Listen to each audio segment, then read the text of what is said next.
Chapter 1. Better to be a son-in-law in the countryside than a young master in the city. Handong, shall I help you find a wife? Chandong wants you to form a connection to take care of Xiaomin. Xiaomin possesses the exquisite lineage of foreign ancestry, with fair skin, striking beauty, long legs, and eyes that spark like electricity. Chandong has only a few days left during my recent visit to his home. He broached this matter, urging me to contemplate it for a few days. I pondered for several days and realized that Xiaomin is indeed quite pitiable. Both are orphans, and with Chandong's impending demise, she will be left to navigate life alone. Wang the Lame from Wang Village wishes to exploit their family's debts to manipulate Chandong. Wang the Lame is akin to a toad yearning for a swan thus. Chandong wishes for you to form a connection to care for Xiaomin. However, Chandong stipulated that if you were to have children with her, a son must bear the surname Chun to be recorded in his family tree. And on a night illuminated by a bright moon and sparse stars, the silvery moonlight cascaded through the window onto the bed. A woman lying beside Su Handong spoke, awaiting his response. After a moment of silence, noticing his lack of reply, she gently nudged him. Handong, what are you thinking? Are you perhaps secretly delighted? Xiaomin is so beautiful, she's renowned as the most stunning woman among the nearby villages. Where is this? Is it the underworld? Su Handong, roused by her touch, responded with astonishment. Upon uttering these words, he distinctly sensed someone lean closer, a faint fragrance wafting towards him, prompting an instinctive urge to push the person away. Handong, what's wrong? As she spoke, she tightly embraced him. Aside from feeling her warm body, he was acutely aware of something soft resting against his chest. Listening to the familiar voice echoing from his memories and gazing into the dimly lit environment bathed in moonlight, a tumultuous wave surged within his heart. Handong, are you all right? Are you okay? The woman's voice held a hint of urgency as she groped for a flashlight resting on the bedside. When she switched it on, the bright beam illuminated her anxious gaze fixed upon Su Handong. In the glow of the flashlight, he beheld a young woman with disheveled long hair, a fair and delicate oval face, almond-shaped eyes, a slender neck, and clad in a vibrant red autumn top. This woman, her name was Zhou Yin. In his youth, he had been sent as an educated youth to the northeastern countryside, where he formed a relationship with a village woman. At the age of 21, an orphan without parents, he became a son-in-law in her family, marrying into the Zhou household. Though he faced scorn and ridicule from those around him, including his in-laws, his bond with Zhou Yin was strong. In the face of the derision from others, she would always stand up for him. Zhou Yin had often appeared in his dreams, though the memories were somewhat hazy. Yet now, she stood before him with remarkable clarity.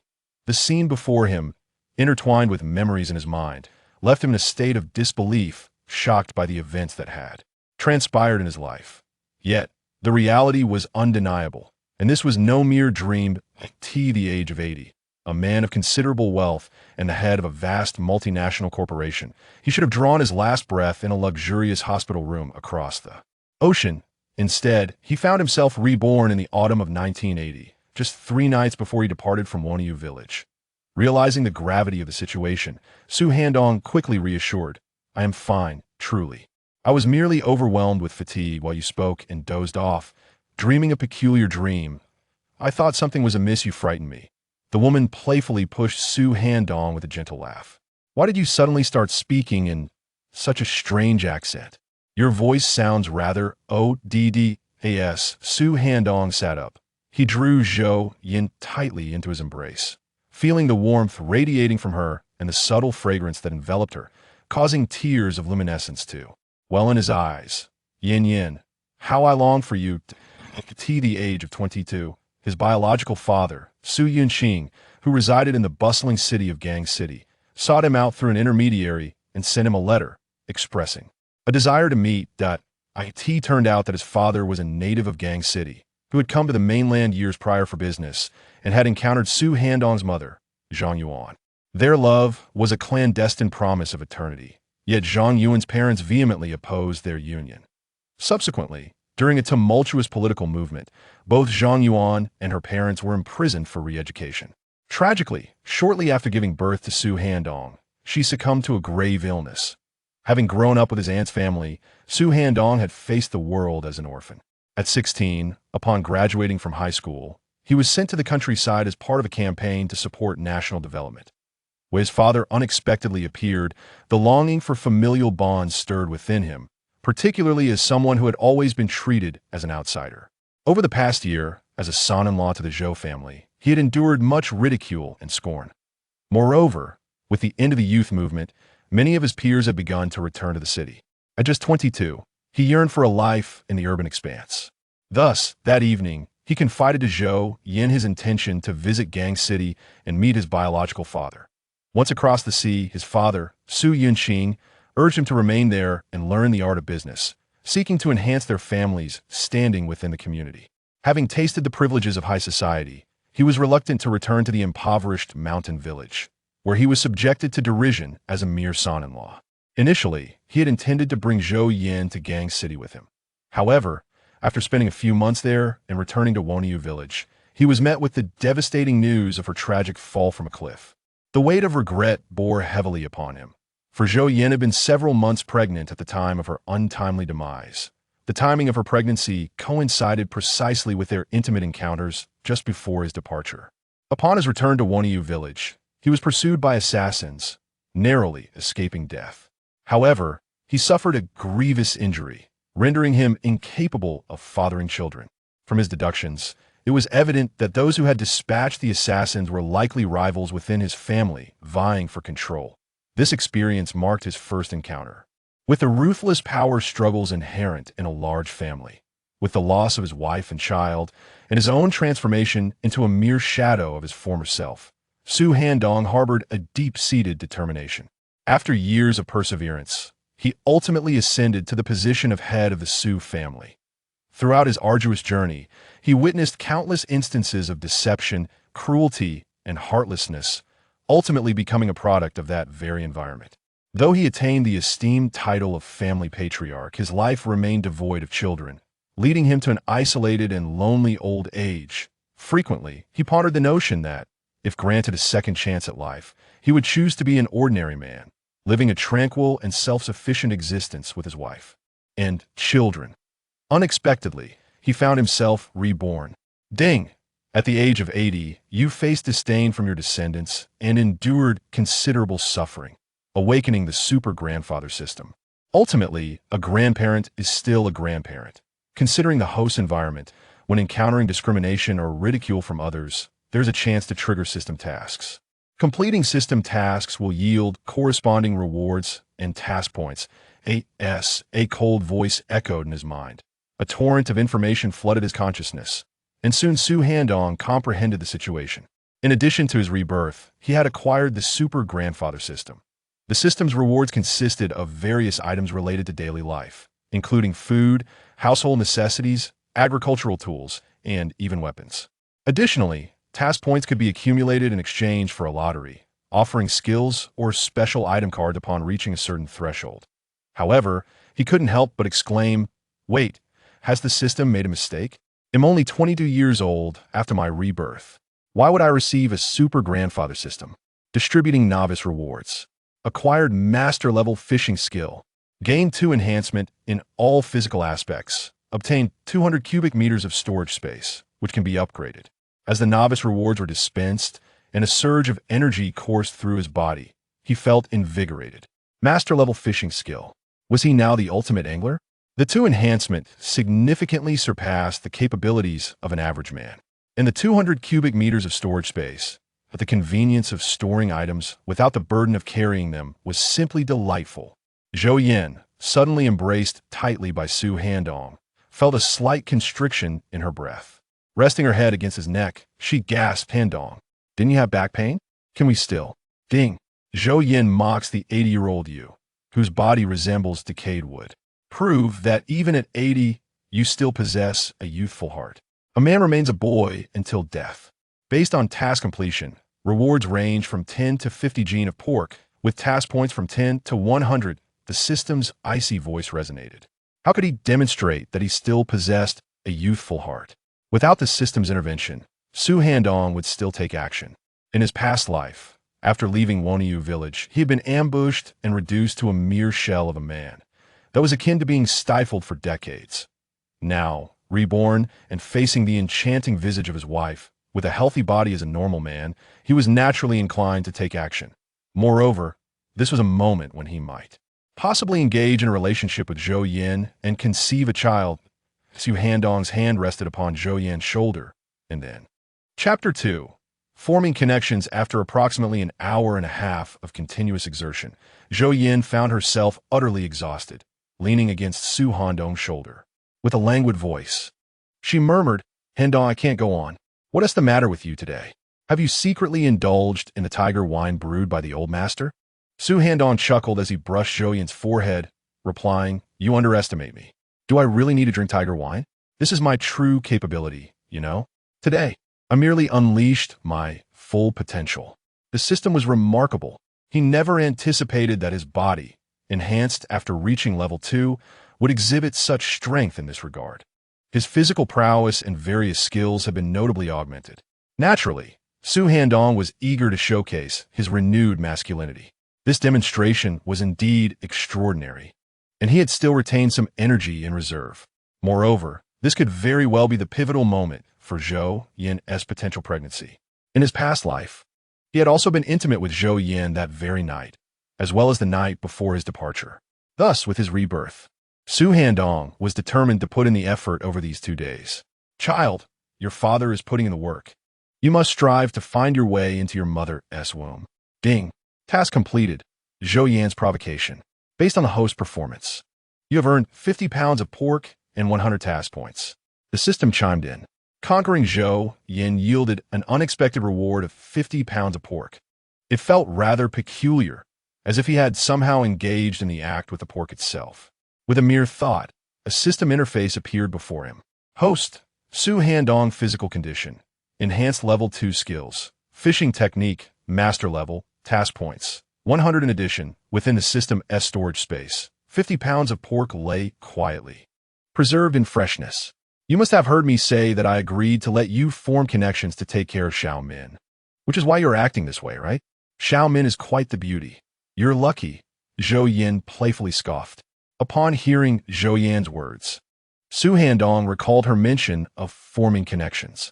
In feudal times, when a husband fell gravely ill or faced physical issues, unable to shoulder familial responsibilities, it was customary to seek another man to assist in sharing those burdens, while the wife would then be expected to accompany this man.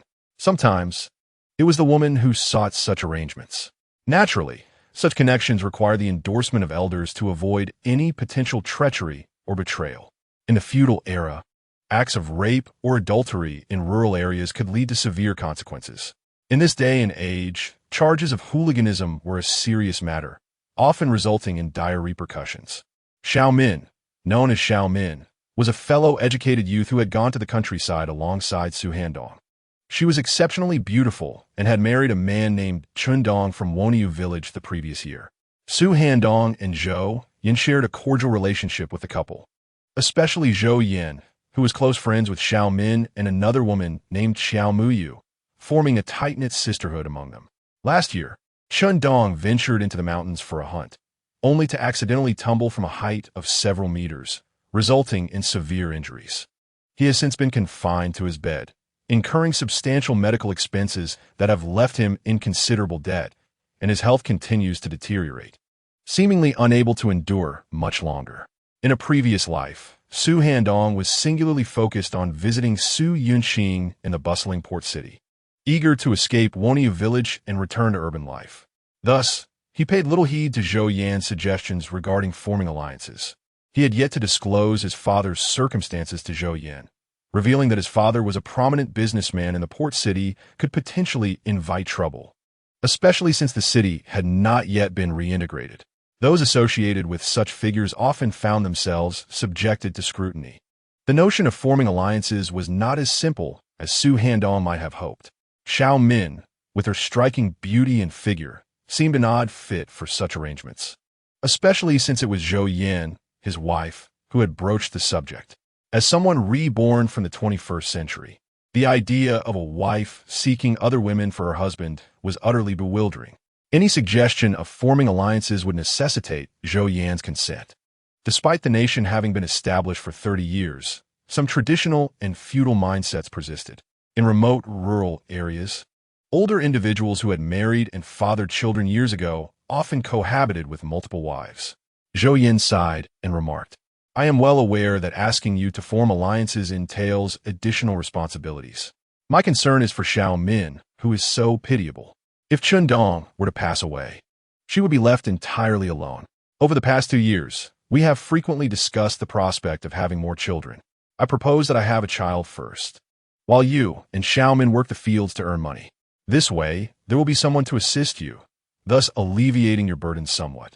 Let us aim to have 2 children initially, and once they grow older, Xiao Min can have her own child, by which time I will also be able to lend a hand. In the darkness, Su Handong couldn't help but smile at Zhou Yan's extensive considerations. Indeed, Xiao Min was a pitiable soul. Her mother had passed away from illness a few years ago, leaving her an orphan. As a good friend, Zhou Yan wished for her to have someone to care for her, providing her with a sense of security. Let me tell you, Xiao Min is still a maiden. Su Handong remarked with surprise. Is it truly so? Despite her marriage certificate with Handong for over a year, she remains untouched? Zhou Yan replied. They obtained their marriage certificate just days before the incident. They never had a wedding.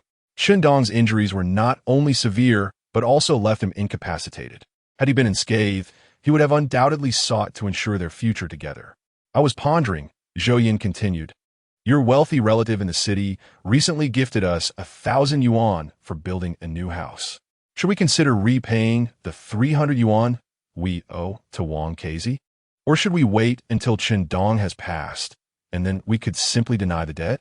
If Wang Kezi truly desires his money, let him go and demand it from Handong. My wife possesses both the fierce spirit characteristic of northeastern women and a fair share of cunning. The affluent relatives she speaks of are, in truth, a fabrication by Su Handong. Recently, he had his biological father, Su Yinxing, send him a sum of 1,000 yuan through a local official. In total, Su Yinxing had entrusted 2,000 yuan to him, but Su Handong, wary of ostentation, refrained from handing over the entire amount to Zhou Yan. This sum of 2,000 yuan holds the promise of future wealth in the hundreds of thousands.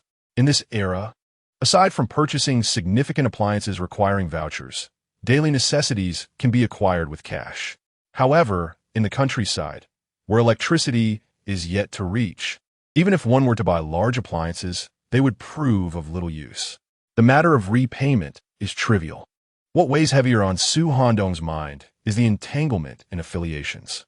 Zhou Yan gently tugged at his hand and said, Xiao Min has agreed on her side. And as for our parents, let us prepare the rice and serve the meal first.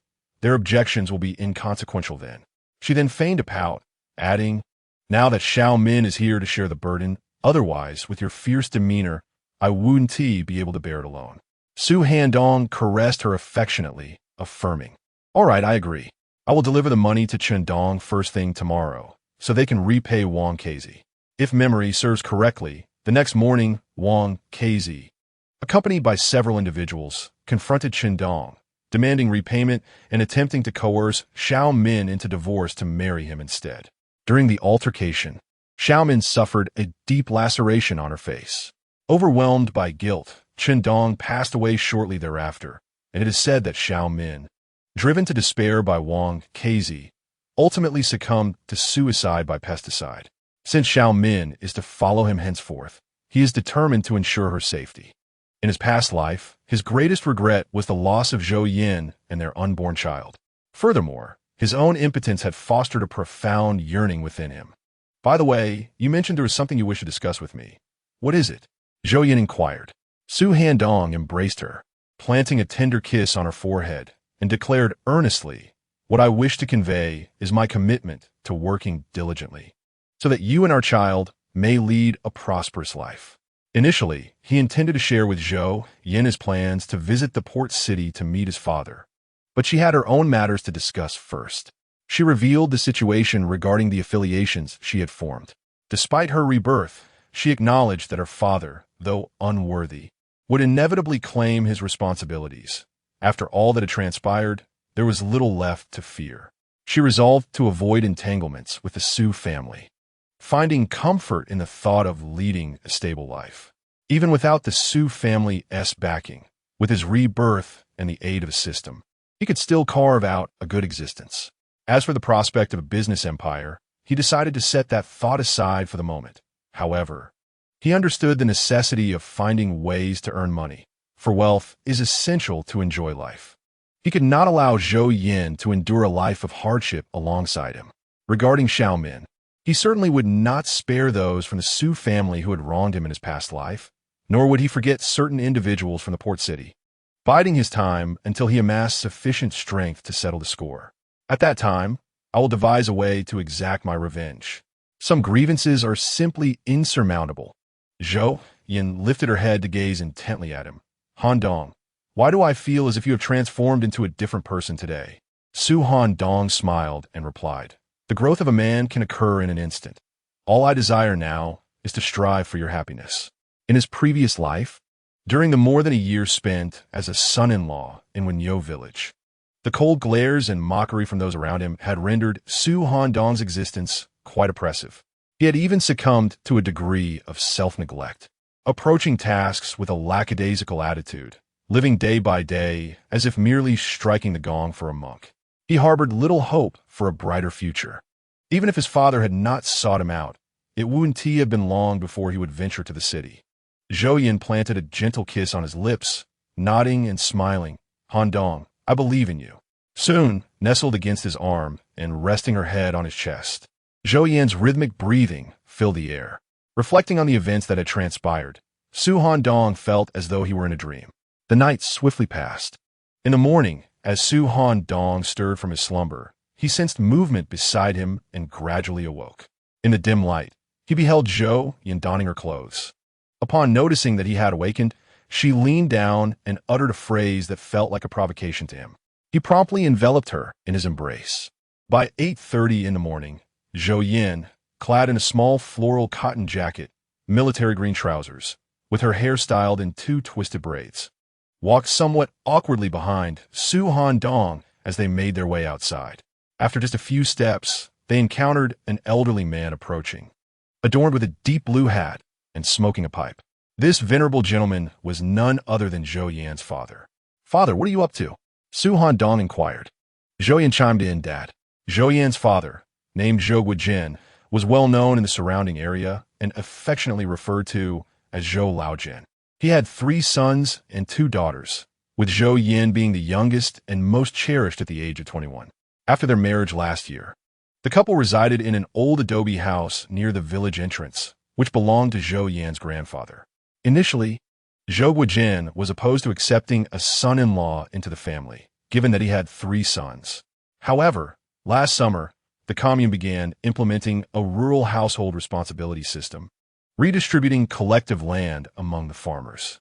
Each household was allotted a certain amount of land per capita. In Wenyo village, each person received 15 acres, in addition to 2 acres of private land, which was exempt from tax. This circumstance facilitated Su Handong's entry as a son-in-law. He joined the Zhou family, and together they were allocated a total of 30 acres, 15 acres of fertile plain, 13 acres of hillside, and 2 acres of lowland. The fertile plain and hillside were cultivated with corn, while the 2 acres of lowland were dedicated to soybean cultivation. Wenyo village was situated on the western side of the Greater Xing'an Range, and beyond a stretch of primeval forest lay the Hulumber Prairie, with a tributary of the Nun River flowing alongside the village. Over the past year, Su Handong has been subjected to relentless toil under the watchful eye of Zhou Laojin, akin to being whipped into labor. Rising early and returning late, he has been treated as little more than a beast of burden. With the autumn harvest approaching, Zhou Laojin has persistently dragged Su Handong to the fields, treating the crops as treasures. This sentiment is understandable, for the produce from these fields only requires the payment of a portion as grain tax, leaving the rest for their own benefit. Though the land belongs to the production team, it has come to feel like their own. Zhou Laojin took a puff from his pipe and declared, Handong, let us head to the bean field in the eastern lowland to catch some small tigers. I've spotted quite a few. The small tigers he referred to are actually bean weevils, which grow quite large as the soybeans near maturity, voraciously consuming the half-ripe beans. During the harvest, they are notably plump. In some regions, they are also known as bean larvae. Father, Handong ISN, taking to work this morning. We have something to attend to. Zhou Yin interjected directly. Zhou Laojin replied, What business do you have? It's nearly harvest time. You should be spending more time in the fields. Zhou Yin retorted with irritation. Father, why do you concern yourself with our whereabouts? Handong can go catch the small tigers in the afternoon instead. Zhou Laojin grumbled. I see him as someone who is indolent, unwilling to dedicate himself to work. Su Handong stepped forward, slightly annoyed. Father, we truly have matters to attend to. Besides, what is the harm in delaying for a morning? Indeed, Zhou Laojin's remarks about laziness held a kernel of truth, as Su Handong's industriousness at this stage was hardly commendable. Were it not for Zhou's insistence on working the fields, he would have been disinclined to labor. Furthermore, apart from Zhou Yin, some members of the Zhou family held a rather unkind view of him, fostering a sense of rebellion within him. Zhou Laojin and his wife treated him quite well. Yet Su Handong's lack of diligence in his tasks led them to believe he was incapable of performing farm work effectively. Hence, Zhou Laojin took it upon himself to guide Su Handong in agricultural labor, urging him to cultivate the land properly to ensure a bountiful harvest and a better life. However, upon his departure from Waniyu village, he had a fierce argument with Zhou Laojin, proclaiming his disdain for farming and his ambition to earn a fortune in the city. Zhou Laojin, observing Su Handong carrying a small bag of fine flour, 2 pounds of pork, and a small bucket of soybean oil, remarked with a hint of bitterness. What are you up to with all that meat, flour, and oil? Zhou Yin cheerfully replied, Father, why do you concern yourself with our plans? She certainly could not divulge that they were heading to Qindong's home to enlist Su Handong's assistance with Xiaomin as a son-in-law. For him to gather support from others would likely infuriate her father. Yin, it seems our father is envious, Su Handong teased. Father, tomorrow I intend to visit the supply and marketing cooperative to purchase some meat and flour, which I shall deliver to you. While Zhou Laojin was generally kind, his constant urging for Su Handong to work left the latter quite disgruntled.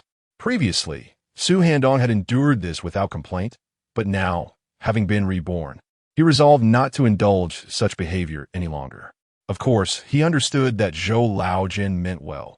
He had indeed been somewhat lazy and unenthusiastic in his previous endeavors. Upon hearing Su Handong's words, old Zhou's face flushed with embarrassment, and he huffed in irritation. Why would I be envious?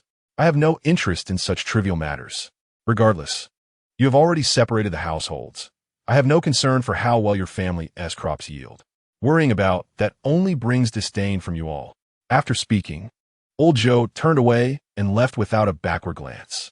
Zhou Yin could not help but say to Su Handong, Handong, are you foolish? You actually bought meat for our father. He has 3 sons.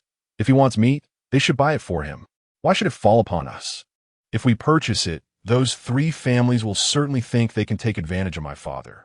Why should they benefit at our expense? Although Su Handong was a son-in-law by marriage, he did not live with the elderly couple. It was Zhou Yan's eldest brother, Zhou Chong, who resided with them.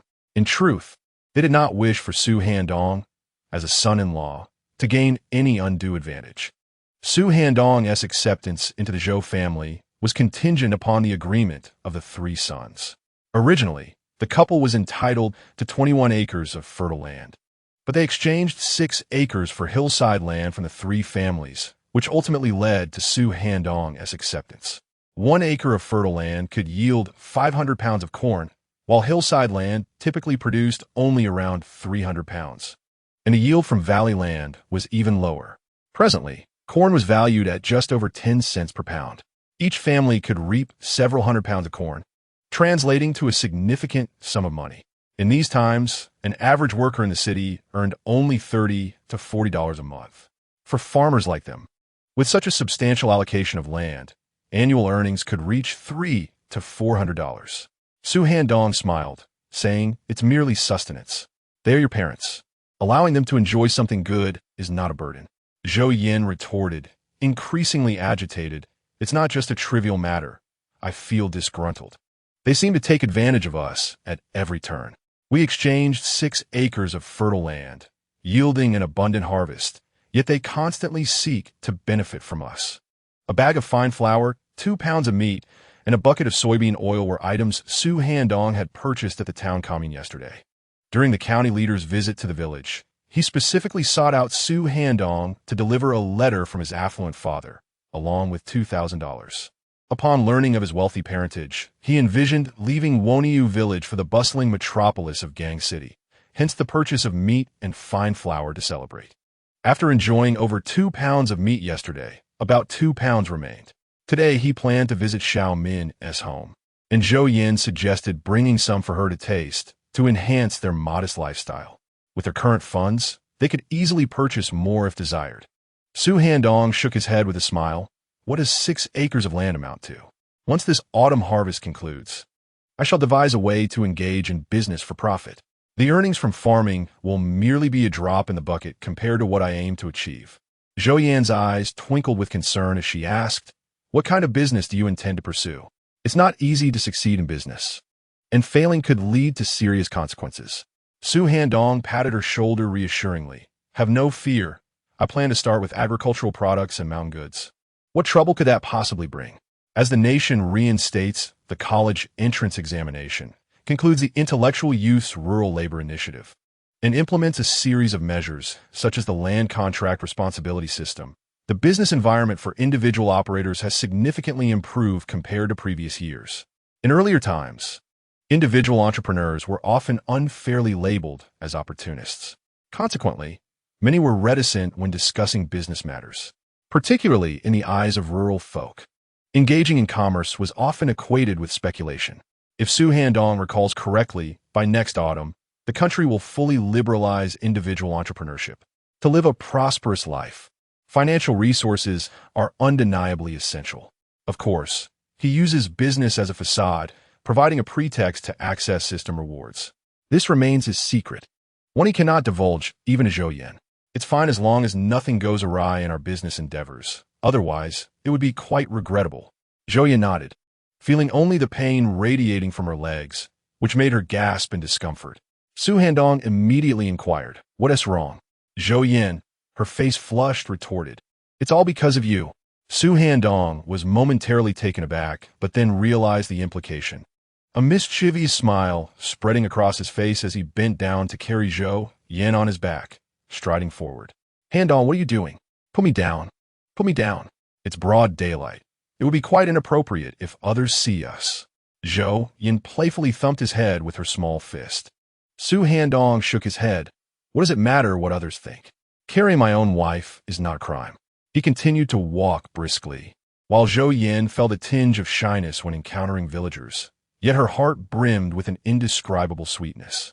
At this moment, in the home of Handong at the village's edge, a man in his early 30s, who walked with a limp, entered with several others. Among them was a tall, slender young woman dressed in an olive green coat, her hair tied back, with a slightly haggard complexion, who frowned as she regarded the newcomers. Chapter 4. How much do they owe you? I will repay its sister-in-law. How is the money coming along? I urgently need it for business. You must provide it to me today.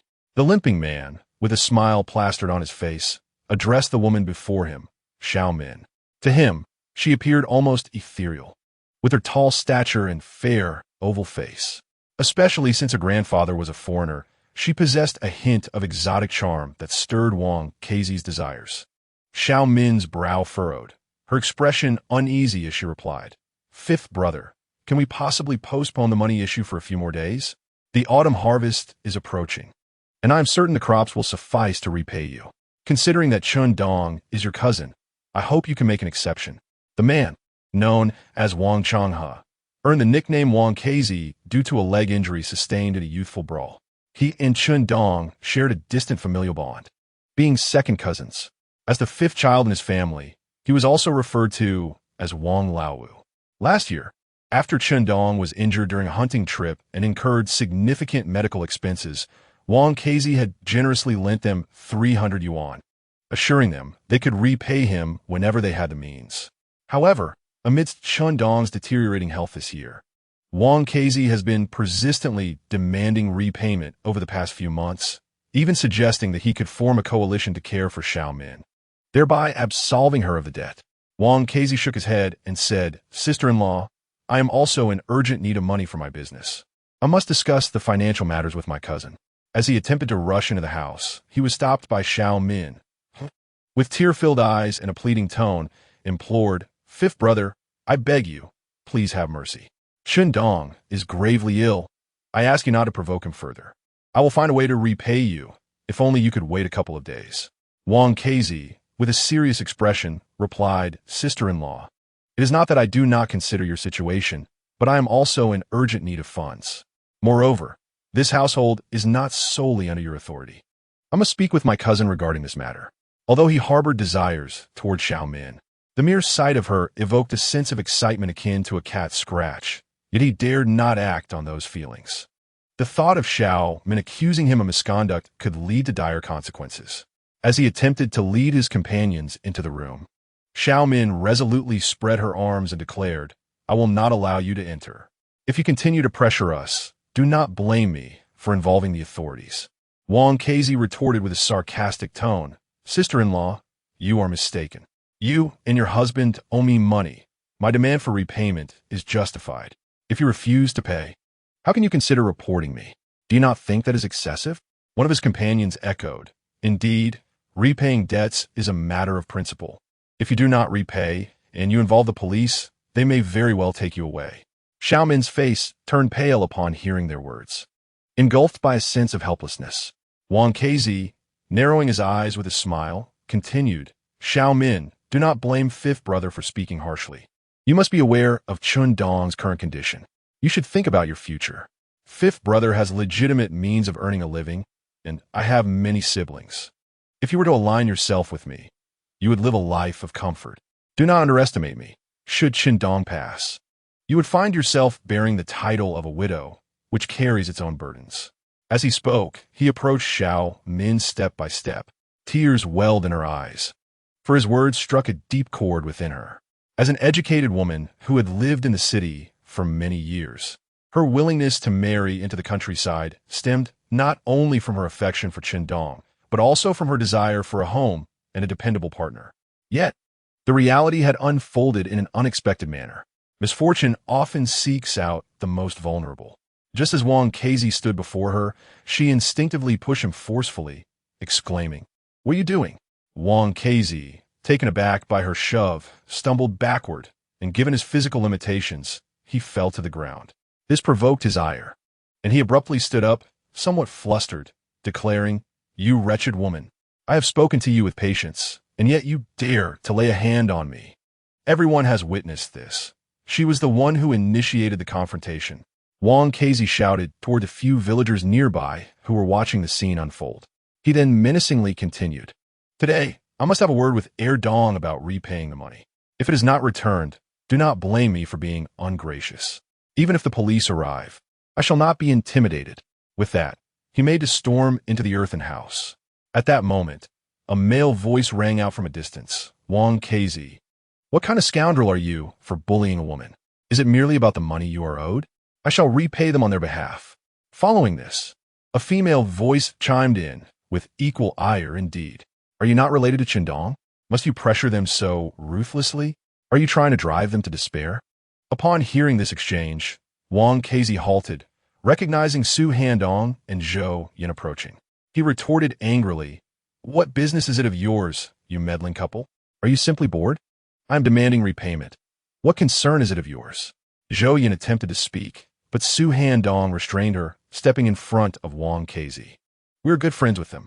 Your intimidation of this couple is unacceptable to us. It is merely a matter of money, is it not? How much do they owe?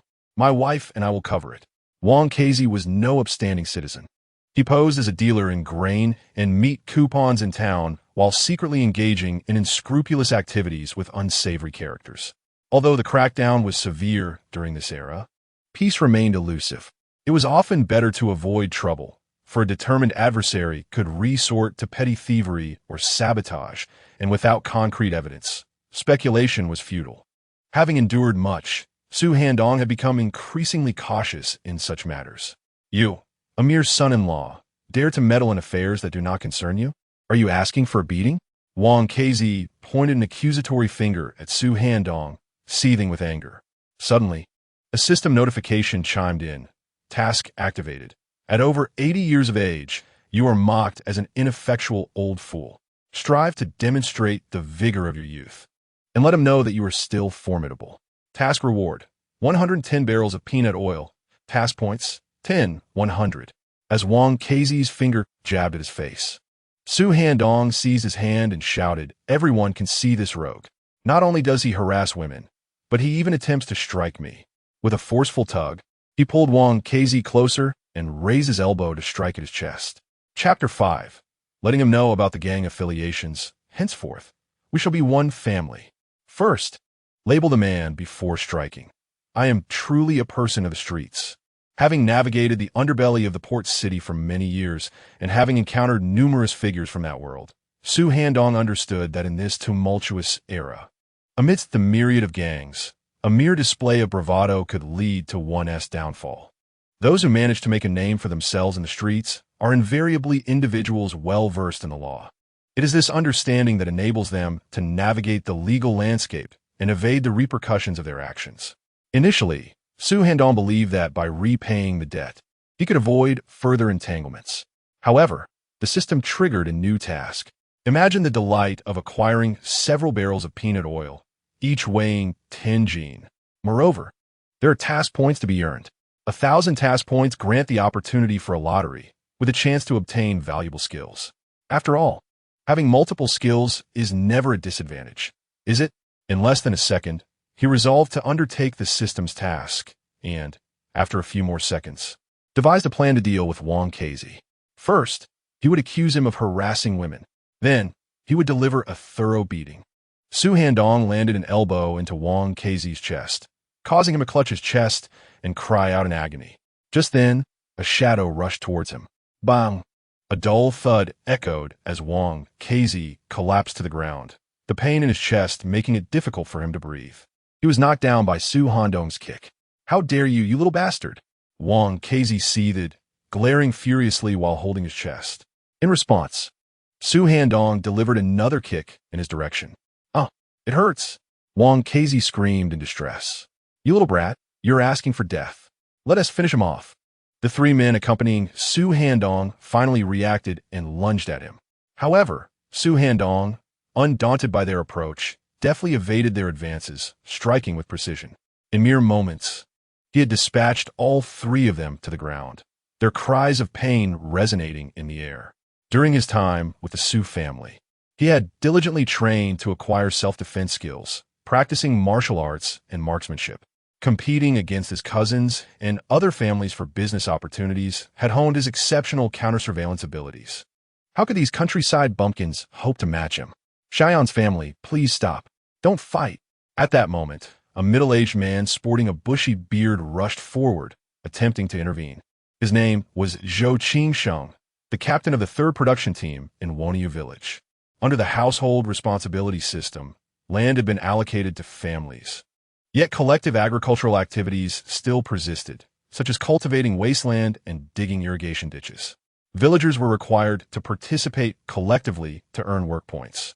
Wang Keizi, struggling to rise, grimaced in pain as he pointed accusingly at Su Handong. "How dare you strike me?" Su Handong brusquely pushed aside the bearded man, stepping forward to deliver another kick, once again toppling Wang Keizi. "You harassed women and threatened me.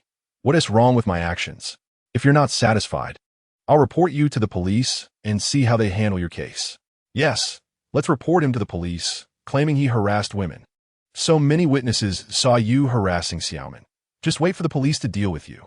Zhou Yin finally grasped the situation and hurried to stand beside Su Handong, her tone fierce. Then, she turned to grasp Su Handong's hand, her face filled with concern as she asked, "Handong, are you all right?" Su Handong gently patted her palm and reassured, "I am fine." "What nonsense! How could I have harassed a woman? I merely requested her to repay her debt." Despite the 2 kicks from Su Handong, Wang Keizi's head buzzed with confusion. However, being accused of harassing a woman by Su Handong and Zhou Yin left him somewhat flustered. The charge of harassment is grave. A light sentence could lead to years of imprisonment, and a severe one could result in even harsher consequences. How could he not be alarmed? Zhou Yin indignantly retorted, "Have you not harassed Xiaoman? Why is she in tears?" So many people witnessed this, and you still refuse to admit it? The surrounding villagers began to murmur and point fingers. Wang Kezi, trying to maintain his stance, had nearly pressed his face against Dong's home moments ago. This Wang Kezi is no good. He has committed numerous petty crimes. He should be reported to the police and arrested. He has gone too far. Borrowing money is one thing, but does he really need to pressure his cousin so severely? Especially given his condition? Indeed, it is shameful for an elder to bully his brother's wife. Rumor has it that Wang Kezi has taken a fancy to Xiaomin and desires her company, akin to a toad yearning for a swan. Hearing the gossip around him, Wang Kezi's face turned pale with anxiety. The three companions who had accompanied him also displayed signs of tension. One stout-faced man stood up, waving his hands in panic. Dear elders, please understand, this is about Wang Laowu harassing his sister-in-law. It has nothing to do with us. He merely asked us to come and support him in demanding money. Yes. We are just here to collect the debt. We had no inkling of his intentions regarding the woman. A toothless man echoed, his face equally flustered. Better him than us. If Wang Kezi were to be charged with a crime, they too could face charges as accomplices. How could they not be anxious? Xiaomin, I want to insist that you repay the money, considering I lent it to you. Please, do not report this to the police. I was only speaking with you. It hardly qualifies as harassment. Wang Kezi trembled as he pleaded with Xiaomin. Team leader Zhou Qingsheng quickly intervened. Dong's family, since he has stated this. And given that Laowu is also Dong's cousin, let this matter rest. He need not repay the money, and you need not involve the police. Xiaomin nodded in agreement. Su Handong interjected. No, Xiaomin, we must ensure the debt is repaid. If not, he may later deny the debt. And you could find yourself in a position where he accuses you of enticing him, thus evading repayment. 300 yuan, is it? Allow me to cover this for you. Please bring the IOU. We shall settle it properly. Zhou Yin tugged at Su Handong's hand, her eyes wide with urgency, as if to say, Handong, are you foolish? If he says you needn't repay, why insist on paying? Xiaomin nodded. Thank you all. I will repay this money in the future. Su Handong thought to himself, repay? Why repay when you're destined to be mine? What need is there for repayment? As one who has traversed many of the intricacies of life, he found that revisiting past grievances was not uncommon. When the time came to clarify matters, words would inevitably fail. Upon hearing of this unexpected turn of events, Wang Kezi, delighted at the prospect of not having to report to the authorities while still recovering his debt, promptly produced the IOU. Su Handong handed over 30 large bills to Wang Kezi and passed the borrowed note to Xiaomin. Well, you the son-in-law are quite something. Wang Kezi sneered as he prepared to depart. Su Handong raised his voice, declaring to the onlookers, ladies and gentlemen, you have all witnessed this. Wang Kezi has threatened me. If anything were to happen to me or my family, you must attest that he is responsible. Today, not only has he harassed women, but he has also plotted against me. Upon hearing Su Handong's words, Wang Kezi nearly choked with rage, hastily denying any wrongdoing, claiming that they were all from the same village. A task was triggered. You, my esteemed uncle, have completed the task, earning 10 barrels of peanut oil and 100 task points. The system notification chimed. Su Handong couldn't help but chuckle. Compete with me? I shall show you what a true rogue is. Once the villagers who had gathered to witness the spectacle departed, Xiaomin, with reddened eyes, expressed her gratitude to the two, saying, Yin, Su Handong, thank you for today. Regarding the money, I will repay it once the harvest is complete. Zhou Yin, taking Xiaomin's hand, cheerfully whispered, Xiaomin, you are being too polite. I have already discussed this with Handong, and he agrees that we are now family. So there is no need to fuss over repayment. Handong, are you foolish? Since Wang Kezi refuses to accept repayment, why must you insist on it? Zhou Yin lamented, feeling a pang at the thought of 300 yuan. Xiaomin's face flushed even deeper upon hearing Zhou Yan's words. Suandong, inatizing manner, gave her a playful swat on the backside and said, Yin, you are only thinking about money. With Wang Kezi's character, if we do not settle this now, he may concoct some trouble later. Xiaomin responded, the money must be returned.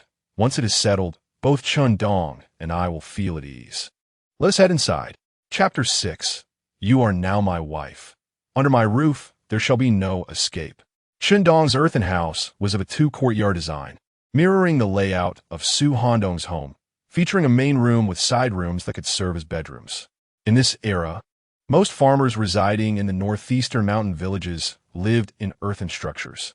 The walls were made from crushed corn stalks, wheat straw, and soybean stems, topped with green tiles. The thick walls provided excellent insulation, with a kong built inside for dining and sleeping. Upon entering the room, one would be greeted by a portrait of a great leader, and on a dark brown Eight Immortals table rested several enamel cups and a red thermos inscribed with the character for double happiness. Su Handong set down the items he had brought on the table, and Xiao Min shook her head, saying, "Why bring these things? You came for a visit." "Xiao Min, we have come to see Handong, and these items are just a little something to enhance your living conditions," Zhou Yin replied with a smile. The two women then entered the inner room, where they found Handong lying in bed. Currently, Handong has transformed from a once spirited youth into a figure marked by a sallow complexion, emaciated frame, and sharply defined cheekbones. They exchanged a few simple words before Handong expressed a desire to converse with Su Handong, prompting the two women to exit the room. "Su Handong, I don't have much time left," Handong remarked. "Zhou Yin has likely informed you about the gang affiliation matter." Su Handong replied, "Handong, please refrain from such talk. Focus on the positive." Handong shook his head, his eyes glimmering with a haunting light. "I am acutely aware of my condition. We are all unfortunate souls. My departure is inconsequential, yet my sole concern is for Xiao Min. What will become of her? If she were to be with another, what fate awaits her? She lacks support and might easily fall victim to mistreatment. Thus, I hope you can extend your protection to her through your connections. You and your wife are well acquainted.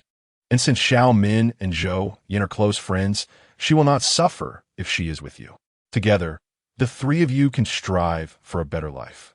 Furthermore, should you and she have children, I wish for the first son to bear my surname, so that my family lineage may endure."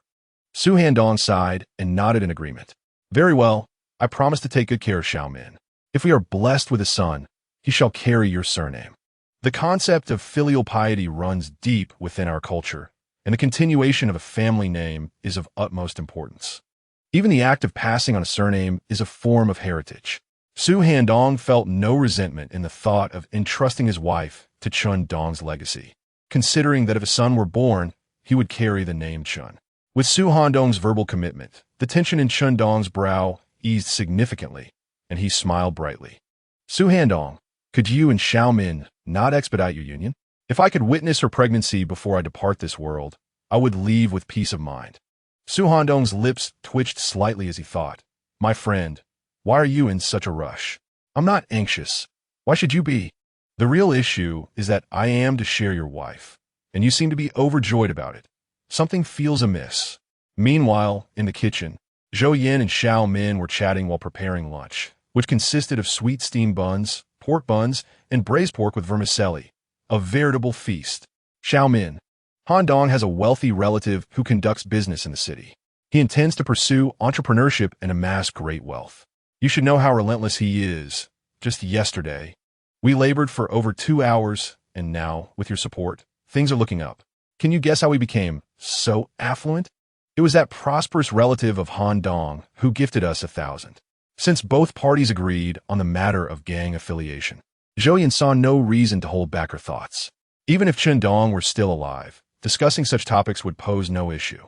The matter of gang affiliation naturally pertains to the living, and Handong even wished to see Xiao Min bear a child. Now that Xiao Min and Zhou Yin considered themselves family, sharing financial matters did not raise any concerns. Were it anyone else, even her own father, she would remain discreet, adhering to the wisdom of not flaunting wealth. As her dear friend and future family member, she yearned to share all of Su Handong's virtues with Xiao Min. If Su Handong were to learn of Zhou Yan's words, he would undoubtedly give her a playful slap and exclaim, "You little tigress, must you be so fierce?" Xiao Min, still a young maiden, felt her cheeks flush crimson at such audacious remarks. In a fit of rage, she thought, "Damn it, I truly wish to deal with that Su, who has disrupted my plans." Wang Kezi, seated behind the mahjong table, gritted his teeth in anger. The thought of having been beaten was vexatious enough. But the potential fallout from his entanglement with Xiao Min only fueled his ire. The buck-toothed man interjected tersely, "Old 5, do not act recklessly.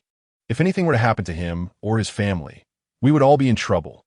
The round-faced man chimed in, equally displeased, "Old 5, can't you control yourself? So many eyes witnessed your lewd behavior." Wang Kezi, bewildered, retorted, "What? I merely leaned in and said a couple of words, and that is considered lewdness?" Another man chimed in, "With so many witnesses in your public admission, how could you escape a charge of indecency if it came to that? I've heard of a man urinating in a ditch, only to be seen by 2 women who reported him, resulting in dire consequences." Wang Kezi shook his head in disbelief. "Old 6, surely you exaggerate." He seethed, "I will find an opportunity to teach that boy a lesson." At noon, Handong requested Xiao Min to summon the 4 elders of the Chun family to their home. He conveyed the matter regarding Su Handong's involvement in forming a clique and shared his own situation with them. The 4 elders, upon hearing their descendants' decision, offered no objections. Since both parties were in agreement, there was little reason to oppose. After providing their assurance, they pledged that this matter would remain confidential, as such matters were typically best kept behind closed doors. In the future, should Xiao Min and Su Handong have a son, he would bear the Chun surname and be recorded in the family genealogy. Of course, the affair concerning Su Handong's clique would eventually come to light. However, in rural communities, forming alliances was not regarded as disgraceful. After the meal, Xiao Min discreetly approached Su Handong and said, "I think we should wait until Chun Dong departs before addressing that matter." Her cheeks were flushed as she spoke. Su Handong nodded in agreement, expressing, "I share the same sentiment." Upon hearing his words, Xiao Min felt a wave of relief and softly replied, "Thank you for your understanding."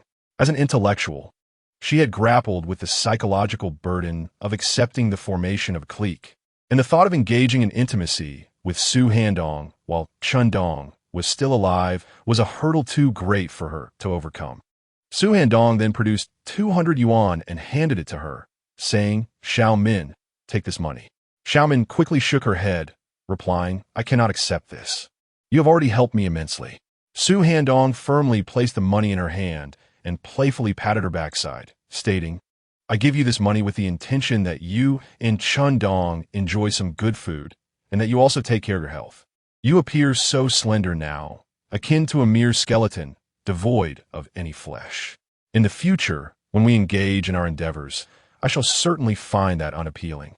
After Su Handong playfully slapped her backside and uttered such candid words, Xiao Min's face flushed even deeper, and she awkwardly shifted her hips, softly muttering, "If you find me displeasing, then so be it." Su Handong chuckled mischievously, "That simply will not do. You are my wife now, and once you are in my grasp, there shall be no escape." Xiao Min, blushing, retorted, "I never anticipated you to be so glib. I must attend to my tasks now." With that, she turned and departed. Yet within her heart, it felt as if a swarm of ants were scuttling about. His words did not anger her. She was not a child, and understood this to be the flirtations exchanged between men and women. Such banter had never been uttered by Chun Dong. For some reason, a thought crossed her mind about when Chun Dong might pass away, even though she recognized that such musings were ill-fated. "Handong, I heard you fought with Wang the Lame from Wangzhuang this morning. Why would you provoke someone like him? He is a person of society," exclaimed Zhou Laojian, who had just returned home, his pipe clenched tightly between his teeth. Chapter 7. Who says a son-in-law must endure? Woniu village is not large. With barely over 100 households, news of significant events travels swiftly through the village. "Father, it was not my intention to provoke him. He publicly harassed Xiao Min, and I happened to be there. I couldn't just stand by," Su Handong explained. "Do not worry. Nothing will come of it. He wouldn't dare take action against me. If he attempts anything underhanded, I will report him to the authorities." Zhou Yin chimed in, "Yes, father, Handong did nothing wrong. That scoundrel was bullying Xiao Min. How can we possibly stand idly by?" Zhou Laojian grumbled in response, "You both understand nothing. You have experienced too little to comprehend the malice in people's hearts. Some individuals are darker than the blackest of bears. And you too, do you really think of helping Heir Dong repay his debts? 300 yuan is no small sum. Even if they sold their entire harvest, they might not fetch that amount. I have heard that Dong is gravely ill, and they have no children. If Xiaomin remains in our village, how will she repay you? 300 yuan, along with this harvest, could provide you both with a proper brick house. Look at your current living conditions. You have nothing, not even a bicycle. How are you managing?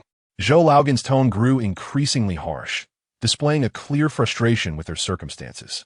Upon hearing Zhou Laogan's words, Su Handong felt no anger. In comparison to his wealthy biological father, he held a greater affinity for this earthy father-in-law, who had toiled with the land all his life. Though his words were somewhat brusque, they stemmed from a genuine concern for their well-being. Ding! Long-term quest triggered. Xiao Zhou snobbery. Task description. The farmer Xiao Zhou mocks older individuals who are destitute and struggling. Task requirement. Within a specified time, improve living conditions, acquire items to enhance quality of life, and deliver a blow to Xiao Zhou's snobbish attitude. Task reward. Randomly acquire a master-level skill, receive 10,000 yuan, and earn 1,000 task points. Time requirement, 3 months. Uttering the phrase, 30 years in the East, 30 years in the West. Do not underestimate the elderly in poverty. The task will officially commence. The system's voice resonated, causing Su Handong's lips to twitch slightly. Ah, Xiao Zhou, let's put a damper on his materialistic tendencies. Furthermore, one must convey to old Zhou the saying, 30 years in the East, 30 years in the West. Do not underestimate the elderly in poverty. Such a glitch. 10,000 yuan, a master-level skill, and 1,000 task points. This task is a must-do. Zhou Yin retrieved a still-warm pork bun from beneath the basket and directly stuffed it into Zhou Laogan's mouth. Father, enough already. We have just married and have only divided the land for a year. What more do you expect from us? Once this harvest is in, we will purchase what we need. You merely speak of it, yet when we married, you didn't contribute anything. Zhou Yin's words flowed forth like a barrage, her voice sharp. Zhou Laogan's face flushed with embarrassment as he took a bite of the bun, grumbling, your mother and I lack the means, and besides, we are already of advanced age. Su Handong interjected, Yin, we need not rely on our parents for provisions. With hard work, we shall soon acquire what we need.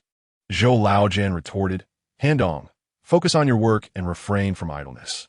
Su Handong solemnly replied, Father, remember, 30 years in the West, 30 years in the East. Do not underestimate the elderly in poverty. Within 3 months, I shall devise a way to earn money, and we will have a complete home with all necessary items. Such a glitch. So juvenile. The task, initiated by Xiao Zhou's materialistic nature, begins now, with a time frame of 3 months. The system's voice echoed again.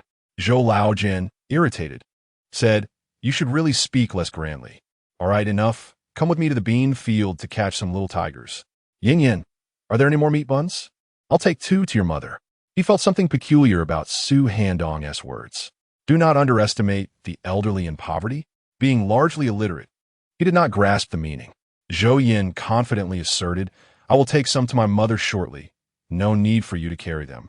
I worry you might be tempted to eat them all and leave none for her. Zhou Laogan felt a pang in his heart. Zhou Yin was a daughter he had only fathered at the age of 43, often regarded as a late blessing in rural life, and he cherished her dearly. They say daughters are a father's little cotton-padded jacket. Yet this little jacket had holes. Old Zhou grumbled as he walked away, while Su Handong shook his head and quietly remarked, Wife, there's no need to speak to your father like that. I will take some meat to him to ease his temper. After all, we will need them to look after the children. Zhou Yin reluctantly nodded, Fine. Take him some meat, but do not mention it was my idea. Su Handong followed Zhou Laogan outside, leaving Zhou Yin in the house. Zhou Laogan noticed her awkward gait and inquired about it, to which Zhou Yin replied that she had simply twisted her leg while walking. Zhou Laogan advised her to refrain from laboring in the fields and to rest at home. Su Handong echoed this sentiment, encouraging her to stay home and recuperate. The matter of her walking with a limp was known only to the two of them. After walking a short distance, Su Handong retrieved a piece of pork, weighing a couple of kilograms, marbled with fat and lean, from his pocket and presented it to Zhou Laogan. Zhou Laogan paused, bewildered, and murmured, Did you truly venture to the supply cooperative in town, just to buy meat? What was the purpose of spending this money? Despite his words, his hands betrayed him, eagerly accepting the meat with a heart brimming with delight. Su Handong chuckled. I thought it would be nice for you and Mother to enjoy a better quality of life. The pork was among the rewards he had received from a system, of which he had taken a portion. Don't just think about indulgence. It will be far more beneficial to acquire some essentials for the household. Moreover, it's high time for you to consider having children. While your mother and I are still able, we can help care for them. He continued, we've discussed it, and once we sell the autumn harvest, we'll lend you some money to tidy up your home, but keep this between us. If your 3 brothers find out, who knows what they might say. As they walked, Zhou Laojin spoke. Su Handong shook his head with a smile, replying, Father, you needn't worry about helping us with the money from selling grain. I'll manage that myself. Zhou Laojin took a puff from his pipe, declaring, since we've agreed, it's settled. In the coming days, you should frequent the fields. I will remain there at night. With the harvest approaching, we cannot afford to have our crops stolen. After all, you did confront Wang Xiuzi from Wangzhuang. If he harbors ill intentions, we'll have no recourse. Su Handong nodded in acknowledgement. On their way, a mischievous young lad named Guzi shouted mockingly at Su Handong, a Dorin's son-in-law like a turtle, afraid to lift his head and lament. Zhou Laogan's expression darkened, and he scolded, Guzi, you little rascal, what are you saying? Without a moment's hesitation, Su Handong was ready to charge at him, seething, I'll knock some sense into you, you little brat. Zhou Laojin quickly restrained him, while Guzi, frightened, fled. Next time I catch that little scoundrel, I'll give him a good thrashing. We're from the same village, if you deal with him. He won't dare come after you, Zhou Laojin remarked, shaking his head. Su Handong nodded, choosing not to elaborate. Being a son-in-law in this era and rural setting was no easy feat. He faced ridicule from many in the village. From the outset, the villagers regarded him as an outsider, often treating him with less consideration than even a stranger. Throughout the past year, as a son-in-law, he had endured countless taunts, swallowing his pride like a turtle. This was also why, in his previous life, he had decisively chosen to leave Woniu village when the opportunity arose. Now, having been reborn, he realized that he could no longer endure such treatment. Thus, he needed to devise a plan. Before long, they arrived at the low-lying area on the eastern side of the village, a valley that had been transformed into arable land by the production team in previous years. In a secluded valley, there lies a stretch of land measuring several hundred meters in length, encompassing over 200 acres. The village, home to more than 100 households, has each family allotted approximately 2 acres. The terrain is uneven and stony, prone to flooding during rainfall. Recently, a downpour left many fields inundated with water that reached knee-deep. The villagers have since mobilized to drain the excess water, but the ground remains quite sticky. Wearing military-green rubber-soled shoes, one can easily find the mud clinging to them, accumulating into a heavy mass. Ah, is that not the intellectual son-in-law from my family? Have you come to toil in the fields? Remarked a woman in a long-sleeved military-green coat and a straw hat, her face gaunt at around 30 years of age, as she approached. This woman, named Liang Meifeng, is the wife of Zhou Yan's elder brother, Zhou Changkai, who is currently employed at a machinery repair factory in the county, working as a formal employee with a stable income. Meanwhile, Liang Meifeng manages the household and tends to their several acres of farmland, raising their 3 children in the rural setting. In the northeastern regions, many villagers have been granted substantial tracts of land. This has contributed to the migration of many individuals from the 4 provinces of Handong, particularly during this era, as they seek to settle in these fertile lands. In Handong, land distribution remains a practice, yet most families only receive about an acre. A typical household of 4 in Handong might be allotted 5 to 6 acres. But in these times, the yield from such land scarcely brings in a significant profit. In previous years, during the autumn harvest, production teams would hire workers, predominantly farmers from the 4 provinces, to assist with the gathering of crops. Once the harvest concluded, these laborers would often venture into the mountains to aid in the collection of forest products like pine nuts, hazelnuts, and walnuts. However, with the responsibility for land now falling to individual households, the task of hiring help has shifted to each family, and the farmers of the production teams have already coordinated with various harvest crews, awaiting their arrival to assist with the harvest. The cost to harvest an acre is 3 yuan. Zhou Handong has 30 acres of land, with 15 acres of arable land registered for the harvest crew's assistance. As for the 13 acres of hillside and 2 acres of lowland, he plans to manage those himself. The hillside, yielding no more than 300 pounds of corn per acre, is deemed not worth the expense of hiring help. However, during lunch, Zhou Handong conferred with Zhou Yin and Xiao Min, deciding to report the hillside land for collective harvesting on another day. As Zhou Handong expressed, he would rather invest his time in business ventures with wealthier relatives than waste it on harvesting crops. Both women thought that if Zhou Handong focused on business, they would take on the burden of harvesting, but he declined, expressing concern for their well-being and not wanting to see them exhausted. Zhou Yin playfully whispered during the meal, suggesting that his concern was particularly for Xiao Min, causing her to blush profusely. Sister-in-law, though I am an intellectual, I also engage in agricultural labor. Is it not normal for me to work in the fields? Su Handong chuckled. What is with Liang Meifang's sarcastic tone? Among Zhou Yan's 3 sisters-in-law, Liang Meifang was the most miserly, always seeking to gain an advantage. According to Zhou Yan, it was she who initially mentioned that Su Handong wished to marry into the Zhou family, yet could not live with Zhou Laojian, and they would need to provide 6 mu of arable land to support the 3 brothers. In her words, for Su Handong to marry into the Zhou family and receive such land was indeed a fortunate circumstance. If he were to return to the city, he would receive not even a single mu. As an intellectual, finding a stable job in the city would not pose a challenge for him. And with land remaining in the countryside, it was akin to receiving it for free. Previously, those with stable jobs in the city were not entitled to land distribution. Su Handong entered his family's soybean field, carrying a yellow snakeskin bag, and began searching for possible soybean pests that might be lurking among the vines.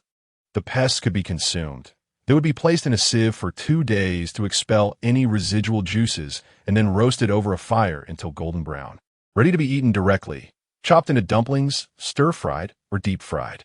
They possessed a distinct bean flavor. Although Su Handong was not particularly fond of them, it would be wasteful to let them go to waste now that he had caught them. Handong, I heard you got into a scuffle with Wang Kezi from Wang Village this morning. What happened?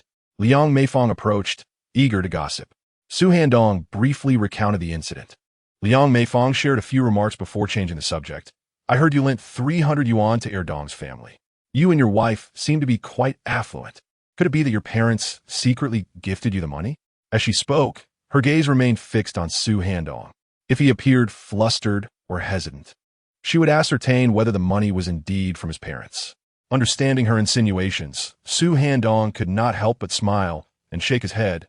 Sister-in-law, you are overthinking it. It was a wealthy relative from the city who, aware of my difficult living conditions, gave me some money. Otherwise, I could not possibly come up with 300. As for my parents, living with them, you surely have an idea of their financial situation. If he did not clarify the source of the money, she would undoubtedly confront his parents. You have a wealthy relative in the city? I had never heard you mention that before, Liang Meifang inquired, her curiosity unabated. I can't just go around discussing such matters all the time, Su Handong replied. Liang Meifang continued, her tone dripping with sarcasm. You and Erdong's family get along well, even bringing them flour and meat. When will we, your family, get to enjoy a good meal from you too? Handong, although you are son-in-law, our Zhou family treats you as one of our own. You seem more affectionate towards outsiders than your own family, Liang Meifang remarked. Su Handong feigned innocence. I brought back some pork buns for my parents. Seeing them enjoy the buns brings me joy. They're doing quite well, able to eat and drink heartily. I am indeed contemplating embarking on a business venture. After discussing with Yin Yin, we have decided that once we start earning, we will ensure to honor our parents properly, bringing them to the city to relish delightful cuisine. We shall not indulge in delectable treats in secrecy. How could I not be affectionate towards Xiaomin? She is, after all, consider my wife now.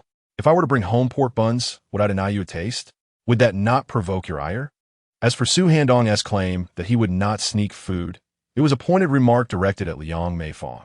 Although she resides in the same courtyard as the elderly couple, she has a habit of secretly enjoying any delicacies that come her way. Liang Meifong could hardly miss the implications in Su Handong's words, as they were clearly aimed at her. However, she could not acknowledge the truth of the matter. So she huffed in annoyance and retorted, "Are you really pursuing a business? You can't even tend to your fields properly. So don't harbor dreams of making a fortune in trade. After you finish dealing with those pesky bean pests, it will take you at least a day or two. Perhaps you should first focus on cultivating the land properly." Ding! A task has been triggered. At your age, you are ridiculed for being slow and inept at work. Please, dear host, eliminate the bean pest from 2 acres of land as swiftly as possible. The rewards will be commensurate with your speed, provided you meet the completion criteria. Reward item: a low-priced domestic brand of the famed Herba Dabong, currently commanding the highest market price. Task points: 10, 100. Just as Zhou Laojin stated that his family possesses nothing, capturing a mere bean pest has unlocked a task for the rewarding Herba Dabong. The system is quite remarkable. The rewards for the Herba Dabong are categorized into 5 price tiers based on completion. However, capturing the pests crawling on the beanstalks necessitates both speed and meeting the completion criteria. This means he cannot simply stroll through the bean field, catching a few pests at leisure. He must achieve the required standard. This poses a considerable challenge. After all, the pests cling to the bean plants and must be individually removed, with some hiding beneath the leaves, requiring a thorough search. No wonder the system offers such valuable rewards. The generic Herba Dabong retails for around 100, while the most expensive version, imported from East Germany, costs approximately 300 to 400. In this era, the Herba Dabong could be likened to an ordinary compact car, while the East German variant represents a luxury vehicle. Eureka! I have devised a method to achieve the required completion swiftly. Su Handong suddenly had a thought. Chapter 9. What are you up to now? Are you pondering again? Xiaoman is coming over tonight. In the system's storage space, while it cannot accommodate living creatures due to size restrictions, it can house certain minuscule entities. Certainly, cattle or sheep cannot be stored, let alone humans. However, even though living organisms cannot be stored, it can contain tiny bacteria. Once a living creature is placed within the system, it seems to exist in a space where time is frozen. I can reach out and touch the bean pests, then transfer them into the storage space. This approach not only saves time in capturing the pests, but also eliminates the need to place them into bags, significantly enhancing my efficiency. As he walked through the soybean field, Su Handong flipped through the soybean leaves in search of the elusive soybean pests. At this moment, the pods had begun to take on a slightly yellow hue, indicating that harvest time was just a week away. The corn was also nearing its harvest period. Given the northern geographical location, crops were harvested earlier. By a few days before the Mid-Autumn Festival, the autumn harvest was typically completed, as the weather would begin to turn chilly around that time. In fact, in previous years, it had even snowed before the festival.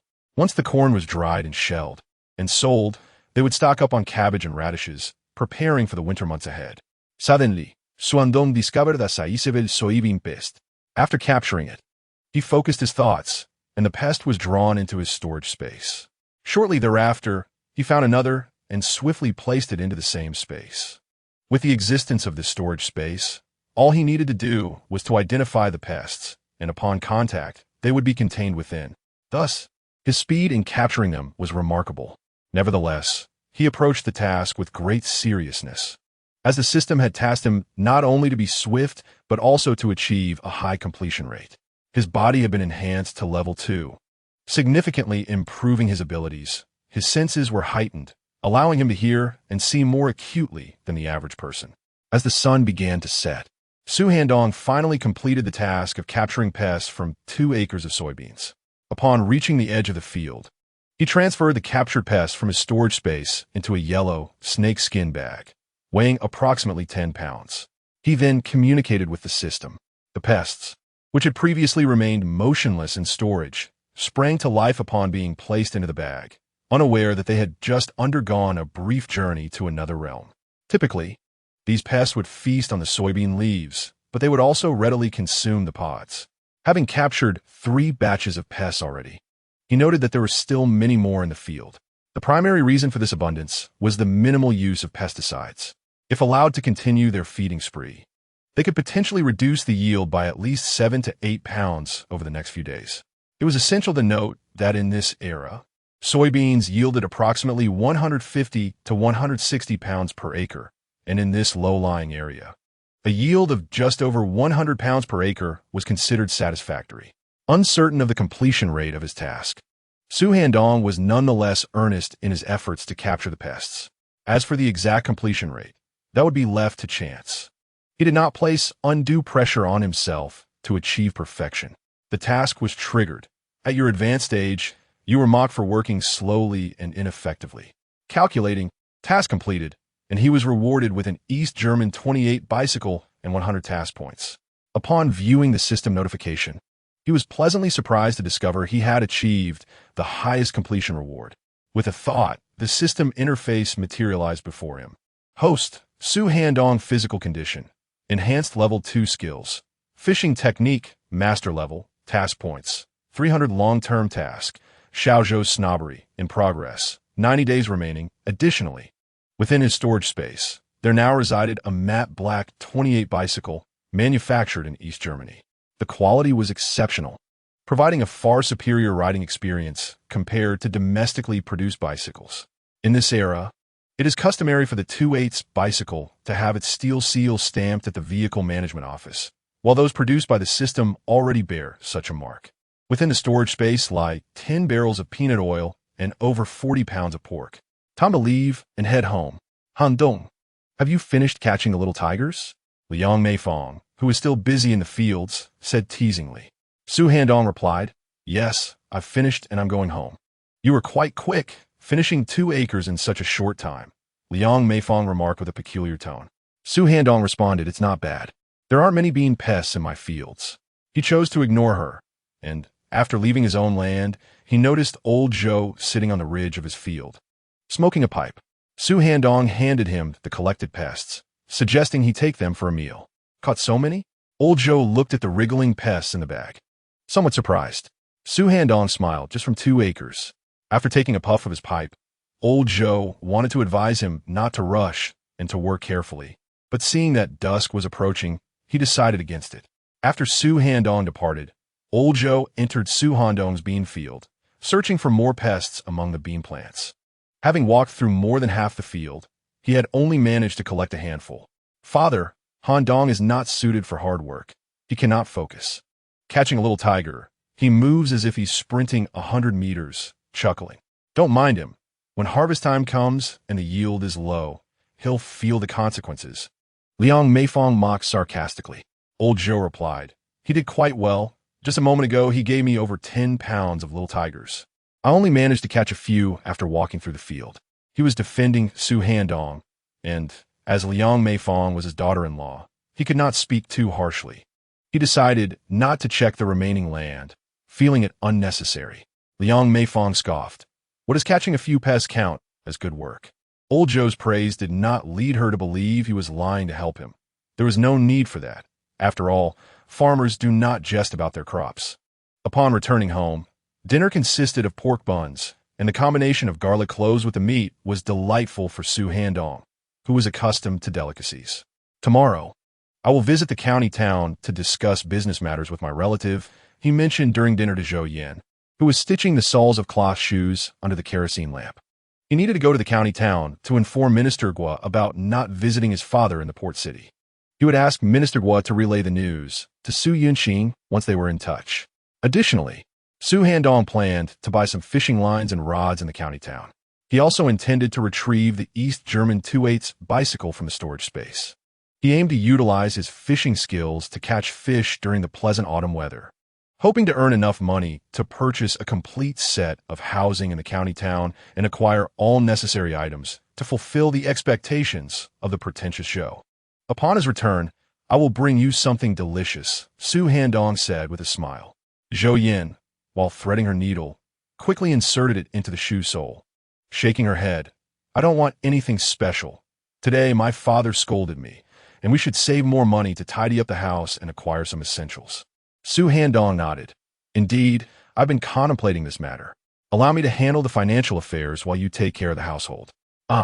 With a light flick of her disheveled hair, Zhou Yin flashed a playful smile at Su Handong. Beneath the soft glow of the kerosene lamp, Zhou Yin, clad in simple attire, her hair somewhat unkempt yet undeniably beautiful without the adornment of cosmetics, evoked in Su Handong a fleeting sense of tranquility and the passage of time. He reached out, unable to resist the urge to tousle her hair. "What are you doing?" Lost in thought again, Zhou Yin playfully brushed aside Su Handong's hand, only to then flick her fingers in mock annoyance. "Oh, this fierce girl. I merely want to pat her head, and she reacts like this." "Xiaoman will come by for a while this evening," Zhou Yin informed him. Su Handong inquired, "What does she intend to do in this darkness?" Zhou Yin replied, "I went to see her this afternoon, and Handong suggested that Xiaoman visit tonight.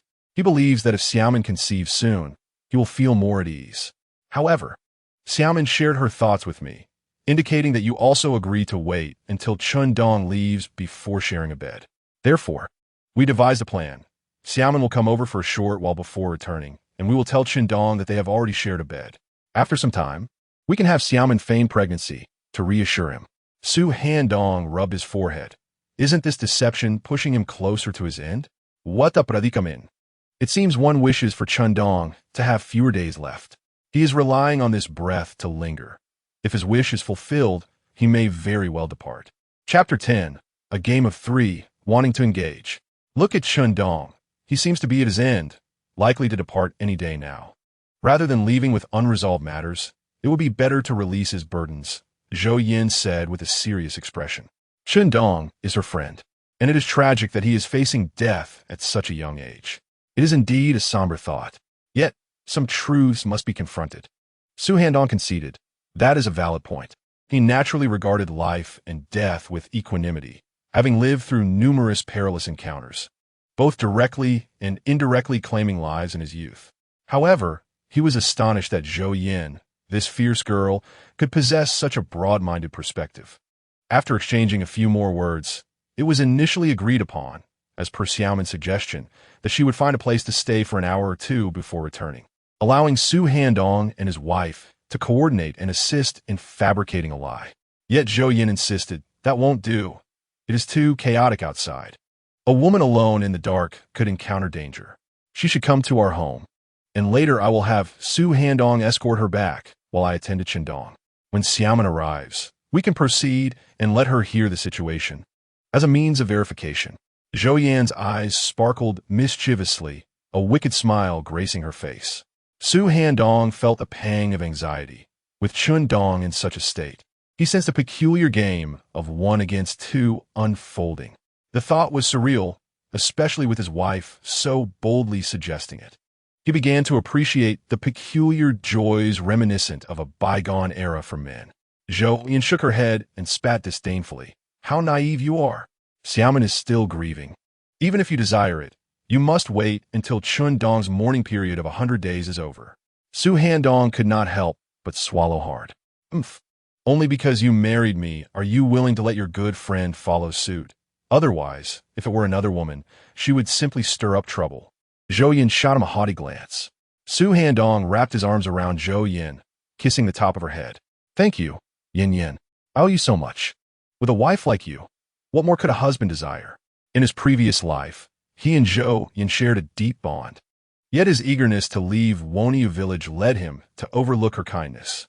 It was only after his departure and her untimely death that a series of events unfolded, filling him with guilt toward Zhou Yin.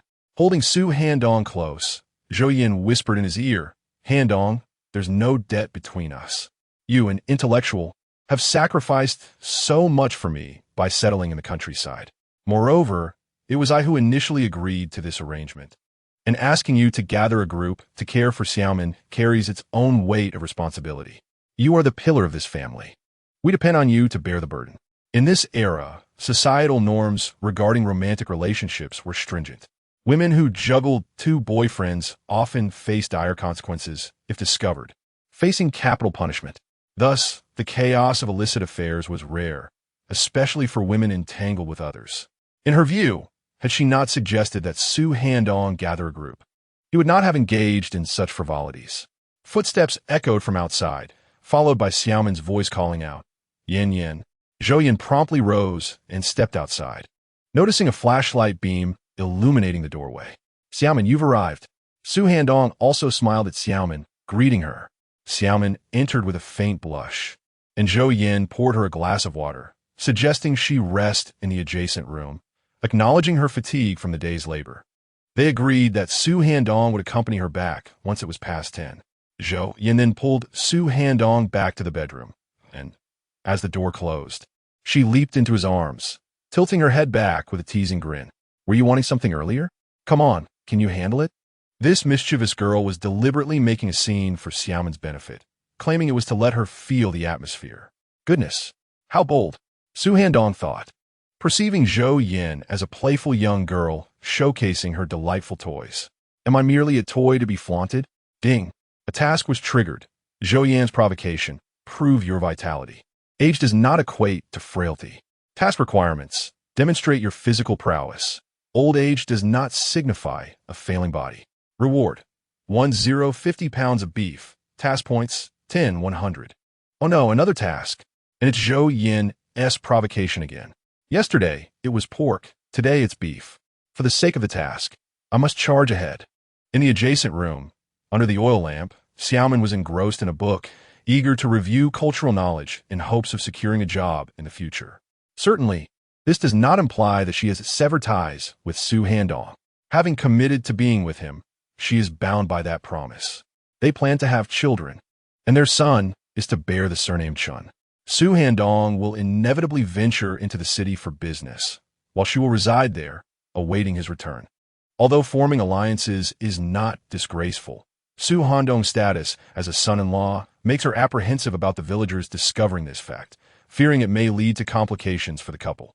As she diligently immersed herself in her reading, she faintly heard a woman's voice echoing.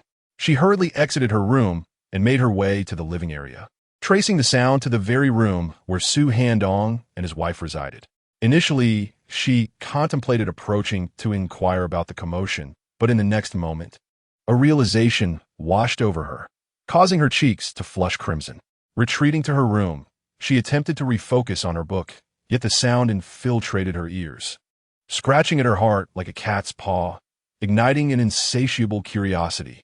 After more than 2 hours, Su Handong emerged, fully dressed, followed closely by Zhou Yin, whose face was flushed and hair tousled. Yin, I shall take my leave, Xiaomin said softly, her head slightly bowed, her cheeks aglow. Su Handong responded, Xiaomin, allow me to escort you. Yin, do stay inside and avoid catching a chill. Zhou Yin nodded with a smile, understood. Handong, just do not take advantage of Xiaomin on the way. Do not speak nonsense. I am not that kind of person, Su Handong retorted, shaking his head in exasperation. Zhou Yin could not help but giggle. Stepping outside, they illuminated their path with a flashlight, walking side by side in silence, the atmosphere tinged with awkwardness. It was the 3rd day of the 8th lunar month, and the clock read 10:30 at night. The crescent moon had vanished, leaving the sky enveloped in darkness. In those times, entertainment was scarce at night, and rural folk had long nestled in their beds, rendering the roads eerily quiet.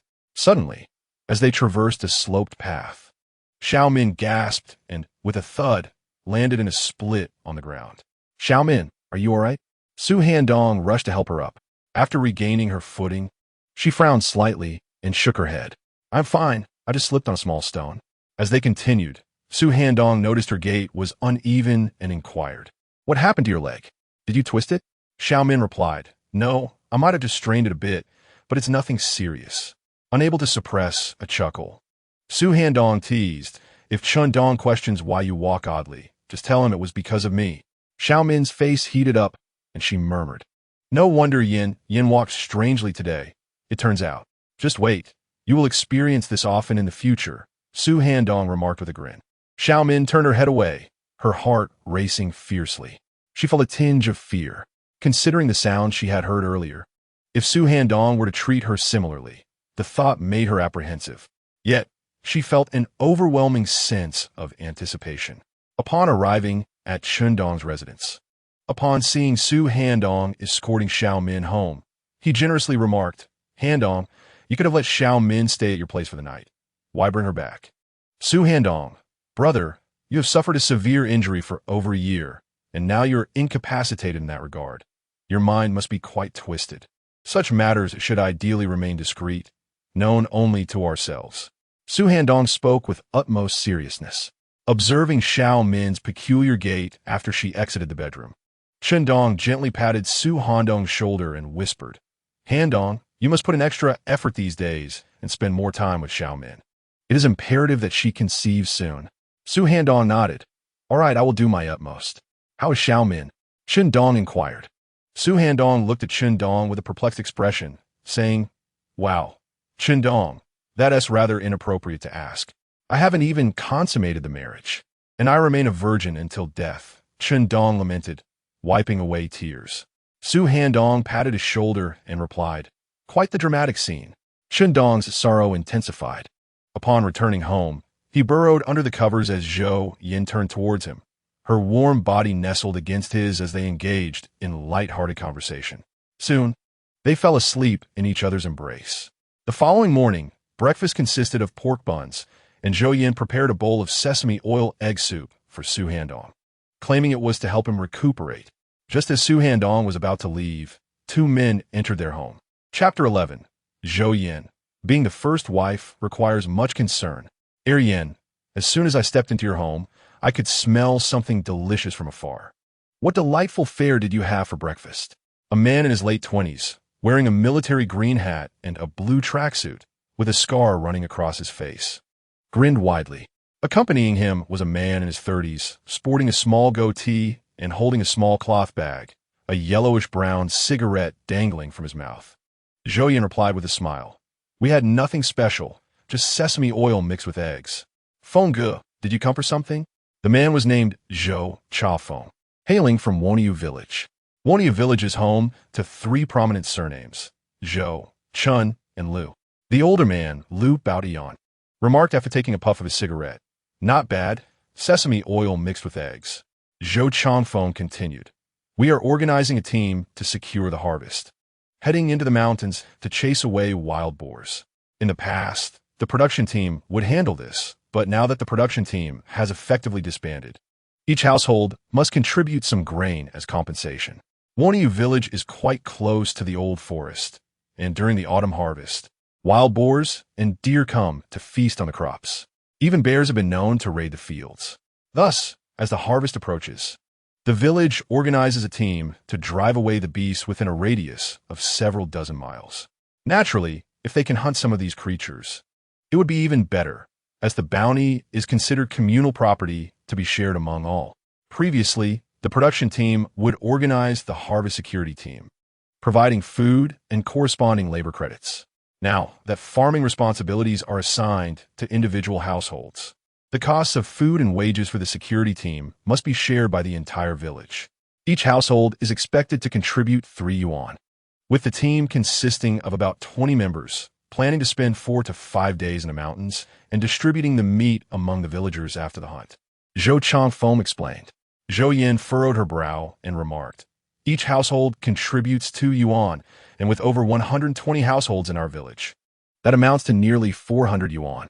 There are 20 members in the hunting team, which means each person would receive a mere 20 yuan. In county, one earns only 30 to 40 yuan a month." Zhou Yin could not help but grumble further. Upon noticing Zhou Yin's calculating demeanor, Su Handong replied, "All right, 3 yuan seems reasonable." The hunting team assumes a considerable risk. Venturing into the mountains to hunt is perilous. Wild boars are as fierce as tigers, and encounters with bears or even real tigers are not uncommon. To be frank, I have no intention of hunting in the mountains. As a former big shot, I do not take risks lightly. Hunting is not for me. Last year, Handong ventured into the mountains and was chased by a wild boar, tumbling down a large rock and ending up like this. Fishing or completing tasks in the village is far more appealing. Besides, the meager 1 or 2 kilograms of meat from hunting pales in comparison to charming Zhou Yin, which has already rewarded me with 100 kilograms of meat after 2 encounters. Zhou Chaofeng nodded with a smile. My brother-in-law is right. Although the hunting team may earn 20 yuan over a few days, it is money earned at the cost of their lives. He then jested, Yin, if you envy the hunting team's earnings, why not let my brother-in-law join them? But given his slender build, he would likely soil himself at the sight of a wild boar. Ding! A random task has been triggered. Villager Zhou Changfeng mocks your frailty and lack of strength. Task description: join the hunting team and venture into the mountains to hunt. The task duration is until this hunting expedition concludes, and rewards will be based on your performance during the hunt, offering a choice between an 84-style micro pistol or a 92-style pistol with 100 rounds of ammunition and a silencer. Task points: 200. The system's prompt echoed in Su Handong's mind. Wow, a task. And the reward is a pistol. Su Handong exclaimed internally. The 84, 64, 80, and 5,492 models, each enhanced in performance, were indeed appealing. The 92-style pistol ranks first among domestic firearms. Despite being domestically produced, they are commendable. Su Handong felt a pang of desire as he recalled his proficiency with handguns. Having spent his early years in the bustling port city with a firearm almost permanently in hand. Furthermore, the task points were quite tempting. He currently possessed 400 task points. Reaching 1,000 would allow him to enter a lottery for potential skills. Not all. My Handong is exceptionally formidable. Do not underestimate him, Zhou Yin huffed, gently rubbing her delicate nose. Zhou Changfeng, with a mischievous grin, teased, Yin, how is your brother-in-law formidable? Just as Zhou Yin was about to retort, Su Handong quickly cleared his throat to intervene, fearing that this fierce girl might reveal too much. Changfeng, count me in for the hunting team. It's been years since I last hunted. Zhou Changfeng regarded him with a hint of disdain. What's this, brother-in-law? Aren't you an intellectual? Did you really hunt before? Su Handong had lived in Kyoto with his aunt until he was 16, before participating in the movement of intellectuals going to the countryside. Long Feng, you underestimate me. After all, I hail from a prestigious family in Kyoto, having handled firearms countless times since childhood. My marksmanship is among the finest among the children of our community, and I have genuinely trained in martial arts. Had it not been for my background, I might have become a red guard like Su Handong, who often rambles nonsensically. Indeed, in his youth, he had merely touched a handgun a few times, firing only a few rounds, as he was quite young at the time. In those early years, the international climate was tense, and Kyoto felt the gravest threats. Anyone residing in Kyoto was required to undergo firearms training. The prevailing slogan was that every citizen of Kyoto was a soldier defending the nation. He had handled firearms a few times, practicing military boxing and dagger techniques with the other children, albeit in a rather haphazard manner. They had even attempted to enlist in the Red Guards, but were dismissed by the elders for being too young. However, that is of little consequence. Now, whether in marksmanship or martial arts, he is confident even against professionals. Handong, don't be foolish. Don't entertain thoughts of joining the hunting team. We cannot afford to take such risks, Zhou Yin said, her brow furrowed. She almost wanted to express how dangerous it was to join the team to hunt in the mountains. Handong had faced dire consequences from such a venture. With Handong's fate as a cautionary tale, Zhou Yin was deeply concerned. Zhou Changfeng mentioned that if Su Handong wished to join the hunting team, he could sign up today and prepare to head into the mountains early tomorrow. Handong, stop trying to be brave. Joining the hunting team is far too dangerous, Zhou Yin grumbled. Su Handong shook his head with a smile, responding, I am not being reckless. My marksmanship is genuinely commendable, and before the autumn harvest, I could earn 20 yuan. We cannot take such risks. This is too perilous. I need you and Xiaomin to rely on me in the future, Zhou Yin said, her eyes glistening with tears. Su Handong gently ruffled Zhou Yan's hair and said earnestly, I understand your concerns. You fear I might meet a fate like Handong's. But this is the reality of our lives. I cannot let fear of what happened to him dictate my actions. Since you both intend to depend on me, I must face life with courage. One must confront life bravely. Moreover, if I join the hunting team, even if I perform poorly, I could still obtain a handgun. With a firearm in hand, alongside a storage space, if I encounter anyone who seeks to harm me, I could eliminate them without a second thought. When the time comes, I would simply store the weapon away. Who would suspect me as a killer? Yet, there lingers a shadow of worry in Su Handong's heart. Although he does not return to the Su family in Hong City, if his father, Su Yunqing, were to reveal his existence to others in the family, They might seek to use him to threaten Su Yinqing. He could avoid Hong City, but he must have means for self-protection. Handong, I know you're focused on making money, but please be cautious in the mountains, Zhou Yin cried, tears brimming in her eyes. Since he was determined to join the hunting team and confront wild beasts, Su Handong knew he must prepare adequately. Su Handong hurriedly drove the mule cart borrowed from old Zhou towards the town, while Zhou Yin busied herself with her chores. However, as she passed by Xiao Min's home, she pondered the necessity of informing Xiao Min about Su Handong's intention to join the protection team and venture into the mountains for hunting. In her heart, Zhou Yin mused, "In the past, I was the matriarch of the household, and it is my duty to manage domestic affairs without burdening the man of the house." Chapter 12. Since we are forming alliances, let's first secure some interest from Xiao Min. Upon meeting Xiao Min, Zhou Yin succinctly conveyed Su Handong's plans to join the protection team and his reasoning. "Do not worry, Xiao Min. Handong's participation in the protection team is merely to earn some extra money. He is doing this to ensure that our family has some savings for the future." Grasping Xiao Min's hand, she added, "I believe Handong is right. One cannot shy away from challenges. A man should possess a measure of courage, which is far preferable to being spineless. As the saying goes, when bitten by a snake, one becomes wary of ropes." She spoke thus, fearing that Xiao Min might overly fret about Su Handong.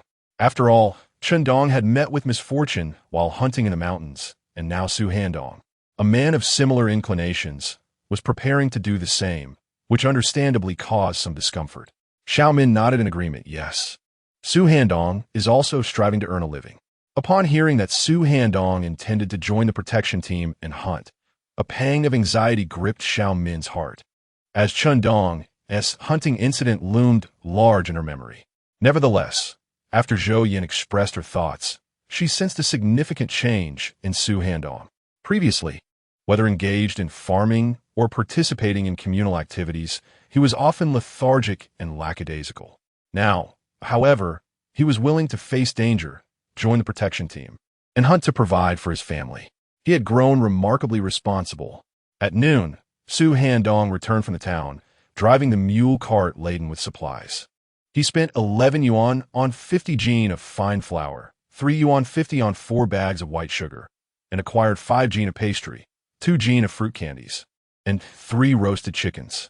Additionally, he procured 5 hunting spears, 2 machetes, 2 daggers, and some rope from the supply cooperative.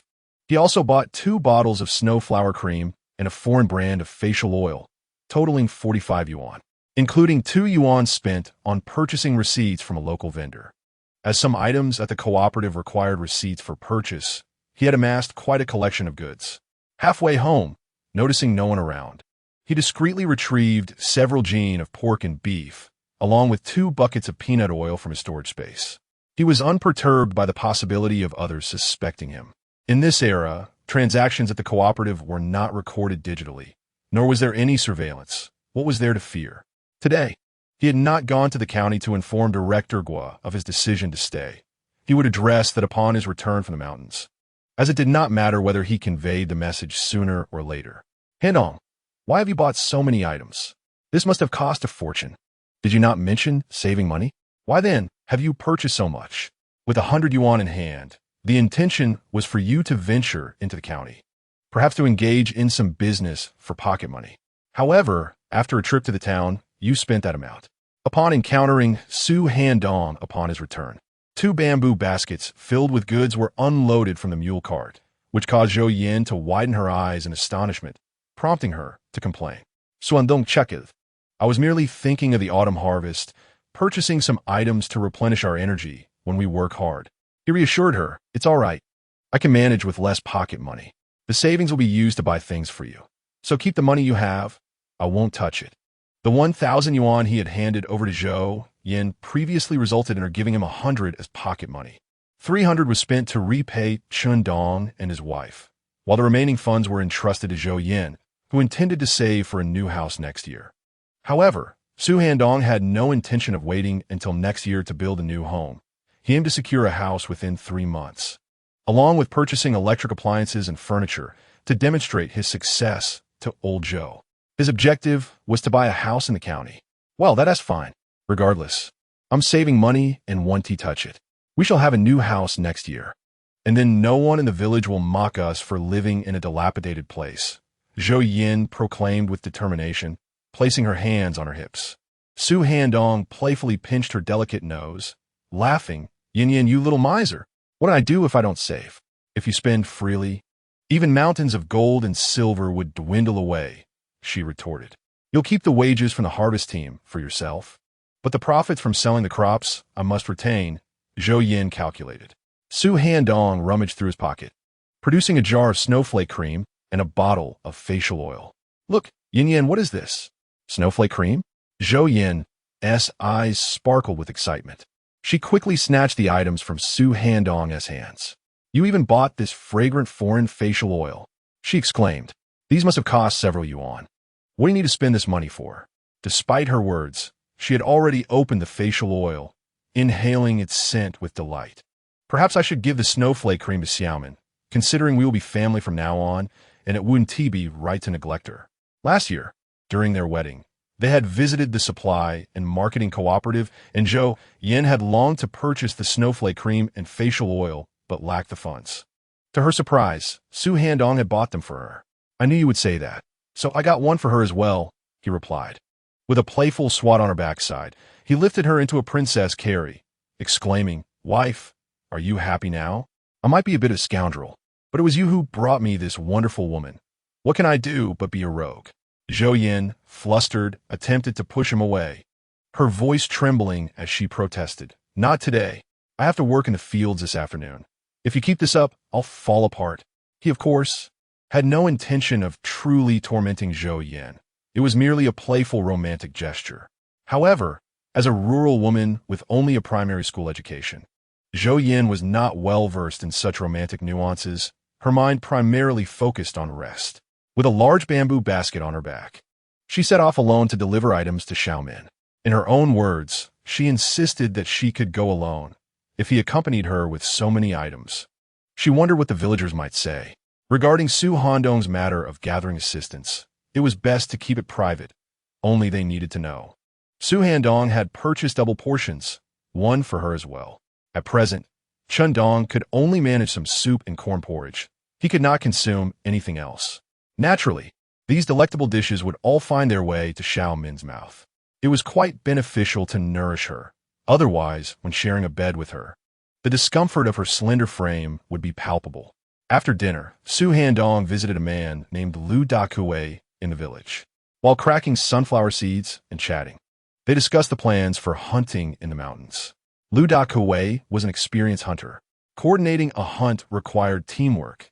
The protection team comprised 23 individuals, armed with 15 firearms, 7 old cannons, 2 double-barreled Tiger guns, 5 single-barreled Eagle guns, and 1 Russian-made Mosin-Nagant rifle adapted for hunting. The group was divided into 3 smaller teams, 2 groups of 8 and 1 group of 7, with each team allotted 5 guns.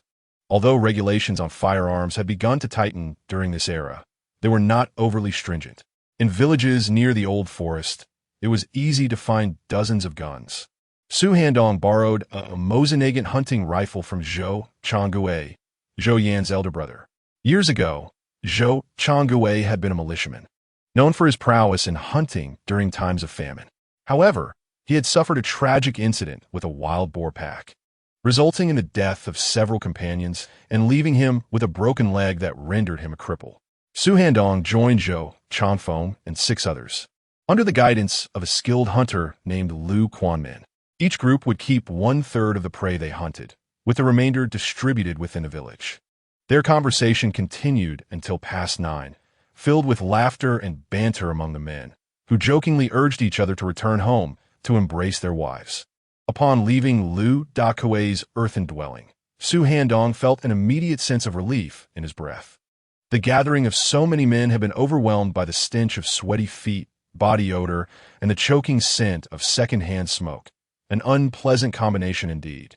Returning home, he found Xiao Min there, sitting on the Kong with Zhou Yin, as the two chatted while mending shoe soles. Yin Yin, I'm heading back now, Xiao Min said as she tidied her belongings. Zhou Yin nodded in agreement.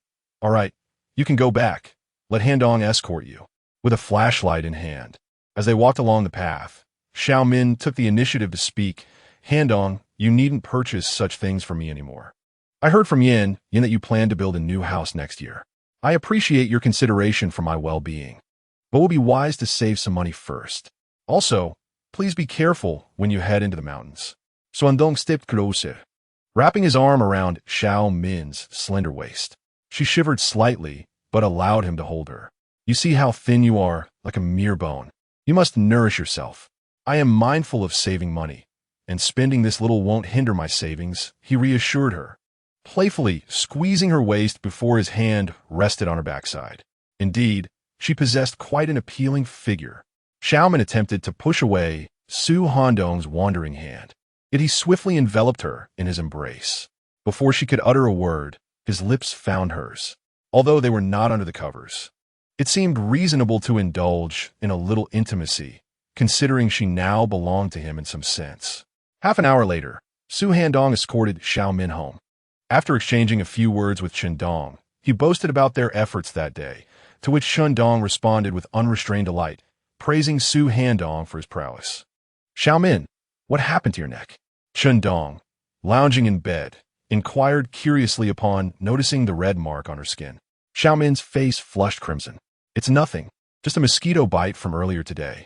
In truth, it was a mark left by Su Handong when he had kissed her in a daze, as he playfully claimed it was a stamp to assure Handong that they had indeed shared a bed. The mosquitoes are quite vicious this season, Handong acknowledged, nodding.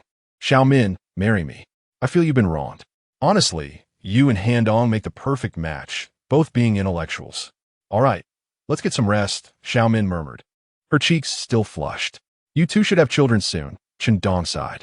Xiao Min replied, that'll take time. The most important thing is for you to take care of yourself. In the darkness, Handong whispered, I fear I may not live to see the day you become pregnant. Upon returning home that night, Su Handong and Xiao Min quickly settled under the covers. Are we doing this again? She asked. Yes. This time, they did not linger too long, as Zhou Yin advised.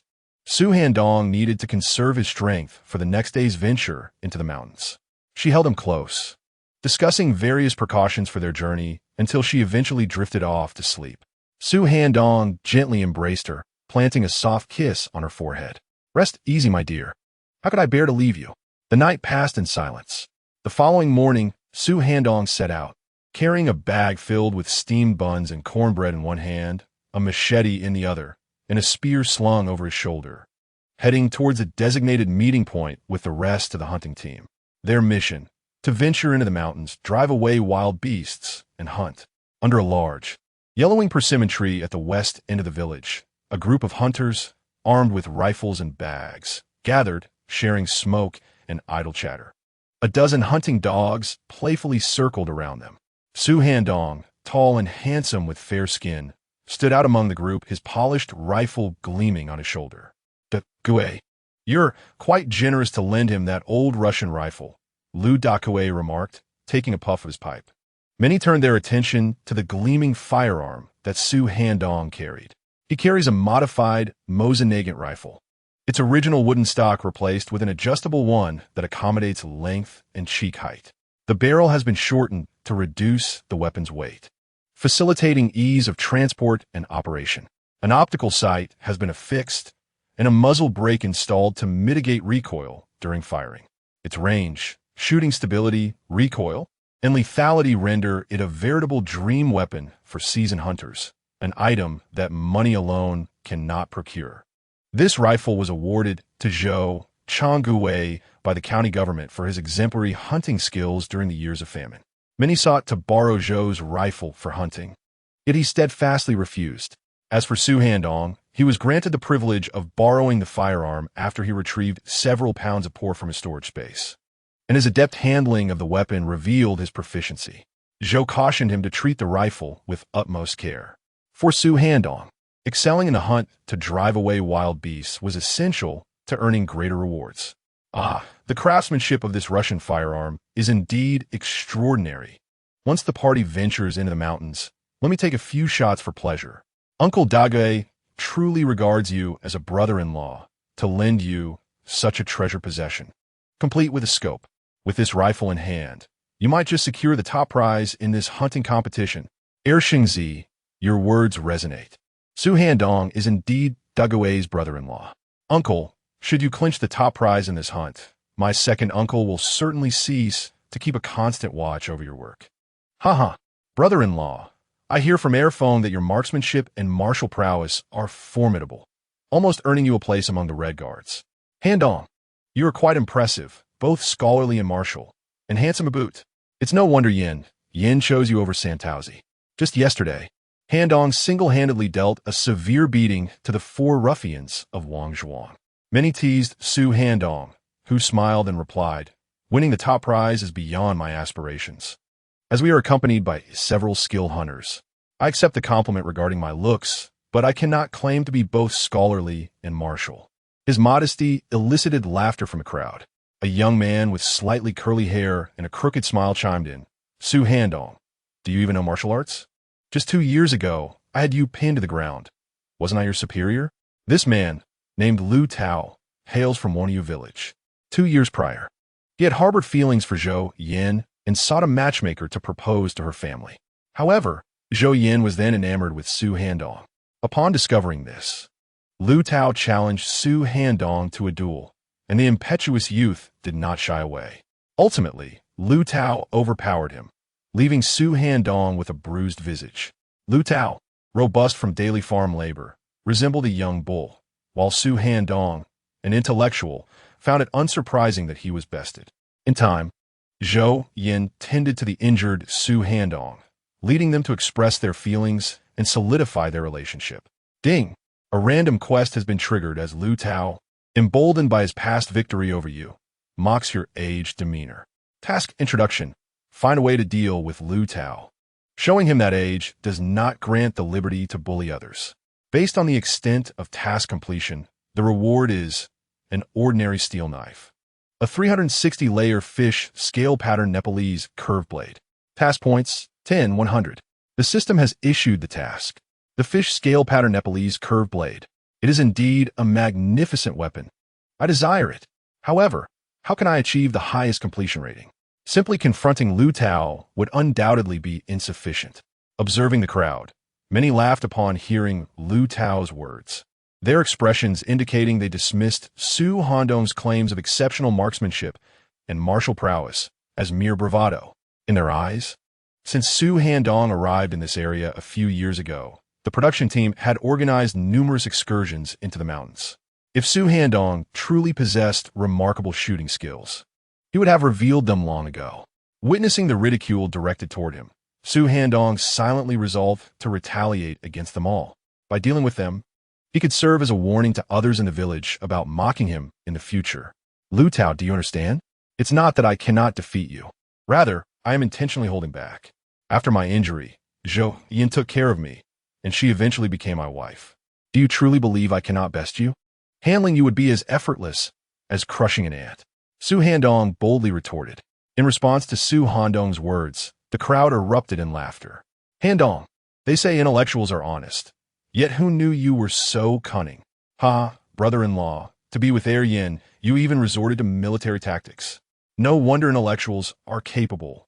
Ha, this strategy is truly brilliant. It appears you were beaten, yet you gain a wife. How ingenious. So, your relationship with Yin is thanks to Santauzi beating you up. Doesn't that make him your matchmaker? Santao, you're no match for Handong's cleverness. As the laughter continued, Lu Tao's face flushed with anger, his neck stiffening as he glared at Su Handong. You think handling me is like dealing with an ant? Do you dare practice with me? Su Handong removed his backpack and handed his hunting rifle and throwing knife to Zhou Changfeng. Brother Feng, please hold on to my things for a moment. He then stepped forward, locking eyes with Lu Tao, flexing his wrists slightly. What is there to fear? Come on, let's practice. Someone nearby quickly interjected. Yan's family, Santauzi, what are you doing? We're all from the same village, just joking around. No need to take it seriously. Others chimed in, exactly. Handong, Santauzi, don't let it get to you. We're just having fun. There is no need for any unhappiness. Just as someone attempted to intervene, Lu Tao charged forward, swinging his fist towards Su Handong's face. However, just as his hand was about to make contact, Su Handong swiftly grasped it, exerting force to pull him closer, followed by a swift sidestep. Seizing his hand directly, Lu Tao was executed with a swift shoulder throw. Thud! The impact left Lu Tao dazed and disoriented. Before he could rise, a foot pressed down upon his chest, and with a condescending huff, the assailant declared, "You dare to resort to ambush? Even if you attempt such treachery, I could dismantle you as easily as crushing an ant. What are you doing? You an outsider? Dare to lay hands on others? It seems you are in dire need of a lesson." Lu Tao's cousin shouted, advancing to deliver a kick towards Su Handong. Witnessing his cousin being thrown and then pinned beneath foot, he felt compelled to intervene. "I've been waiting for this."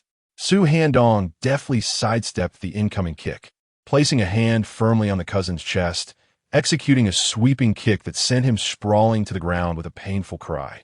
Meanwhile, Su Handong swiftly advanced, seizing the wrist of another Lu family member, twisting it with just enough force to elicit a pained reaction, and with a powerful shove, sent him crashing several meters away, landing face first on the ground with a wail of agony. "Who else dares challenge me?" he called out. "Many of you have mocked me, a mere outsider, for being a son-in-law. I chose not to stoop to your level, yet you still chose to ridicule me, thinking me weak and easily bullied. Come forth, all of you, and let us engage. Do you dare? If not, you are nothing but cowards." After swiftly incapacitating 3 individuals, Su Handong stood tall, pointing at the crowd with a steely expression, exuding an overwhelming aura that left everyone momentarily stunned. Even those he had just defeated ceased their cries of pain. "Brash young man, you flaunt your meager skills with such arrogance. I will teach you a lesson," a man named Chun Shangang exclaimed, finally regaining his composure, rushing forward to throw a punch at Su Handong. Thud! Chun Shangang was sent flying several meters away, as if he were a mere sandbag. Following him, a few more individuals, incensed by the insult, charged at Su Handong. How could these proud northeastern men tolerate being labeled cowards? Yet, even in their indignation, they found themselves at a disadvantage. In a remarkably clean and efficient manner, Su Handong brought down 8 or 9 challengers one after the other.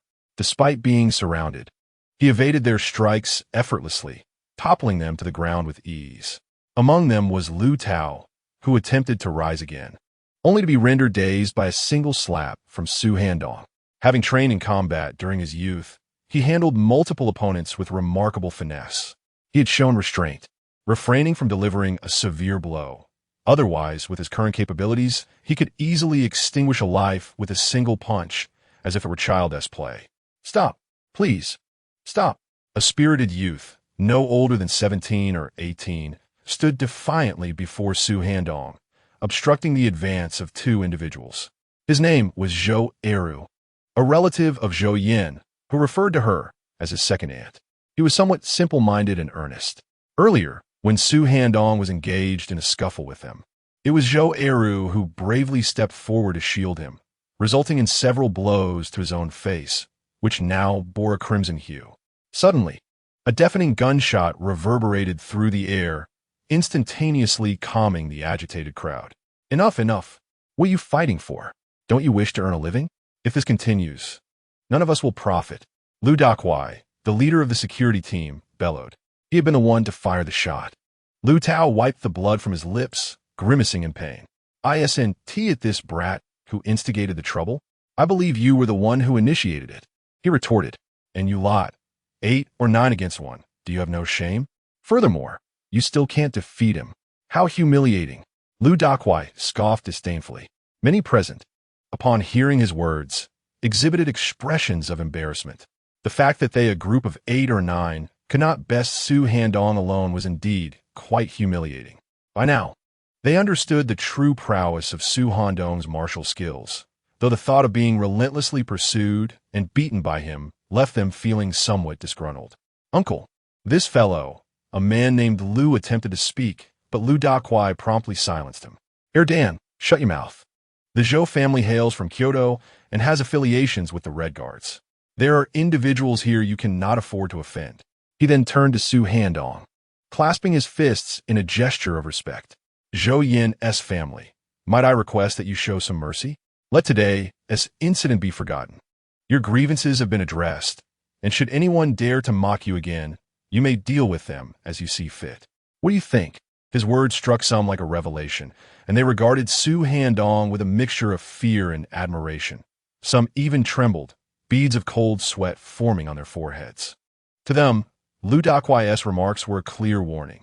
Those from Kyoto, who had participated in the Red Guards, could easily dominate 9 others, a force not to be trifled with.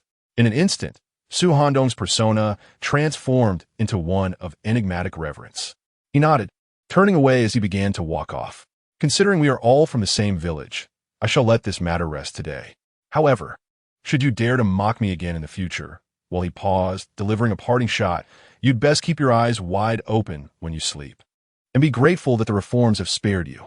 In his final moments, with his back turned to the crowd, he added with an air of bravado, "A true man never looks back at an explosion." How exhilarating! Lu Dakuai's words made Su Handong acutely aware that the former likely considered him a mysterious figure of Kyoto. In this era, many rural dwellers, in their idle chatter, delight in discussing national affairs, venerating national heroes, and conjuring non-existent enigmatic characters. If they wish to regard me as a mysterious figure, so be it. I shall not clarify their misconceptions and will leave them to their imaginations. Ding! Task completed. Reward: a 360-layered, exquisitely crafted Nepali curved blade adorned with a resplendent scabbard and 100 task points. Splendid. I knew the system would not disappoint a diligent individual. As he gazed upon the beautifully designed, dog-headed blade and the scabbard encrusted with vibrant gemstones within his storage space, Su Handong felt a surge of excitement. Such craftsmanship is undoubtedly a hallmark of excellence. Merely observing the jewels embedded in the scabbard indicates its substantial value. With his back turned to many, he contemplated how to further ignite the day's events. A single decisive blow is preferable to a multitude of futile attempts. Since he resided in the village, he would inevitably interact with these individuals. Could they continue to mock him upon their encounters? He feigned reaching into his clothing and retrieved the 360-layered Nepali curved blade along with its scabbard from the system's space, brandishing it before the crowd. Pointing the blade toward a modest pine tree, approximately 2 meters away and 10 centimeters in diameter, he spoke coldly. "What do you think of this tree?" With that, he strode forward, raising the Nepali curved blade and delivered a powerful strike against the tree's slanted surface. Bang! The blade pierced through effortlessly. This weapon, as sharp as a razor. Initially, he had anticipated it would take 2 or 3 strikes to sever the tree, but unexpectedly, a single blow sufficed, nearly causing him to lose grip of the blade. As the tree swayed, Su Handong gently pushed it aside. Then the pine tree, roughly 10 centimeters thick and 7 or 8 meters tall, toppled with a resounding crash. Boom! The onlookers stood petrified, their eyes wide with shock, silence enveloping them. Many faces etched with profound fear. Although my actions may lead to fewer provocations from the villagers in the future, I refuse to diminish myself merely to accumulate task points. I am a reborn individual, and I shall not play the fool, even without the system's backing. Su Handong, accustomed to positions of power, naturally possessed a sense of pride. Ding! Congratulations, host! You have triggered a hidden reward. Can Lien Pastil eat? You have received a lucky die. Huh! This is quite unexpected. What a marvelous system. But what exactly is this lucky die? Chapter 15. In this era, relying solely on hunting for income makes marrying a wife exceedingly difficult. Observing the image of a die appearing on the system panel, Su Handong felt a twinge of confusion. Lucky die. Usable once a week, it provides guidance on a lucky direction based on a random point score achieved through throw, granting the host a certain increase in luck value, depending on their location. What does this mean? According to the rolled lucky points and the guided direction of fortune, one may receive a boon of luck. However, the concept of luck feels rather nebulous. Once we enter the mountains, perhaps I shall test it out, to discern the direction of my luck today and see what fortunate events may unfold. What do you mean, uncle? Is there something significant about Yan's family? A young man inquired softly. Lu Dakuai, with a serious demeanor, replied, All I can say is that when he engaged with you, he employed lethal techniques. The aura he exudes is reminiscent of an old soldier who has taken dozens of lives in combat against the Americans. If he had chosen to exert more ferocity, you would not see the sun rise again today. As for his identity, I am unaware, but he is certainly not someone we can provoke.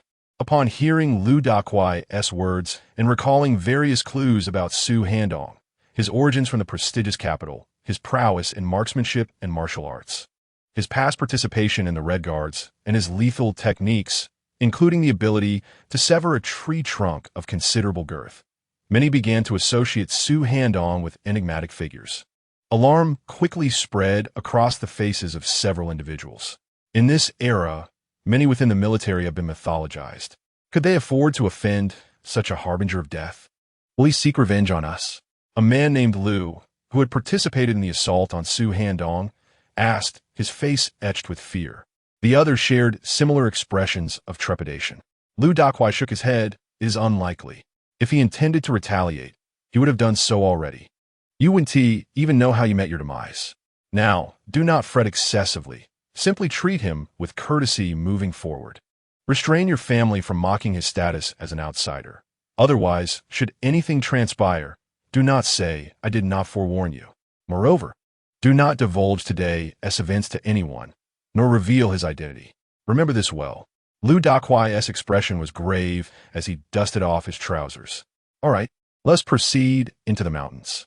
Soon, the group moved forward as though the earlier altercation had never occurred, though a profound silence enveloped them during the journey. Uncle, where's that impressive knife you had earlier? Zhou Eru, carrying a hefty bag and assisting Su Handong with 2 spears, asked with a simple smile. Upon hearing about the knife, Zhou Eru's eyes sparkled with excitement.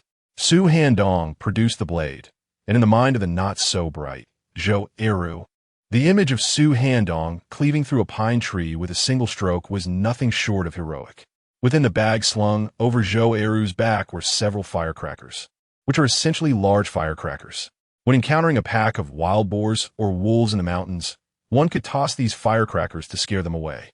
In the wilderness, the most perilous beasts are not the enormous black bears nor the king of the forest, the tiger, but rather the wild boar and the wolf, as both are social animals.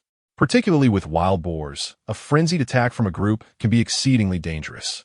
Su Handong chuckled and replied, That knife is not something just anyone can wield, except for me. The Nepalese curved dagger had been concealed within his storage space, and he feigned hiding it within his garments. The expressions of those around him were peculiar. To them, that blade must have claimed countless lives. Soon, they arrived at a fork in a mountain trail, 3 miles west of Woniu village. All right.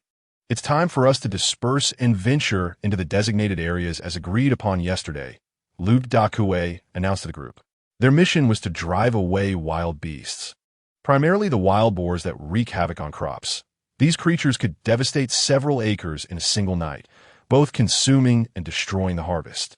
According to their prior arrangement, the 3 teams would delve into the mountains, seeking animal trails, and either drive the beasts away or hunt them down. The areas they would explore extended roughly 10 kilometers. Upon reaching their designated points, they would return to the village for the night, avoiding an overnight stay in the mountains. Essentially, they were akin to a fishing net, combing through the forest for several kilometers near Woniu village to prevent wild animals from encroaching upon the agricultural lands and causing destruction. At that moment, Su Handong had a thought. System, I wish to use the lucky dice. Before him appeared a semi-transparent interface, and a 10-sided die began to spin. As the lucky die gradually came to a halt, the side facing up displayed a value of 7. A lucky value of 7, with a favorable direction of northwest, promising prosperity.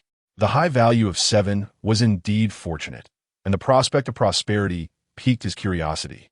Su Handong pointed decisively towards the northwest. Uncle Dakuai, I wish to head in that direction. Initially, their small team was assigned to proceed westward. However, given that the lucky dice had indicated a prosperous direction, he felt no hesitation. Lu Dakuai nodded in agreement. Very well, Quan Min, you will be responsible for the Leolanka direction. Lu Quan Min replied, all right. Since Handong wishes to go that way, we shall proceed. The group separated, and Lu Quanmin released the 6 hunting dogs he had brought along, leading a few individuals towards the northwest. At this moment, many deciduous trees and hardwoods in the forest had begun to turn a golden hue. Numerous pine trees bore cones and hazelnuts, ripe for harvesting. After the autumn harvest, many mountain dwellers would flock to the woods to gather these nuts. Unlike in later years, during this era, the price of nuts was quite low, even lower than that of grains, often collected merely for pocket money. After walking a short distance, the hunting dogs seemed to have discovered something, surrounding an object and barking excitedly. As the group hurried forward, they found a plump wild rabbit lying still on the ground, ensnared by a thin line around its neck. "We are fortunate. Just a few steps in, and we've stumbled upon someone else's trap. We can roast this for lunch." Lu Quanmin grinned, producing a small knife to sever the rope and lift the rabbit. While unaware of who had set the trap in the mountains, the unwritten rule was that whoever discovered the catch claimed it. If you laid the trap but were absent when the prey was caught, it was merely bad luck. This luck? Was it merely to bring me a wild rabbit? What kind of prosperity is that? In the abode of the second elder. We must part ways here and reconvene at the bend ahead. Who are you accompanying? Lu Quanmin inquired with a tone of deliberation. Su Handong replied, I am indifferent to whom I am with. To broaden the search area, their small team did not proceed together, but maintained a distance of 100 to 200 meters between each other, advancing towards the agreed destination. In the event of any situation arising, this short distance would allow for immediate support. The region they occupied was merely the periphery of a primeval forest, where ferocious beasts were highly unlikely to appear. Occasionally, the patrol team would undertake several days of inspections without encountering any formidable wildlife. Large predators typically avoided human habitation. Furthermore, during the years of famine, production teams organized militias to hunt in the mountains, resulting in the slaughter of countless wild animals, which drastically diminished the wildlife population in the primeval forest. In recent years, many of the older generations who once relied on hunting for their livelihood have abandoned this practice, primarily because it has become increasingly difficult to sustain a living through hunting. The narratives found in some Rebirth novels, where individuals traverse back to the 80s or 90s to thrive as wealthy hunters, are mere fabrications of fiction. The stark reality is that even if wild animals existed in the primeval forest, one would likely struggle to find a partner while relying solely on hunting. Uncle, I will accompany you, Zhou Eru stated directly. All right, the two of us will suffice. Su Handong immediately nodded in agreement. Fewer companions would indeed be preferable. He believed that fortune favored him, and should they encounter a large predator, he would be entitled to a greater share of spoils. Years ago, his father had cast him into a foreign primeval forest to hone his skills, allowing him to hunt alongside seasoned hunters under the pretense of nurturing his wild instincts. Thus, he considered himself to be a somewhat experienced hunter. Armed with a Mosin-Nagant rifle, Su Handong felt confident in confronting large beasts. Lu Quanmin secured a hunting dog with a leash for Zhou Eru to lead. While traversing the mountains, the dog relied on its keen sense of smell to detect the scent of beasts from afar, even sensing the presence of large predators. Su Handong glanced at his compass and, accompanied by Zhou Eru, proceeded towards the northwest. Chapter 16. The Hunt for a Great Black Bear. Uncle, they say you are the young king of the dragon group. Is there any truth to this? Zhou Eru, wielding a machete, swung to sever a 5-flavor fruit shrub and tilted his head to inquire of Su Handong, who was poised with a hunting rifle. The machete, characterized by its broad and straight blade without a hooked edge, is often equipped with a rounded handle for extended reach, making it particularly adept at clearing brush and chopping wood, a common tool for northeastern mountain dwellers.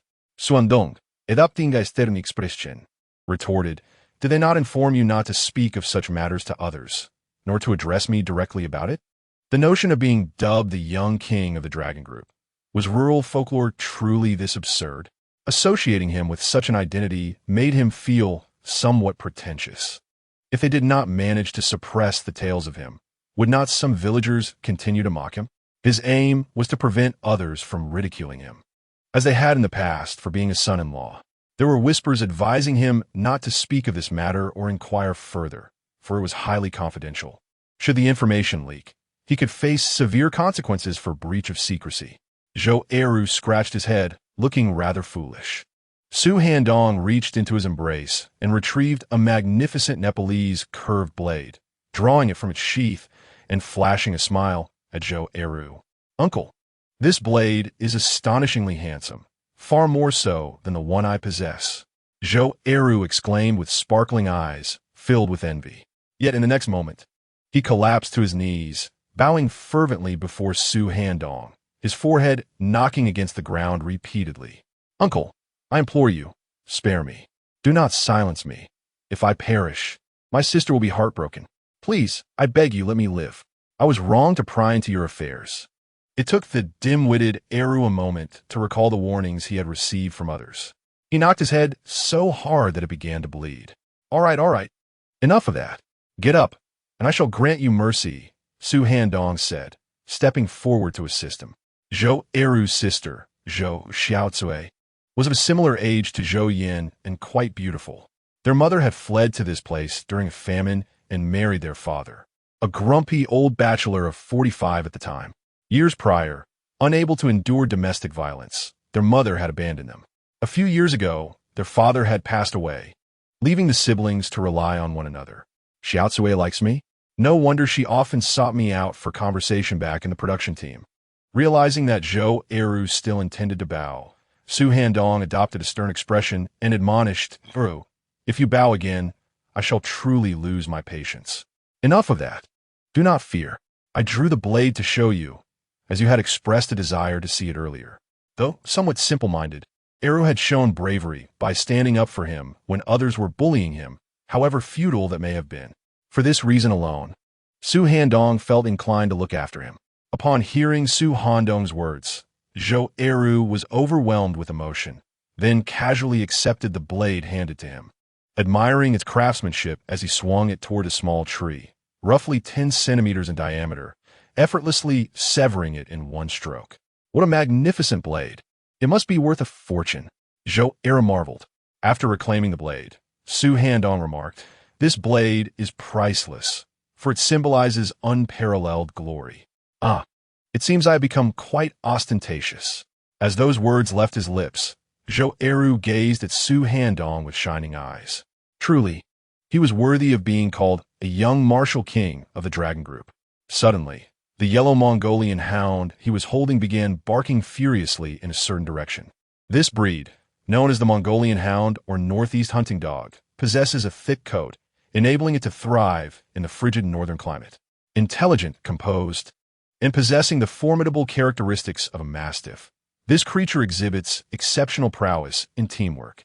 Its dentition bears a striking resemblance to that of a wolf. Its combat style is notably fierce. 3 Mongolian hounds, when faced with a solitary black bear or a pack of wolves, stand their ground unflinchingly. The hound named Da Huang, the lead among the 6 hunting dogs raised by Lu Quanmin, is particularly distinguished, being classified as a raised-nose scent hound, which refers to its acute olfactory abilities. Hunting dogs are categorized into lower nose and raised nose types. The former track prey by detecting scents left on the ground, while the latter, endowed with exceptional scenting capabilities, can track prey through airborne scents. A rare raised nose hound indeed. This dog is a source of pride for Lu Quanmin, and his willingness to part with it for Su Handong speaks volumes of his generosity. "Good dog," Su Handong exclaimed as he reached into his pocket and retrieved a piece of pork, roughly the size of his palm, from his storage space. Tossing it in front of Huang, the hound eagerly seized the pork, devouring it with an audible grunt and wagging its tail in delight. "Let's go take a look over there." Soon, they spotted a flock of large birds taking flight from the grassy expanse several dozen meters away, fluttering their wings as they ascended to the treetops. "Uncle, it's a flying dragon." Eru could hardly contain his excitement. Flying dragon, the flower-tailed hazel grouse. Tender and delicious, this bird is esteemed by local hunters, often referred to as the celestial dragon of the skies. Su Handong aimed his Mosin Nagant at one of the flying dragons perched on a tree several dozen meters away and pulled the trigger. Bang! The gunshot rang out, scattering the flock of flying dragons in all directions. His shot, however, had missed the mark. Your marksmanship is lacking, uncle, Eric, who bluntly remarked from side. Su Handong, feeling a surge of irritation at the boy's insolence, chose silence over retort. Instead, he ejected the spent cartridge, chambered another round, and fired again, taking 4 consecutive shots. With 5 rounds expended, he reflected on the nuances of each firearm, noting that each possesses its own sights, chamber characteristics, shooting habits, and environmental influences, all contributing to variations in accuracy. Though he had practiced with this weapon the day before, he still needed to acclimate to it. However, after the 5 shots, he had begun to grasp the general accuracy of the rifle based on where the bullets had landed. The morning swiftly passed as their small team advanced separately before regrouping at designated points, converging 3 times in total. Each member managed to hunt a variety of game, primarily consisting of hares, flying dragons, wild chickens, and hazel grouse, yet they had encountered no larger animals. As Su Handong's marksmanship improved, he successfully hunted 2 hares, 3 flying dragons, 3 hazel grouse, 2 wild chickens, and 3 wild ducks along their journey. Among the 5 members of their team armed with firearms, Su Handong emerged as the most successful hunter, a feat attributed not only to his skill, but also to the quality of his weapon. With the optical sight in hand, the advantage for hitting the target was significant. Upon reaching the old dragon mouth a mile away, we took a brief respite before heading back. Once we reconvened, Lu Quanmin addressed the 7 of us. We dispersed once more, heading toward our designated target. Soon, Su Handong, accompanied by Zhou Eru, swiftly arrived at the target location, their quick pace allowing them to be the first to reach it. Is this truly the extent of your luck, system? A measly 7 in luck value leads me to encounter these creatures? What fortune is this? Su Handong couldn't help but voice his dissatisfaction regarding the prey. Suddenly, a strong intuition compelled him forward, as if something awaited him ahead. Eru, wait here. When they arrive, tell them I've gone ahead for a moment and will be back shortly. I've taken Huang with me. With that, Su Handong led to Huang and briskly advanced toward the direction that stirred his instincts. After traversing a series of hills and covering approximately 2 miles, Da Huang grew increasingly agitated, barking fervently in a particular direction. Looking ahead, Su Handong soon spotted movement near a mountain stream a few hundred meters away, where bushes rustled and the sharp cries of wild boars echoed, accompanied by a deep growl. That growl could either belong to a black bear or a brown bear. To encounter a bear on the outskirts of the primeval forest was astonishing. One must understand that bear bile and paws are quite valuable, and even bear meat can fetch a handsome price. Without hesitation, Su Handong climbed onto a nearby boulder to discern the unfolding scene by the stream. A massive black bear was currently besieged by a group of wild boars. Seizing the opportunity, he raised his hunting rifle, aiming at the swiftly moving bear. The moment the bear paused, he pulled the trigger, exclaiming bang. The bear, engaged in its battle with the wild boars, swayed and collapsed onto the ground. Little did it expect that it would be ambushed by a cunning hunter while fighting off its adversaries. Chapter 17. Su Handong. Is my allocation of resources justified? After downing the enormous black bear with a single shot, Su Handong readied his rifle again, taking aim at the wild boars. Bang! The shot rang out, striking a large boar in the front half, causing it to leap before collapsing, lifeless. The bullet's formidable force had claimed its life instantly. Bang, bang, bang. He fired 4 more shots, hitting 3 additional boars. One fell dead immediately, while 2 others flailed in the mud, struggling for life. After expending 5 rounds, Su Handong swiftly reloaded, standing atop the elevated ground, observing the panicked wild boars scatter. He aimed once more and squeezed the trigger. By the time he had fired 10 rounds, the remaining boars had vanished into the forest, leaving no trace behind. Upon visual inspection, followed by a glance through the optical sight, it became evident that in the aftermath of the previous skirmish, aside from a few wild boars writhing in agony on the ground, the rest had fled in terror. Out of the last 10 rounds fired, only 3 wild boars were struck. Achieving a hit rate of 3 out of 10 amidst the swift movements of the wild boars is commendable. This remarkable accuracy can be attributed to the use of a modified Mosin-Nagant hunting rifle, complemented by the assistance of a scope, which enabled me to take down both a black bear and numerous wild boars. Had I employed a different hunting rifle, the likelihood of achieving such precision at this distance, relying solely on instinct, would have been exceedingly slim. After a few more minutes, having ascertained that the wild boars had retreated and no other predators posed a threat, Su Handong approached, one hand grasping his rifle and the other wielding a large Nepali knife. He soon arrived at the location where the black bear lay lifeless. This particular bear was a mature male, its massive form weighing perhaps 400 to 500 pounds. In addition to the bleeding wound on its head, there were multiple lacerations across its body, particularly a foreleg where the bone was exposed, indicative of injury from hunter's trap. Next, Su Handong, still holding his rifle, methodically executed the remaining severely injured wild boars lying on the ground, delivering fatal shots to each. The size of one particular boar was astonishing, appearing to weigh over 300 pounds, with long tusks resembling cannonballs. Besides the 7 wild boars he had shot, 3 others were incapacitated and unable to rise. The wounds on their bodies were undoubtedly inflicted by the injured black bear. Fortune, it seems, was indeed favoring me. The bear's gallbladder and paws could fetch a price of 1 to 2,000. As for the wild boars, I intended to claim 3 for myself, while the gallbladder and paws would be mine as well, and they would not dare protest.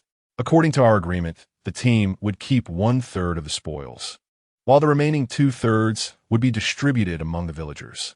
Those who played a significant role in the hunt would receive half of that 1/3. Su Handong had no qualms about sharing the spoils with them. However, he was determined to retain the most valuable items. He contemplated storing the bounty in the system's storage space, but quickly dismissed the idea, recognizing that wild boars held little monetary value. The system often rewarded him with ample provisions. The real challenge lay in processing the wild boars, which required boiling water, skinning, and gutting, an arduous task. The gallbladder was the most lucrative part, yet extracting it was a skilled endeavor that Su Handong was reluctant to attempt himself, fearing that improper handling would result in the bile leaking, thereby diminishing its value. Summoning his companions, who had ample experience as hunters, he knew they would possess the expertise to extract the gallbladder properly. Thus, there was no need to conceal any of the game. Furthermore, having secured a substantial catch would serve to instill fear and respect among both his companions and the villagers. Distributing the game was only right, especially since the entire village had invested in their hunting endeavors, effectively becoming stakeholders entitled to a share. From his backpack, he retrieved 3 firecrackers meant for communication, igniting their fuses with matches. Bang, bang, bang. 3 resounding explosions echoed in the sky above. According to the agreement among the squad members, 3 cannon shots signal an emergency situation, necessitating swift support from all. After firing 3 rounds, he observed 3 more shots echoing from over 2 li away, above the old Lonko. While awaiting the arrival of Lu Quanmin and his companions, Su Handong, wielding a dagger, methodically pierced the chest of a wild boar, letting its blood flow. The meat of the wild boar was rather gamey and tough, not particularly palatable. However, in this era, it was a rarity for rural families to indulge in pork, akin to city dwellers who could only acquire 2 to 3 gene of pork monthly through ration tickets. Thus, being able to consume wild boar meat was a considerable fortune. As for the black bear, he refrained from harming it, knowing that the bear's hide could fetch a handsome sum, while its bile and paws were also worth a great deal. He had already devised a plan to give the bear's skin to old Joe, allowing the elderly couple to craft themselves each a bearskin vest. Of course, whether they opted to exchange it for money or fashion it in a vest was entirely their decision. Borrowing Zhou Changwei's rifle, he promised him a half of a wild boar, while the remaining 2 families would share the other half, with old Joe entrusted to apportion the meat. A wild boar weighing over 200 gene could be lifted with relative ease by Su Handong, showcasing the strength bestowed upon him by the system enhancement. He could also drag a black bear of over 300 gene. Soon, 10 wild boars and 1 black bear were aligned in a row, all dragged by him. In less than 20 minutes, the sound of barking hunting dogs heralded the arrival of Lu Quanmin and 5 others, who rushed over. Upon sighting the row of wild boars and the large black bear carcass, their faces mirrored astonishment. Handong, are you all right? We saw you firing the cannon and rushed over, fearing something had happened to you, Lu Quanmin exclaimed, hurrying forward. Su Handong shook his head and smiled. I am fine. I called you here to devise a plan for how to transport these spoils back. Zhou Eru, shaking his head in disbelief, exclaimed, Grandfather, you killed all these wild boars? And this one is a big fellow. Did you come here solely to hunt them? Su Handong chuckled. If I didn't do it, who else could? Zhou Eru nearly blurted out Dragon Team's War King, but quickly caught himself, silencing his tongue. In the eyes of the others, the aura of mystery surrounding Su Handong grew even stronger. Upon reaching the agreed-upon location, Eru had informed them that Su Handong intended to explore alone. Now, it was evident that he had come to hunt these wild boars and the black bear. From such a distance, he could sense the presence of beasts, perhaps surpassing even the keen noses of the hunting dogs. Truly, he was a master of the military. Handong, with so many wild boars and the black bear, it must weigh close to 3,000 jin. It's impossible for just us to transport it all at once. It's only midday. Let us send 2 of the quicker ones back to the village to relay the message and summon help to carry the meat back under the cover of darkness. Lu Quanmin suggested.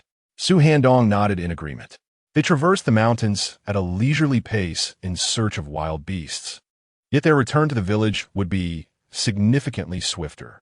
Zhou Eru and a young man in his 20s were tasked with delivering a message back to the village. Gentlemen, I require 3 wild boars. The bear gallbladder, bear skin, bear paws, and several dozen pounds of bear meat are all mine. This distribution presents no issues, does it? Su Handong addressed the remaining few. No problem at all, Handong. These are all your kills. You may have as much as you desire. What issue could there possibly be? Arian, you alone have hunted such an abundance, and the rest of our villagers will also benefit from the share of boar meat. This is quite splendid. They chuckled in agreement. Is there any contention regarding the distribution? How could they dare question it? Frankly speaking, even if Su Handong wished to hoard all the spoils for himself, they wouldn't utter a word of protest. Soon, they began to divide the spoils, while Su Handong assumed a more detached role. You all handle the meat. I shall take a stroll around. He wished to explore a bit more, as fortune seemed to favor him today, hoping to encounter further unexpected bounties. His primary goal was to complete the task of acquiring a handgun. Otherwise, he would not have joined the hunting team at all. There was a degree of peril involved, and the rewards from hunting were meager. This occasion could only be attributed to the fortunate whims of fate that led him to confront a black bear and a wild boar. As a master angler, who could resist the allure of fishing in the resource-rich tributaries of the Nanjiang River? Nonsense, sheer nonsense. I had no inkling that Handong had joined the hunting team, exclaimed Zhou Laojin upon learning that Su Handong had ventured into the mountains with the group. You can't be unaware that last year, Chundong faced misfortune in the mountains, and it nearly proved disastrous. Yin Yin, how could you permit him to go into the mountains? What if something were to happen? Around 3 in the afternoon, Zhou Laojin returned from the town, his face a picture of concern. Zhou Yin shook her head, reassuring him. Father, you are worrying unnecessarily. With so many people entering the mountains together, there's little to fear. What if something does happen? How would you continue with your life then? Tell me. Zhou Laogan's frustration grew. Zhou Yin, slightly exasperated yet anxious, replied, Father, what do you propose? Handong simply wishes to earn a little extra money. Zhou Laogan's tone softened. Earning money should not come at the cost of one's life. Do not blame me for my anger. I only wish to protect you. Look at your elder brother. And closer still, look at Chundong. They both face calamities in the mountains. When Handong returns this evening, speak to him and advise him not to venture into the mountains again. There are better ways to earn a living. Besides, he is hardly suited for hunting. Had he possessed such prowess, he would have joined the production team's hunting expeditions years ago. He, at times when he should strive for progress, remains idle. And when he ought to rest, he exerts himself. Such behavior is prone to lead to troubles. At that very moment, panting and flushed, Zhou Eru rushed from a distance. Aunt, hurry to the mountains. My uncle, what happened to Handong? Is he in trouble? Zhou Yan's heart sank, her face turning pale as she asked, But before she could finish her sentence, darkness enveloped her, and she fell unconscious. Chapter 18. Villagers dissatisfied with the distribution of wild boars. In a dazed state, Zhou Yin felt someone pinching her and heard her name being called. Gradually, she awoke. Aunt is awake. Aunt is awake. Zhou Eru exclaimed joyfully upon seeing her consciousness return. Zhou Laojin, irritated, spat in his direction. You fool, shut your mouth. Speaking halfway, are you seeking a beating? Yin Yin, do not worry, Handong is fine. Eru has come to inform us to head to the mountains. Zhou Laogan's words initially stunned Zhou Yin, but then realization struck her, her expression turning frantic as she exclaimed, Father, what happened to Handong? What happened to him? Tears streamed down her face uncontrollably. Informing, entering the mountains, this could only mean something had gone awry. The thought felt like the sky was collapsing around her. He is fine, Eru reassured. He shot 10 wild boars and even a black bear, asking for more villagers to help carry the meat. His shooting skills are quite remarkable, reminiscent of my youth. Just a bear bile and paws alone could fetch 1 or 2,000. You'll have fun for your new house, Zhou Laojin chuckled, sharing his joy. Is that true? He really shot 10 wild boars and a black bear? Zhou Yin questioned in disbelief. Zhou Eru nodded vigorously. Indeed, he was incredible. With 1 shot each, he took down all of them. Santaozi and his group of 8 or 9 tried to confront him, but he knocked them all down, leaving them crying for their mothers. Zhou Laojin frowned and inquired, what did Santaozi and his group want with your uncle? Zhou Yin, now standing, pressed for answers as well. Yes, what happened? Why did Lu Tao want to confront Handong? I don't know. I just left. Zhou Eru suddenly recalled Lu Chuanmin's instructions and Su Handong's words, realizing he had misspoken, and hurriedly ran off in panic. Yin Yin, call your mother and sister-in-law over, and borrow their large pot. We need to boil several pots of hot water, as we must stew the pork here tonight. I will go to the mountains to see. If Handong has indeed hunted so many wild boars, they will surely want him to share more.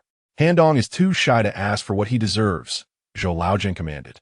Zhou Yin quickly replied, Father, I will accompany you to the mountains. Zhou Laojin, stern-faced, retorted, what do you need to go to the mountains for? It's a place for men. You, as a woman, should stay home and prepare the water. Handong is fine. What is there to worry about? Zhou Yin muttered irritably. It's not my fault you scared me, talking about Handong getting into trouble in the mountains, and now you say this. Zhou Laojin snorted. What do you know, girl? He wanted to express his bewilderment at how this young fellow, Su Handong, had such remarkable marksmanship. Not only was his shooting exceptional, but it appeared that he was also quite formidable in hand-to-hand combat, single-handedly overpowering a group of foes who begged for mercy. Handong, your prowess in hunting is truly astonishing. You have managed to locate yet another group of wild boars. Around 4 in the afternoon, Lu Quanmin, accompanied by 2 others, encountered Su Handong once more, 2 miles northwest of the spot where he had slain the black bear. Witnessing 7 wild boars sprawled haphazardly across a grassy hillside, he couldn't help but smile and give thumbs up. Su Handong shrugged off the compliment, stating, I'm merely lucky. Lu Quanmin nodded with a grin. Your luck is indeed extraordinary. How can one be so fortunate as to find 2 groups of wild boars in succession? This speaks volumes of your remarkable abilities. Reflecting on this, Su Handong's enigmatic persona only deepened. He chuckled, aware that Lu Quanmin was likely indulging in fanciful thoughts, and he let it be. He longed to assert that his luck was genuine, guided by a fortunate dice that pointed him in the right direction. Indeed, he was quite fortunate. Alas, this lucky dice could only refresh once a week. Having left the site of the black bear hunt, he had circled around in hopes of stroke of luck, and was pleasantly surprised to stumble upon the wild boar herd. It seemed they had returned from fleeing the earlier gunfire that had startled them. Su Handong, not one to be polite, fired a series of shots, ultimately securing 7 wild boars. Such fortune was indeed invincible. Soon, over 60 villagers arrived, all sturdy men. Thankfully, the numbers were plentiful. Otherwise, Su Handong would have struggled to transport the 7 wild boars he had later hunted. Handong, I've had your Uncle Dong remove the bear bile and paws. When we return, I'll prepare the bear bile for you, and after a few days of drying, you can sell it at the supply and marketing cooperative. This one is a golden bile, quite valuable, Zhou Laojian said with a smile, puffing on a cigarette given to him. As for the bear paws, he mentioned that the county's cooperative was interested and they would check it out tomorrow. Regarding the bear skin, Su Handong replied, "Father, I'll take charge of that. I'll craft a leather shoulder cape for both you and mother. Bear bile must be extracted by someone knowledgeable. If an unskilled person inadvertently ruptures the gallbladder, the bile will leak, rendering the bear bile worthless. There are 3 types of bear bile: golden, iron, and herbal. Among them, the golden bile is the highest quality and most expensive. After extraction, bear bile must be processed into a dry form. It is crucial to remove it swiftly after killing the bear. Otherwise, the bile will quickly permeate the body, leading to a significant reduction in its quantity and value. Bear paws refer to the 2 forepaws of the bear. Bears often lick their forepaws, which are fat and wide, and the flesh is tender and flavorful, albeit slightly gamey. The left paw is considered the finest. The bear skin that has been stripped requires the expertise of knowledgeable individuals for processing, a rather complicated endeavor. Father, regarding the bear skin, I will take charge and gift one to you and mother. Winter is approaching. After all, each of you shall have a bear skin shoulder cape." Su Handong remarked with a smile. Zhou Laojian quickly shook his head, laughing as he replied, "Your mother and I are not of such opulent fortune. We cannot bear the weight of a bear skin shoulder cape. It would be better to wait until the bear skin is ready. And then you can sell it at the supply and marketing cooperative or inquire if anyone in the larger cities is interested in purchasing it. A quality bear skin fetches a price comparable to bear bile." Su Handong then discussed the distribution of wild boar meat with Zhou Laojian, informing him that he would allocate 200 pounds for him to share among the 3 families, leaving the division to his discretion. Zhou Laojian nodded, acknowledging that it was right for him to receive a larger share, given that the effort was primarily his. Throughout their journey back from the mountains, the villagers accompanying them praised Su Handong, lauding Zhou Laojian for having such an exceptional son-in-law capable of hunting so many wild boars, dubbing him the King of Hunters. This title is a term of respect for remarkable hunters among the mountain folk of nearby villages. Although Zhou Laojian understood that their admiration was mere flattery, it nonetheless brought him great joy. This hunting expedition yielded an impressive number of wild boars, with Handong being the principal contributor. They had agreed that he would receive 800 pounds of wild boar meat, along with bear paws and bile, as well as 50 pounds of bear meat. The remaining 7 of them would divide 210 pounds of wild meat, with the rest of the over 1,000 pounds of wild boar meat shared among the village's 120 households, while the offal would be equally distributed among each family. Today, those coming to transport the boar meat would each receive an additional 3 pounds. Lu Quanmin announced loudly to the villagers assisting in the transport of the meat, after processing 17 wild boars. "We estimate the total wild boar meat to be slightly over 2,000 pounds. Initially, Su Handong requested 500 pounds, but I voluntarily offered him 800 pounds. However, one villager interjected, there is only slightly over 2,000 pounds of meat in total. He has taken nearly half, and you few have taken 200 pounds, leaving over 100 households in the village to share only 1,000 pounds. How is that fair? Was it not agreed that your team would take 1/3, and the remainder would be distributed among the entire village? It seems things have changed." Another villager chimed in with a displeased tone. "Indeed, it was agreed that your team would take 1/3, but now it appears you have taken half. What is this? Are you not keeping your word?" "Exactly. We invested our money into this, and now you are not distributing according to our initial agreement. Are you not honoring your commitments? It seems that the family of Heir Yan believes they have contributed significantly, hence their demand for a larger share of the boar meat. You city dwellers are too greedy. Even if you did catch the game, it belongs to the community. You may take a bit more, but not to such an outrageous extent. Do you not possess a sense of communal spirit?" More villagers echoed these sentiments. The wild boars had already been divided into sizable portions. Blood and a portion of entrails were offered to the mountain deity, while most of the innards were packed into bags. Delicacies, such as intestines and pig liver, when marinated, proved to be even more delectable than wild boar meat. The abundance of wild boar meat naturally stirred the villagers' appetites. However, The division of such a substantial bounty among their small team sparked considerable discontent, as it resulted in a loss of 300 to 400 pounds of meat for many families, an equivalent of 2 to 3 pounds less per household. Indeed, the spoils were procured by my efforts, so what fault lies in my receiving a greater share? If you feel wronged, I can return your money, and you shall receive no pork. What do you think of that? I said, Elder, this is a collective matter, yet you still cling to the idea of unity? It is already fortunate that I agreed to distribute among you. Su Handong retorted sharply, though they possessed a modicum of reason. Su Handong was reluctant to engage in discourse with them. Lu Quanmin hastily interjected, Handong, do not be angered. Allow me to speak with them. Chapter 19, Wife, what now? Have you thought it through? Lu Quanmin was increasingly anxious, fearing that these villagers might provoke Su Handong's ire, potentially leading to dire consequences. This matter is my decision. If you have grievances, direct them at me. It has nothing to do with Handong. You have already divided the land among individuals, yet you still dream of collective ownership? Our protection squad entered the mountains, taking your money with the goal of safeguarding your crops. Should these wild boars infiltrate your fields, it would not be long before your harvests are ruined. It was agreed that our squad would only take 1/3 of the catch, a stipulation meant for instances of lesser game. Today, with such an abundant catch, the 800 pounds of pork translates to roughly 1/3, which means that our 7 members are merely receiving an extra 210 pounds. With the pork and entrails combined, each household can still expect to receive over 10 pounds. Does that not seem sufficient?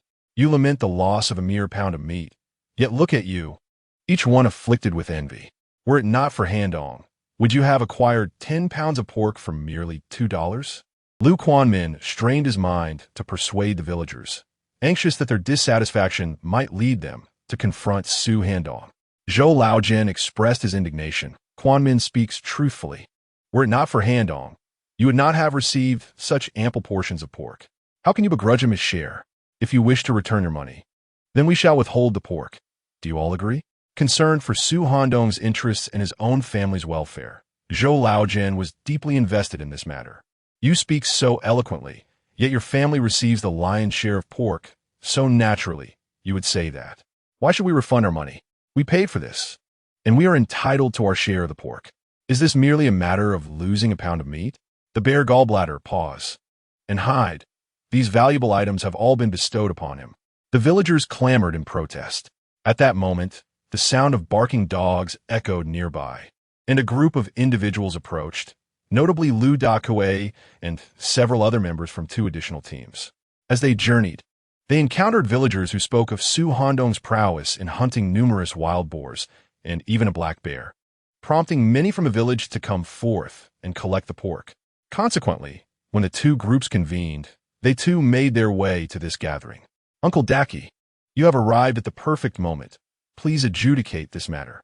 It is true that the wild boars were taken by the Yin family, yet he has appropriated the valuable bear gallbladder and pelt, intending to claim an additional 800 pounds of pork. This is utterly excessive. A man named Lu exclaimed as he approached Lu Daki. Another individual chimed in with irritation. Indeed, this is too much. Uncle Daki, we implore you to settle this dispute.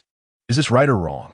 Lu Daki, a figure of considerable standing in the village, with his brother serving as the village chief and having previously held a position in the production team, responded loudly, What excessive behavior! All of this was procured by Handong. Is it not reasonable for him to take a larger share? If anyone believes the distribution is unjust, let them discuss it with him. The others in the small group quickly echoed Lu Daki's sentiments. Upon hearing that money would be returned and that the meat would not be shared, the villagers fell silent. By 7 o'clock that evening, they finally managed to transport the wild boar meat back to the village under the cover of darkness. Some began calling from house to house, urging everyone to gather in the village square for the distribution of the wild boar meat. 17 wild boars yielded a total of 2,235 pounds of meat. After Su Handong took his 800 pounds and Lu Quan's 7 members received 30 pounds each, 123 households were left with 11 pounds of meat each. The remaining hundreds of pounds were distributed in smaller portions to each household. Zhou Laojin was present at the distribution site, receiving numerous praises for having such a fine son-in-law. Marking the first time in his life he experienced such recognition. The members of the security team recounted how Su Handong single-handedly overpowered all 9 of them and, hailing from the capital, certainly possessed significant connections. This news was conveyed to their families, with a stern admonition never to mock Su Handong again. Upon hearing of his formidable background, the uneducated farmers naturally felt intimidated. Handong, you are truly remarkable for having hunted so many wild boars and even a black bear. The money from just the gallbladder and pelt surpasses what your brother earns in several years of work, remarked third sister-in-law Yang Meifong, laughing as she cut large chunks of pork, entirely shedding the derisive demeanor she had displayed just days prior in the soybean fields.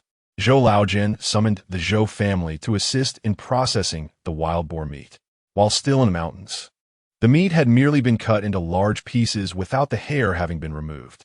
To sell the pork, the hair needed to be thoroughly cleaned. Using a special rosin for hair removal, it was heated in a pot until it became liquid, then poured over the pigskin. Once the rosin solidified, it could be peeled off, taking the hair with it. Zhou Yan's 3 sisters-in-law, along with 2 daughters-in-law from the eldest brother's family and several children from 2 households, joined in the festivities.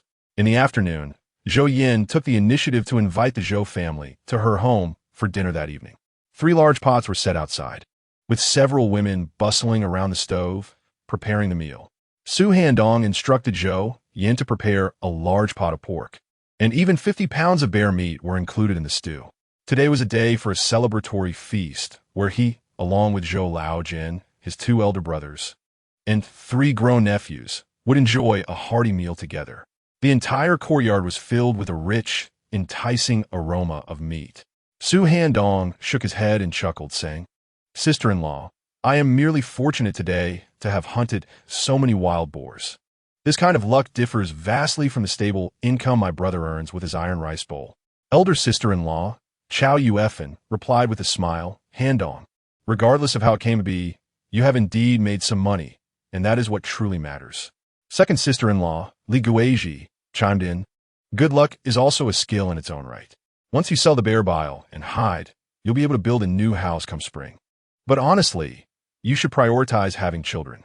The elder sister-in-law was relatively pragmatic, while the second sister-in-law's remarks were more casual, indicating a lack of interference in others' affairs, albeit with a readiness to seize any opportunity. In their daily lives, Su Handong did not engage much with them, and there had never been much amiability between them. However, today, each family received 60 pounds of pork and over 10 pounds of additional meat, leading them to praise Su Handong profusely. Li Guizhi's words elicited hearty laughter among the group. The pork and bear meat had been simmering to perfection, filling a large pot with a sumptuous stew, alongside a big bowl of bear meat, braised hare, and a lavish spread on the table. Su Handong and Zhou Laojin, along with the other men, sat indoors, feasting and drinking. As they savored the delicious stew and braised bear meat while sipping sorghum liquor, Su Handong felt a sense of relaxation, free from the constant worries he had when managing the Su family. During the meal, Zhou Laojin, slightly tipsy, remarked that Su Handong should save the money from selling the bear bile and hide to build a new house in the spring, which was the priority. The eldest brother, Zhou Chang'e, who was honest and somewhat taciturn due to a limp, cautioned that Su Handong should not let the success of this hunt distract him from the importance of farming. He noted that the income from several acres of land over a year would be comparable to that of someone working in the county town. The second brother, Zhou Changshun, who had 5 children, patted Su Handong on the shoulder, promising to lend a hand when he built his new house next year. He also offered to lend him some money if needed. This prompted second sister-in-law Li Guizhi to roll her eyes at him, saying, "Handong has enough money. He doesn't need your assistance. We have a few children, and drinking a bit has muddled your brain." This left Zhou Changshuan's face flushed with embarrassment. "Handong, perhaps you should refrain from going into the mountains tomorrow." When Eru came to inform us today, his message was unclear, and I was left quite alarmed, Zhou Laojin added. Later, around 11 o'clock at night, Zhou Yan turned over in bed and addressed Su Handong, patting her bulging chest as she continued. To be honest, my heart is still racing. She then declared, "All right, I will go to the county tomorrow to see if I can sell the bear paw." Su Handong embraced Zhou Yin and gently kissed her on the forehead, reassuring her, "See, I am fine, aren't I?" Zhou Laojin had informed him that Zhou Yin had fainted from fright earlier that day. "Today, I utilized the lucky dice to hunt an abundance of prey. It seems I have only 3 or 4 days left before I must venture into the mountains again. Once this task concludes, my performance should be deemed satisfactory. Primarily, I seek the reward of a pistol from this mission. Any of the 5 domestic models would suffice for me. As for the 300 task points, they are somewhat manageable. If I refrain from entering the mountains now, I might complete several tasks, amassing points exceeding 300, along with additional rewards. In any case, having already joined the bounty team and secured such a plentiful catch, I await the completion of their patrol to claim my task rewards." "What happened between you and Lu Tao? Why did you end up fighting?" Zhou Yin inquired, wrapping her arms around Su Handong. Someone from the village informed her that Su Handong had a skirmish with Lu Tao and his group that morning, and they had been thoroughly subdued by him. It was also mentioned that Su Handong hailed from Kyoto and had some connections. Zhou Yin was aware of his background, as a wealthy relative had gifted him 1,000 yuan. However, she was unaware that what others referred to as connections pertained to other matters. It was merely a small misunderstanding. Those few were easily subdued by me. From now on, they will have to behave themselves in my presence. What's the matter? Are you pondering again? It's not my fault you acted recklessly, Zhou Yin retorted. Let us get back to the matter at hand. Chapter 20. Selling bear paws in the county town. At the break of dawn, Su Handong departed from his home.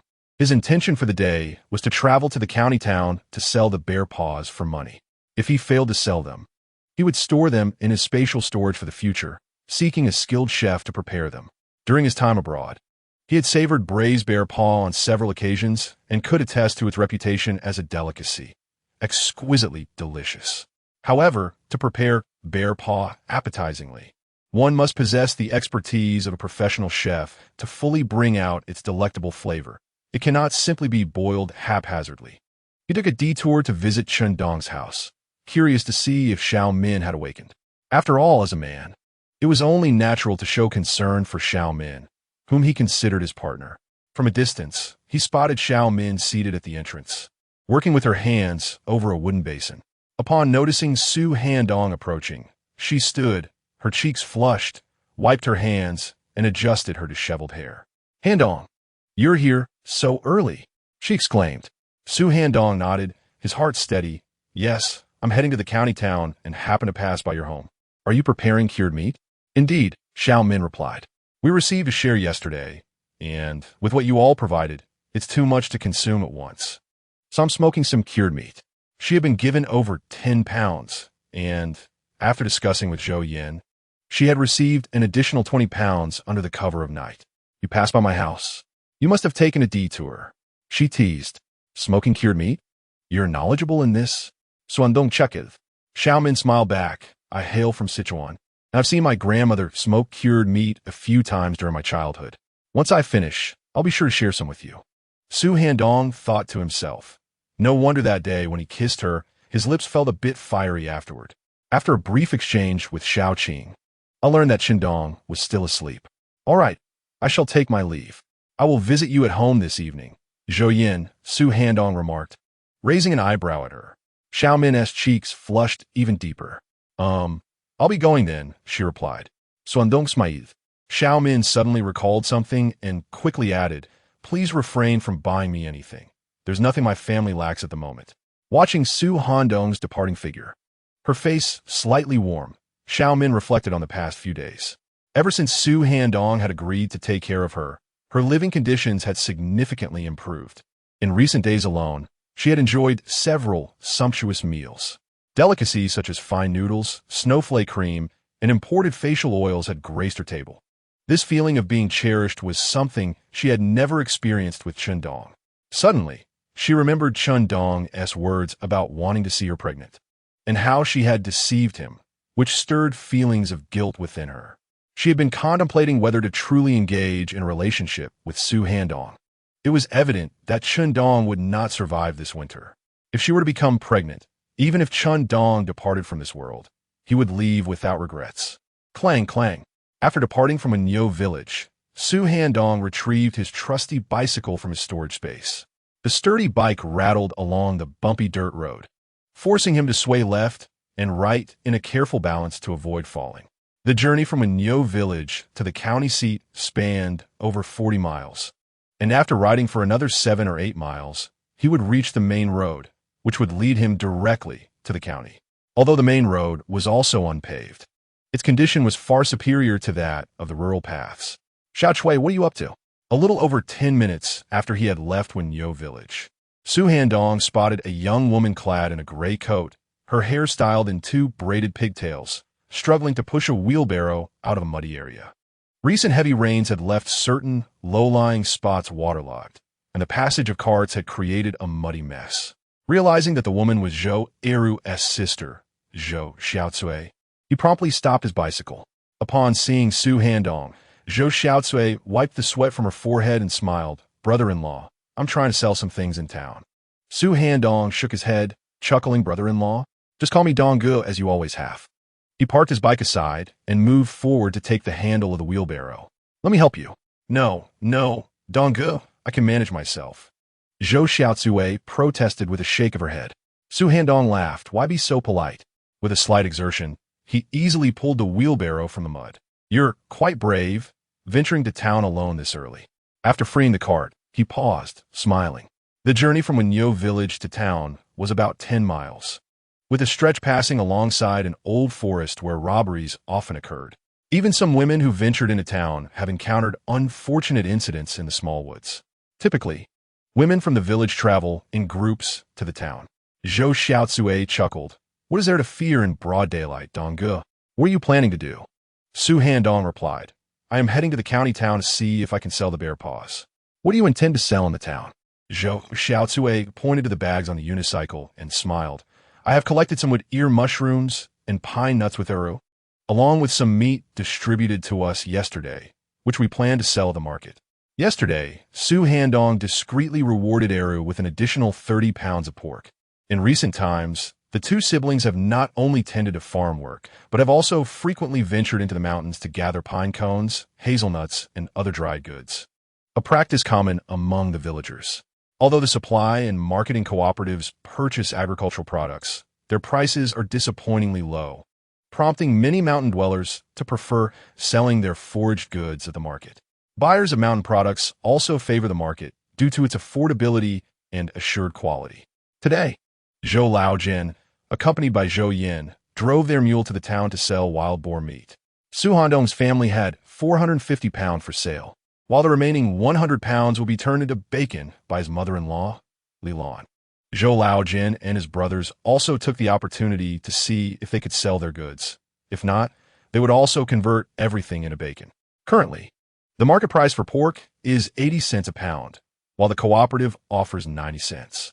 Wild boar meat is priced at approximately 60 to 70 cents a pound, primarily due to its strong odor and somewhat tough texture. You're selling meat? Why didn't you say so? Today, your second uncle and Zhou Yin are heading to town to sell meat as well. They can help you sell yours, saving you the trouble of making a trip. Su Handong remarked with a smile. Zhou Xiaocui shook her head. It's just a small amount. There's no need to trouble my second uncle. Also, I need to thank you for giving Eru the extra 30 pounds of pork. Su Handong grinned. No need for thanks. Eru is with me, and sharing the pork with him is only right. Donggu, please don't take to heart everything Eru says about you. Zhou Xiaocui blushed as she spoke. Su Handong replied, he hasn't said anything significant. All right then. I shall take my leave, he said, sensing that Zhou Eru might have shared some of his thoughts with her, likely regarding her feelings for him, as indicated by her rosy cheeks. 2.5 hours later, at around 9 in the morning, Su Handong arrived in the county town. After inquiring with some passers-by, he rode his bicycle to the county market.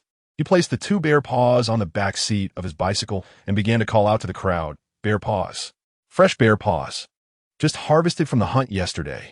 His enthusiastic shouts quickly drew a crowd of curious onlookers. Chapter 21. The county government hotel takes the bear paws. These bear paws are quite substantial, They can't possibly be from a black bear, can they? An elderly man mused as he examined the bare paws, smacking his lips. Su Handong chuckled, saying, "My dear sir, your words are rather amusing. The color of the bear fur is unmistakable, just as the scent of the paws can be easily discerned. Observe the fur on the paws. The paw of the brown bear has less fur, while the paw of the black bear is more densely coated. The toes also differ. One is flat, the other is raised." The day before, when Su Handong mentioned his intention to venture into the county town to see if he could sell the bear paws, Zhou Laojian had advised him on how to respond if someone questioned whether the paws were from a brown bear. In truth, the brown bear is essentially the same as the grizzly. While the paws of the brown bear are edible, their taste pales in comparison to that of the black bear, resulting in a significant price disparity. Zhou Laojian had even inquired with villagers who frequently traveled to the county about the market price for bear paws. The left paw was worth approximately 500, while the right paw fetched around 200. The discrepancy in price stems from the habits of black bears. They tend to lick their left palm more often, which leads to the meat on the left paw being thicker and more tender, with a richer flavor. "I can't afford that. I was merely asking." The old man grinned at Su Handong. "Youth, where did you procure this bear paw? It looks fresh, as if it was just cut," someone inquired. "So Handong nadith. I hunted it yesterday in the mountains and used last year's ice blocks to preserve its freshness. Last night, he had secretly stored the paw in his spatial storage to maintain its quality." "You hunted it in the mountains? Impressive. Nowadays, encountering a bear is quite rare." "What is the price of the paw?" "The left paw is 500, the right paw 300. "Such an exorbitant price. I can't afford that." "We can negotiate," he replied. "How about $5? "Brother, don't jest. $5 will barely buy you a few pounds of pork." After more than an hour of display, most people merely gathered to gawk, with some inquiring about the price, but shaking their heads upon hearing it. 500 for a bear paw is a staggering amount for the majority. "I'll check with the supply and marketing cooperative to see if they accept bear paws." Su Handong thought to himself. The market was filled with vendors selling mountain goods such as pine nuts, hazelnuts, dried mushrooms, black fungus, and wild jujubes. There were also those selling game, like pheasants, wild chickens, and hares, as well as vendors offering wild boar meat. Additionally, some sold domesticated chickens and ducks. Transactions could be conducted with cash or through bartering, though the scale of goods sold was modest. Despite the government announcing reforms in recent years, and the land being contracted to individuals last year, one could still face scrutiny if their business grew too large, potentially earning the label of speculation. However, trading in mountain goods generally posed no issues. Fortunately, the government planned to liberalize individual business operations next autumn. For Su Handong, thoughts of long-term business ventures were set aside for the moment. He would reassess after the policy change. He aimed to accumulate enough funds to purchase a house in the county town and acquire electrical appliances and furniture to fulfill a 3-month long-term task. With his mastery in fishing, he intended to leverage this skill to catch as many fish as possible before the waters froze. Certainly, if there are lucrative tasks emerging during this period, the matter of fishing can be set aside. In the county town, a 2-bedroom apartment spanning 70 to 80 square meters is priced around 700 to 800. Su Handong currently possesses 800 yuan. He has no intention of utilizing the funds held by Zhou Yan. Once the house is purchased and the furniture and appliances are arranged, he aims to present her with an unexpected surprise. Selling the bear paws would be even better, as it could be converted into cash. At this stage, he requires additional funds. If they do not sell, it is of little consequence, as he can always find a skilled chef to prepare them later. "Young man, how do you sell these bear paws?" inquired a stout, middle-aged man, whose neck was thick and face quite round. Su Handong could distinctly detect a strong odor of oil and fish emanating from him, and he responded with a smile. "The left paw is 500, and the right paw 300. This black bear is quite large, and its paws resemble those of a big horse bear. I just killed it yesterday in the woods, and the paws are freshly removed." With a figure like his, it was evident he was likely a cook rather than a wealthy individual, given the strong scent of oil that clung to him. "I have indeed encountered a genuine buyer. They are quite substantial, but 500 seems a bit steep. How about 400 for the pair?" the stout man suggested after sniffing the bare paws. Su Handong shook his head firmly. No, brother, that 1T do. I am firm on 500 for one left paw. You want 2 for 400? That simply will not work. Then how about 450? Not many can afford bare paws, and if I don't buy them, you likely 1T sell them today at all. By then, you might be lucky to sell them for 100, the stout man argued.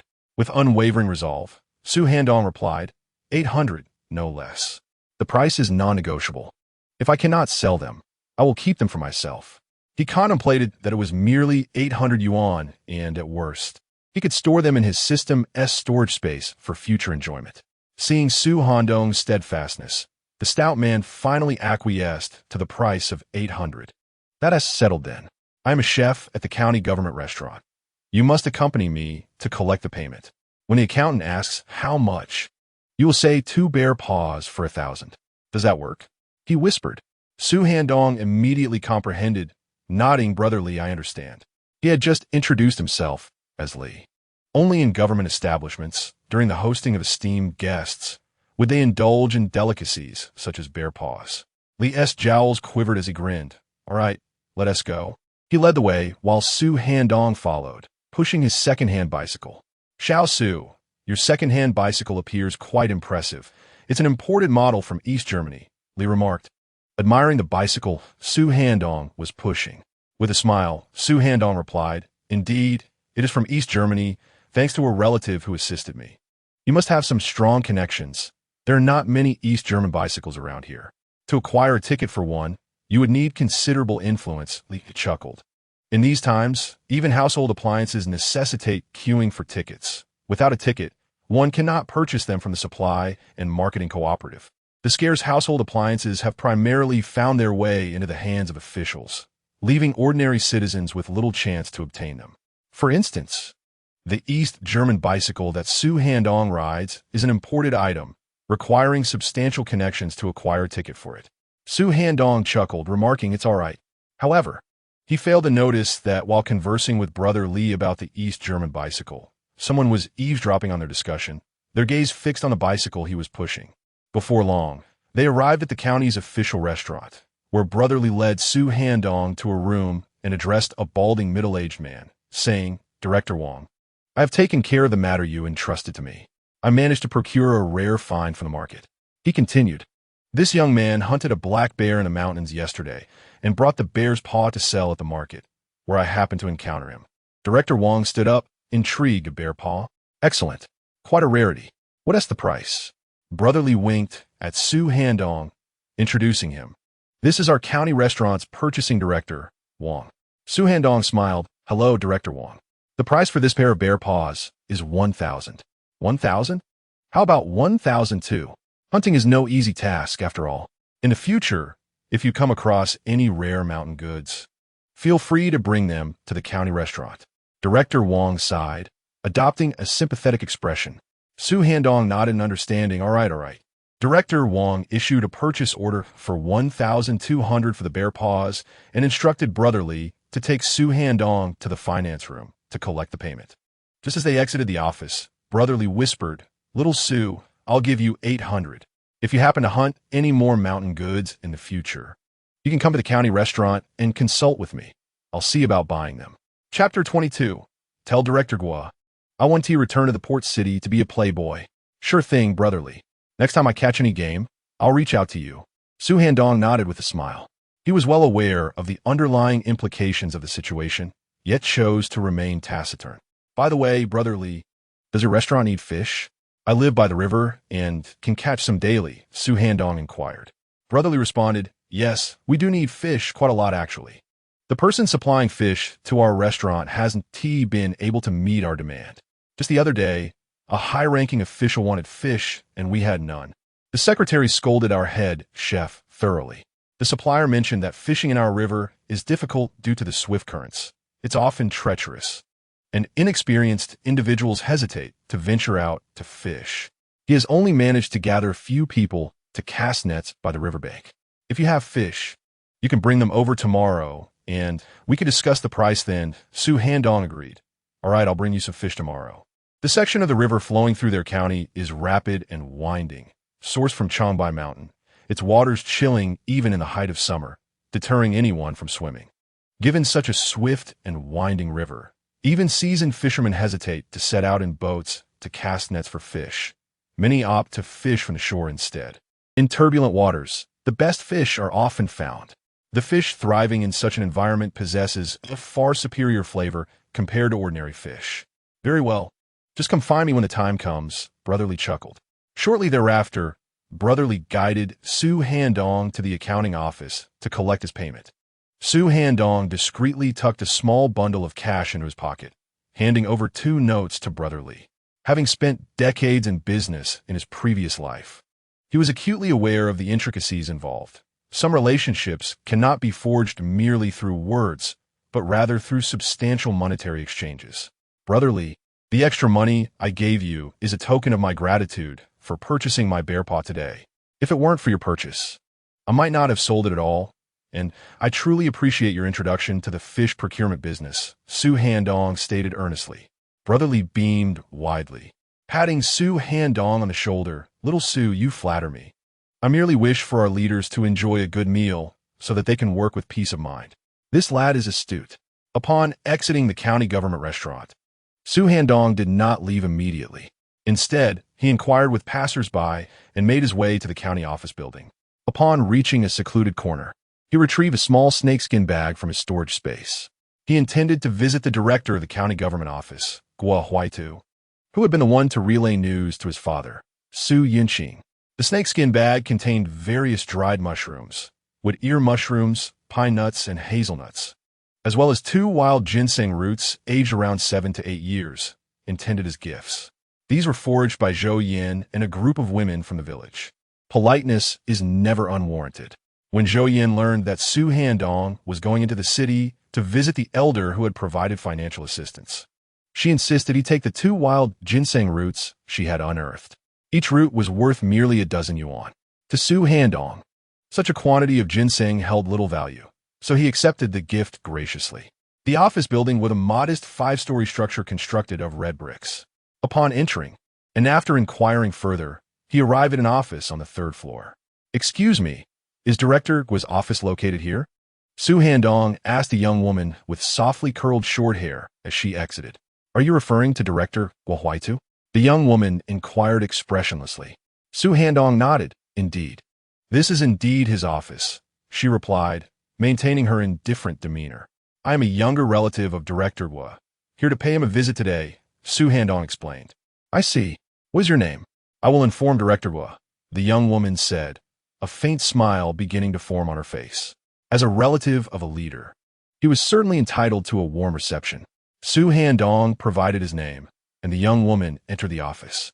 Shortly thereafter, she emerged with a smile, saying, Little Su, Director Guo has asked you to come in. He was quite delighted to hear of your arrival and set aside his work to meet you. Su Handong responded with a grin.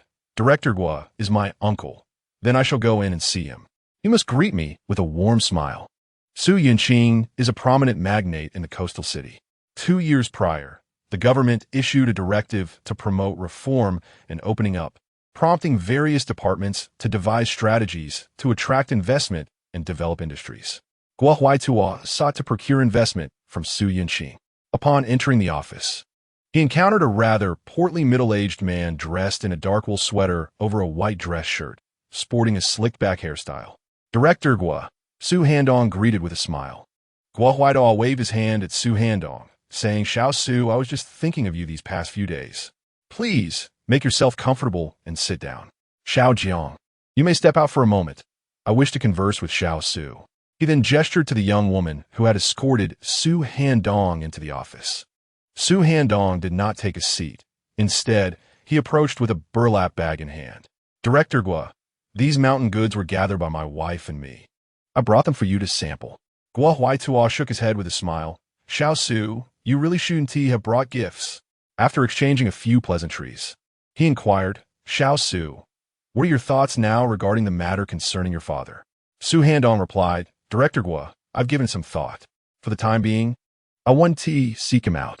The autumn harvest is approaching, and my wife is struggling to manage alone at home. Moreover, her parents are aging, and with winter fast approaching, someone needs to be there to care for them. Besides, his sudden outreach has left me somewhat disoriented. Guo Huaituan nodded in understanding. I see your point, and I can empathize. However, I had a brief conversation with your father over the phone previously. The circumstances surrounding that incident certainly had their reasons, and it wouldn't be fair to place all the blame on him. Su Handong responded, it's not about blame, but rather that his unexpected contact has caught me off guard. I require some time to adjust. He refrained from making definitive statements.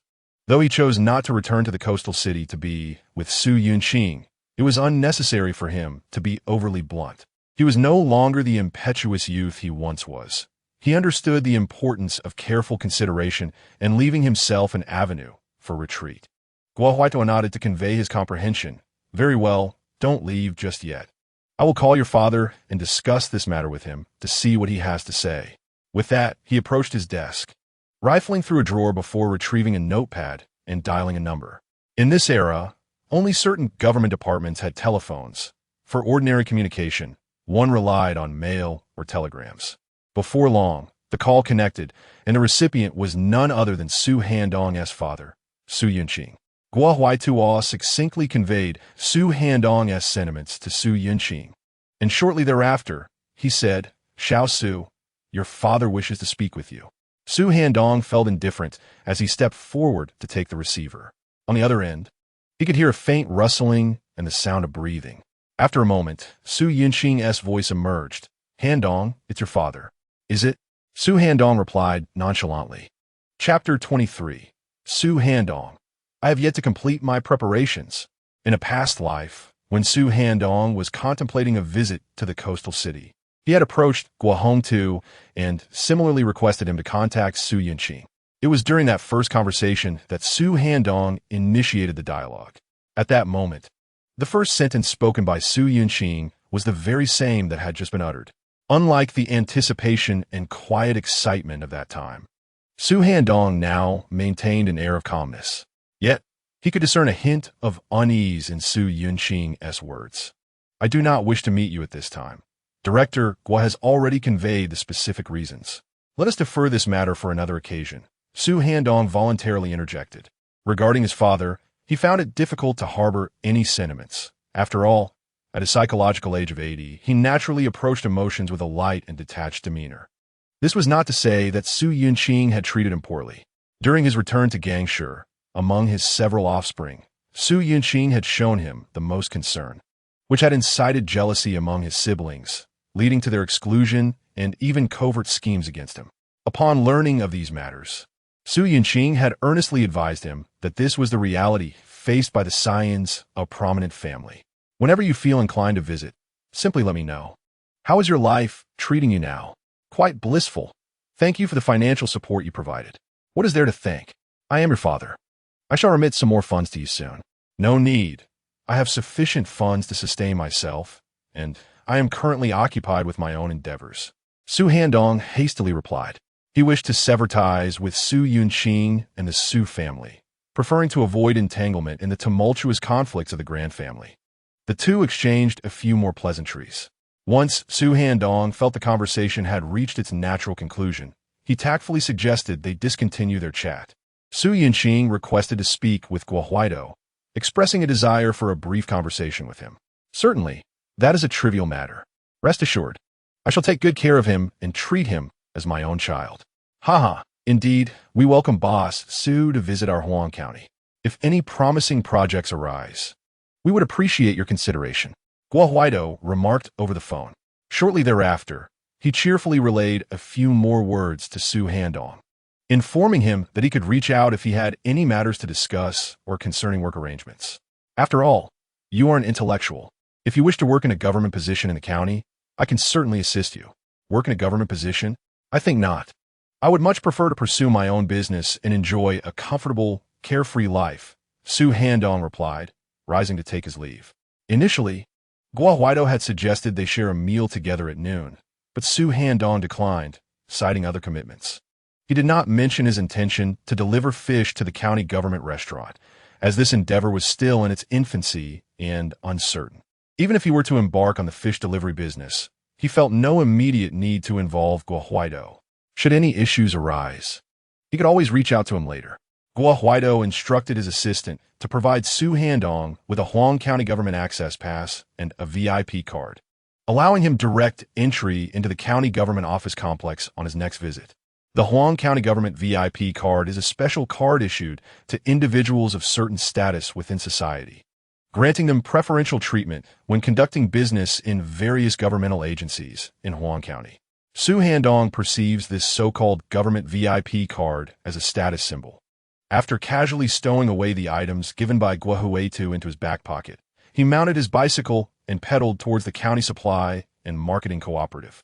How much for this women's garment? 5 yuan. And this one? 3 yuan 50. What about this one? And this? In the clothing section, Su Handong continuously pointed at several pieces of women-esque clothing, inquiring about their prices. He intended to purchase clothes for both Zhou Yin and Xiao Min. The middle-aged saleswoman, somewhat displeased, muttered, "Young man, are you just going to point around? Do you even have the money to buy clothes? You've been pointing for ages." Ding! A random task has been triggered. The saleswoman, seeing Su Handong's tattered attire, mocked him for his lack of funds. Task description: devise a way to retort and strike a blow to her haughty and snobbish demeanor. Task rewards, depending on completion. Receive either 10 jin of Ushuri white salmon, commonly known as big-eyed white, or 50 jin of Ushuri white salmon. Task points: 10, 100. Task has arrived. Ushuri white salmon, known locally as big-eyed white, is a rare and precious fish in the Nanjiang region, renowned for its tender flesh and exquisite flavor. I was just contemplating a partnership with the county hotel to engage in a fish delivery business. To my surprise, the system has rewarded me with fish.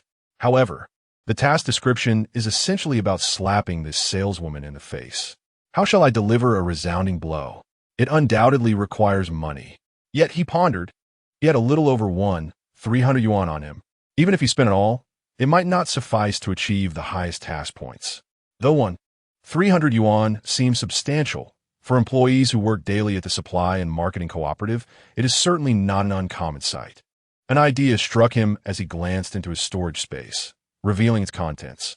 Over 30 jin of pork, more than 40 jin of beef, 8 barrels of peanut oil, and a formidable 360-layer Nepali curved knife.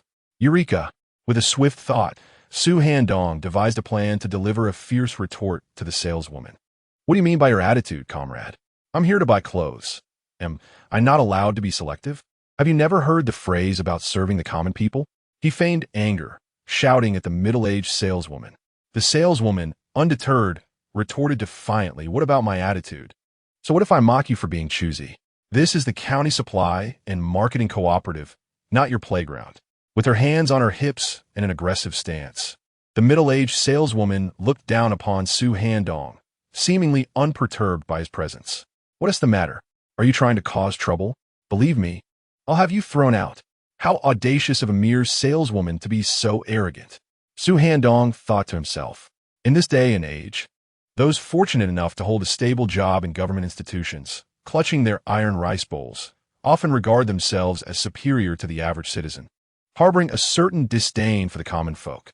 The supply and marketing cooperative, being a state-run entity, employs several salespeople who enjoy such job security. The audacious demeanor of a particular female salesperson unmistakably indicated her privileged position. The argument between Su Handong and the salesperson attracted a crowd of onlookers, including many employees of the cooperative. "Do not underestimate me for my lack of wealth. Look at this."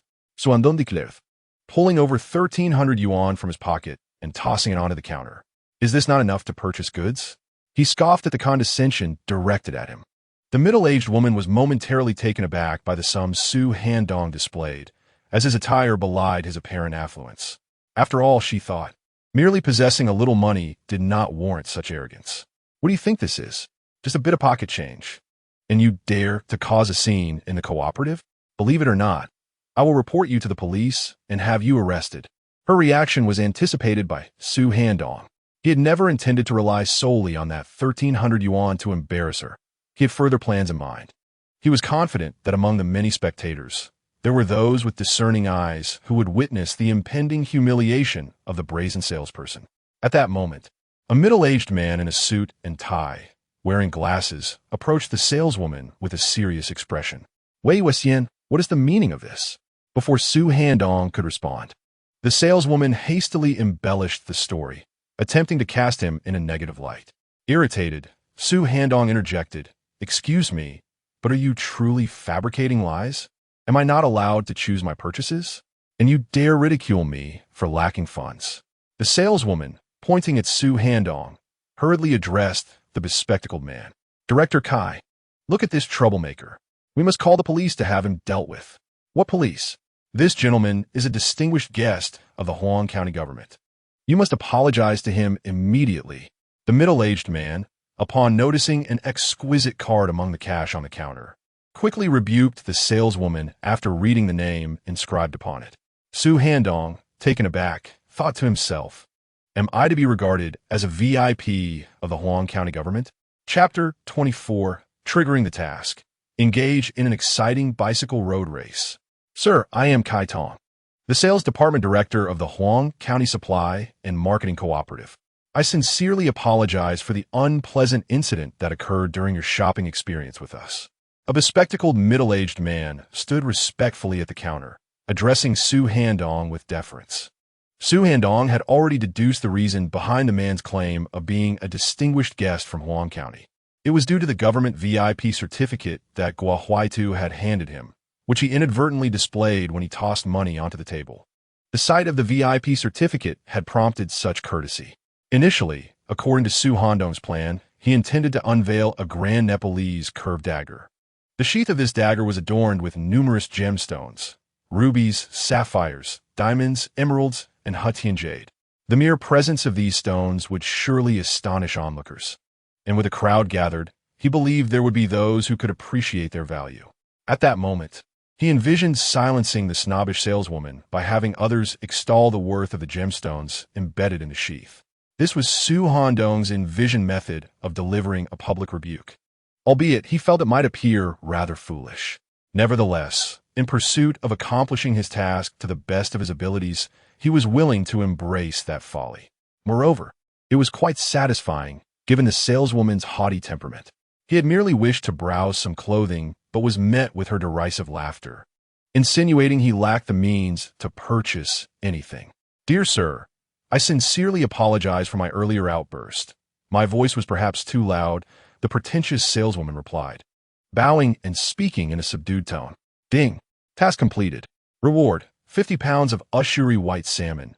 Task points, 100. The system notification chimed. Upon seeing the system's reward, Su Handong felt a surge of delight. Another perfect score. Subsequently, accompanied by Kai Tong, Su Handong purchased outfits for both Zhou Yan and Xiao Min, including autumn coats, sweaters, trousers, and thermal undergarments. He had initially intended to buy shoes as well, but realizing he was unaware of their shoe sizes, he decided to defer that purchase until his next visit. Additionally, he procured several boxes of Laoding Feng mooncakes as the Mid-Autumn Festival was approaching. Although some vendors were making handmade mooncakes on the streets, the difference in quality compared to those produced by specialized factories was substantial. Laoding Feng is a renowned mooncake brand in northeast China. He also acquired some baked fruit, Changbai cakes, large biscuits, and chilled cakes. Furthermore, he purchased various models of fishing hooks, fishing lines, and nets. He had initially sought fishing rods but found none available. Thus, he would have to devise a method to craft his own rod from bamboo upon returning home and modify the net into a fish keeper. As for bait and ground bait, he would prepare those himself. Given the economic and trade context of the era, it was reasonable that the supply and marketing cooperatives would not stock imported fishing rods. Fortunately, possessing master-level fishing skills, he knew how to fashion a decent rod from bamboo. Kai Tong provided him with internal pricing. The total cost for these items would typically amount to nearly 100, yet he acquired them for just over 50, a significant discount. The withdrawal of supply and marketing cooperatives from history certainly made sense. During this time, Su Handong also inquired about the prices of various fish, discovering that the cooperative sold Ushuri white salmon at 8 yuan per pound, with a procurement price of 5 yuan. However, it is quite rare to encounter the exquisite Ushuri white salmon. Even if the common folk manage to catch this precious fish, they typically sell it in the market. The fish available at the supply and marketing cooperative mainly consists of more common freshwater varieties, such as the bighead carp, common carp, snakehead, black carp, and grass carp. Comrade Sue, should you wish to purchase items from our cooperative in the future, feel free to seek me out directly or mention my name for a discount, Kai Tong cheerfully remarked as he loaded a considerable number of items. Su Handong nodded with a smile, replying, "All right, I will definitely look for you next time." Kai Tong added, albeit humbly, "If possible, I hope you might speak a few kind words on my behalf in front of Director Gua, so that I may become a familiar face to him." Su Handong responded, "Certainly, I will mention you when I see him this afternoon." Gua Huaitu serves as the director of the Huang County Government Office, a significant figure within the power circle of the county government. From Kai Tong's understanding, several key individuals within the county government possess exclusive VIP cards inscribed with their names. Presenting such a card to someone implies a close relationship with that leader. Su Handong was taken aback by the intricate significance of such a simple card. This is quite common, not just in this era, but even in the 21st century. Many dealings within government departments in various cities are similarly convoluted. Kai Tong's excessive courtesy and provision of internal pricing were clearly aimed at ensuring Su Handong would speak favorably of him in front of Gua Huaitu, thus helping him establish a connection. One must not underestimate the importance of establishing such familiarity. It can prove advantageous, akin to forming a connection with a leader. Kai Tong even went out of his way to assist Su Handong by packing a large box of goods and securing onto a bicycle. Su Handong handed a token to the attendant watching over the vehicles at the entrance, offering him a small fee for his service. While at the county government, he also entrusted the same attendant with his vehicle. In this era, if no one is watching over the car, it could easily be stolen the moment one turns their back, even if it is locked.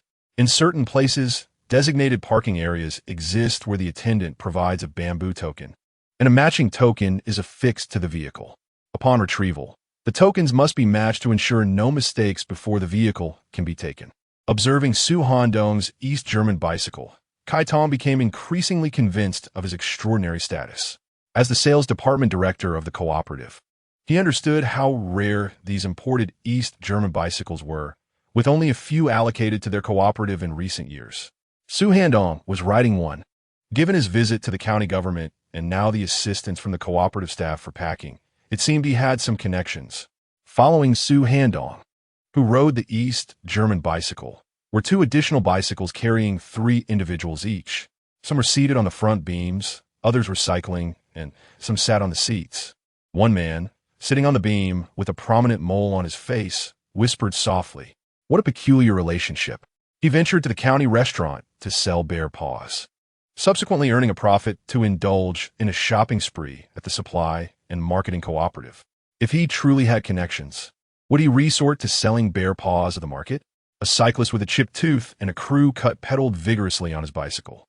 Nearby, another man perched on a beam nodded in agreement, stating, "Old Air is right.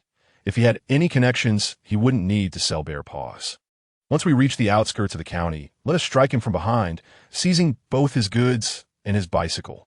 These individuals at the market overheard the conversation between Su Handong and Brother Lee, and they set their sights on his bicycle. However, Su Handong first visited the county government and then the supply and marketing cooperative, leaving his bicycle with the attendant, thwarting their plans. As he rode a few dozen meters, he instinctively glanced back, catching sight of 2 individuals on bicycles behind him. It was them again. Realization dawned upon Su Handong. He was being targeted. They aimed to snatch his bicycle. Once more, he felt the pulse of the era's local customs. With this thought, he instinctively accelerated his pedaling. He was not afraid of them, but it was wise to be cautious. Besides, he had no inclination to engage with such individuals. It was best to simply depart. Ergo, that lad just looked back and has now quickened his pace. He must have noticed us, exclaimed the man on the bicycle. "Pursue him," shouted the cyclist, pedaling with determination. "You two get off, Old Air, and I will chase after him," declared another cyclist decisively. "You little brat, don't even think about fleeing. If I catch up to you, I will make you regret it," shouted a man who had leapt from the rear seat, sprinting after the rapidly pedaling Su Handong. "It's foolish not to run," thought Su Handong as he pedaled swiftly, feeling a rush akin to a high-speed chase as he was pursued by several individuals. Suddenly, a notification chimed. Task triggered. A group of young ruffians, lacking any sense of honor, is bullying you for your inability to ride swiftly. They challenge you to an exhilarating road race. Task description: defeat them and humiliate them thoroughly. Reward: a powerful hand crossbow crafted by a master, 100 bolts. Task points: 40, 200. Su Handong chuckled. How remarkable that this triggered task. The system clearly detested seeing him wronged. Yet, how did it determine that these ruffians intended to challenge him to a thrilling race rather than rob him? However, the hand crossbow and the potential for additional task points were enticing. If he could earn those points, he would finally be able to participate in his first lottery. The hand crossbow's practicality rivaled that of a firearm. For instance, had he used it during yesterday's hunt, he could have captured more game. It was silent and would not disturb his prey. Come on, you fools. Chase me if you dare. If you don't, you're the real fools. Su Handong called out, slightly reducing his speed and turning to shout at the group a few dozen meters behind him. Chapter 25. Saving money for a new home, living with 2 wives. After venting his anger, Su Handong pedaled his bicycle furiously ahead. The thrill of boasting and then fleeing was simply exhilarating. How dare that brat insult us? We must catch him and make him pay. Sout that gal. You little rascal, don't you dare run. If I catch you, I swear I'll make you regret it. The 2 men, riding their bicycles, cursed as they chased after Su Handong. However, their bicycles lacked the superior performance of his, and they fell short in both stamina and pedaling speed. Before long, Su Handong had distanced himself nearly 200 meters ahead.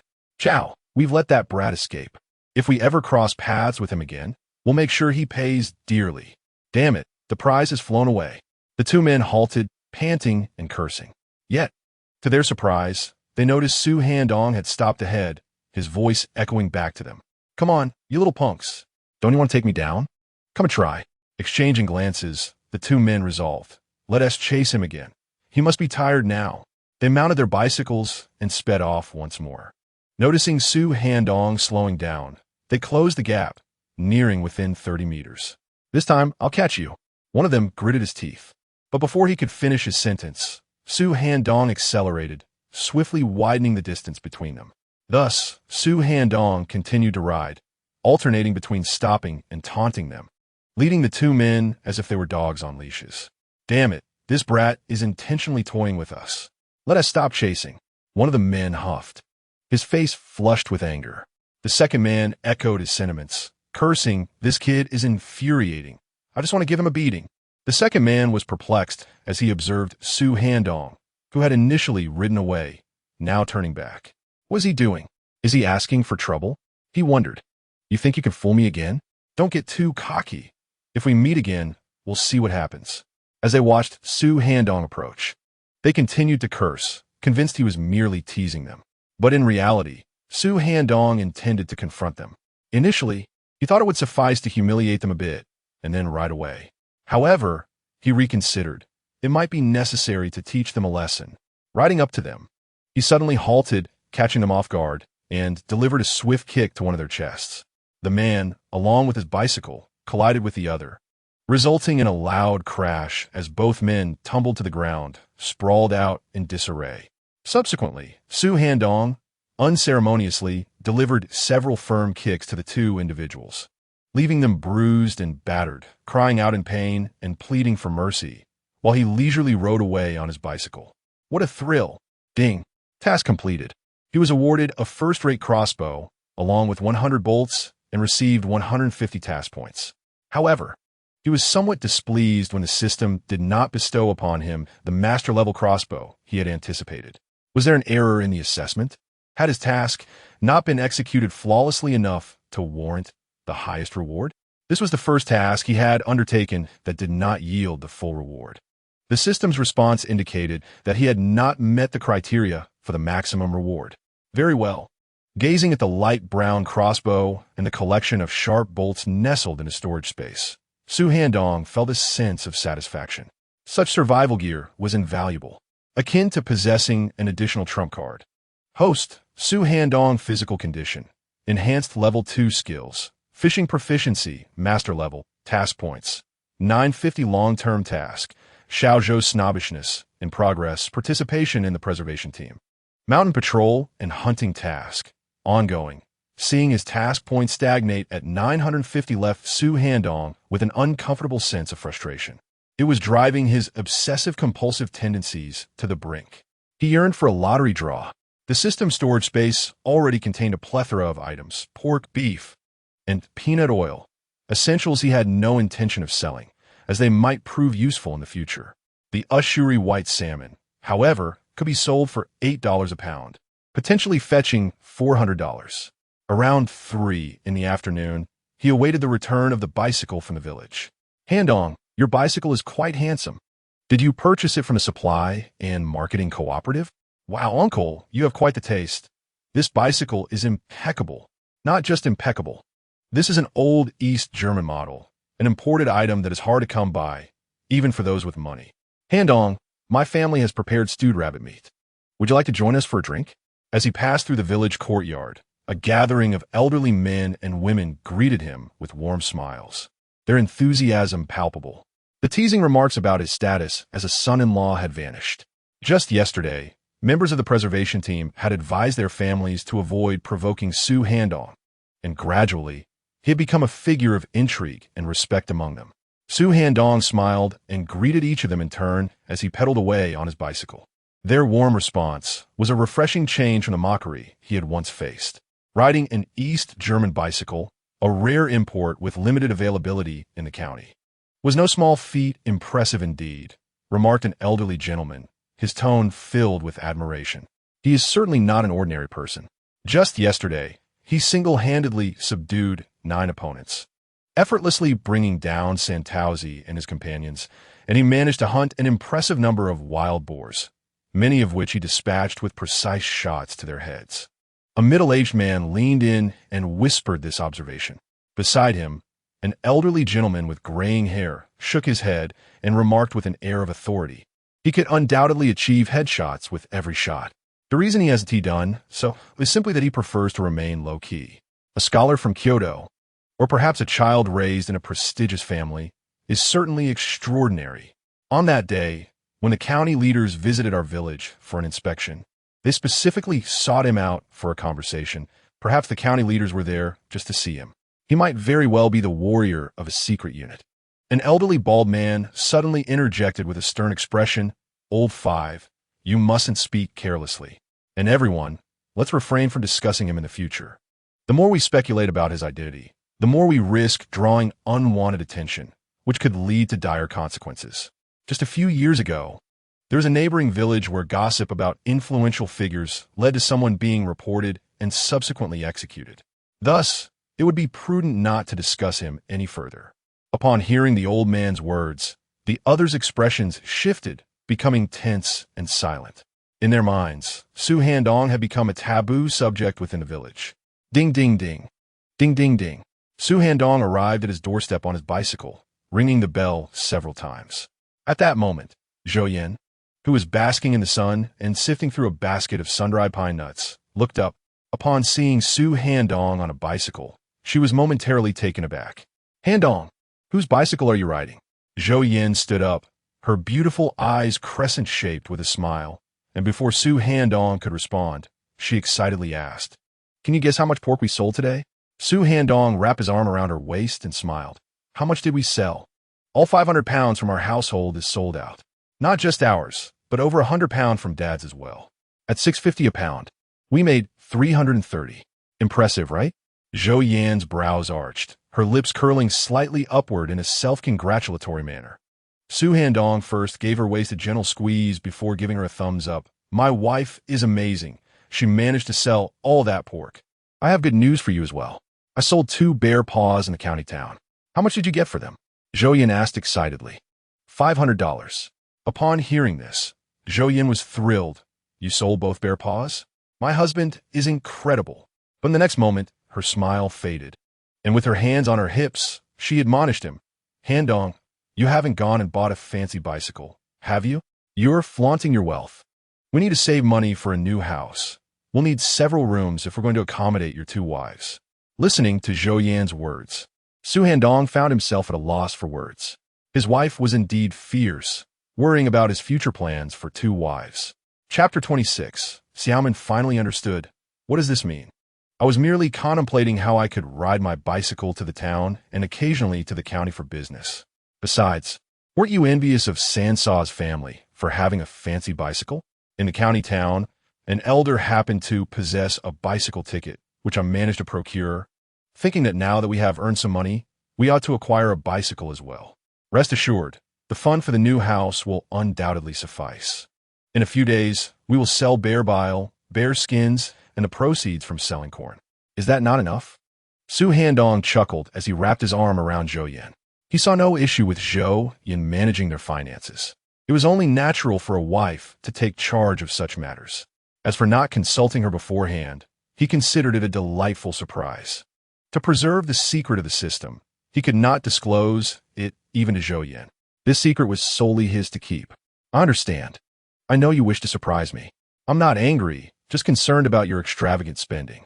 Regardless, we should purchase the bicycle. Zhou Yan nodded with a smile. Su Handong handed her a small bundle of money, 300 yuan. Did you spend 200 on this bicycle, in addition to other purchases? Zhou Yan asked, taking the money and glancing at the bicycle, then at a cardboard box tied to the back table, her brow furrowed in confusion. Su Handong grinned. An elder of mine knows ahead of the supply and marketing cooperative and sold it to me a wholesale price. Otherwise, this bicycle would cost 300 to 400. Sold to you at wholesale price? This bicycle could be worth 300 to 400? Zhou Yan's eyes widened in disbelief, her mouth agape. Su Handong playfully slapped her on the backside. What do you think? This is an East German model, imported goods. What are you doing in broad daylight?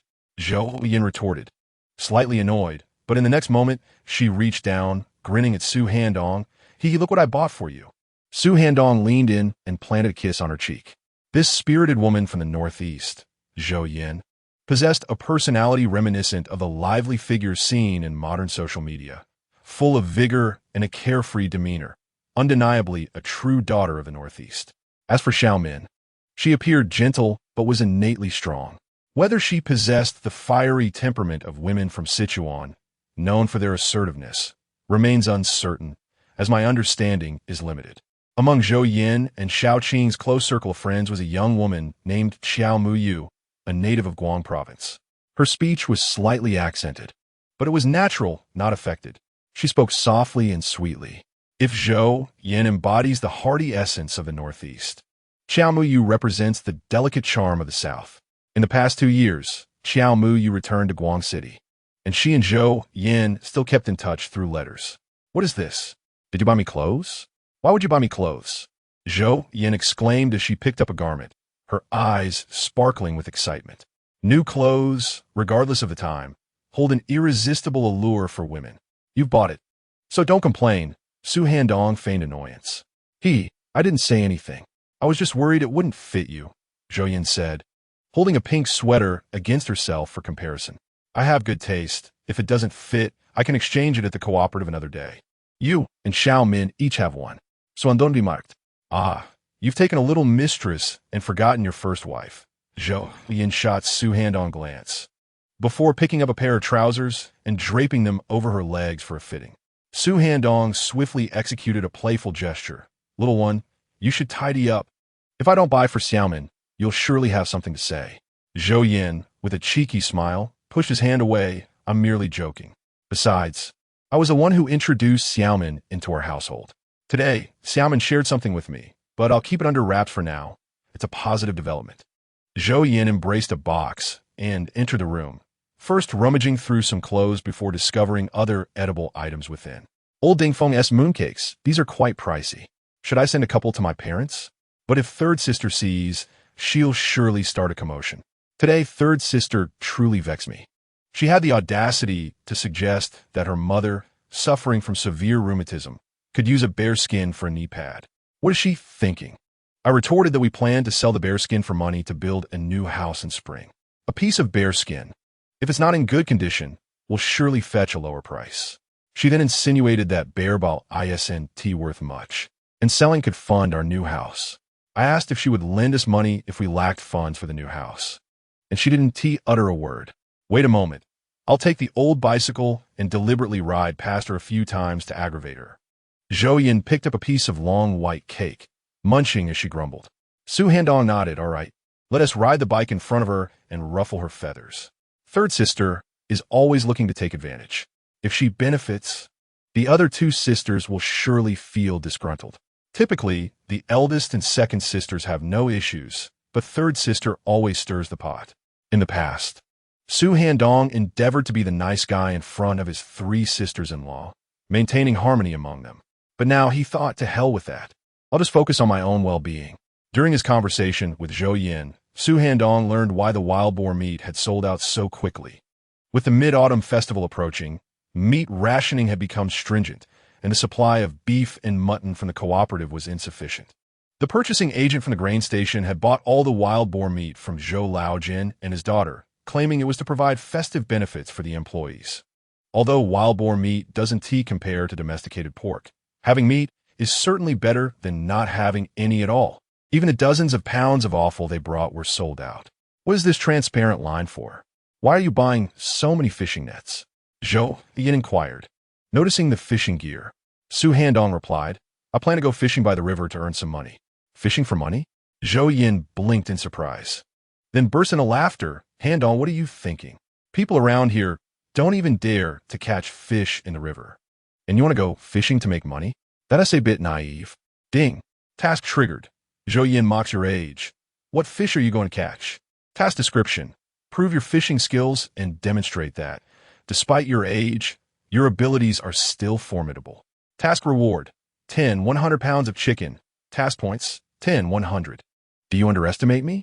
If I could truly catch fish and earn money, what would you say then? Su Handong inquired with a smile. Here it comes again. The task triggered by her was still a meat reward. She certainly had an abundance of it. Zhou Yin raised an eyebrow and replied, if you really could catch fish and make money, you could do whatever you like. Su Handong then proposed a condition. However, Zhou Yin playfully punched him in the chest, saying, how disgusting. I would never do that, absolutely not. Su Handong stood up, closed the door, and then embraced Zhou Yin tightly. Handong, you are so annoying.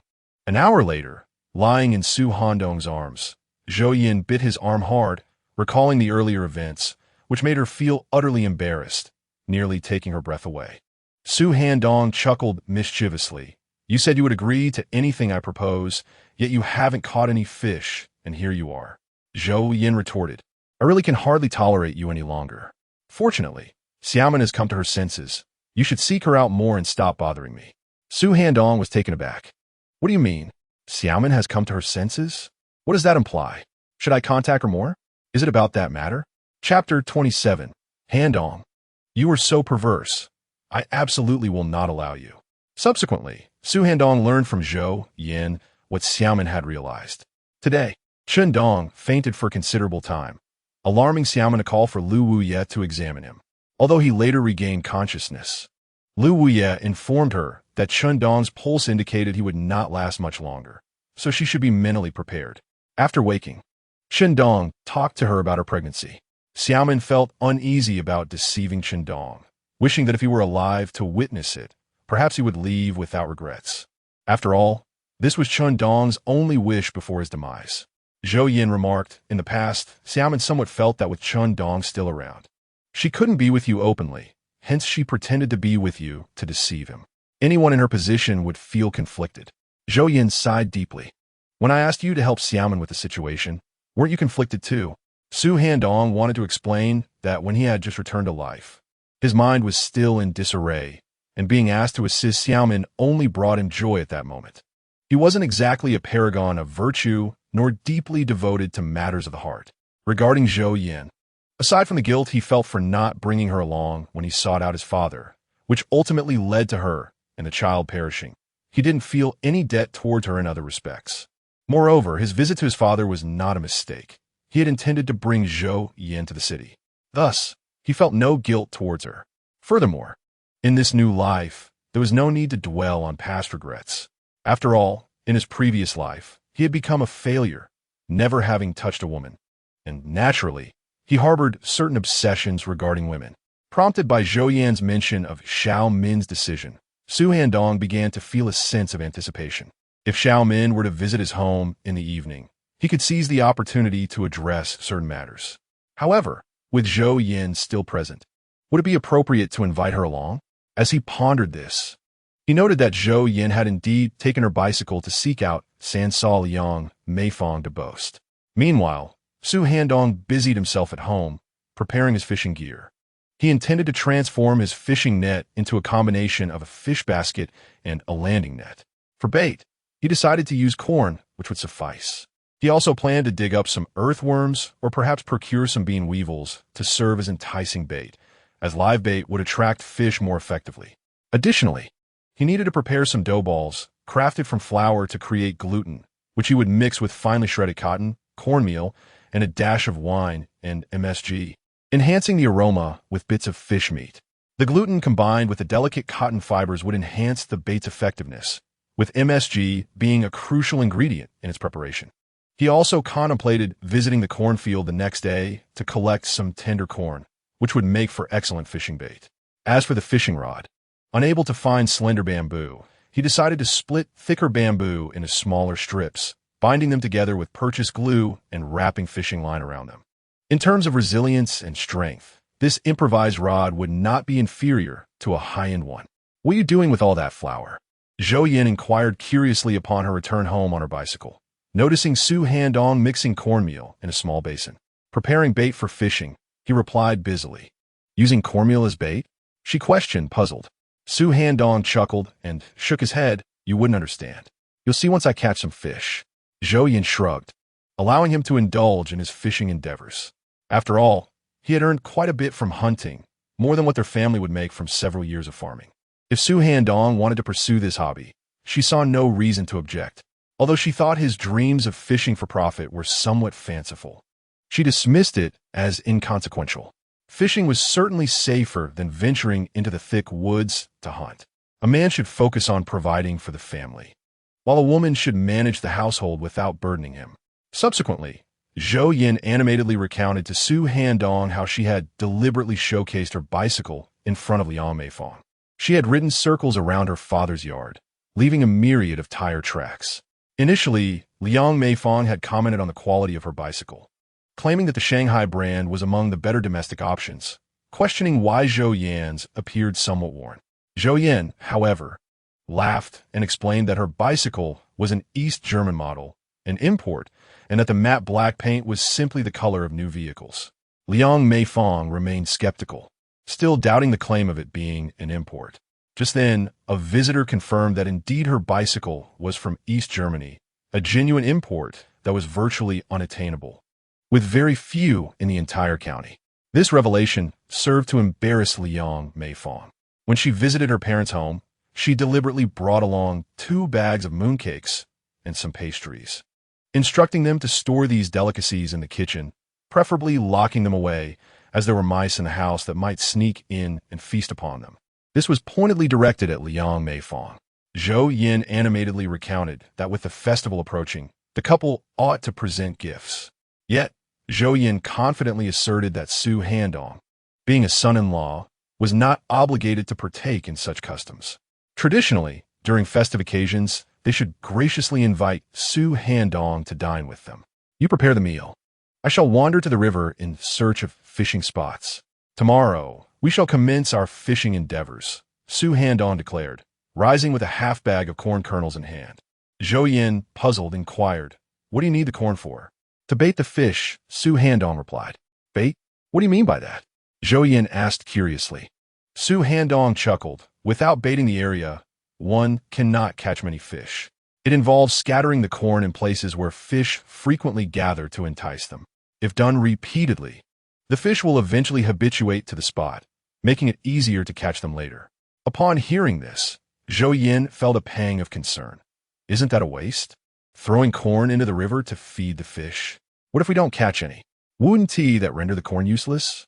Su Handong smiled. One must invest to reap rewards. Without willingness to sacrifice, how can one expect to gain? Just wait and see. I shall catch fish, and you must cooperate. Zhou Yan's mouth, slightly agape in astonishment, shook her head and retorted, Handong, you're quite peculiar. I could never allow you to disgust me. Goodness, how'd I not noticed this before? The thought of it indeed startled her. Su Handong grinned mischievously. If our parents inquire about your purpose with the corn, do not mention fishing, or they shall surely deem you a prodigal. As she observed Su Handong departing with the bag, Zhou Yin finally came to her senses and cautioned him. Hey, understood. Su Handong turned back with an acknowledgement. Did he genuinely intend to proceed with this? He had become increasingly unorthodox in recent days. Indeed, he had undergone a significant transformation, his demeanor shifting, and he was now contemplating ways to earn money. By spring of the following year, they would be able to move into a new house, where they could purchase attractive furniture. The electricity had already been extended to Wangzhuang. If it could reach the village by next year, the new house would be electrified, fitted with light bulbs, and they could acquire a tape recorder and a radio. Just days prior, she had not dared to envision the prospect of a new house. Yet now, with the money at hand, along with the bear bile and bear skin, they could fetch a handsome sum, enabling them to furnish the new home with appliances that were typically found only in the city. Then, they could consider starting a family. Moreover, Xiaomin would also reside with them. The two women could manage several children together, and the thought of such a life was indeed delightful. What to prepare for dinner? Handong had been working so hard lately. She must ensure he was well fed. Approaching the kitchen cabinet, she noted the assortment of cured pork, pig head meat, offal, and several pounds of bear meat. Additionally, there were some farm-fresh eggs and goose eggs gifted by villagers in gratitude for Su Handong's assistance the previous night. Zhou Yin felt somewhat dazed. Usually during the evenings, she prepared meals rather casually, often resorting to simple dishes like steamed buns and pickled vegetables. She had never experienced such abundance before. Slicing some pig's head meat, she would stir-fry a plate of spicy pork, prepare salted edamame, cook wood ear mushrooms with eggs, steam a few buns, and whip up a seaweed and egg soup. Later, she would share a couple of drinks with Handong. Chapter 28. Xiaomin, come rest against me for a moment. Let's start by casting our lines at these three spots. Arriving at the riverbank at the village's edge, they stood beside a tributary of the Nun River, which stretched about several dozen meters wide. As they gazed out, the river wound elegantly along the foothills, the waters flowing swiftly. Standing there, one could distinctly feel the temperature drop several degrees. In areas where the current slowed and near obstacles, the convergence of deep and shallow waters revealed lively fish activity. Larger cold-water fish typically thrived in deeper regions. Su Handong, having assessed the terrain, had already identified several promising fishing spots and scattered corn kernels over the three target areas, hoping for a fruitful catch the following day. Returning home, he was greeted by a table laden with dishes prepared by Zhou Yin: cold pig's head meat, spicy pork, salted edamame, and wood ear mushrooms with eggs, alongside a bottle of Ichuan liquor. The earthy cabin was filled with delightful aromas. Oh, dear wife, is this how we celebrate life? By preparing just a few dishes? Su Handong chuckled as he pulled over a stool and sat at the table. Zhou Yin, with a carefree demeanor, joined him, twisting open the bottle of Ichuan and grinning. Life is too short. Let us share a couple of drinks. Su Handong couldn't help but smile. All right, let us indulge. He raised the cup Zhou Yin poured for him, taking a sip. The fiery flavor was complemented by a rich, savory aroma that lingered with a subtle sweetness in his mouth. Zhou Yin, holding her cup, tilted her head back and down in one go. I'll finish mine. Feel free to enjoy yours, she laughed boldly. Su Handong couldn't help but chuckle at her spiritedness. Half an hour later, a flushed Zhou Yin began to sway slightly, her words becoming jumbled as she playfully called Su Handong her brother. That evening, Xiaomin didn't come to visit. Earlier, when Zhou Yin had delivered some items to her, she mentioned that Chun Dong had nearly come over today and that she needed to keep an eye on him for the next couple of days. Their plans had fallen through. She had tried on the clothes Su Handong purchased for her and found them quite fitting. Of course, they fit well. The Su family engaged in export and foreign trade business in the port city, primarily focusing on clothing. By observing a woman's figure, he could generally estimate her clothing size. As they settled down to sleep, Zhou Yin, tipsy and affectionate, wrapped her arms around Su Handong, babbling sweet nothings. In Handong's life, There existed a playful rivalry with Murakami Shiatsue, who once harbored affections for him. Ultimately, it was I who brought him home. I understand that being a son-in-law must weigh heavily on your heart, Handong, especially with the villagers mocking you, including your sisters-in-law.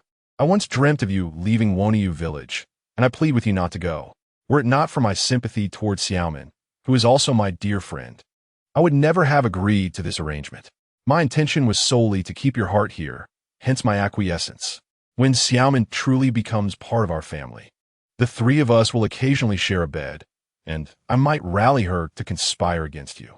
In a letter from Xiao Muyu, she lamented her struggles in Guang City. I wonder if you have been casting flirtatious glances her way.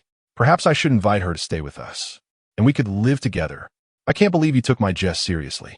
Observing Zhou Yin with her emotional expressions, both laughing and crying, while spouting sharp words, caused Handong's forehead to bead with sweat as he shook his head in disbelief. This fierce woman grows more captivating with each glance.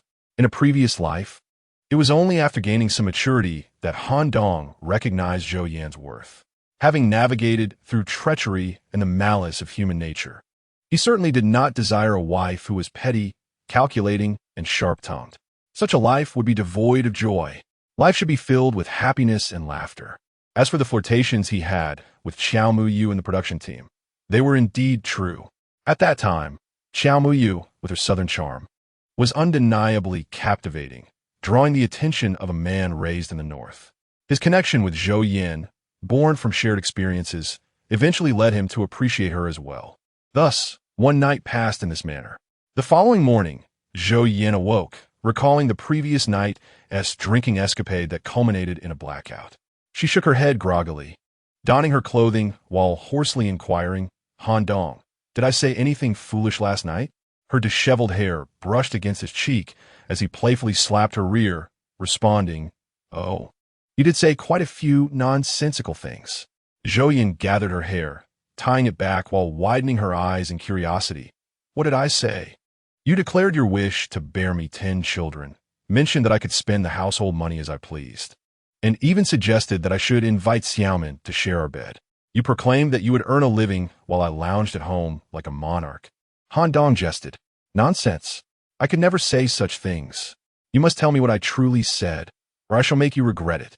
Zhou Yin, having donned her trousers, stood and straddled Handong, playfully tightening her grip around his neck while teasingly demanding to know what she had said.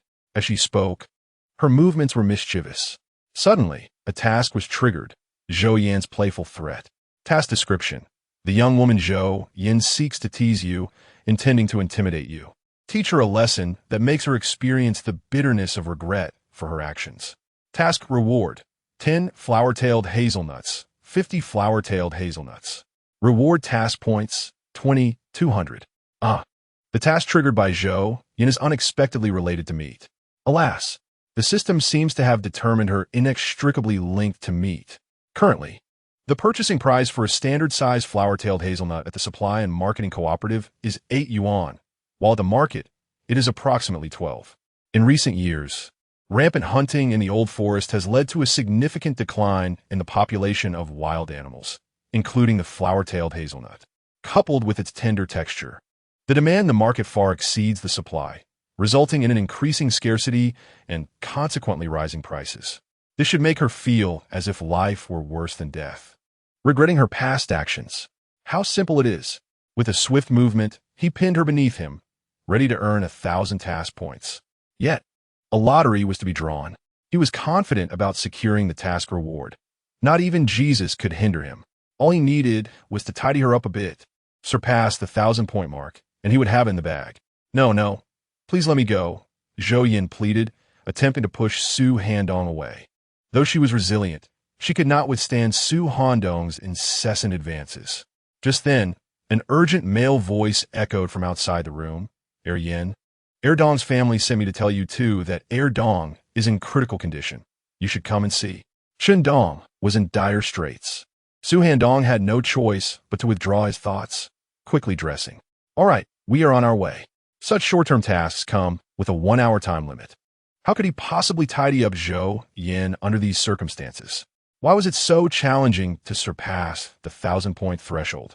Riding his bicycle, Su Handong had Zhou Yin seated sideways behind him, embracing his waist. Soon, they arrived at Qindong's home. Outside the mud brick house, several individuals moved about with grave expressions, an oppressive atmosphere hanging in the air. Upon entering the room, they found Xiao Min sitting by the Kong, tears streaming down her face, while Qindong lay motionless with closed eyes. Upon seeing Su Handong and Zhou Yin, Xiao Min stood up, weeping uncontrollably. Handong, Yin Yin, Qindong. He is gone, she sobbed. Zhou Yin hurriedly approached, her eyes brimming with tears as she grasped Xiao Min's hand, offering comfort. Xiao Min, please accept my condolences. Su Handong sighed. Time flew by, and 3 days had passed. The couple assisted Xiao Min in arranging Qindong's funeral. With both parents deceased, and his elder brother having passed away years ago, he was left all alone. Being the younger generation, his untimely demise meant he had to be buried swiftly. On the 3rd day, clad in ceremonial garments, Qindong lay in his coffin, interred beside his parents' graves on the hillside. That evening, within the Chun family's mud brick house, the flickering of the oil lamp, combined with the silence of the room, created an eerily surreal atmosphere. Xiao Min, why don't you come sleep at our place tonight? Zhou Yin suggested. Xiao Min shook her head. No, I need to stay at home for now. Let's talk after 100 days. Zhou Yin consoled her, Xiao Min. Some things, alas, life must go on. Qindong had his fate. Xiao Min wept silently, and Zhou Yin, feeling a pang of sorrow, could not help but shed tears as well, resting her head on Su Handong's shoulder. Observing Xiao Min's quiet tears, Su Handong let out a sigh and said, Xiao Min, why not lean on me for a moment? Before departing, Qindong entrusted her to me, and from now on, I shall be your pillar of support. Noticing Xiao Min's silent sobbing and her reluctance to approach, Su Handong took the initiative to step closer, gently cradling her head as she leaned against his chest. Woo. Handong, Yin Yin, thank you, Xiao Min cried sorrowfully. In the blink of an eye, a night had passed. That evening, Zhou Yin stayed with Xiao Min at Qindong's home, while Su Handong kept solitary watch over an empty room. Suddenly, a notification chimed. Mission complete. Join the protection team for mountain patrol and hunting. Mission reward: 54 handgun, 100 rounds of ammunition. Mission points: 240. Just as Su Handong was about to drift into slumber, the system's prompt echoed in his ears, announcing the conclusion of the mountain patrol mission. Although he did not secure the highest reward, obtaining a 54 handgun was still quite commendable, marking the 4th tier of rewards. Furthermore, he had amassed 240 mission points, finally surpassing the milestone of 1,000. Gazing at the system interface displaying 1190 mission points, Su Handong decisively declared, System, I wish to draw a prize. Ding! 1,000 mission points consumed. Reward: Master Level Chapter 29, Fishing, a fortuitous start. Ding! 1,000 mission points consumed. Reward: Master Level Hunting Skills. As this was the host's first lottery draw, 2 dog enlightenment cards were additionally awarded, which could randomly enhance a dog's attributes. Master Level Hunting Skills. This system is compelling me to pursue hunting. The challenge, however, lies in the fact that hunting in the forest is no simple feat. The old woods belong to the forestry farm, a state-owned asset. Hunters in the mountains may earn a modest living hunting on the outskirts of the forestry farm, but venturing deeper would lead into the farm's territory. Hunting within the farm's bounds necessitates sharing a portion of the catch with the establishment. As he retrieved the 54 handgun and affixed a silencer, Su Handong savored its weighty feel, igniting a desire to venture out and fire a few rounds.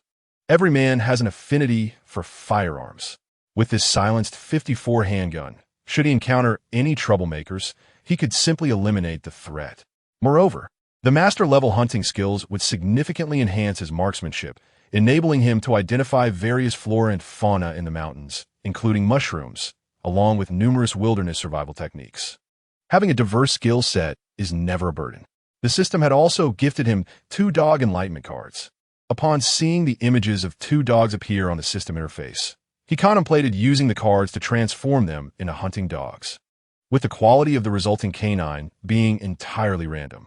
Any dog accepting the Enlightenment card would recognize Su Handong as its master. It would be prudent to procure 2 dogs soon and initiate their transformation into hunting companions. With nothing more to discuss, the following morning, Su Handong was stirred by the sound of the door opening, revealing Zhou Yan's return. "Dear wife, what time is it? Why have you returned so early?" Su Handong inquired, gazing at the dimly lit sky. Zhou Yan brushed aside the damp ends of her hair. "The autumn harvest crew has arrived today. I need to check and inquire when they will gather our crops, and I'll also assist Xiaomin with her hillside cornfield." The autumn harvest had commenced, and a contingent of over 100 individuals from afar was present, with many families in the village enlisting their help to gather the harvest. Su Handong had 15 acres of flat land and 13 acres on a hillside, both planted with corn, and he had registered for the harvest crew to assist with both fields. The 2 acres of lowland where soybeans were planted would be harvested by themselves in a few days when they ripened sufficiently. Initially, according to Zhou Laogan's prior suggestion, they had only signed up for assistance with the 15 acres of flat land. However, Su Handong felt it would be prudent to allow the crew to manage both fields. After discussions with Xiaomin, Zhou Yan decided to let the crew handle her 2 plots as well. Xiaomin's family also had a 2-acre lowland cornfield that they would need to harvest themselves. Su Handong's lowland was dedicated to soybeans, which would take a few more days to mature. "You should go help Xiaomin with the cornfield. As for me, I plan to go fishing today. I've been baiting the spot for several days, and if someone spots where I've been fishing, they might encroach upon my territory, which would be unfortunate." For the past 3 days, Su Handong had been preoccupied with assisting Xiaomin in managing Chen Dong's funeral arrangements, leaving him little time for fishing, merely tending to the bait during the mornings and evenings. He had been preparing the fishing spot for 4 days now, and he was confident that the fish would be plentiful. Zhou Yan raised an eyebrow, with a hint of sarcasm. "All right, go catch your fish. I'm eagerly awaiting to see how you'll make money from it." A slight smirk formed on Su Handong's lips. "Are you prepared to face the consequences of your wager after your loss?" The fishing task triggered by Zhou Yan still lingered. This was not a short-term venture. With a reward of 100 gene of chicken, I cannot possibly lose. We agreed that catching just a few fish wouldn't count. It must be a substantial number to be deemed profitable. "Do you dare to wager?" Zhou Yan retorted indignantly, her competitive spirit ignited. Fishing is not comparable to hunting. In their county, along this section of the Nun River, few had fished across generations. It was only during winter that many would break through the ice to catch fish. Su Handong was hopeful about earning money from fishing, but Zhou Yan remained skeptical. She estimated that even the cost of the half bag of corn kernels he had scattered into the river would not be covered. Half a bag of corn kernels? A few days prior, while riding to town to purchase a burial shroud for Qindong, Su Handong had specifically visited the market and bought 6 large bags of corn kernels, discreetly storing them away on his journey back to the village. Over the last few days, he had already dispersed 3 large bags of corn for bait into the river, amassing over 200 gene. Without bait, one could hardly expect to catch many fish.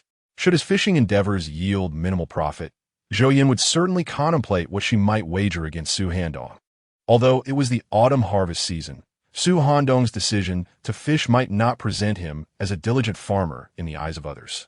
Zhou Yan had not given it much thought. He had been preparing for fishing for several days while also assisting in the arrangements for Chen Dong's passing. Fishing is a soothing pastime, and there is little to be said against it. Besides, she is no delicate flower, merely gathering a few acres of corn, which hardly amounts to anything significant. Both she and Xiao Min can manage this with ease. Su Handong exclaimed, "All right, I accept your wager. If I lose, I shall spare you. If I win." Zhou Yan nodded decisively. "Fine. Should you triumph, I will comply with whatever you desire." As Su Handong lifted the fishing rod he had left outside and prepared to leave, Zhou Yan hurriedly asked Handong, "What are you off to so early? Are you going fishing?" Su Handong nodded in affirmation. "Yes, just for a while." "What about you? Why are you up at this hour?" "The fog is quite thick. I will be cooking soon, and it would not be too late for you to go afterward." Zhou Yan shook her head in disapproval. Su Handong countered, "What is a little fog? I shall return for dinner later. A mere mist is nothing to a fisherman. We fear neither thunder nor lightning. The wind and rain cannot deter us. As long as the world does not end, our passion for fishing remains unscathed." After Su Handong departed, carrying a self-made fishing rod of nearly 9 meters and a snakeskin bag, Zhou shook her head, pondering why he was so fervently devoted to this pursuit. Suddenly, she realized that their wager had not yielded any advantage for her. The outcome rested solely upon her shoulders. "Handong, what are you up to over there?" she inquired. "What is that slender rod you have?" "It is my handmade fishing rod. I intend to try my luck by the river," he replied. "This colorful, slender rod. Indeed. You have crafted it quite well. Has your family harvested their crops yet?" "Fishing along the river here is unlikely to yield much," she remarked. "But Handong is a capable individual. Just because he might not catch anything does not mean he is disheartened. He enjoys the experience." On his way, he encountered several people who greeted him warmly. Su Handong was candid about his fishing plans. Despite some peculiar glances, they all offered words of encouragement, even embellishing his aspirations. Over the past few days, Su Handong's reputation had grown substantially in the eyes of the onlookers. Once he departed with his fishing rod, a group gathered beneath a large tree, quietly gossiping. "With the harvest season upon us, why is the Yin family considering a fishing expedition? This is hardly a prime fishing location, and catching fish here is no easy feat yet. The Yin family is not composed of ordinary folk. They may well land a big catch," one mused. "He is certainly no conventional farmer. It is curious that he chooses to fish at this time." "Onyo, the Yin family has never been mere farmers. Their status is quite distinguished. They have sold wild boar meat for substantial sums, not to mention profits from bear bile and skins. Farming is trivial to them. If I had such wealth, I too would eschew labor in the fields." "I believe you have all misjudged his intentions. He is not fishing for sport, but rather seeking tranquility. It is said that those who have taken many lives require a means to soothe their troubled minds. Otherwise, the haunting memories of their past deeds may torment their souls." An elderly gentleman, bald and serious, proclaimed this with conviction. Nearby, another man nodded vigorously, affirming, "Indeed, there exists such a notion. Many great heroes returning from the battlefield find solace in activities like chess or fishing, akin to what our friend here is doing. Now, if you wish to avoid any trouble, perhaps it would be prudent to speak less of him," remarked a gray-haired elder with a hint of annoyance. Soon, Su Handong arrived at a favored fishing spot, setting up his stool and rod with care before casting his line to gauge the depths of the water. It appeared to be around 8 or 9 meters deep. He adjusted the corn-made float to about 8 meters, intending to first fish near the bottom. From a glass jar filled with soil, he extracted a large green worm, affixing it to a size 4 hook. This particular worm, locally known as the stinky worm, emitted a rather pungent odor. In this era, fishing tackle was not as specialized. The supply store offered only a few sizes of hooks and lines.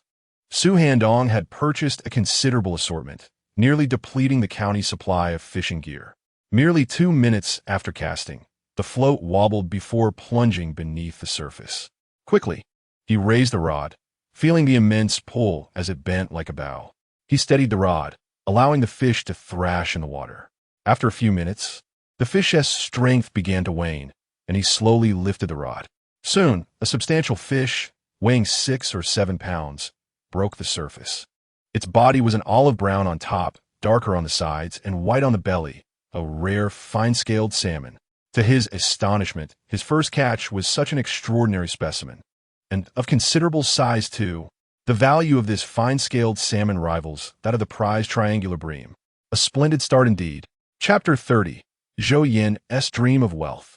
2 minutes later, as Su Handong skillfully played the fish, the 5 or 6 pound salmon finally subdued, he netted it with ease. Upon observing the fish thrashing in the keeper, Su Handong couldn't help but marvel at the strength of the fish here. It stands to reason, as fish thriving in such swift currents are bound to possess considerable power. His rod, meticulously crafted over several days, proved capable of withstanding such formidable force. He had thoroughly considered every method to enhance its strength and resilience, estimating it could handle fish weighing 20 to 30 pounds without issue. In less than 2 minutes, another fish took the bait. Testing its strength, Su Handong effortlessly lifted it from the water. It was a splendid, golden-scaled crucian carp, weighing over a pound. Such a substantial carp would surely enhance any tofu fish soup. Thus commenced a delightful series of catches. A weighing over 5 pounds, a truly rare catch, alongside a half-pound speckled trout and a substantial catfish weighing around 7 to 8 pounds. In less than an hour, he managed to reel in over a dozen fish. The bites were quite vigorous. Moreover, several of these were sizable specimens, some weighing as much as 8 pounds, and even a northern pike that he estimated to exceed 10 pounds. He had deliberately increased the size of his hooks and lines, fearing they might snap. These fish had developed a habit of congregating in this area due to his prior baiting efforts, and when he scattered corn kernels, they mistook it for a bountiful feast from the heavens. Little did they realize it was merely a trap set by an angler. Handong, it was time for breakfast. From a distance, he spotted Zhou Yin approaching, clad in a gray coat, her hair styled into a bun, gracefully emerging through the morning mist illuminated by the sun. Su Handong nodded. No rush. The bites are just right now. If the activity wanes, I'll head back for a meal. How many fish have you caught? You seem overly engrossed, even neglecting your meal, Zhou Yin teased as she approached him. Let me see just how many you've caught. Su Handong shook his head with a smile. Not that many. You'll see for yourself. As she lifted the fish net tethered to the shore, it erupted with vigorous splashes. The moment she hoisted it from the water, the weight nearly overwhelmed her. Upon seeing the sizable fish within, her mouth fell agape, disbelief washing over her face. After a moment, she exclaimed incredulously, No way you caught this many? My reputation is surely at stake. Ding! A task was triggered. Zhou Yin mocked. What fish are you catching at your age? Task completed. Reward, 100 pounds of chicken, 100 task points. The system notification chimed. Su Handong chuckled. The bounty for the little princess has arrived. As he spotted Zhou Yin approaching, Su Handong discreetly transferred several triangular catfish, each weighing 7 to 8 pounds, from the system's space into the fish net. Originally frozen in time within the system, they became lively once they entered reality. What began as a mere dozen fish in the net now exceeded 100 pounds. This sight left Zhou Yin utterly astonished. See, I told you my fishing skills are commendable. Now do you believe me? Su Handong said with a triumphant grin. Zhou Yin shook her head, still somewhat incredulous. You've caught far too many. How is this even possible? Others have fished along the river and mostly caught small ones, with very few large catches. How did you manage this? Su Handong smiled slightly. Fishing requires technique and a willingness to invest. Do you recall my baiting with corn? You were concerned about the waste. Now you see the rewards of that investment. Zhou Yin could hardly contain her excitement as she exclaimed, I see it. I see it. Those small grains of corn are utterly worthless compared to these fish. This one is a black bream. It must be quite expensive, right? Su Handong replied. The county supply and marketing cooperative offers a purchase price of around 3 to 4 yuan. If sold at the market, it could fetch up to 5 yuan. Really? Is it that costly? Zhou Yin questioned, her disbelief evident. I just inquired about the price at the cooperative a few days ago. That's the rate, Su Handong clarified. This large pike, I know, has a purchase price of 1 yuan 50 per kilogram at the town supply and marketing cooperative, which is even pricier than pork. This is a slippery fish. It must not be cheap either, right? It should be priced similarly to the black bream. With just a few black breams and these other expensive fish, Wuan tea that amount to 1 or 200 yuan. That seems reasonable, she mused. Handong, you keep fishing. I will rush home to bring you breakfast. Also, don't let anyone else touch your net. Wealth should be kept private. And about your baiting techniques, please refrain from sharing those secrets with others. Otherwise, they might learn from you and will catch far fewer fish. Observing Zhou Yin calculating the potential profits, Su Handong nodded with a smile. Understood, I will safeguard this secret. To be honest, it matters little. My success in catching so many fish stems from my skill, my willingness to bait, and the sturdy fishing rod I've crafted to reel in such sizable catches. Others attempting to follow suit would hardly yield significant results. He added with a dismissive chuckle. Zhou Yin quickly whispered, That may be true, but if others come to fish and see how much you're catching, they might resort to sabotaging your efforts if they themselves aren't successful. Just heed my advice. Su Handong nodded in agreement. Do they really think they can disrupt my success? They would need the audacity to try. They have no idea of my reputation in the village. Handong's unfortunate demise, which occurred just days ago, has cost me countless fish. It infuriates me. Suddenly reminded of Su Handong's arrangements for Handong's funeral. Zhou Yan lamented how distressing. You're truly obsessed with profit, even cursing the dead. She urged him once more to wait until nightfall to discreetly transport the fish, ensuring no one saw them. Su Handong reassured her, there's no need to transport them. I'll conceal the fish in a secluded spot by the river where no one can find them. Tomorrow morning, I'll use a plastic bucket to take them to the county for sale. Keeping them in the river will help preserve their freshness. In truth, Su Handong intended to store the fish in his personal storage space. I'll fetch you breakfast now. Just focus on fishing, Zhou Yan said, swiftly turning to sprint back to the village, her face glowing with barely contained excitement. The thought of Su Handong having caught so many valuable fish filled her with wonder. Surely, the day's catch would yield 1 or 200 yuan. It felt like a dream. How had she never realized his remarkable talent before? With still a couple of weeks left before the freeze sets in, one wonders how much one could earn solely from fishing. Coupled with the sale of bear bile and bear pelts, alongside the harvest of crops, one might even become a household worth 10,000 yuan. The mere thought of such a possibility ignited an excitement within Zhou Yan that she could hardly contain. In times past, such aspirations would have seemed utterly unattainable. Before long, she returned to the village. As she passed through the courtyard, she noticed a gathering of elderly men and women, along with a few older ladies, engaged in animated gossip. A spark of inspiration flickered in her mind. Su Handong, one of them remarked, Xiaomin, why not ride on my back for a change? By the way, how is your partner faring with his fishing? Has your family begun the autumn harvest? Do you need any help with the harvest team? Oh, and by the way, the Fae is soon returning from a city. We should invite you both for a meal to express our gratitude to Handong for sharing so much wild boar meat with us. These villagers greeted Zhou Yan with cheerful banter. Yet, to her, their words felt like mockery, particularly regarding Su Handong's fishing endeavors. Her expression darkened as she retorted, what business is it of yours whether Handong fishes or not? Just the other day, he brought home enough game that the meat bear pelts, and Bao could fetch several thousand yuan. He has every right to take a break from farm work to fish. Let me tell you, he's been feeling rather down lately, which is why he went fishing to clear his mind. I suggest you refrain from bothering him. Should he become upset, things could escalate far beyond what transpired a few days ago. With that, she mounted her bicycle and pedaled homeward. It was not entirely unwarranted for Zhou Yan to be apprehensive. Many in the village openly ridiculed Su Handong for being a son-in-law, and she had often defended him vocally. She hoped fervently that they would not crowd around him at the river, for if they witnessed him catching an abundance of fish, their envy would surely compel them to join in, thus depriving Handong of his bounty. As Zhou Yan left, the elderly folks resumed their hushed gossip. Among them, a gray-haired elder spoke with a sense of triumph. I told you, Zhou Yan's family is merely using fishing as an excuse to unwind by the river. Isn't that right? Ah, indeed. Those valiant heroes who have seen the battlefield often find solace in pastimes like chess and fishing.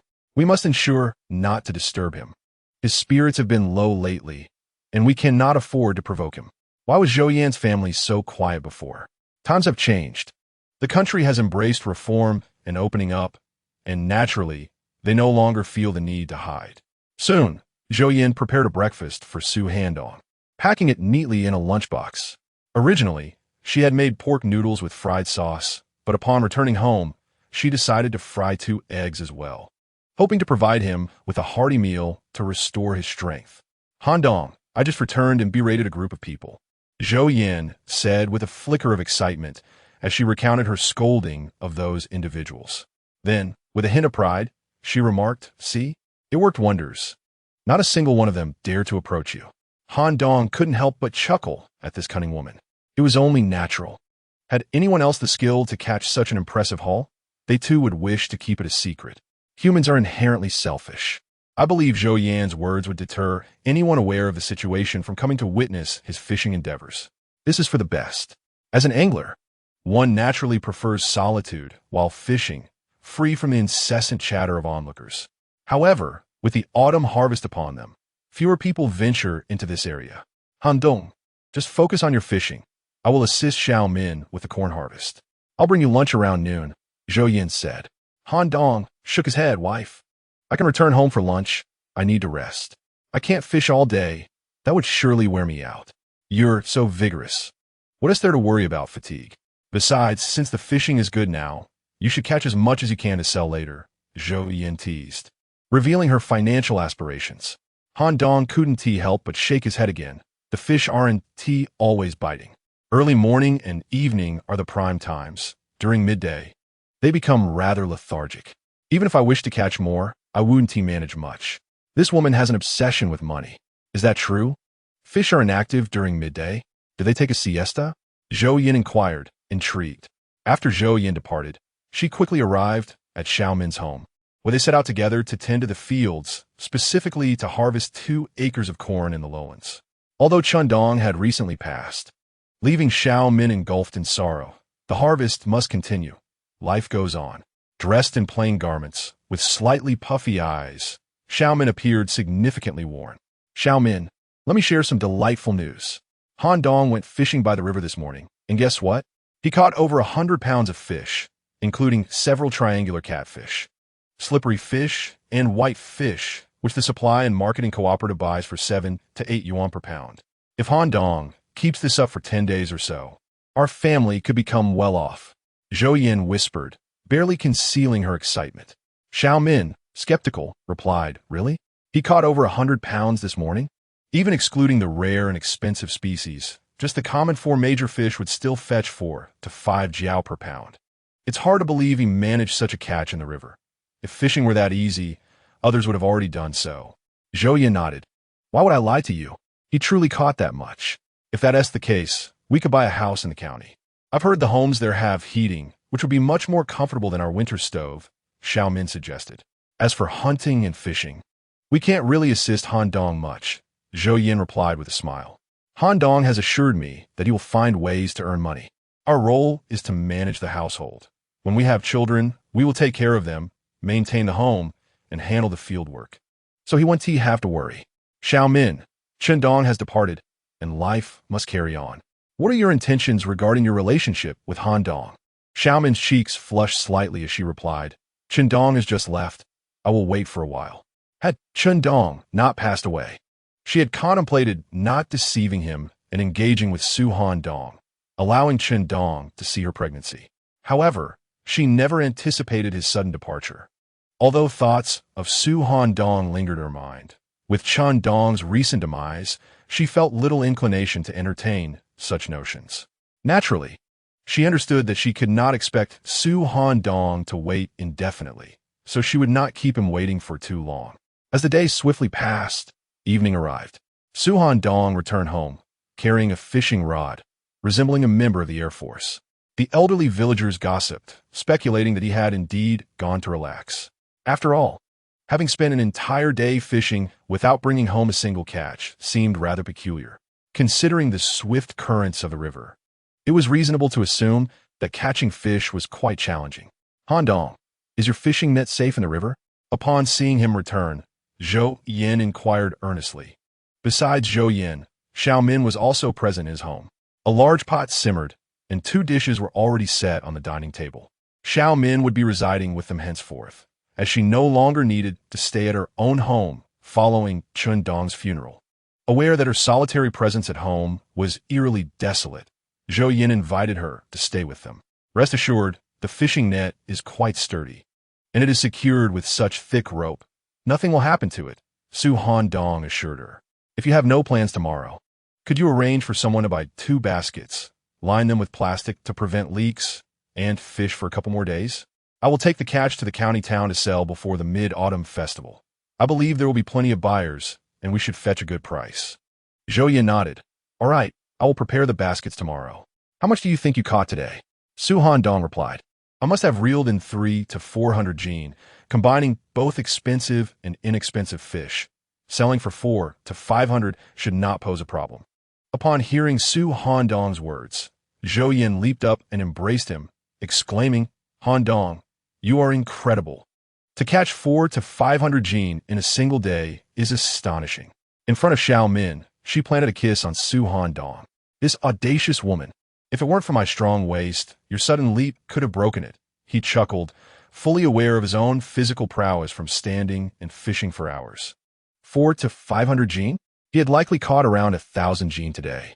Indeed, the fish were abundant. Currently, they lay concealed within the storage space, making it impossible for anyone to discover them. Witnessing the affectionate exchange between the couple, Xiao Min felt a twinge of shyness and attempted to turn away. However, Su Handong grasped her hand, saying, Xiao Min, why not ride on my back? Chapter 32. Xiao Min, do not be alarmed. I assure you, it is merely a hug. Naturally, Xiao Min would never consider climbing onto Su Handong's back. Instead, she excused herself to prepare dinner and headed to the outdoor kitchen to tend to the fire. The flames' glow reflected on her face, making it both flushed and warm. Her heart felt as if countless ants were scurrying about, causing an incessant itch. The intimacy displayed between the couple ignited a sense of longing within Xiao Min, something she had never experienced with Handong. Their engagement was still fresh, mere days old, when Handong had sustained an injury while hunting. In this era, societal norms remained rather conservative. Intimate gestures between men and women prior to marriage were virtually non-existent. As a woman, how could she not harbor romantic notions? The thought of being with this man filled her with anticipation. Dear wife, you shouldn't be so bold in front of Xiao Min. Su Handong playfully swatted Zhou Yan on the backside, gently setting her down. Zhou Yan laughed. What is the big deal? We're family now, and there's no need to hide my relationship with her. Her joy resembled that of a young girl showcasing her beloved toys to her best friend. After contemplating for a few days and accepting Su Handong as assistance in helping Xiao Min, Zhou Yan had come to terms with the situation. If she hadn't reconciled her feelings, she would never have agreed to it. Once she had accepted, it was as if he desired her, and she willingly obliged. After all, Xiao Min was not an outsider. She too was a person deserving of compassion. I brought back 2 fish to demonstrate my culinary skills, Su Handong said, planting a kiss on Zhou Yan's cheek with a smile. As he lifted the snake skin bag he had set aside, Zhou Yan quickly approached, eager to see its contents. Inside lay a triangular catfish weighing 2 to 3 pounds and several slender fish, all expertly cleaned by the riverbank. Handong, this fish is quite valuable. You should keep it for yourself. Wouldn't that be wasteful? Zhou Yan's frugal nature surfaced once more. Su Handong playfully smacked her backside. Wife, what do you mean by waste? I caught so many fish. Having a couple for ourselves is hardly extravagant. We must eat well. I need to ensure both of you are satisfied. Zhou Yan called out to Xiao Min, who was stoking the fire in the kitchen. Xiao Min, did you hear Handong's boast? He claims he is going to feed us both until we're full. Su Handong quickly silenced her. He then ushered the 2 women out of the kitchen, determined to take charge of the cooking. He planned to steam the triangular catfish and prepare the slender fish in a soy sauce braise. Heating the oil in the pan, he added ginger and scallions to release their fragrance before gently frying the slender fish. After a brief saute, he incorporated soy sauce and let it simmer, adding a sprinkle of chili and scallion pieces, allowing the sauce to reduce over high heat. At last, the dish was ready and emanated an irresistible aroma as it was brought into the room. Gazing at the beautifully plated braised slender fish, Zhou Yan couldn't help but exclaim, Handong, you actually know how to cook. This fish looks delicious. We must have a couple of bowls. Su Handong replied with a smile. My culinary skills are decent, but you mustn't overindulge like last time and speak foolishly. Were you deliberately showcasing your cooking prowess in front of Xiao Min? Zhou Yan cast a sidelong glance at Su Handong, then turned to Xiao Min and said, be cautious. Min, you never know when Handong might sneak into your room at night. Su Handong couldn't help but shake his head in disbelief. My dear wife, what you say is quite unfounded. I'm not that kind of person. His intention to cook was merely out of concern that Zhou Yan might not prepare those 2 fish adequately, while she could manage stews and braised dishes. Cooking fish required a degree of finesse. Su Handong was competent in the kitchen. His culinary skills were decent. He wouldn't dare to invade her space, lest he face her wrath. Blushing, Xiao Min whispered to Su Handong. To his surprise, he discerned a hint of mischief in her soft words. Ding! A task has been triggered. a threat from Xiao Min. Despite her youth, she dares to challenge you with her words. Task description: launch a formidable counterattack to make her aware that, although you may be seasoned in years, you are not someone easily intimidated by a mere woman. Task reward: 110 bags of premium rice, 30 pounds each. Task points: 10, 100. Task duration: 5 hours. The task has appeared. A powerful counterattack for the reward of fine rice. With Xiao Min residing next door and Handong recently deceased, if I were to retaliate forcefully, would this task truly be overlooked? Soon, Su Handong presented the steamed, triangular fish. Combined with the 3 dishes they had prepared earlier, pork, cabbage, and vermicelli stew, braised bear meat, and spicy stir-fried intestines. All 5 dishes were substantial. His home had a cellar for storing cabbage, potatoes, and radishes, where the temperature remained low, allowing them to last for a week or so. With the current temperature hovering above 10 degrees Celsius, it was quite chilly. Previously, he had stored the braised pig's head and other offal in the cellar. Handong, this fish is absolutely delightful. Next time, you must teach me how to prepare it, and I shall make it for you as well. Zhou Yin praised, savoring a bite of the steamed triangular fish. Xiao Min nodded in agreement. Indeed, this fish is exquisite. Su Handong deftly placed a piece of fish in the bowls of Zhou Yin and Xiao Min, saying, "Min, if you find it tasty, do indulge." "What about me? Aren't you going to say something to me?" "Handong, have you forgotten your old flame for this new love?" Zhou Yin feigned annoyance from his side. Su Handong felt a bead of sweat forming on his forehead. "My dear, Min is considered a guest now." "Oh dear, is she truly feeling jealous?" Zhou Yin quickly laughed. "Min is no longer a guest. Why do you still treat her as one?" "I'm merely jesting." Su Handong, still sweating, replied, "Well, we haven't quite reached that stage yet." His mind raced as he contemplated how to accomplish the task. 100 pounds of premium rice. It would be a pity to miss out. Xiao Min's face flushed crimson. After dinner, the 2 women tidied up the dishes and cleaned the room. By 8 o'clock, Xiao Min had gone to the next room, while Su Handong and his wife returned to their bedroom. The 2 women had spent the day working hard and were exhausted, so they retired early. After several days devoid of passion, the couple embraced, igniting a spark between them. "I can't do this anymore. You should go find Xiao Min. She is staying at our home for the first time, akin to a new bride arriving," Zhou Yin urged as she pushed Su Handong out. He feigned innocence, saying, "Isn't that inappropriate? I'm not that kind of person." Zhou Yin pointed at his forehead, then softly spat. "Handong, you're usually quite sharp. Why are you being so foolish now? Handong has just left, but he entrusted Xiao Min to you. You could fabricate a little lie, saying you dreamt that Handong expressed a desire to see her pregnant soon." Su Handong remarked, "This cunning woman has quite the imagination." Nonetheless, it felt odd to push his husband towards another woman. "Xiao Min, are you thirsty? I'll pour you some water." Su Handong called gently from the doorway of the adjacent room. The door opened, and he entered with a kettle, gazing at Xiao Min, who was clad in a purple autumn outfit with her long hair cascading down. After shutting the door, he enveloped her in his arms. "Xiao Min, don't be nervous. I promise it's just a hug, and I want to discuss something with you." Chapter 33. Xiao Min replied, "I can't do this. I can't." If Xiao Min were a woman of the modern age, she would surely understand that when a man utters such words, not even a punctuation mark can be trusted. Adding to this, Su Handong vividly recounted a dream where Handong wept, expressing a desire to see Xiao Min conceive, wishing for a child to bear his surname. Now that Handong had recently departed, if Xiao Min were to become pregnant in a few days, it could be publicly announced that the child was Handong's. Su Handong, however, held no grudges. Handong was gone, and he had gained a beautiful wife. Regardless, the child would ultimately be his, and having a son carry Handong's surname was of little concern to him. Yet, he secretly hoped that any future children Xiao Min bore would be daughters, thus sparing them the Chen surname.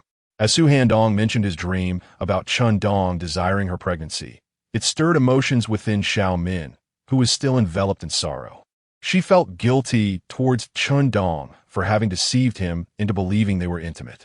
Now, with Su Handong framing it as Handong's last wish to see her pregnant, her resolve began to waver. Consequently, she acquiesced to his desires.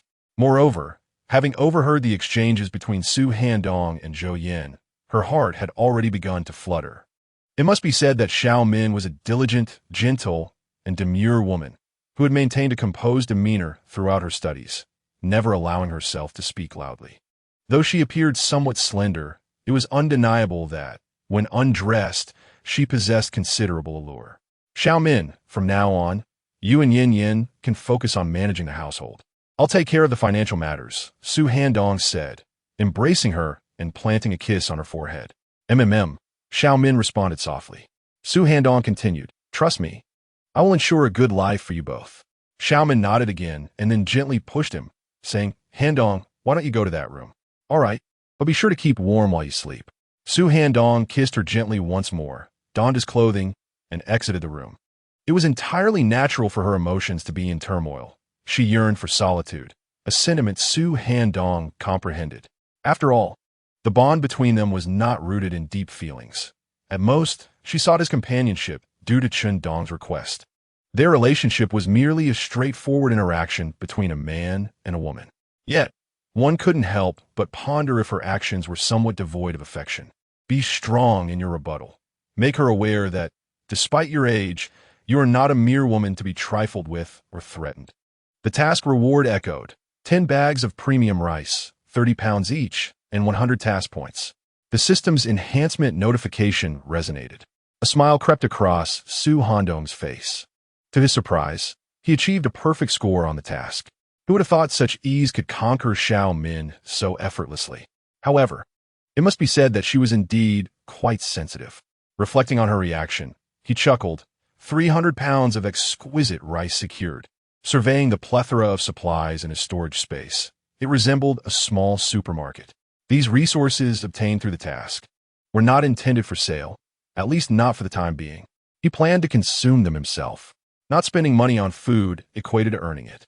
In due time, the profit from selling fish would allow him to allocate some resources for household expenses, enabling him to save money both internally and externally.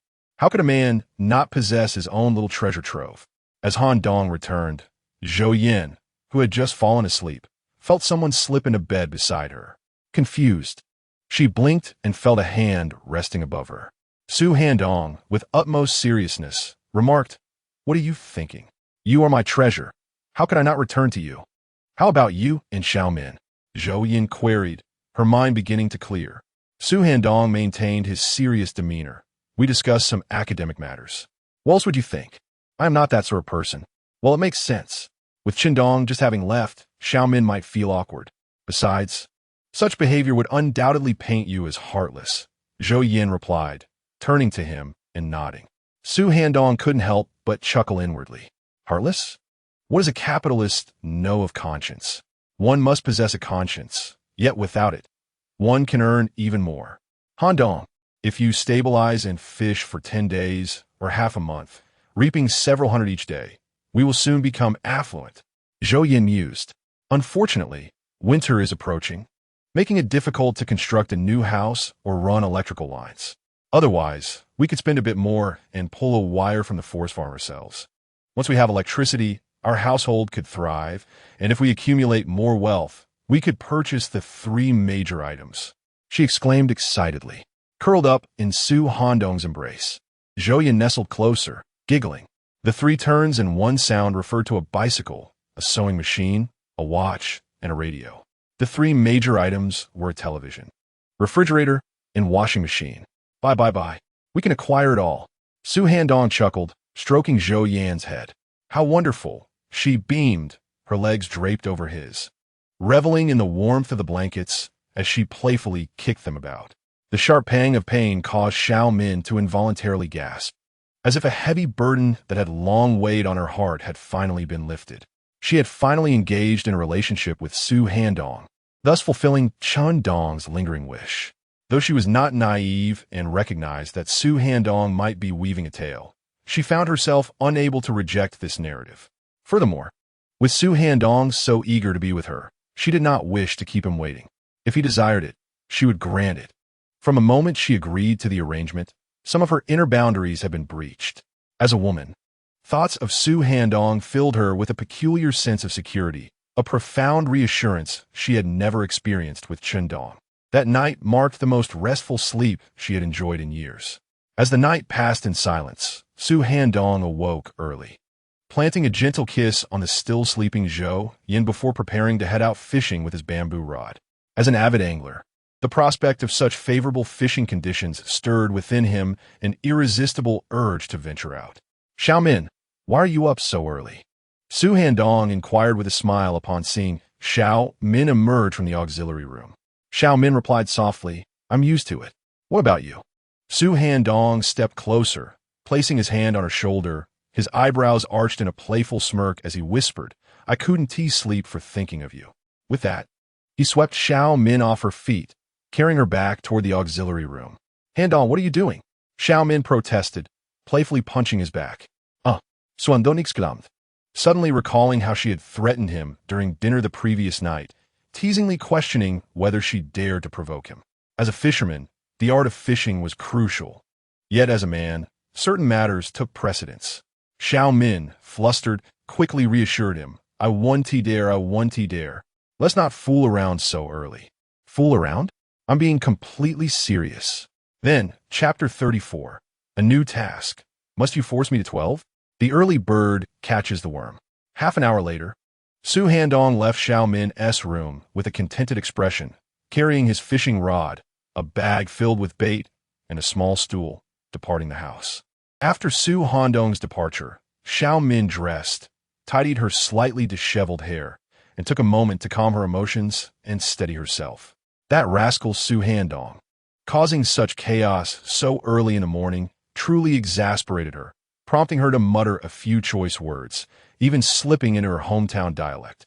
Yet, despite her verbal protests, her heart brimmed with an indescribable sense of satisfaction.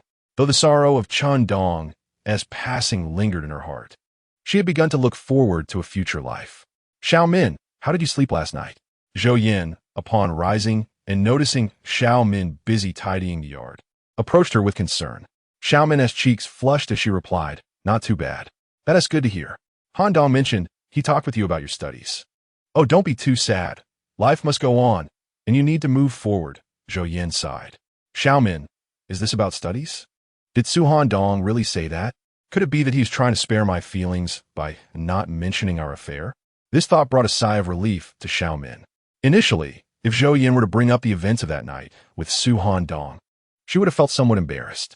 Although Zhou Yin had accepted her, it was still her home, and she was sleeping next door to the couple while having an intimate relationship with Su Handong. Day by day passed, and Su Handong spent the entire day fishing, managing to catch nearly 1,000 pounds, which he stored in his space. When he told the two women he had caught 400 or 500 pounds, they were overjoyed.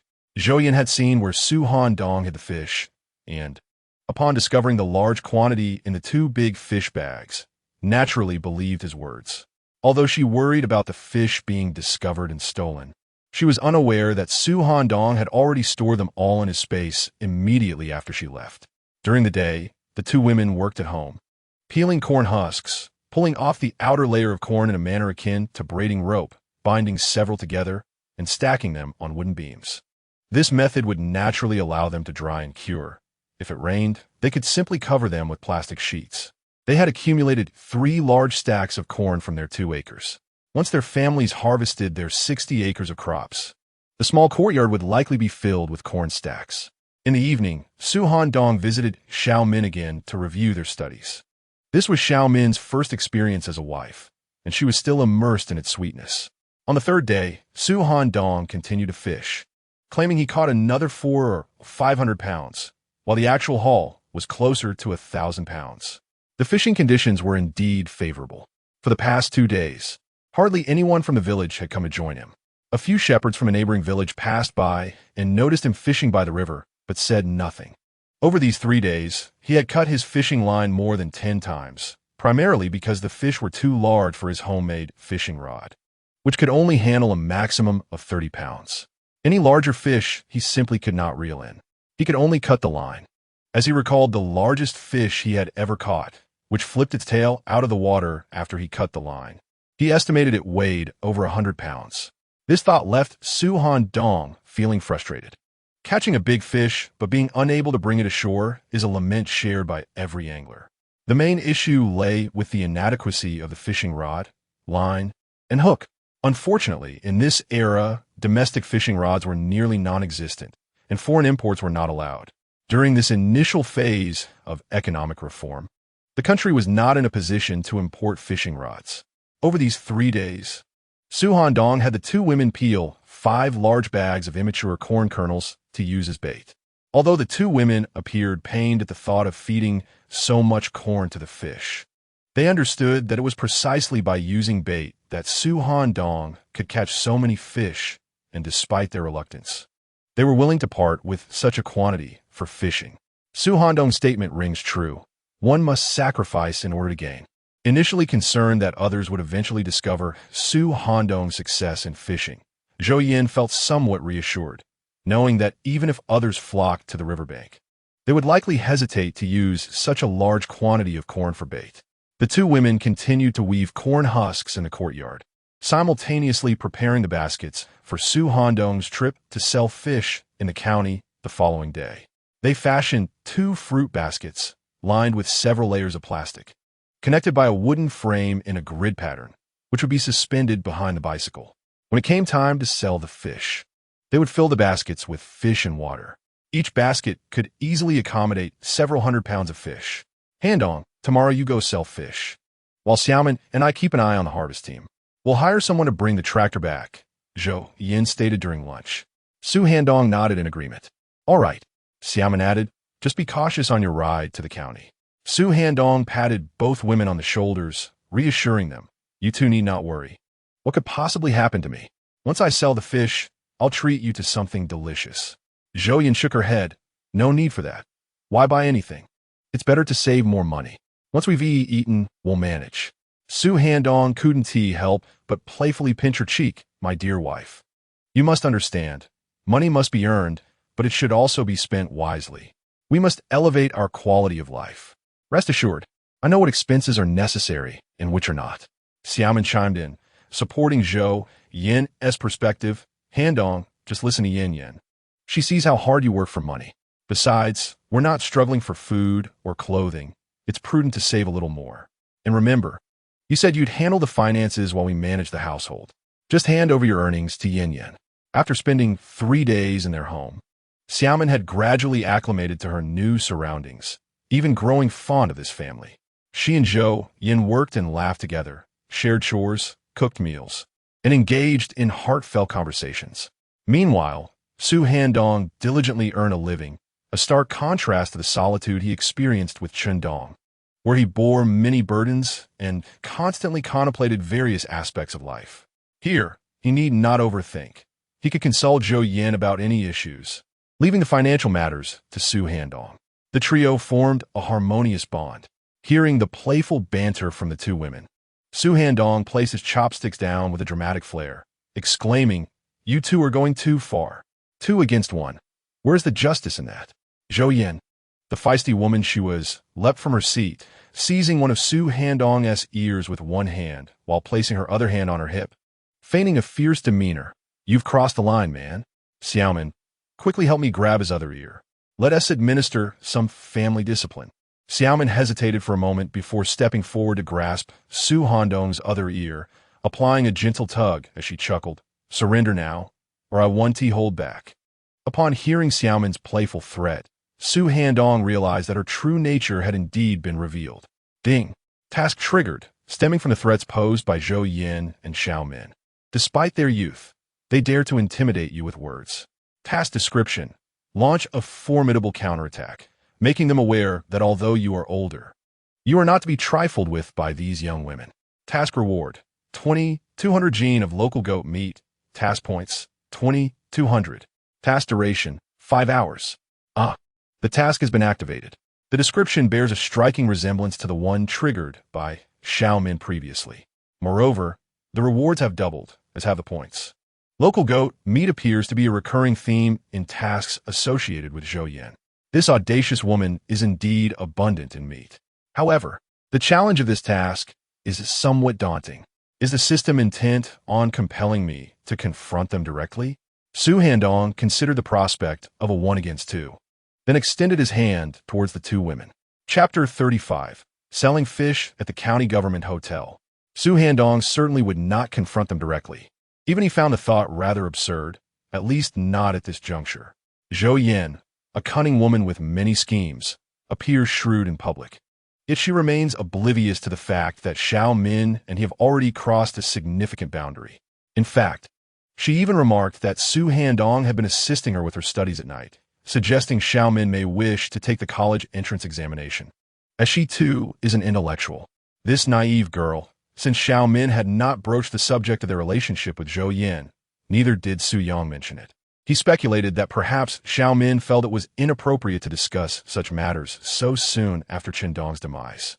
Unbeknownst to Su Handong, Su Yang harbored such thoughts. Believing he had withheld this information from Zhou Yin because he had previously asserted he was not that kind of person, yet he had engaged with her.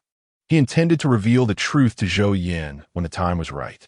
Xiao Min, too, refrained from asking or discussing the matter with Zhou Yin, mindful of Su Handong's dignity. After all, he is a man and the head of the household. Men value their pride. She certainly wished to preserve Su Handong's honor. Had Su Handong been privy to Xiao Min's thoughts, he would have remarked, "I assumed you would not speak of it, thus I remained silent. Yet you believed I did not wish to discuss it, hence your silence." Ding. Task completed. You have executed a powerful counterattack, making them realize that although you are older, you are not someone they can easily bully. Task reward: 200 gene of local goat meat, 200 task points. As he surveyed the goods in his storage space, Handong smiled. The provisions are increasingly abundant. He has been executing his counterattacks in stages. First, he dealt with Zhou Yin, then seized the opportunity to counteract while assisting Xiao Min with her studies. Truly a master of time management. Host: Su Handong physical condition, enhanced level 2 skills, master level fishing technique, master level hunter skills task points, 650 ongoing long-term task. Xiaozhou Snobbery having recently won a master level hunter skill in the lottery. Su Handong is on the verge of reaching 1,000 task points, allowing for yet another opportunity to draw. Furthermore, with the arrival of a new week, the lucky dice will refresh tomorrow, granting him the chance for a fortunate spin. The night passed swiftly. At dawn, Su Handong mounted his sturdy bicycle, departing under the watchful gaze of two women. As he glanced back at them, standing at the door, a lyric surfaced in his mind, waiting for the beloved to return. He set off for the county town to sell fish, intending to stop by the supply and marketing cooperative to procure more fishing line and visit the blacksmith to craft a few larger hooks. He envisioned braiding multiple lines together, confident that once a fish was hooked, he could simply pull the cord, believing that no fish could resist. Although the fishing conditions were promising, he knew he could not solely rely on fishing for income. With the mid-autumn festival approaching, he anticipated fetching a good price for his catch. His plan was to convert the fish into money swiftly, enabling him to purchase a house and arrange for renovations, aiming to surprise Zhou Yin and the others when the weather turned cold. This would also assist in completing the task involving the snobbish Xiaozhou. Riding his bicycle, with two wicker baskets secured on the seat, he intended to reach the county town before transferring the fish into the baskets, filling them with water from his storage space to maintain the fish's vitality, thus easing his burden during the ride. By 7:30 a.m., he arrived at the entrance of the county restaurant. After informing the staff that he was there to deliver fish for Chef Li, a robust man with a jovial demeanor approached him. "Xiaosu, you truly brought me fish." Chef Li, having previously interacted with Su Handong, recognized him as an astute and resourceful individual. Even Director Wang had previously mentioned that should Su Handong return with wild game, the price could be slightly elevated, ensuring that the common folk would not suffer loss. Chef Li understood well that Director Wang was looking to profit more, but he himself was also poised to benefit from this arrangement. "Ligu, regarding what you mentioned, I took it to heart. This past week, my family and I caught quite a few fish by the river, including several rare varieties. I didn't go to the market today and brought them straight to you. If you find them satisfactory, you can select some, and I'll sell the remainder at the market," Su Handong remarked with a smile. He was no longer a billionaire, but rather an ordinary person. Engaging with others required humility and a willingness to smile when necessary. The world was not merely about conflict. It was about human relationships and social nuances. Ha ha ha. Splendid. Xiao Su, you're quite considerate to bring me the best catch first. Chef Li laughed heartily as he approached. Su Handong responded with a grin. Li Gu, you flatter me. You're cooking for the leaders. We common folk must first ensure they have a good meal to have the energy to advocate for our welfare. Ha ha ha. Your words are quite eloquent, Li Gu remarked as he approached the double basket. Upon observing the lively triangular fish, agile slender fish, and bullhead fish within one of the baskets, he was momentarily taken aback. Xiao Su, you've truly outdone yourself, managing to catch such an impressive haul of black bass, slender fish, and bullhead fish, not to mention the numerous white fish. These are quite rare in the river and are delightful to eat. Even Lao Tian, who supplies fish to the restaurant, has rarely delivered such specimens, and even when he did, it was only a few. I shall take all these fish, Li Gu declared with a hearty wave of his hand. Su Handong then inquired, Li Gu, does that include the carp and fathead fish I brought along? Absolutely. Your domestic fish are clearly wild river fish and far superior in taste to those that are farmed, Li Gu replied. Indeed, Xiao Su. It's impressive that you've caught so many rare fish in just a few days, Director Wang remarked. With the Mid-Autumn Festival approaching, the office staff will be gathering for a meal. Instead of merely lamb and beef, we now have this splendid assortment of rare fish. Alleviating a dilemma for both Director Wang and myself, Li Gu added, patting Su Handong on the shoulder. Su Handong tentatively asked, Li Gu, what about the pricing? Rest assured, I've assessed the situation. All these fish are wild, and the prices will be comparable to those at the market. Director Wang mentioned that when you sell wild game in the future, you will receive market prices to ensure that hard-working citizens like you are fairly compensated. Li Gu responded in an official tone. Understanding the implication, Su Handong replied, Li Gu, just offer me the price you typically pay. All right, but when I take you to meet Director Wang to finalize the order, I will mention the market price. I will ensure that the price I offer you is slightly higher than what I usually pay. I cannot let you suffer any losses. Li Gu whispered as he patted Su Handong's shoulder. Su Handong nodded. Li Gu, I understand. I wish to convey that all is well among us. Yourself, Director Wang, and everyone else. The money belongs to the state. Chapter 36. Selling fish for 500. Li Gu took Su Handong to weigh the fish.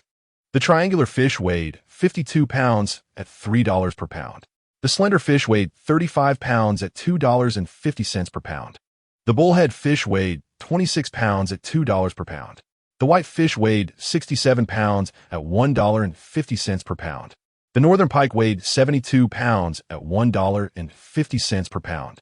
As for the 246 pounds of carp, fathead, bluegill, and grass carp, they were priced at 40 cents per pound, which is quite generous, considering that pork was priced at over 80 cents per pound in those times. The total value amounted to $602 for dollars. Xiao Su, does this tally seem correct to you? Li Gu asked as he handed Su Handong a receipt. Su Handong nodded. Yes, indeed. However, Li Gu then presented a handwritten note on scrap paper, saying, Xiao Su, this is your purchase price. This is the fair price for the fish. Li Gu, I only require a round sum of $500. The additional $35 can be considered as a token for your efforts in facilitating this transaction. Su Handong smiled.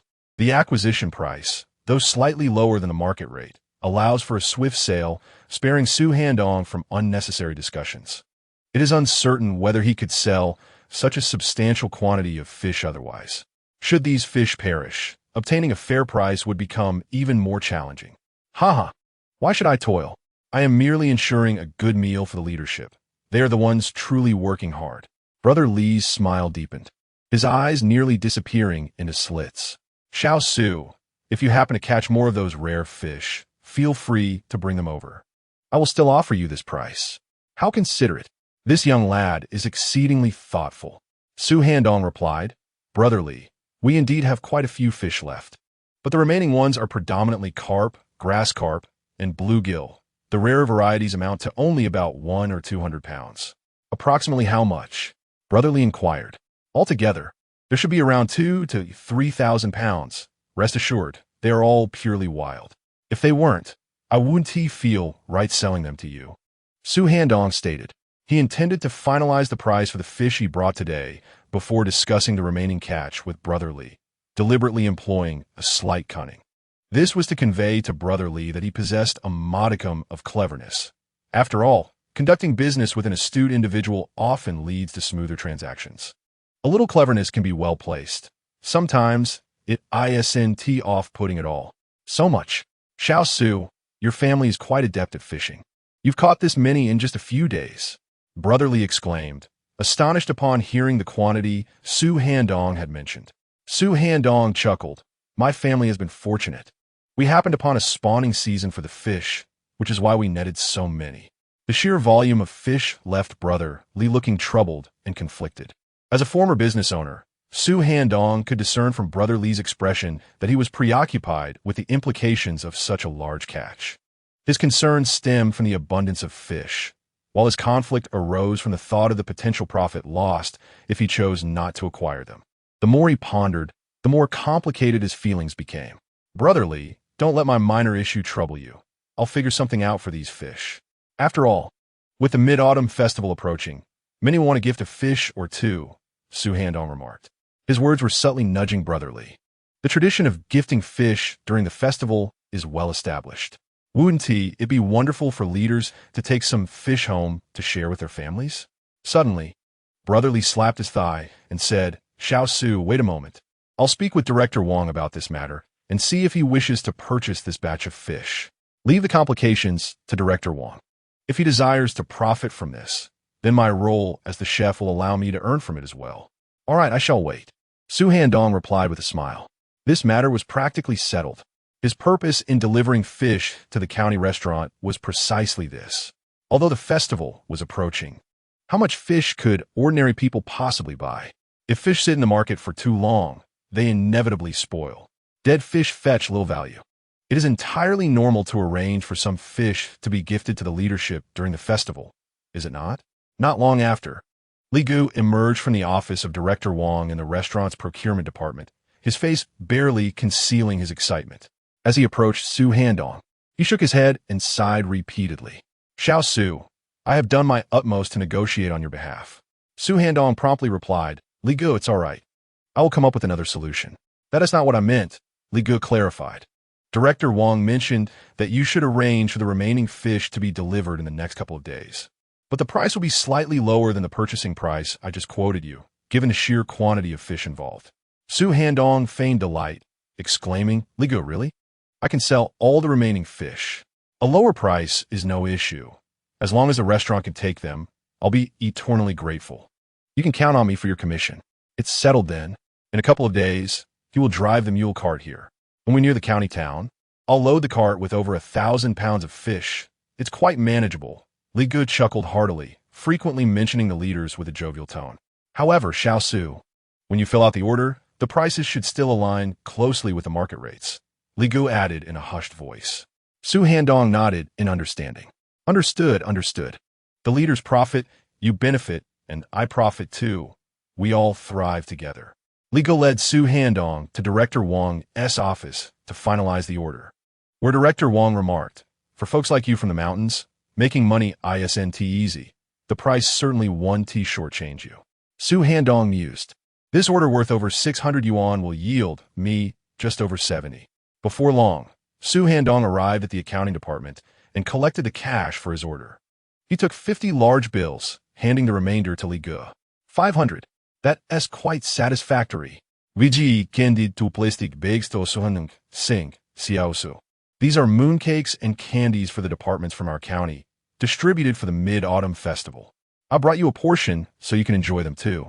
Su Handong feigned humility, insisting, I can't accept gifts meant for the leaders during the holidays. I must decline. Take them. You're now involved in business with the government. It's only right you receive a share of the festive treats, Li Gu insisted, pouting slightly before adopting a serious tone. Su Handong thought to himself, Li Gu, you truly underestimate your own worth. With that official tone, you ought to be mingling with the leaders. After leaving the county restaurant, Su Handong hurried to the supply and marketing cooperative, purchasing several small bundles of fishing line. He also bought 2 outfits and pairs of shoes for the 2 women, along with 2 stylish ensembles for himself. As for supplies, his storage space was ample. He could easily retrieve some upon returning home.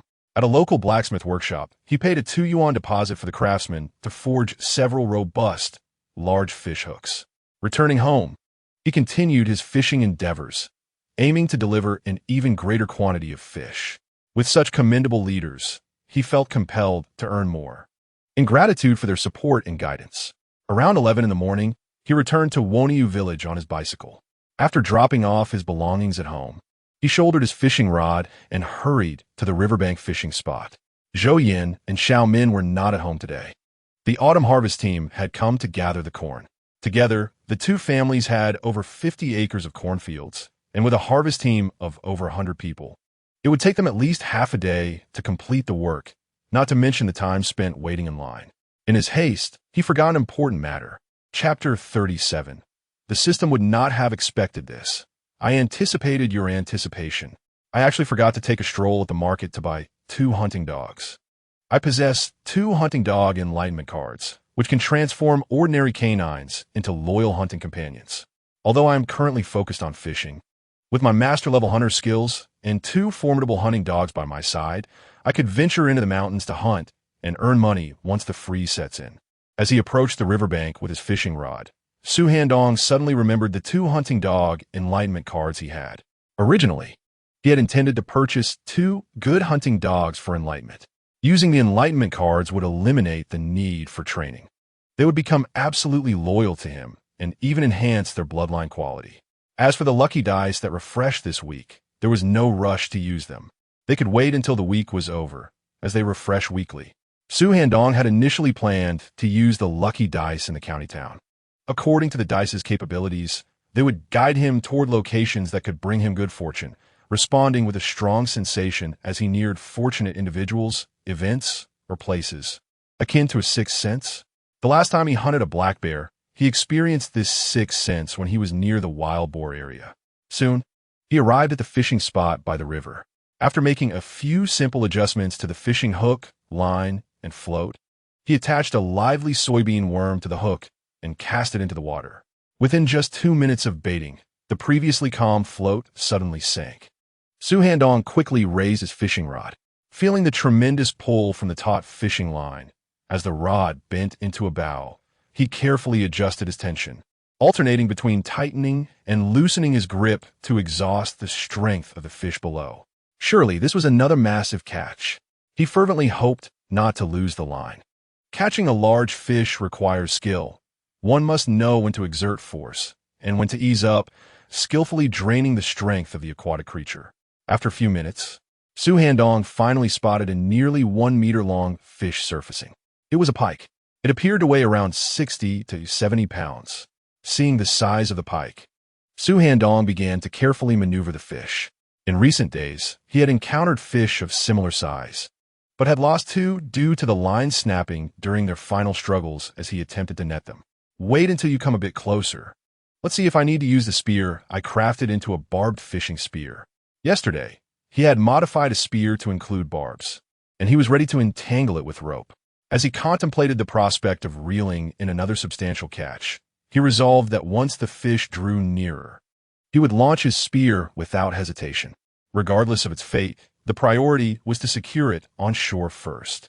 Moments later, he observed the large pike had flipped onto its back, mere meters from the bank. Su Handong retrieved his modified spear from his storage space. "Die Kreatur," he exclaimed, casting the spear with precision. It struck the target directly. The pike thrashed in the water, but escape was futile. With the line in hand, Su Handong pulled it ashore. Goodness, this beast must weigh 70 or 80 pounds. He marveled upon seeing the fish's size, which exceeded his initial estimation and felt significantly heavier. Should he place it in his storage space?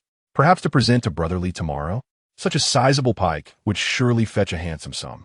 Yet, a dilemma lingered.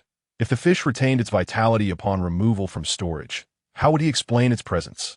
After all, he had claimed it was caught over several days. Even if he concocted an excuse that it was caught that very day, it would still be a challenging narrative to substantiate. Conversely, if he opted not to use the storage and allowed it to perish, presenting a large dead fish would seem rather unseemly. Ideally, he should deliver a live fish. given his story about having caught it over several days and nurturing it in a pond. A dead fish would hardly fit the narrative. Perhaps he should simply consume it himself and share half with old Joe. Just the other day, Yin Yin mentioned that old Joe had brought up this matter with her, only to be rebuffed as she argued that having earned considerable money lately, there was nothing wrong with taking a few days to relax with fishing. Autumn harvest began today. Yin Yin and Xiaomin had gone to collect crops while he opted for fishing.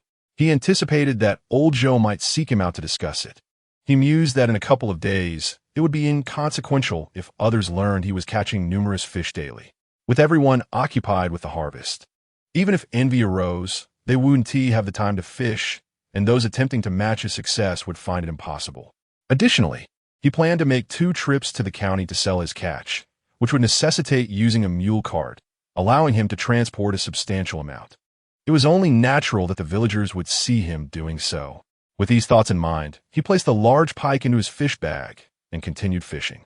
Over the next hour, he successfully caught more than 10 fish, predominantly from the 4 major species, including 2 pikes, 1 white fin, and 1 Ushuri white salmon. Compared to other sections of the Nun River, the area near his village was rich in rare fish species. If Su Handong ventured to other locations, he might not have such luck in catching these uncommon varieties. A rustling sound nearby piqued his curiosity, and, as he turned to investigate, a smile crept across his face upon recognizing the newcomer. Speak of the devil, and he appears. The person approaching was none other than old Joe, his expression stern as he made his way over. Well, Su Handong was acutely aware of his father-in-law's purpose for being there. With this thought in mind, he hastily pulled over his fish net, his mind focusing as he swiftly stored hundreds of fish, both large and small, within it. After securing the net, the fish settled quietly inside. The net, modified for fishing, was sufficiently spacious, allowing Zhou Yin and Xiao Min to satisfy their curiosity about the quantity of fish he had caught after 3 days of fishing, claiming to have captured several hundred pounds each day. It was essential that the catch appeared substantial. To protect his secret, deception was necessary. Handong, it's harvest season, yet you still indulge in fishing while the 2 women toil in the fields. Are you not a man of responsibility? Just because you struck luck a few days ago and earned some money from hunting, do you now feel invincible? You're feeling down and still choose to fish for relaxation? What reason do you have to feel despondent, despite the harvest being underway? You waste time fishing instead of helping out. Just think about it. This morning you rode to the county town, and upon returning, you went straight to fish rather than attend to your duties. What are you thinking? How can you, as a man, lack any sense of accountability? How will you support your family? Come back with me. If you refuse, I might just break your fishing rod. Zhou Laogan's tone, though initially calm, grew increasingly frantic as he observed Su Handong's silence, culminating in a foot stomp of exasperation. He even advanced to seize the fishing rod from Su Handong's grasp. Ding! A task was triggered. Mockery from Xiao Zhou. He ridicules you for your age, lacking the responsibilities of a man capable of shouldering the burdens of a family. Task description. The host must respond swiftly and assertively to Xiao Zhou's derision, proving that age does not diminish one's capacity for responsibility. Task reward. 1 hand-operated tractor and 1 imported tractor, with point rewards totaling 300. As Su Handong noted the system's activation, he couldn't help but chuckle at the task description. The system seemed to have anticipated his next move. Father, please don't break my rod. I'll comply. I'll come with you right away. He swiftly lifted his fishing rod, but in the next moment, the line tightened and the rod bent like a bow. Another fish was on the line. Father, could you hold on a moment? Let me reel this one in first. Also, could you assist me by retrieving the fish net? I'll hide it over there shortly, Su Handong urged as he skillfully maneuvered the rod to tire the fish. Zhou Laojin, his expression stern, retorted, "You're just lucky to catch a fish. I'm curious to see just how many you've caught while neglecting the harvest." He approached the fish basket and grasped its rope. However, after merely tugging at the rope twice, he was taken aback by the sight of a small portion of the basket emerging from the water, teeming with dark fish, the splashes it created, and the weighty sensation in his hand. Chapter 38. Why is this son-in-law so pleasing to the eye? Father, what are you doing? Father, what's wrong? Why are you silent? Father, have you seen something unsightly? Father, Please don't let anything happen to you. If something were to occur, what would become of me and Yin Yin? Seeing old Joe, who was gripping the rope of the fish basket, standing there in silence, his expression vacant and eyes wide. Su Handong couldn't help but shout. He understood that old Joe must have been astonished. This elicited a delightful sensation within Su Handong. While it is often irksome to witness others show off, the feeling is immensely gratifying when one finds themselves in a similar position. It is simply a reflection of the varied joys and sorrows of humanity. Did you catch all these fish today? Old Joe S. Adams apple bobbed, and the wrinkles on his face seemed to bloom like chrysanthemums as he shook his head, resembling a wave drum. Not all were caught today. Some were from previous days. Early this morning, I rode to the county restaurant and sold several hundred pounds. I informed the people there that in a couple of days, I would gather 2,000 pounds of fish to deliver. Su Handong replied earnestly. He was still maneuvering the rod, reeling in a 10-pound Ushuri white salmon. Yet another valuable catch. You sold several hundred pounds this morning? You'll gather 2,000 pounds to deliver in a few days? Old Joe's eyes widened even more, his Adam's apple moving again as he exclaimed in disbelief. Indeed, Su Handong affirmed, Father, don't rush. Let me reel in this fish first. Then I'll hide the basket and accompany you to the fields for the harvest. I initially told Yin Yin that with the harvest season upon us, what good is it for me to catch several hundred pounds of fish daily to earn a mere 1 or 200 yuan? Watching them toil in the fields, I feel uneasy. After all, it is harvest time, and as a man, I ought to contribute. If I refrain from working in the fields, how will the villagers perceive me? They will certainly mock me for being idle and unproductive. However, Yin Yin insists that I should focus on fishing, while she tends to the field work. She argues that whether we harvest early or late, it matters not. But fishing must be done before the weather turns cold and the waters freeze over. She truly has an eye for profit. What is 1 or 200 yuan compared to the importance of the harvest? A farmer should not be idly fishing while everyone else is busy with the harvest, lest they become the subject of ridicule. Su Handong shook his head and sighed. You earn 1 or 200 yuan a day fishing. Indeed. How much did you sell the fish for this morning? 350. Old Joe remarked. Well done. Old Joe continued. Handong, Yin Yin is right. If she handles the field work, it is not unreasonable. Su Handong shook his head. Father, that doesn't seem appropriate. I'm a grown man. How can I neglect the harvest for fishing? The villagers will certainly mock me. Regardless of their laughter, why should you concern yourself with it? In a mere 10 days to half a month, attempting to catch such a multitude of fish will prove somewhat challenging. Securing the money is the paramount objective. Those dozens of acres of corn yield less than what you earn in a single day of fishing, Old Joe remarked earnestly. Su Handong sighed. Father, seeing Yin Yin a woman, gathering the harvest sometimes leaves me disinclined to fish. Earning a mere 1 or 200 a day, what is there to be disheartened about? As long as we make money, it surpasses all else. Cultivating crops is also for the purpose of earning a living, Old Joe countered, taking on the role of a motivational speaker. Noticing the fish in the water already belly up, he urged, Hurry, reel it in. Su Handong shook his head and chuckled. Father, it is not yet time. I must tire it out a bit more. If I reel it in now, that rascal will surely make a sudden surge, and then the line will snap. The fish here are more cunning than monkeys. After a while, Su Handong finally managed to pull the pike up, which weighed over 20 pounds. Upon hearing that the county restaurant offered more than $1 per pound for pike, Old Joe was left wide-eyed in astonishment. Curiosity piqued. He asked Su Handong to reveal the fish net, and upon seeing the dark mass of 1 to 200 fish, he estimated the total weight to be over 1,000 pounds, leaving him nearly speechless, especially upon learning the prices for other fish. He felt an overwhelming urge to embrace Su Handong. Just this catch alone could yield nearly $1,000. Handong, you clever boy. You and your wife tell everyone you are fishing for leisure. Yet look at how many fish you've caught. Ha ha ha. You've truly outdone yourself. Even I was deceived. Old Joe laughed, revealing his yellowed teeth. Su Handong replied, Father, there is no other way. I fear disruptions. My ability to catch fish is not something just anyone possesses. Besides, I'm willing to bait. It takes several bags of corn kernels, which others might not be willing to invest in. nor do they have my skill. Others may fish, but if they get envious and cause trouble, it will hinder my fishing. Old Joe nodded. I do not mean to imply blame. Your reasoning is sound. When others see you catching so many fish, they will undoubtedly feel envious. When they come to fish, those who are unsuccessful will surely cause trouble, preventing you from catching any. Some people can be quite malicious. Handong, I never realized you had such remarkable skill in fishing. Su Handong raised an eyebrow playfully. Father, what do you think? Am I not now shouldering the responsibilities of a family? Yes, indeed. Ha! You rascal. You are deliberately mocking my earlier words. Old Joe patted Su Handong's shoulder, chuckling. Previously, he had viewed Su Handong with disdain, yet now, this son-in-law seemed exceedingly agreeable.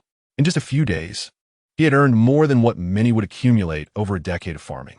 Subsequently, Old Joe inquired about the safety of where Su Handong had hidden the fish and received a reassuring response, which alleviated his concerns. Well, just focus on fishing. When I return later, if others inquire, I shall say you fish for relaxation. If they dare to gossip, I shall not hesitate to reprimand them. Whether you fish or not is of no concern to them. One day, early in the morning, I shall prepare the mule cart. You can lead it away. Do come early and try not to let anyone see.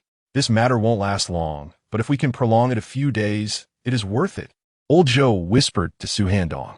Everyone harbors selfish desires. Who wouldn't wish to possess more benefits? Moreover, now that land has been allocated to individuals, we ought to focus on living our own lives. As long as we do not steal or rob, there should be no issue with money. The river belongs to the state, and the fish reside therein. The fact that Su Handong has caught so many is due to his own skill. Su Handong nodded in agreement. Father, why not take this dogfish I caught with a harpoon back home to fry with Mother? Su Handong suggested, pointing to the lifeless dogfish in the fish bag. Old Joe quickly shook his head. No, there are too many people on the road. Besides, if I bring it home, your third sister-in-law will catch a whiff of it. Once she learns you've caught so many fish, she will surely be envious. Su Handong replied, Father, your reasoning is sound. Since this fish is dead, I shall have Yin Yin stew it tonight and invite you and Mother over for dinner. Old Joe is a good comrade, consistently fulfilling tasks for me. Ding! Task completed. The host has countered Xiao Zhou's mockery, proving that despite his age, he still possesses responsibility. Task reward. A 4-cylinder, 4-wheel drive tractor produced by the Russians. Due to societal conditions, it can be converted into a domestic tractor form while retaining its original functionality, pending extraction. Task points, 300. This is a full score reward. The performance of the Russian tractor far surpasses that of domestic ones. Moreover, it can be converted into a domestic tractor form while maintaining its functions. This system is truly considerate. Initially, Su Handong worried that suddenly acquiring an imported tractor would attract much attention, being a foreign product. However, a domestic one would also draw some curiosity, but not to the same extent. With 300 task points, his total has now reached 950. With the tractor, his trips into the city will be much faster. Driving it is far less strenuous than pedaling a bicycle. All right then, you can carry the fish back when it gets dark. Old Joe nodded, offering his advice. I shall take my leave now. Father, please wait a moment, Su Handong said, quickly walking over to the snakeskin bag nearby, pretending to rummage for something. After a moment, he produced a pack of new Jilin cigarettes. Father, I bought this for you while shopping at the supply and marketing cooperative today. I was just thinking of you. Why spend so much on these expensive cigarettes? I have my own tobacco to smoke. Old Joe shook his head, yet still accepted the pack. Father, I bought it for you, so please take it. In a year and more since I married Yin Yin, I haven't been able to show you much filial piety, Su Handong smiled. New Jilin cigarettes. A box costing 4 yuan and 5 jiao. This endeavor cost me $4.50. Well, I can finally indulge in some fine tobacco, haha. Old Joe chuckled broadly, saying, Handong, rest assured regarding your autumn harvest. Your mother and I shall lend a hand when the time comes. Watching Old Joe's departing figure, Su Handong couldn't help but smile. To be honest, he felt somewhat elated. Old Joe left, extracting a pack of cigarettes from beneath his arm, lighting one with a match and taking a puff. This tobacco isn't too shabby, he mused, reflecting on his earlier bravado and now feeling like a docile dog. He never imagined that Su Handong so cunningly, had caught so many fish while merely claiming to be seeking solace in fishing due to a troubled mood. Soon, he returned to the village, where a gathering of elderly men and women greeted him with lively conversation. Chapter 39. What? Handong actually harbored murderous intent towards his father-in-law. Second uncle, how's Handong's fishing going? Old Jin, since Handong wishes to fish for relaxation, let him be. He has recently hunted numerous wild boars. And Aryan has sold meat worth several hundred. Once the bear bile is sold, he can make 2,000 or 3,000. Second uncle, indeed. Do not rush Handong to harvest. He is earning quite well. Would I say few cobs from 30 acres of crops worth? Second uncle, you shouldn't treat Handong like a workhorse. He has just earned a considerable sum and deserves a break. Besides, the harvest team will handle the crops. Yin simply needs to wait for the tractor to haul them away. Yes, old Jin, Handong is a fine young man. He is an intellectual son-in-law. For over a year, he has diligently complied with your requests. It's perfectly reasonable for him to seek solace in fishing when feeling down. Moreover, hiring a harvest team means he is responsible for cutting and gathering the crops. Aryan only needs to arrange for the tractor. Second uncle, finding a son-in-law like Handong is akin to searching for a lantern. You should treat him well. The elderly villagers lavished praise upon Su Handong, nearly elevating him to the heavens. Yet, in old Zhou's eyes, their compliments were mere mockery. He retorted sharply, "Stop ridiculing my Handong. Whether he fishes for relaxation or not is none of your concern. You are merely meddling in affairs that do not involve you. You should focus on your own unkempt pockets instead." He has sold pork worth several $100s, and someone has already offered 2,003 for bear bile. Who among you earns as much as Handong? He has ensured that the entire village enjoys pork. Otherwise, you would not have a pleasant festival during the Mid-Autumn Festival. Now, even the supply and marketing cooperative cannot provide meat, and those in the agencies are deprived of it. If you can enjoy pork during the festival, you ought to be grateful to Handong, instead of speaking such nonsense. Let me make myself clear. If anyone disturbs Handong while he seeks relaxation in fishing, do not blame me for disregarding our kinship. Old Zhou glared at the group, his eyes ablaze with indignation. Handong, I shall do my utmost to buy you some time. Let the villagers remain oblivious for as long as possible to the fact that Su Handong catches such an abundance of fish each day. The fish in the river, being ownerless, belong to whoever catches them. Currently, Su Handong is the sole fisherman. The mere thought of his daily catch sends a wave of excitement through Zhou Laojin. Although the money is not his own, the prospect of his beloved daughter leading a prosperous life fills him with joy. He wonders how the villagers will react once they discover the extent of Su Handong's fishing prowess. Yet, it matters little. After all, the money is in hand, and the spoils of the ownerless bounty rightfully belong to whoever claims them. Ah, yes, Uncle Air, you're absolutely right. Handong is indeed a fine young man. Diligent in his work and remarkably skilled at earning money, they all agree. Uncle Air, that is precisely our sentiment. Handong makes for a wonderful son-in-law, so do treat him well. Uncle Air, Zhou Laojin proposes if Yin is overwhelmed with work in the fields, I could lend her a hand.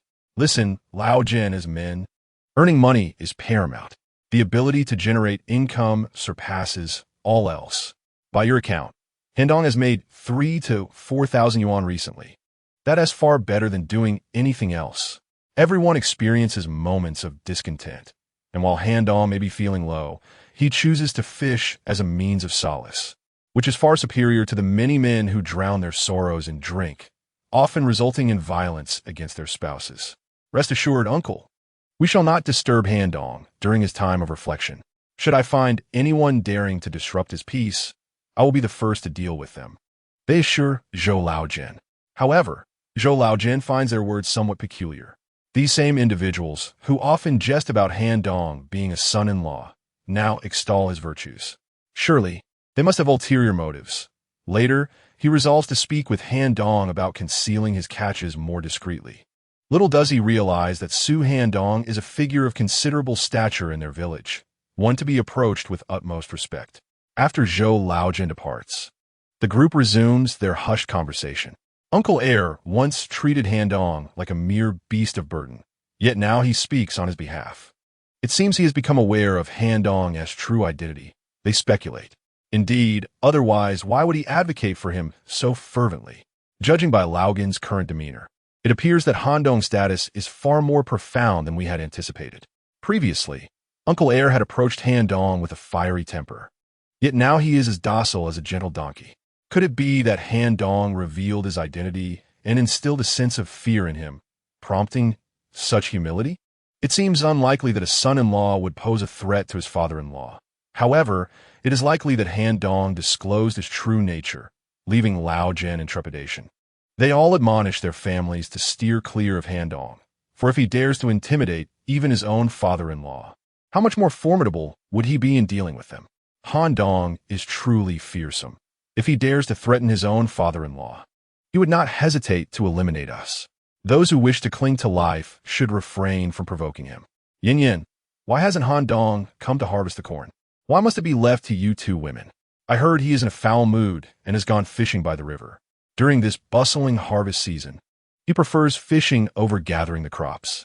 What could he possibly be thinking? Does he truly believe he can catch a significant number of fish each day? Look at how many people are assisting your family, yet he chooses to fish instead. It simply defies logic.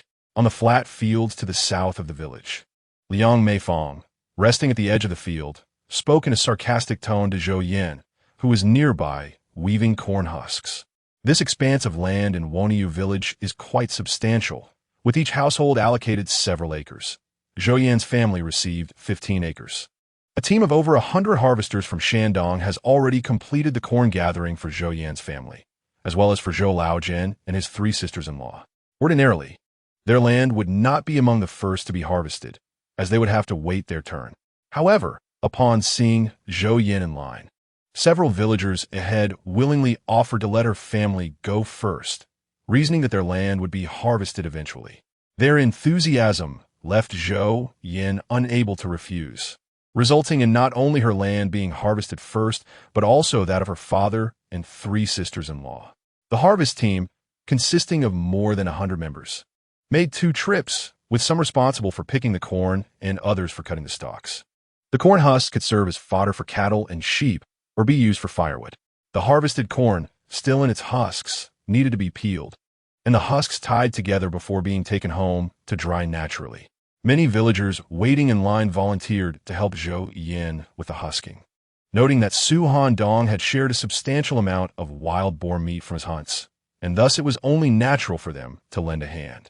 Zhou Yin reflected inwardly that their assistance was indeed appreciated, given that Su Handong's hunting had provided enough meat for the entire village to enjoy during the Mid-Autumn Festival. She thought to herself that these people were rather conscientious. However, witnessing the numerous villagers aiding Zhou Yin, her sister-in-law, Liang Meifong, felt a pang of envy and, with a hint of sarcasm, remarked on Handong's fishing escapade.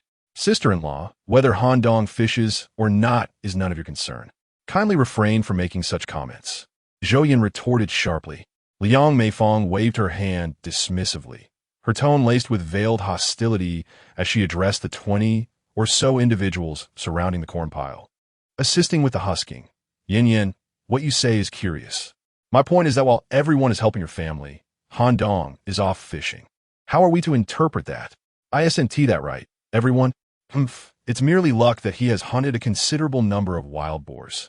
What significance does that hold? Just watch as they completely disregard your efforts. You didn't even grant me a piece of bear skin, and yet you flaunt your imported bicycle before me. However, upon hearing these words, Liang Meifong felt as though she had misheard what the assembled individuals were saying. Chapter 40. Can I tell you that I have found another bride for Handong? Zhang Sai's family remarked. Such words should not be uttered. Handong is merely seeking solace through fishing, given his troubled spirit. What is wrong with that? A woman with a towel wrapped around her head chimed in. Meanwhile, an older woman with a prominent mole on her face waved her hand and laughed, saying, Indeed, Zhang Kai, your words are misplaced. Handong has brought benefits to our village. Otherwise, how many families would be able to enjoy meat during this year's Mid-Autumn Festival? His willingness to engage in a bit of farm work is inconsequential. Yes. He has procured benefits for us.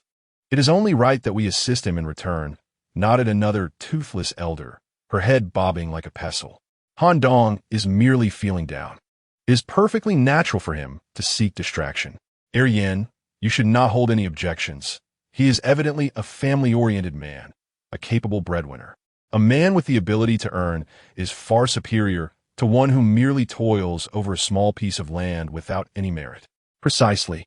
The wild boar meat sold for several hundred, and the bear gallbladder and skin could fetch thousands.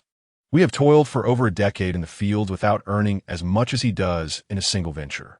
Handong is indeed a capable individual. We hope he continues to find lucrative opportunities, thinking of our fellow villagers. Yen, indeed. Next time your Handong strikes it rich, do keep us in mind. Zhang Kai's family remarked, you received several dozen pounds of pork. How can you still speak ill of Handong? Do you not feel a pang of conscience? Why is there such a disparity among people? We allowed the autumn harvest team to prioritize Yen's family out of respect for Handong. You merely benefited from the situation, Zhang Kai. Are you not aware of this? A chorus of elder women rallied to support Yen, directing their ire toward the third sister-in-law, Liang Meifang. The words spoken made Liang Meifang's face resemble a painter's palette, modeled with shades of white, green, and purple, her hands trembling with anger. As for Yen, witnessing the support from so many invigorated her spirit. She raised her chin, nodding with an air of sarcasm as she retorted, my third sister-in-law, the wild boar meat, along with the bear meat, totals over 50 pounds. Then, everyone observed how, just after distributing the meat, chaos ensued. What does this signify? Seeing Liang Meifang in such a disconcerted state brought Yen immense joy. Yet, the notion that these individuals would assist Handong in future endeavors for the benefit of the village seemed utterly implausible. Such matters of profit are rarely shared. For as often said, a favor in rice begets enmity in grain. Offering assistance yields no returns. Rather, it often invites complications and offense. No one is inclined to help. Nothing comes from it. That meat was distributed to me by my father, not by Handong. If I were to express gratitude, it would be to my father. I pay to have the autumn harvest team gather it. How could I be accused of taking advantage of you? Even if they do not collect from me today, they will surely do so tomorrow. You people seem to have lost your sense of reason, as if bewitched by the indulgence of swine. How can you justify Handong's idleness in the autumn, fishing instead of helping with the harvest? Conscience, I implore you to reflect. Does this not strike you as wrong? Have your morals been devoured by dogs? Liang Meifang, overwhelmed by the confrontation, spoke with an irate fervor, her cheeks flushed and eyes glaring, her tone devoid of reason. Meanwhile, Yen, pouting with exaggerated gestures, shook her head and remarked, enough. I shall cease my words, for I seem to have inadvertently struck a nerve. You are agitated now, and soon you will be weeping to my parents or seeking my third brother's intervention. I would rather spare them the worry. Thus, the tension escalated, yet Yen appeared unfazed, asserting that justice resides within the hearts of the people, dismissing the matter as if it were solely her fault. It was evident that Yen was an adept contender in the art of argumentation. Her succinct yet impactful retorts incited Liang Meifang to stomp her feet in frustration, pointing accusingly at Yen. You. Yen, turning her head defiantly, replied, I refuse to argue with you. You are right. I concede your prowess. I do not wish for my parents to be distressed. How delightful it must be to see you on the verge of exploding with rage. At that moment, Zhou Laojian returned home and, upon witnessing the quarrel between Yen and Liang Meifang, adopted a stern demeanor. Yen, from the third family, what are you two doing bickering in the field? Is it not shameful to quarrel in front of so many? Father, it is not I who instigated this. She disparaged Handong first, and I merely retorted. Yen responded with a crisp tone. Upon seeing her father, Liang Meifang collapsed onto the ground, kicking and slapping the earth, her voice rising in a melodic lament. Father, my precious daughter is being bullied by outsiders. I merely remarked that Handong should assist with the harvest in autumn instead of fishing while everyone else is working. Is it wrong to speak the truth? Father, please advocate for me. Did you not also seek Handong to return to work, deeming his behavior inappropriate?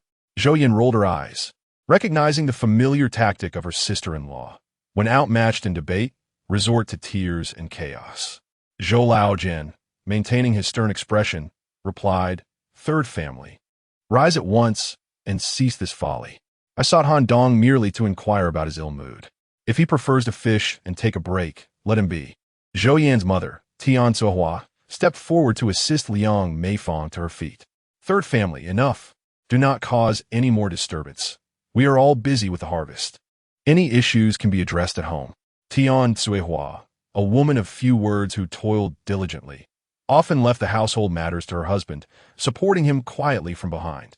Liang Meifong, now standing, stamped her foot and, gritting her teeth, declared coldly, "This life has become unbearable. I shall return to my parents' home." With that, she stormed off towards the village, nearly driven to despair. Even old Zhou had not offered her a word of support. What meaning does life hold now?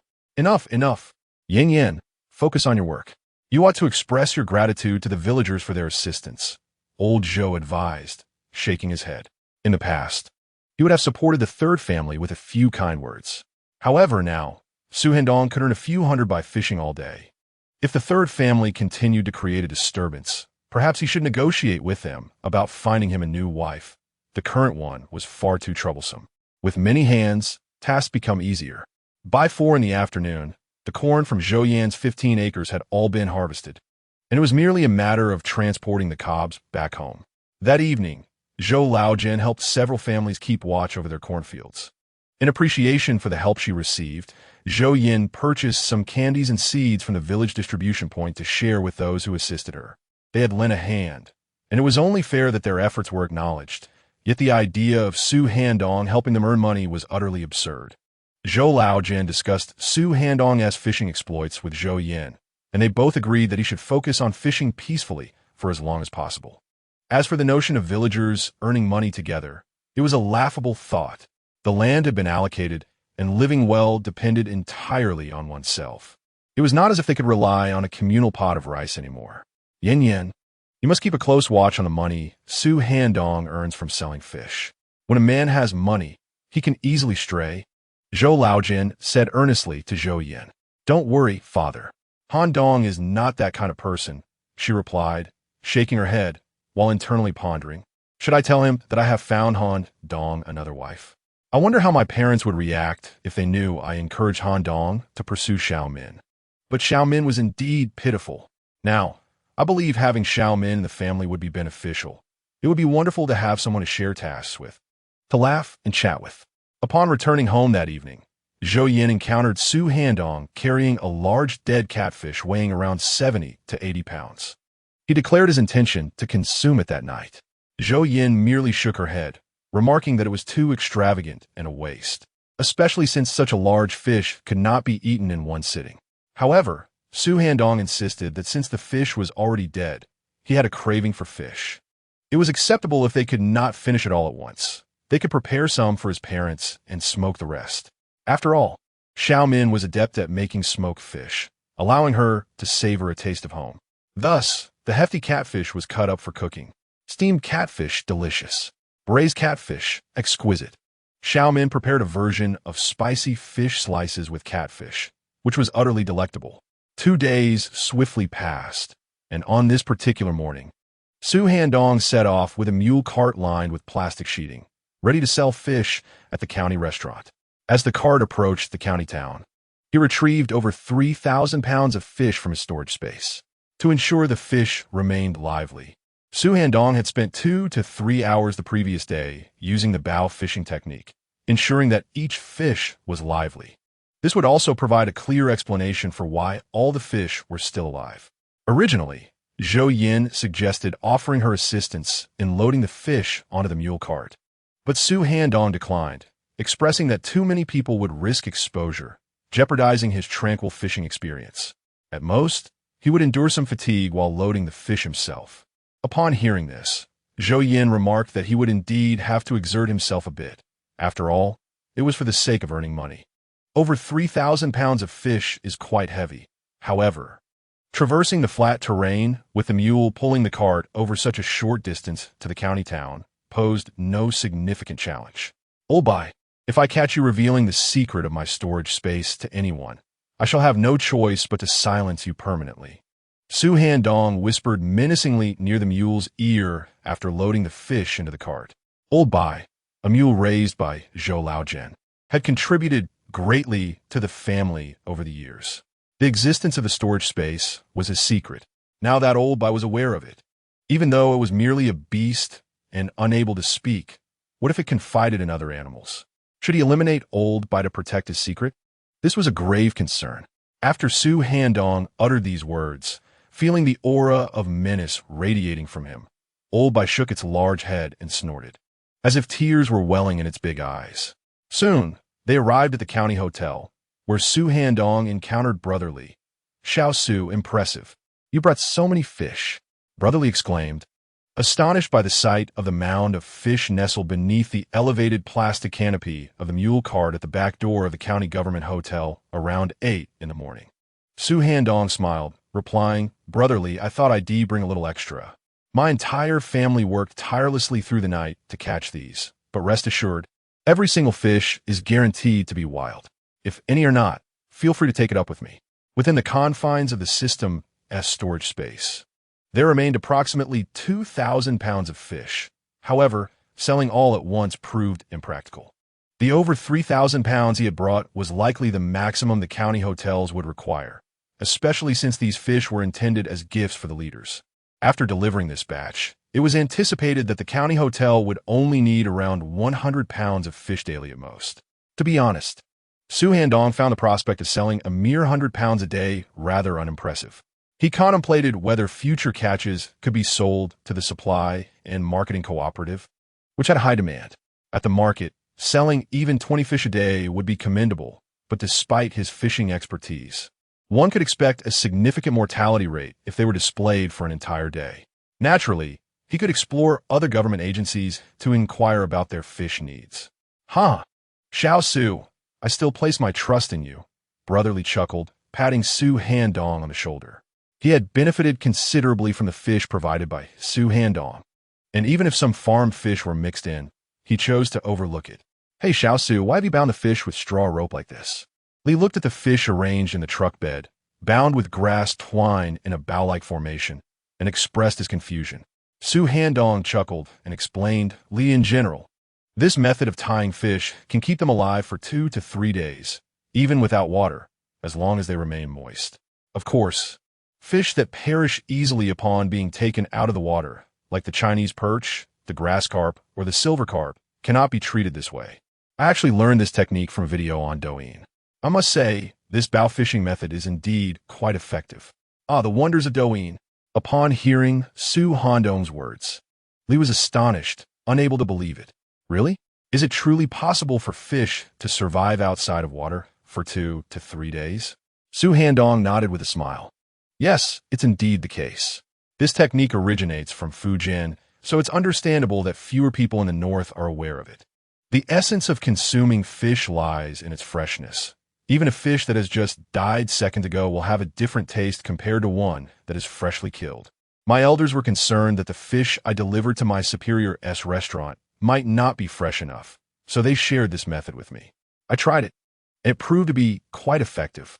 They laughed heartily. Your family truly has a knack for this. It's a brilliant method. When we send fish to the officials, they will surely be impressed to receive live fish. It was worth my effort to recommend another person who wanted to send fish. He heard that the restaurant's procurement department needed 2,000 to 3,000 pounds of fish for the holiday and wished to contribute as well. But after discussing it with Director Wang, we decided to decline. After all, I'd already promised you, and given our rapport, I always think of you when good opportunities arise. Li patted Su Handong's shoulder and smiled. Su Handong was well aware of Li's intentions and quietly remarked, "Li, your consideration for me is truly appreciated. I will ensure you are not at a loss for it, and you will certainly benefit." Li's eyes crinkled into slits from joy. Soon, Li called 3 individuals to weigh the fish. The weights were as follows: 765 pounds of carp, 534 pounds of bluefish, 420 pounds of grass carp, 450 pounds of silver carp, 320 pounds of catfish, 330 pounds of pike, and 250 pounds of a more whitefish. The combined weight of the other fish, triangle flounder, whitefin, spotted trout, slippery fish, bullhead, and sturgeon, totaled over 600 pounds, all priced at $3 per pound. The total weight of the fish amounted to just over 700 pounds. The acquisition price for the 4 major species plus catfish was set at $41 per pound, but the invoice listed the price as $50. The price for pike was set at $30, while the invoice reflected $60. The acquisition price for whitefish was similarly recorded at $30, with the invoice stating $60. As for the fish priced at $3 per pound, the invoice showed a price of $50. Su Handong received $135, yet the total on the receipt was $325. It was likely that Director Wong would take the larger share, while Li would receive a smaller portion. Brother Li, please take this money as a token of appreciation for your hard work. If it weren't for your introduction to the restaurant for delivering fish, my family wouldn't have earned this money, Su Handong expressed with gratitude. After collecting his payment from the accounting department, he withdrew $135 from the total of $325, then handed 13 large bills to Brother Li, leaving himself with $4,005. Coupled with the over 1,000 in his system account, his total exceeded 5,000. He was on the verge of becoming a millionaire. If Zhou Yan were to find out, it would certainly elevate his spirits. Of course, he intended to only share a portion of the money with Zhou Yan, while keeping a significant amount for himself. A man must have his own private funds. After all, Brother Li, beaming with joy, tucked the money into his pocket. Xiao Su, I'll bring you 2 boxes of holiday gift sets and a case of the special wulianya for the family. Treat your elders and brothers to a good time during the festival. Su Handong quickly shook his head. Brother Li, you already brought me 2 gift boxes last time. Isn't it inappropriate to ask for more? Brother Li chuckled. What is inappropriate about it? Director Wong specifically instructed me to give these to you, saying you've put in considerable effort for the leadership, especially with that fishing technique. Director Wong praised it highly. The leaders at the agency can take live fish home, which gives him quite a bit of face. The wulianya we have here is not available on the market. It rivals Maotai in quality, and only influential leaders are entitled to it. Su Handong smiled. Well then, I shall graciously accept it. Indeed, the white liquor provided by certain government agencies is comparable to Maotai. Maotai merely enjoys a grand reputation. Recalling the mid-autumn gift box he had taken home, Su Handong gifted one to Zhou Laojian, who strolled around the village, proudly displaying the box. When asked about it, he declared it a festive gift from his son-in-law Handong, received from the county government, and gifted to him, his esteemed father-in-law. It brought him immense pride. The villagers lauded him for having such a fine son-in-law, which greatly pleased Zhou Laojian. Consequently, when he returned home to enjoy mooncakes, he savored them slowly, even storing a piece in his pocket for an entire day without finishing it. However, Zhou Laojian remained oblivious to the fact that his display of pride only reinforced Su Handong's exceptional standing in the eyes of the villagers. Receiving a mid-autumn gift from the county government indicated that he was no ordinary individual. If Su Handong were to return home with a case of the exclusive white liquor meant for leaders, Zhou Laojian would surely find even more ways to boast about it. Who knows? He might end up drinking more and more. Ha! You've got quite the way with words. What's this, aspiring to be a university student? Brother Li laughed heartily, giving Su Handong a playful shove on the shoulder. Soon, Su Handong took the box labeled special white liquor from Huang County government and the 2 bags of mid-autumn gift boxes from Brother Li. Brother Li, I'll take my leave now. I'll see you in a few days. Brother Li reminded him that after the holiday, he would continue delivering 100 pounds of fish to the county restaurant every 3 days, but the demand for fish would decrease after the festivities. One cannot expect the leadership to indulge in fish every day. It would be prudent to present a few fine fish to Director Gua, as it is essential to maintain such connections. In this age, influence speaks louder than wealth. Su Handong temporarily left his belongings at the restaurant and intended to visit Gua Huaitu's office to deliver a few rare fish. However, just as he stepped out of the restaurant, a middle-aged man with a small mustache, casually smoking a cigarette, approached him and bluntly remarked, "Buddy, your approach seems rather unseemly." Upon hearing the man's words, Su Handong couldn't help but smile slightly, intrigued to uncover the underlying circumstances. The man, whose demeanor was far from amiable, clearly felt emboldened by some connections, for such audacity would be unfathomable otherwise. Reflecting on the individuals he had offended recently, he considered Wang Matzi from Wangzhuang, the overweight salesman from the supply and marketing cooperative, and the two thugs he had beaten who attempted to rob him. Additionally, there was the matter of delivering fish to the county restaurant. Brother Li had mentioned that his batch of fish had supplanted another supplier's delivery, which meant he had essentially usurped the other man's business. As for his own family, the Su clan, they were likely unaware of his dealings, so it was improbable that they would conspire against him. Thus, it was highly probable that this man was indeed a rival fishmonger, evident from the fishy odor and the calloused, peeling hands he bore. "Buddy, I do not comprehend your insinuation.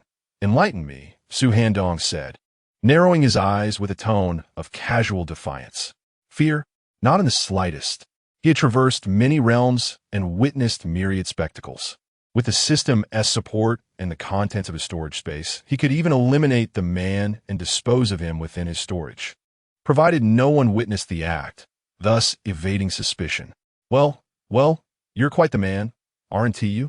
I've been delivering fish to the county restaurant for 2 years, and you silently undermine my business. Is this truly how you conduct yourself? Do you even know how to handle such matters?" The middle-aged man retorted with irritation. Su Handong replied coolly, "Go to hell. Brother Li chooses to buy my fish. What business is that of mine? If you have an issue, address it with Brother Li or Director Wang. What need is there to confront me?" He found the man's bravado tiresome and chose to respond directly. "Ding. Task initiated. The fishmonger, Xiao Tian, who dares to instruct you in your dealings. Task description: educate Xiao Tian on what it means to conduct oneself properly, making it clear that despite his age, he is no match for you and should not presume to teach you. Task rewards: discount on 3 major imported items. Task points, 2,200. The system notification chimed. This task. To enlighten this fishmonger on proper conduct? What challenge? Su Handong found himself somewhat perplexed regarding this task. Yet, he was in dire need of the rewards it promised. Initially, he had planned to purchase a house in the county, intending to equip it with all the necessary amenities and furnishings. The prospect of receiving system rewards was even more enticing, as such items could remain in the system's extraction queue without occupying any storage space. For instance, he had previously acquired a 4-cylinder, 4-wheel drive tractor, which he had yet to extract from the system. The most pressing matter was the task points. 2 days had passed without any tasks appearing, primarily because he had been fishing and had not interacted with anyone else. The villagers, too, were unlikely to offer any tasks, as they treated Su Handong with an exaggerated politeness, akin to that reserved for a distinguished elder. This was exactly what he desired. After all, he had no intention of becoming the subject of ridicule as a son-in-law. Engaging in ostentatious displays of superiority in response to mockery seemed utterly foolish. Those who harbored such a mindset were truly peculiar, weren't they? Su Handong refused to endure such indignities, and the system seemed to resonate with his sentiments. If someone sought to belittle him, it would trigger a task for retaliation. "Boy, you're quite arrogant, aren't you? My uncle is the head of security in the county. What connections do you possess?" The fishmonger retorted, though his words lacked conviction. Su Handong's audacity suggested he had significant backing, causing the fishmonger to feel somewhat intimidated. He was frustrated at having his fish business usurped by Su Handong, particularly given that the latter had directly supplied the restaurant with a substantial quantity of fish.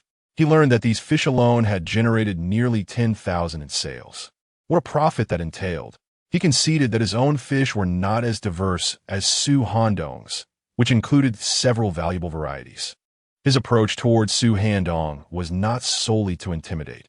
He also hoped to glean some benefit from their interaction or perhaps explore a potential collaboration. However, he was prepared for an unfavorable outcome. If Su Handong possessed more influential connections, he would simply concede the fish business to him. Nevertheless, he knew he had to project confidence at the outset, as the one whose business had been taken could not afford to appear weak. "I have no connections," Su Handong replied succinctly, a smile gracing his lips. He had expected a confrontation or at least some harsh words, which he would deftly navigate as per the system's guidance.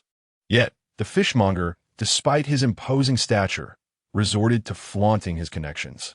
In Su Handong's view, this was the most absurd behavior imaginable. However, upon reflection, it was a rather typical response. Causing a scene at the county committee compound during such a stringent era was tantamount to courting disaster. You are audacious despite having no standing. Come, let me instruct you on how to conduct business. Upon hearing Su Handong's words, the fishmonger became incensed, placing one hand on his hip and retorting angrily. Su Handong, undeterred, seized one of his hands and began to lead him towards the restaurant. You wish to teach me the ropes? Very well, I shall reciprocate. Come, let us pay a visit to Director Wang and discuss this matter with him. If it comes to it, I will forsake the fish trade altogether, but you shall find no success either. Hey, my friend, let us converse amicably. There is no need to escalate this to Director Wang. The fishmonger's tone shifted to one of trepidation as he was dragged into the restaurant by Su Handong. We can sit down and discuss things civilly. Perhaps we could collaborate. You have encroached upon my business and profited handsomely. Could you not spare a morsel for me as well? If you insist on involving Director Wang, neither of us will be able to continue in this trade. And what purpose does that serve? The fishmonger, realizing Su Handong was intent on introducing him to Director Wang, felt a twinge of fear. Director Wang, being the head of the procurement department at the county restaurant, controlled the purse strings and held a position of considerable influence, supported by a formidable background. As they continued into the establishment, Su Handong scoffed. Did you not boast of your connections while attempting to instruct me? Very well. Allow me to demonstrate how business is conducted.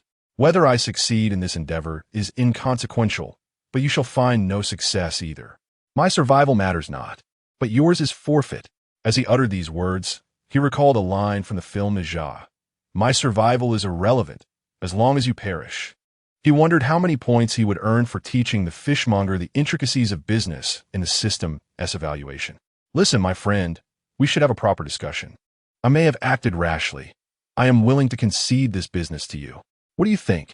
The fishmonger, now thoroughly unsettled by Su Handong's fervor, stammered. Initially, he had sought only to intimidate Su Handong, but now he found himself disconcerted by his fierce demeanor. My survival is inconsequential, yet yours must end. This man is mad. I cannot provoke him further. Today, you shall meet with Director Wang and clarify this matter. What do you mean by claiming I am infringing upon your business and that I lack competence? Unless this is resolved in front of Director Wang, it will not be over. Such bullying is intolerable. Su Handong had firmly ushered the fishmonger into the restaurant. He was not merely trying to frighten the fishmonger. He genuinely intended to confront Director Wang. Rather than wait to be ensnared in a trap, it was wiser to seek protection from a powerful ally. Given his previous fish deliveries and knowledge of the market, Director Wang would likely advocate for him. Connections are only valuable if they are influential in practice. Otherwise, they are mere tokens of ineffectiveness. The fishmonger was utterly bewildered. Who would have thought that what initially seemed like a trivial matter would escalate to this extent?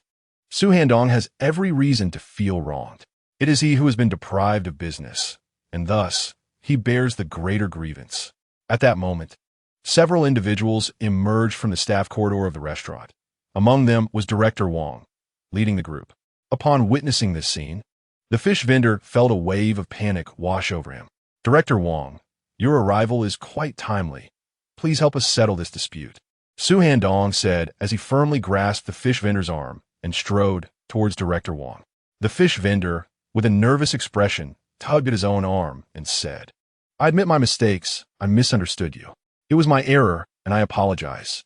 Our minor misunderstanding should not trouble Director Wang. Director Wang halted, his brow furrowed as he inquired, Xiao Su, what seems to be the issue? The fish vendor quickly replied, Director Wang, I've had a misunderstanding with this brother here. Misunderstanding? I must insist, my friend, this is no mere misunderstanding.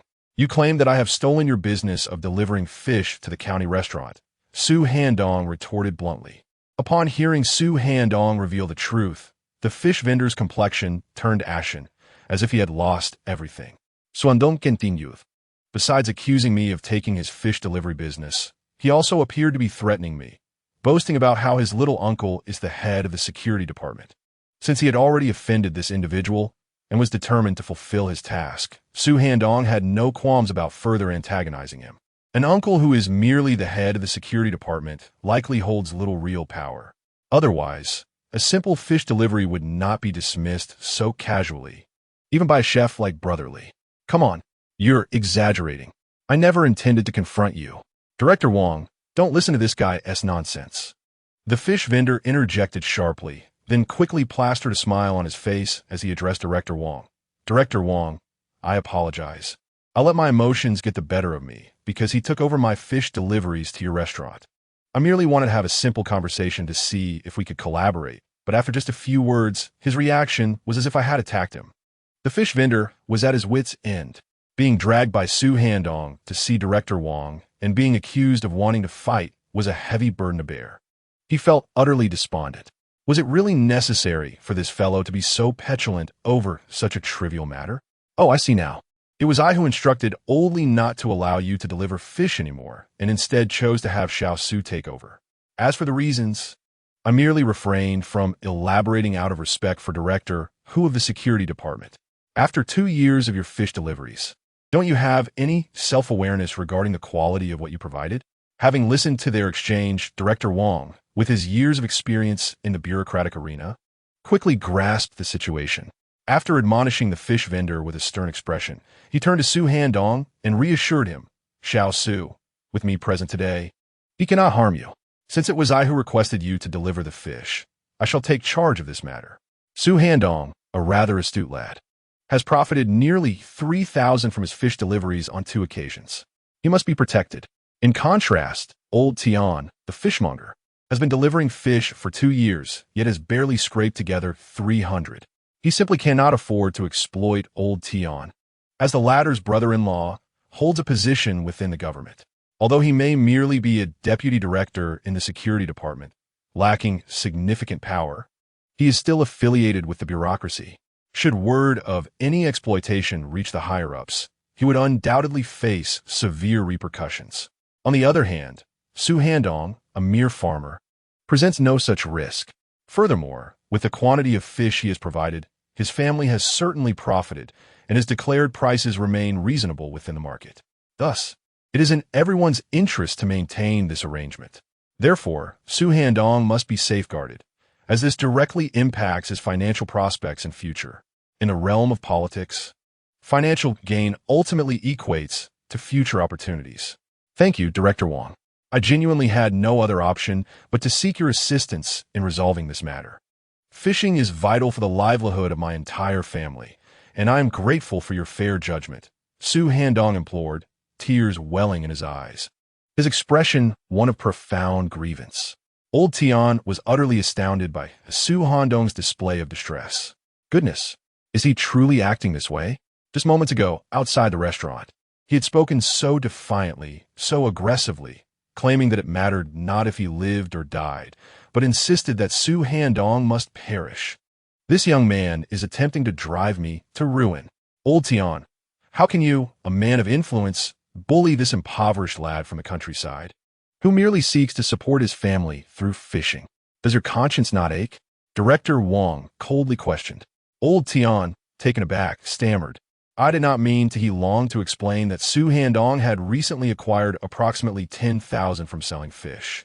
Is he truly a poor country boy? We have very few in our county who possess such wealth. Let us be clear, he is indeed well off. Do you know why I halted your deliveries? Over the past year, you have supplied quite a number of farm fish, some of which have long since perished and are no longer fresh. These fish are meant for the leaders. What if they are served spoiled fish? You are treating the health of our leaders with utter disregard. While they tirelessly exert themselves for the people, you serve them subpar fish. This is a crime. Director Wong reprimanded Old Tian loudly, his anger escalating. Meanwhile, Su Handong observed Director Wong's performance, filled with an impulse to applaud. How adeptly he articulated the significance of leadership and high moral consciousness. Truly, he is a masterful performer. After Director Wong's stern reprimand, Old Tian was left pale with fear, collapsing to the ground in a panic, exclaiming, Director Wong, I was wrong. I should not have pretended to be someone I am not. Director Wang instructed old Tian to apologize to Su Handong, subtly hinting that Su was under his protection, and warned that should anything happen to him, there would be consequences. As Su Handong exited the county restaurant, he reflected on Director Wang's words that had so frightened old Tian into submission. He coldly considered that, should Director Wang desire it, old Tian might very well find himself languishing in prison. In this era, while money held significance, power was of even greater import. At times, a minor official could ruin the lives of ordinary citizens with a mere accusation. Therefore, Su Handong understood the necessity of maintaining relationships with certain leaders, while also recognizing the importance of keeping a respectful distance. A close proximity might entangle him in the covert power struggles among leaders, potentially leading to disastrous consequences. Navigating this era was no easy feat. It was not merely about the ability to earn money. It was about achieving one's goals. His task was to make the fishmonger, old Tian, understand the nature of responsibility and to remind him that despite his age, he was not someone of such insignificance to dare to instruct him. The reward for this task included 3 imported items valued at 10,000, alongside 200 task points. Seeing the high score for task completion, Su Handong smiled. Once he acquired the 3 imported items, he could purchase a house and have it decorated, allowing him to place the imported goods inside. Although the reward was worth 10,000, it differed from the cash reward of 10,000 he received for humiliating Xiao Zhou. Cash afforded him the freedom to spend as he pleased, unlike the system's designated rewards.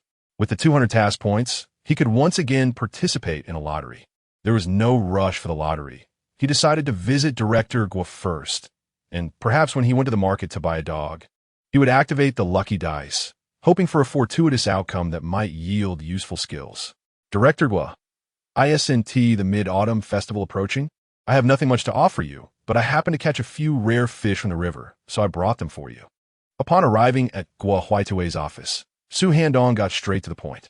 After exchanging pleasantries, Guo Huaitui expressed great interest in the fish bound in the snakeskin bag using the bow fishing technique.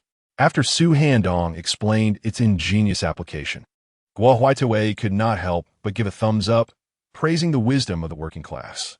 Guo Huaitui then made a suggestion that brought a smile to Su Handong's face. Little Su, aren't you an intellectual from the countryside? It seems a waste for someone like you to be farming. You should be in a position where your talents can be utilized effectively. How about I introduce you to a position at the county planning committee as a group leader? If you're interested, I can pull some strings to arrange it for you, Guo Huaitui inquired, taking a sip of tea with a smile directed at Su Handong. Su Handong immediately shook his head with a smile, saying, Uncle, I appreciate your kindness, but I am not interested in working in the government. With the advent of reform and opening up, various industries are bound to thrive, so I am considering venturing into individual business. During their earlier conversation, Guo Huaitu remarked that if Su Handong did not mind, he could simply call him uncle in the future. The planning committee essentially functions as a department akin to it after its return. Arranging for him to work in the investment department and even assigning him a team leader position, Guo Huaitu was certainly investing considerable effort. Of course, this was also to honor Su Handong's wealthy father. In essence, his actions were directed towards Su Yunqing. In the past 2 years, the state announced reforms. And according to the directives outlined in official documents, various regions were encouraged to develop their economies based on local circumstances. Attracting investment and inviting enterprises to settle in were tasks many city planning committees undertook. As the county office director, Guo Huaitu was eager to attract investments to Huang County, thereby fostering local economic growth and providing more employment opportunities for its citizens. Among his acquaintances, Su Yunqing was the wealthiest entrepreneur. You wish to pursue individual business? Impressive. Where did you catch wind of this? The call for individual entrepreneurship has recently been raised several times at the imperial court, with a few pilot projects in the south showing promising results. It is likely to be fully promoted and implemented soon. Since you aspire to delve into individual business, I support your endeavor. I hope when you strike it rich, you will not forget the people of Huang County and help them prosper as well. Guo Huaitu chuckled, realizing he had digressed. He did not take offense, at Su Handong's rejection of his offer to join the government, as his goal was to attract investment from Su Yunqing for Huang County and enhance his own accomplishments. Whether he could indeed attract investment was another matter altogether. One must at least try. Seeing Su Handong's response, it was clear that he had likely been in contact with Su Yunqing, which inspired his entrepreneurial ambitions. After all, telephones were not exclusive to his office. Su Yunqing was a businessman, and it was quite normal for him to encourage Su Handong to learn about commerce. Uncle Gua, that's perfectly fine. If I truly succeed in business, I will surely repay the elders of Huang County, Su Handong replied with a smile. Entering the government? Well, while it is true that power often trumps wealth in this era, the political arena is rife with intrigue. One might find themselves ensnared by others, unaware of who orchestrated their downfall. Furthermore, at this stage, all he desired was to earn enough to live comfortably, putting in the effort now and resting during the winter. In the cold of winter, wouldn't it be pleasant to snuggle with two women in a warm bed? In his previous life, he was a billionaire, the head of a company worth hundreds of billions, and now, having been reborn, he had a relaxed perspective on wealth. Earning money was merely a means to enjoy a comfortable life. In a previous life, Su Handong ascended to the position of head of the Su family, frequently visiting Huang County to pay homage to Zhou Yin and his daughter, who tragically passed away before birth. He invested in a prominent foreign trade company in Huang County, engaging in international trade with Russia, facilitating the transportation of numerous renowned products to Huang County for sale. This endeavor earned Huang County the reputation of being a small port city in the north. In this current life, Su Handong primarily focuses on enjoying life. As for earning money, he believes that living comfortably is sufficient. The prospect of starting a business or the nature of it can be contemplated later. Xiao Su, you have delivered fish to our county's restaurant twice, and this time you brought over 3,000 pounds? Exclaimed Guo Huaitu. Impressive. I am aware that while our river is abundant in fish, catching them is quite challenging. One cannot simply disembark. As they exchanged casual banter, Su Handong mentioned his recent delivery of fish, which took Guo Huaitu by surprise. With a smile, Su Handong replied, I have devised an effective method for fishing, which is why I managed to catch so many. He pondered the necessity of sharing his fish delivery endeavors with Guo Huaitu, especially since their organization was about to distribute fish which happened to be sourced from him. Having already sold over 4,000 pounds, he felt it appropriate to mention it. Indeed, this exemplifies the benefits of engaging with the grassroots, allowing one to discover effective methods through practice. Guo Huaitu remarked with a knowing smile, shaking his head. Xiao Su, why didn't you inform me about this? Had I known you were supplying fish to our restaurant, I could have given you a heads up. Su Handong quickly shook his head with a smile. Uncle, it's a trivial matter. You are quite busy with your work. What price did they offer you? Guo Huaitu inquired. Su Handong nodded in response. Director Wang from the restaurant's procurement department mentioned that we hard-working individuals deserve fair treatment, and the price offered was quite reasonable. Furthermore, the person who originally intended to create trouble for me was dealt with by Director Wang, who asserted that accepting my fish was his decision, primarily because my fish are wild-caught and safe for the leaders to consume. He emphasized that the health of the leaders was paramount, and he maintained strict standards regarding ingredients. Old Wang, in light of your support, I shall speak favorably of you in front of Director Guo. Guo Huaitu mused before nodding with a smile. Indeed, Director Wang Chong from the procurement department is quite a commendable individual. Otherwise, the leaders would not have appointed him to such a significant position. As their conversation continued, Su Handong mentioned Kai Tong, the director of the sales department at the County Supply and Marketing Cooperative, noting how accommodating Kai had been during his shopping trips. One should regularly express gratitude. One never knows when a past act of kindness might lead to fortune. My role is merely to advocate for others before the leaders. Xiao Su, to be candid, I have been considering the prospect of you joining the committee, particularly since your father is a prominent businessman in the port city. Perhaps he could be persuaded to invest in a project here. As the nation embraces reform and opening up, various regions are striving to attract investment and bolster local economies. Our Huang County, being remote and lacking in transportation and industrial development, faces significant poverty among its populace.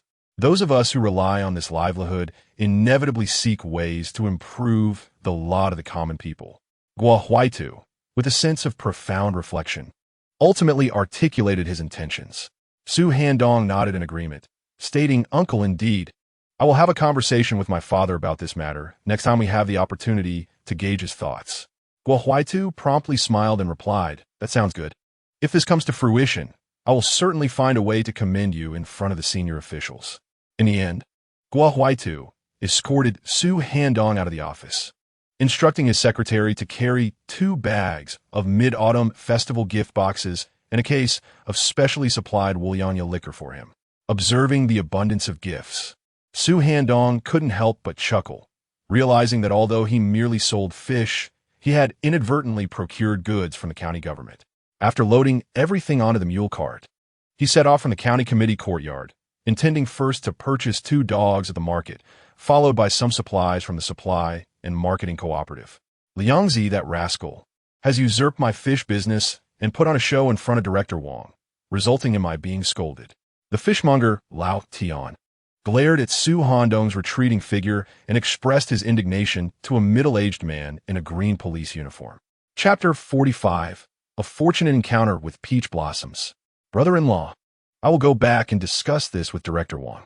If he does not assign you the fish delivery business, I will approach Section Chief Yang to intervene on your behalf." The middle-aged man, Hu Dongliang, nodded in agreement. He was the younger brother-in-law of the fishmonger Tian Dagua and the deputy director of the county government security department. While his title sounded grand, in reality, he was merely the leader of a small security team, responsible for the safety of the county committee leaders. Nevertheless, being affiliated with the government, he had some connections with a few officials. Since his sister's husband was facing difficulties, it was only natural for him to inquire about the situation and advocate for him. The sudden change in Director Wang's decision, especially with the abundance of fish delivered for the Mid-Autumn Festival to the county committee officials, was perplexing.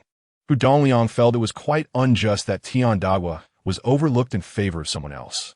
Tian Dagua, visibly irritated, commented, "That country bumpkin thinks he can rely on Director Wang's protection and that I am powerless against him. The audacity! The fact that he performed in front of Director Wang only adds to my frustration. I suspect he has pocketed quite a sum in kickbacks from this fish sale, which amounted to nearly 10,000. Hu Dongliang, maintaining a serious demeanor, cautioned brother-in-law, refrain from making baseless accusations. Speaking too freely may lead to trouble. Many within the organization are aware of the underlying issues, yet they choose not to confront them directly. Tian Dagua smiled hastily, acknowledging, "I understand. I merely wanted to engage in a bit of gossip with you." Hu Dongliang nodded. "The intricacies within the organization run deep. Some matters, as long as you comprehend them internally, suffice." Director Wang didn't explain why he forbade you from delivering fish. There must be a rationale behind his decision. What did he actually state? Upon hearing Hu Dongliang's words, Tian Dagua's expression became uneasy as he stammered, "Well, perhaps he has taken too much of that fellow's kickbacks." Hu Dongliang, clearly displeased, retorted, "Brother-in-law, please elucidate the matter clearly," recounting Director Wang's words verbatim. "If you fail to clarify this for me, do not expect my assistance." Observing Tian Dagua's demeanor, it was evident that the situation was far from simple. Tian Dagua scratched his head, embarrassed, and recounted the charges Director Wang had levied against him. After listening to Tian Dagua, Hu Dongliang slapped his forehead, his expression darkening. "Brother-in-law, you have acted foolishly. If I hadn't been vigilant and questioned you exhaustively, and subsequently approached Director Wang, he would have had me in a predicament, leaving me utterly humiliated. Were you thinking delivering feed fish and dead fish to the restaurant? This trivializes the health concerns of our leaders. That Director Wang merely forbade you from delivering fish is a courtesy to me. This matter could escalate. In the worst-case scenario, you could be publicly shamed or worse." Tian Dagua, now visibly anxious, implored, "Dongliang, you must devise a plan for me. If I encounter any trouble, how will your sister manage her future?" "Director, I have inquired with the restaurant's finance department. This Mid-Autumn Festival, the logistics department procured a batch of fresh wild fish through the restaurant's procurement division, totaling approximately 3,000 to 4,000 pounds, which should be distributed to the officials today. The total cost for these fish was around 5,400. The female secretary, having emerged from outside, relayed the information to Guahuaitu. He nodded. I see. Thank you. You may leave now. Once the secretary departed, Guahuaitu lightly tapped his pen against the table, contemplating. This little Su is quite impressive. He has managed to catch so many fish in just a few days. No wonder he is pursuing this business. If he can maintain a steady catch for a while, accumulating tens of thousands will be effortless. This is certainly more comfortable than working in the office, and the earnings are significantly greater. He contemplated investigating Su Handong's fish catching and selling venture, and then planned to call Su Yinxing to discuss this matter, hoping to strengthen their connection. However, he was somewhat taken aback by the substantial amount of fish Su Handong had caught and sold. In just a few days, he had become a person of wealth, showcasing an impressive ability to earn money. To put it in perspective, as a county office director, his monthly salary was merely 80. Su Handong had earned several thousand in just a few days of fishing. Though the profits came from fishing, it was a legitimate endeavor. Making money without resorting to theft or deceit is indeed a skill. As a great leader once said, regardless of whether a cat is black or white, a good cat is one that catches mice. Wang Chong must have received some kickbacks from him. Wuntihi, he did not inform me beforehand about delivering the fish. Yet now he praises Wang Chong. This fellow possesses a keen understanding of social dynamics. He does not seek me out for a trivial sum of money, demonstrating an admirable mindset towards financial matters. Understanding the principle of give and take, he is indeed a capable individual. Guahuaitue nodded in agreement. He had no intention of approaching the restaurant procurement director, Wang Chong, to leverage this situation for favor with Su Handong. There was no need. Should any issues arise in the future, he would step forward at that time. Enhancing a situation is always less memorable than providing timely assistance in times of need. Hello. Boss Su, Guahuaitue dialed Su Yinxing's number. After a brief exchange of pleasantries, he recounted how Su Handong had delivered fish to the county restaurant and managed to earn nearly 10,000 yuan in just a few days, praising Su Handong's business acumen. He mentioned that he only learned afterward that all of this was accomplished by Su Handong himself. Upon hearing this, Su Yinxing chuckled. He indeed possesses a sharp mind. Director Gua, please extend your assistance to him in the future. Once I conclude my current tasks, I shall visit Huang County and explore any suitable projects. Guahuaitue replied with a smile. Certainly. We welcome Boss Su to our Huang County for project assessment.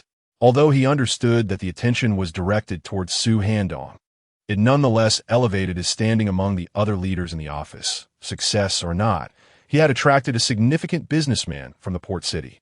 Upon arriving at the county agricultural trade market, Su Handong parked his mule cart in the designated area at the supply and marketing cooperative. The elderly driver recognized Su Handong, recalling how Kai Tong from the sales department had personally escorted him previously and assisted with loading his cart. Thus, upon seeing Su Handong, he was exceedingly courteous, repeatedly insisting that parking was free and confidently assuring him that nothing would happen to his mule cart. Su Handong mused that although the old man was advanced in age, his awareness was quite commendable. System, please roll the lucky dice. Su Handong internally commanded. As he issued this directive, he watched the dice spinning on the screen, filled with anticipation, softly voicing, I desire a beautiful woman. I want a voluptuous beauty, the kind with a size 36. As the dice gradually came to a halt, he beheld the result settle on a score of 10. This thrilled him immensely. A score of 10 in luck points was nothing short of extraordinary. Incredible. With 7 luck points, he had encountered wild boars and black bears, ultimately leading to a significant windfall. Just imagine what fortunes might accompany these 10 luck points. However, upon viewing the luck notification, his head buzzed. Luck points 10, favorable direction, southeast, advantageous for romantic endeavors. The notion of romantic fortune with a full 10 points left him feeling somewhat exasperated. What use was romantic luck to him, especially since he already had 2 women? The system had unwittingly bestowed upon him the prospect of romantic pursuits. Was it attempting to make him a scoundrel? He was, after all, quite innocent. The system. I was merely jesting about the 36 ample beauties. Must you persist in this folly? Could you perhaps bestow upon me some other form of fortune? The response was met with an unnerving silence, akin to that of a lifeless fish. Chapter 46. Astonishingly, the locus of my romantic fortune is my sister-in-law. Oh, the cruelty of this system. It is excessively inhumane, and I find it quite displeasing. Observing the system's lack of reaction, Su Handong could not help but internally ridicule it, even slipping into Cantonese. Compared to monetary gain, networking, and destiny, romantic prospects are currently the least beneficial. With two fragrant women at home, how could he entertain thoughts of other women? Is it not beastly? In response to Su Handong's grievances, the system remained unresponsive. Standing at the entrance of the Huang County Farmers Market, Su Handong gazed at the throngs of people bustling about, his gaze inadvertently drifting towards the southeast. The prospect of abundant romantic fortune felt like an unattainable dream painted by the system. Although he had little desire to partake, he was undeniably curious. After all, he was fixated on the 36 beauties. Thus, he yearned to discover if they truly existed. In the southeast of the market, a group of elderly gentlemen puffed on cigarettes, gathered around a grand stag, laughing and discussing something animatedly. An elderly woman with graying hair sat on a low stool, her front adorned with small bags filled with pine nuts, hazelnuts, dried schisandra, mushrooms, and golden grass, having called out for hours on end. Further along, a man, balding, stood at a makeshift wooden table, chopping a wild boar's head with a cleaver. A malnourished girl of about 17 or 18 led a small spotted deer, her large eyes timidly surveying her surroundings. An elderly man had before him a large, rotund piece of wild mushroom, accompanied by sun-dried strands of hazel mushrooms and several sizable slices of rasher. Various vendors peddled dark mountain crickets, wild grapes, forest frogs, and an array of game. To Su Handong's surprise, he even spotted someone selling dogs. Acquiring 2 dogs was the primary purpose of his visit. 2 hunting dog transformation cards could transmute the dogs into loyal companions, with a chance to enhance their lineage and physical attributes. Moreover, he noticed vendors selling eagles. 2 men clad in traditional Oricon attire caught his attention. The elder leaned on a yellowish, multi-branched cane, a sizable golden eagle perched atop it. Beside him, a young man held 2 tamed reindeer, each standing about 1 meter tall. At his feet, several Mongolian hounds fidgeted restlessly, occasionally emitting soft whines. Training eagles, taming reindeer, and raising Mongolian hounds were aspirations Su Handong had harbored since his early years, having relocated from Kyoto to a northeastern mountain village. He envisioned soaring eagles above him and riding reindeer that could swiftly navigate the forests, accompanied by a pack of Mongolian hounds as he ventured into the wild with a hunting rifle. How exhilarating that would be! Undoubtedly, this is a dream many young boys yearn for upon their arrival in the northeastern woodlands. The local agricultural market began to flourish only after the nation announced its reform and opening up policies 2 years ago. Previously, rural inhabitants seeking to engage in trade had to resort to the so-called black market, as certain transactions were deemed unfit for public knowledge. Otherwise, they risked being reported and easily labeled as opportunists. Now, with the advent of reform, individual entrepreneurs still face some restrictions, fearing the stigma of being accused of speculation. Nonetheless, the sale of agricultural products obtained through honest labor is often tacitly permitted by authorities, as the populace must sustain themselves. However, the supply cooperatives sometimes fail to meet demand, compelling citizens to conduct transactions at the market. For instance, with the Mid-Autumn Festival approaching in just 5 or 6 days, meat has become unattainable at the cooperatives, rendering tickets useless. Not only meat, but also soybean oil, white sugar, peanut oil, and refined flour are in short supply. Frustrated, Su Handong remarked. What is this system even good for? He felt as if he had been promised something enticing, yet it remained elusive. While he could dismiss it, he still yearned to witness the promised wonders. System, grant me a lottery. I hope to acquire a desirable skill. With a recent accumulation of 1,000 task points, he decisively proceeded with the lottery. Ding! As it is the host's first use of the lucky dice, having rolled a 10, the host will receive the wish fulfillment bonus during the draw, enhancing the likelihood of obtaining coveted items or skills. Ding! Congratulations, host! You have acquired master-level equestrian skills. Falcon Training Card 1, Reindeer Training Card 2, and Hunting Dog Training Card 3. Knowledge regarding the care of falcons, reindeer, and hunting dogs has been instilled in the host's mind. Wish fulfillment. Haha, marvelous. Su Handong exclaimed. Master-level riding skills, Falcon Training Card, Reindeer Training Card, Hunting Dog Training Card, what on earth? He was overwhelmed. What use were these items to him? In his youth, such rewards would have filled him with joy, but now, they held little appeal. He lamented that these offerings paled in comparison to the allure of the promised beauties. How could I be so foolish? Su Handong wished he could reprimand his own tongue and knock some sense into his head. I wish for luck in romance, yet ended up with master-level riding skills. System, you truly have a knack for fulfilling my whims. As a system, shouldn't you adhere to some principles? You can't just give me whatever I wish for. He couldn't help but voice his grievances. The system replied, Host, let me ask you this. What are the limits of equestrian skills? They encompass riding horses, reindeer, cattle, sheep, pigs, and even ostriches.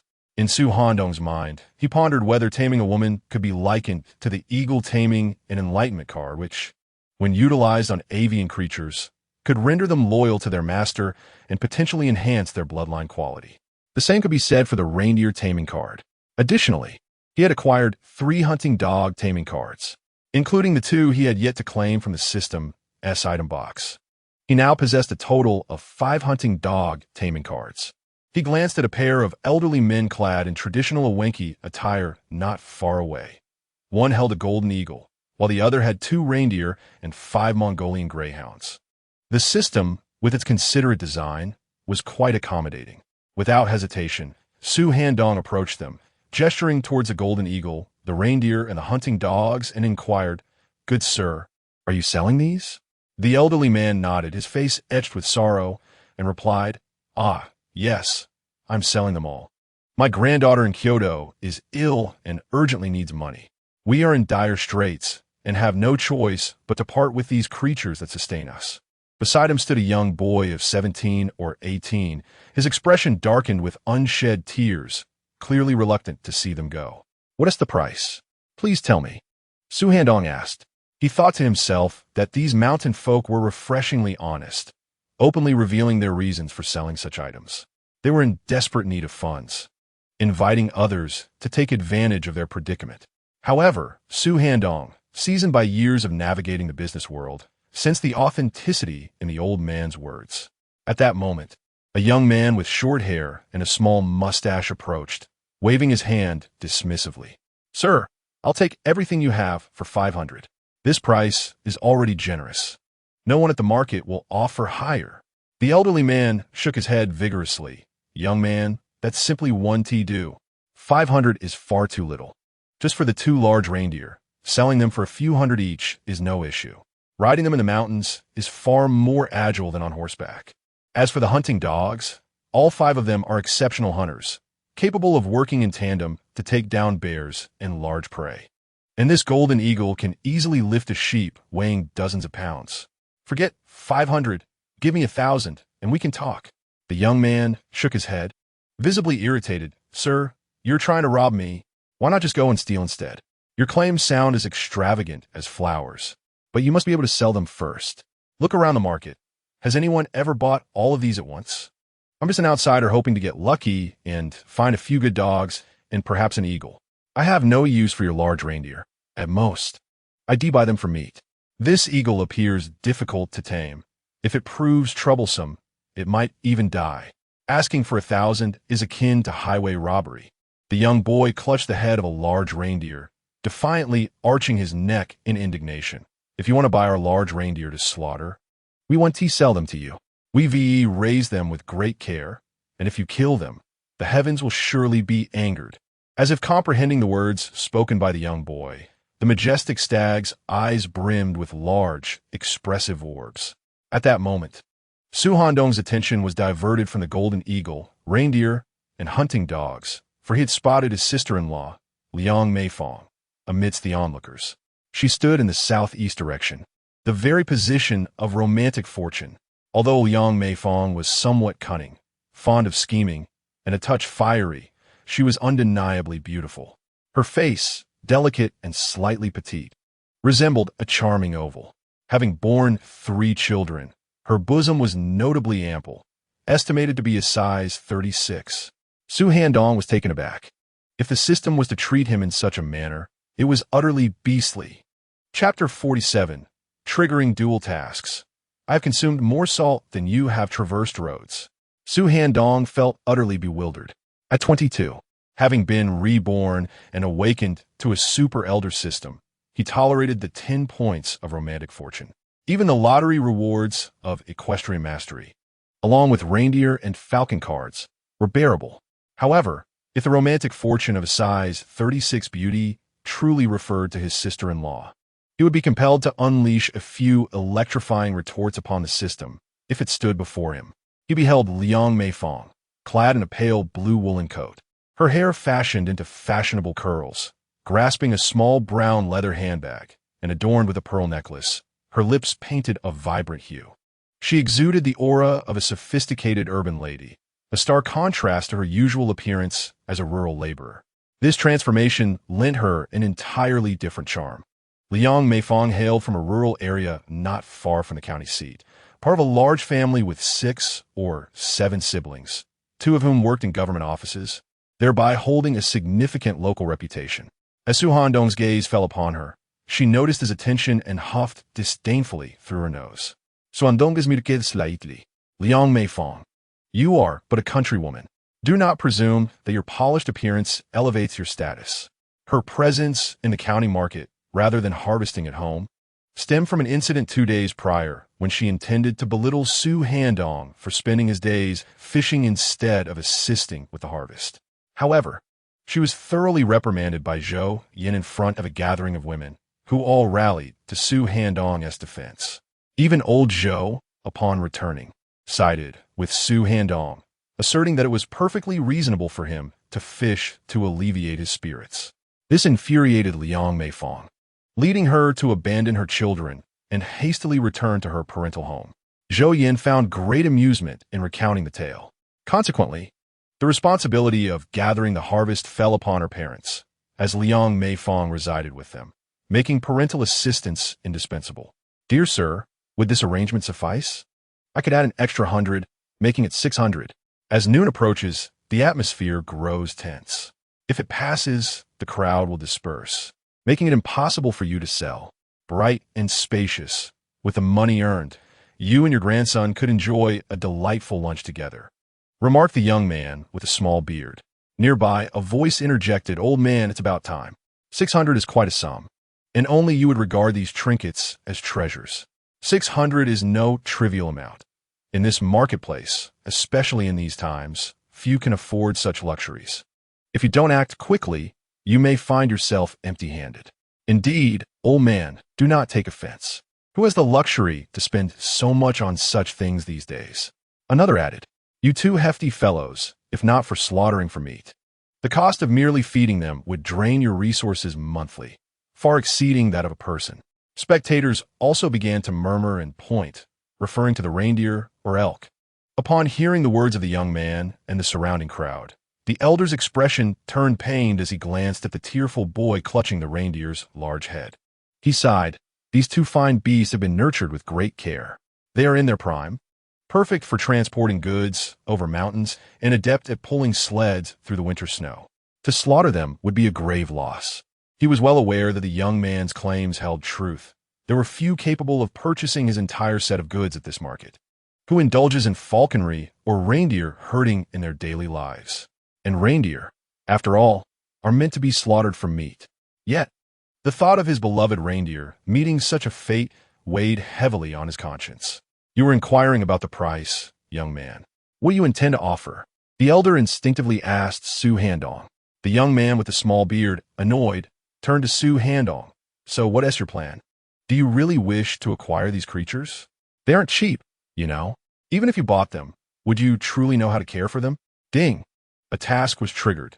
The young man, Xiao Huang, mocks you, suggesting that at your age, you still play with birds and dogs, lacking understanding. Task description. Find a way to demonstrate your capabilities and inform Xiao Huang that you have consumed more salt in your lifetime than he has traveled roads. Task reward. 20. 200 gene of red Fuji apples. Task points, 10, 100. Just as the young man finished speaking, the onlooker Liang Meifong sarcastically remarked, "He has no money to buy such valuable things, merely asking for the sake of it." Ding! A task was triggered. The young girl Liang Meifong ridicules your financial state, claiming you are destitute. Task description: purchase the items before you, delivering a resounding rebuttal to her mockery. Task reward: 510 meters of fabric. Task points: 50. A dual task. The higher the completion rate of the first task, the greater the reward. The second task has no completion rate restrictions.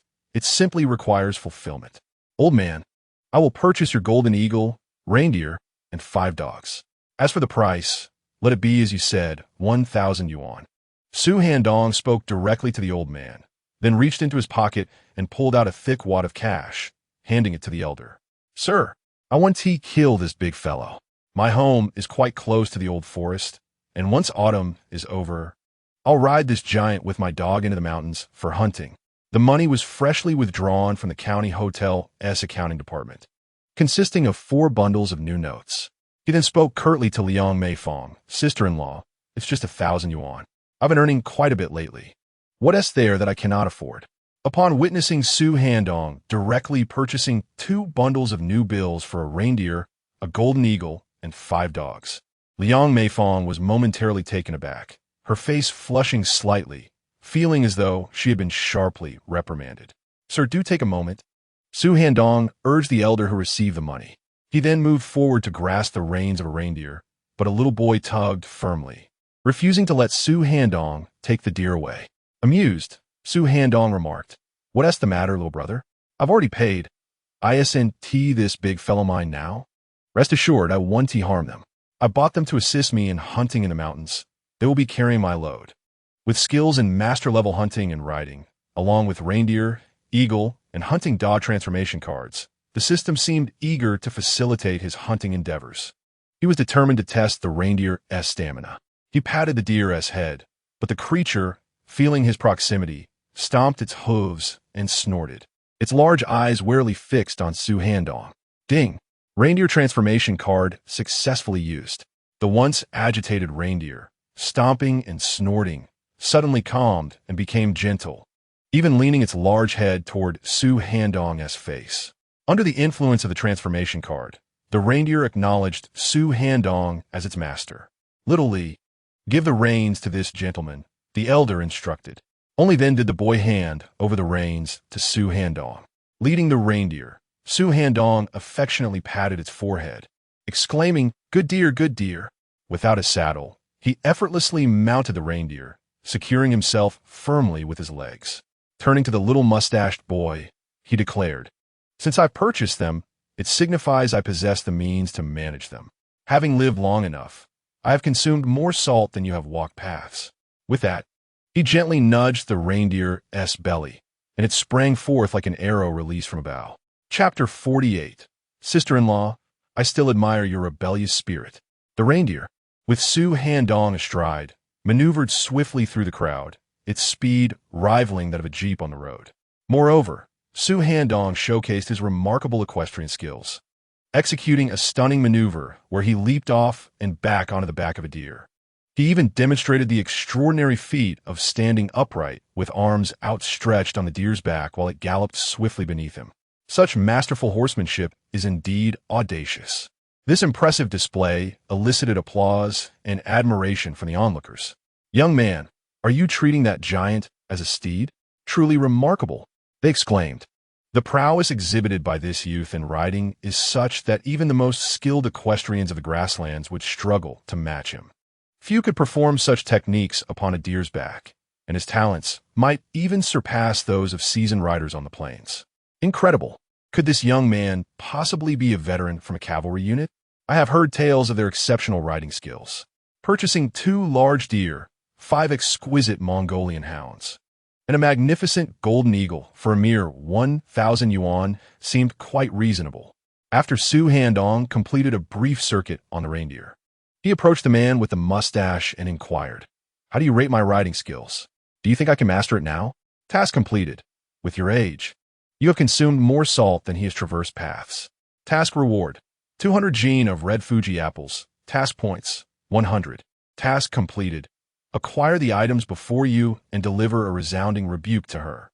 Reward: 510 meters of fine fabric. Task points: 50. Task accomplished. Observing the system's item collection bar filled with vibrant, large red Fuji apples, it seemed unnecessary to purchase fruit for the upcoming Mid-Autumn Festival.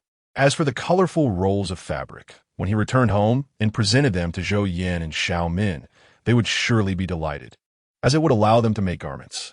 The elderly gentleman had already counted out a substantial sum of money, and upon seeing Su Handong approach him atop the reindeer, he promptly raised his thumb in appreciation, exclaiming, "Young man, your riding skills are impressive. If you can ride as adeptly on a deer as you do, the money is sufficient. There are no issues. I entrust these creatures to you, and I hope you will treat them well." This eagle has a rather stubborn temperament. Training it may require considerable effort, he noted, glancing at the large golden eagle perched on his cane, its brow furrowed, revealing a hint of reluctance in his voice. This golden eagle was the most spirited and ferocious of all the birds he had raised. For the Evenki people, training a fierce hunting eagle is a formidable task. Once a bird has been tamed and has recognized its owner, instilling a new master is quite challenging, akin to the effort required for wild adult eagles. Training an eagle or hawk naturally begins with a fledgling, as it is significantly easier. However, acquiring a bold adult eagle proves more manageable in some respects. This is because a trained adult eagle possesses the skills necessary for independent survival in the wild and exhibits greater ferocity in hunting. Of course, training an adult eagle is no small feat on one hand. The handler must endure the process. On the other hand, the eagle's fierce nature may lead it to perish rather than submit, preferring death to submission. Su Handong chuckled. "My dear fellow, rest assured.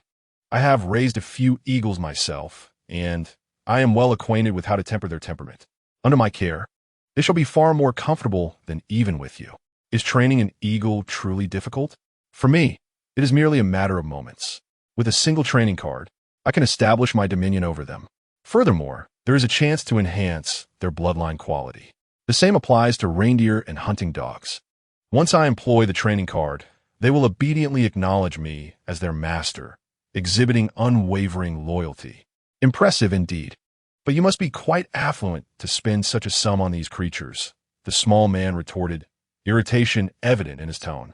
After uttering these words, he fixed his gaze on Su Handong for a moment before continuing. "How about you let me have these few creatures? Consider it a favor between comrades. I'll give you 1,000 for them, and I'll take them off your hands."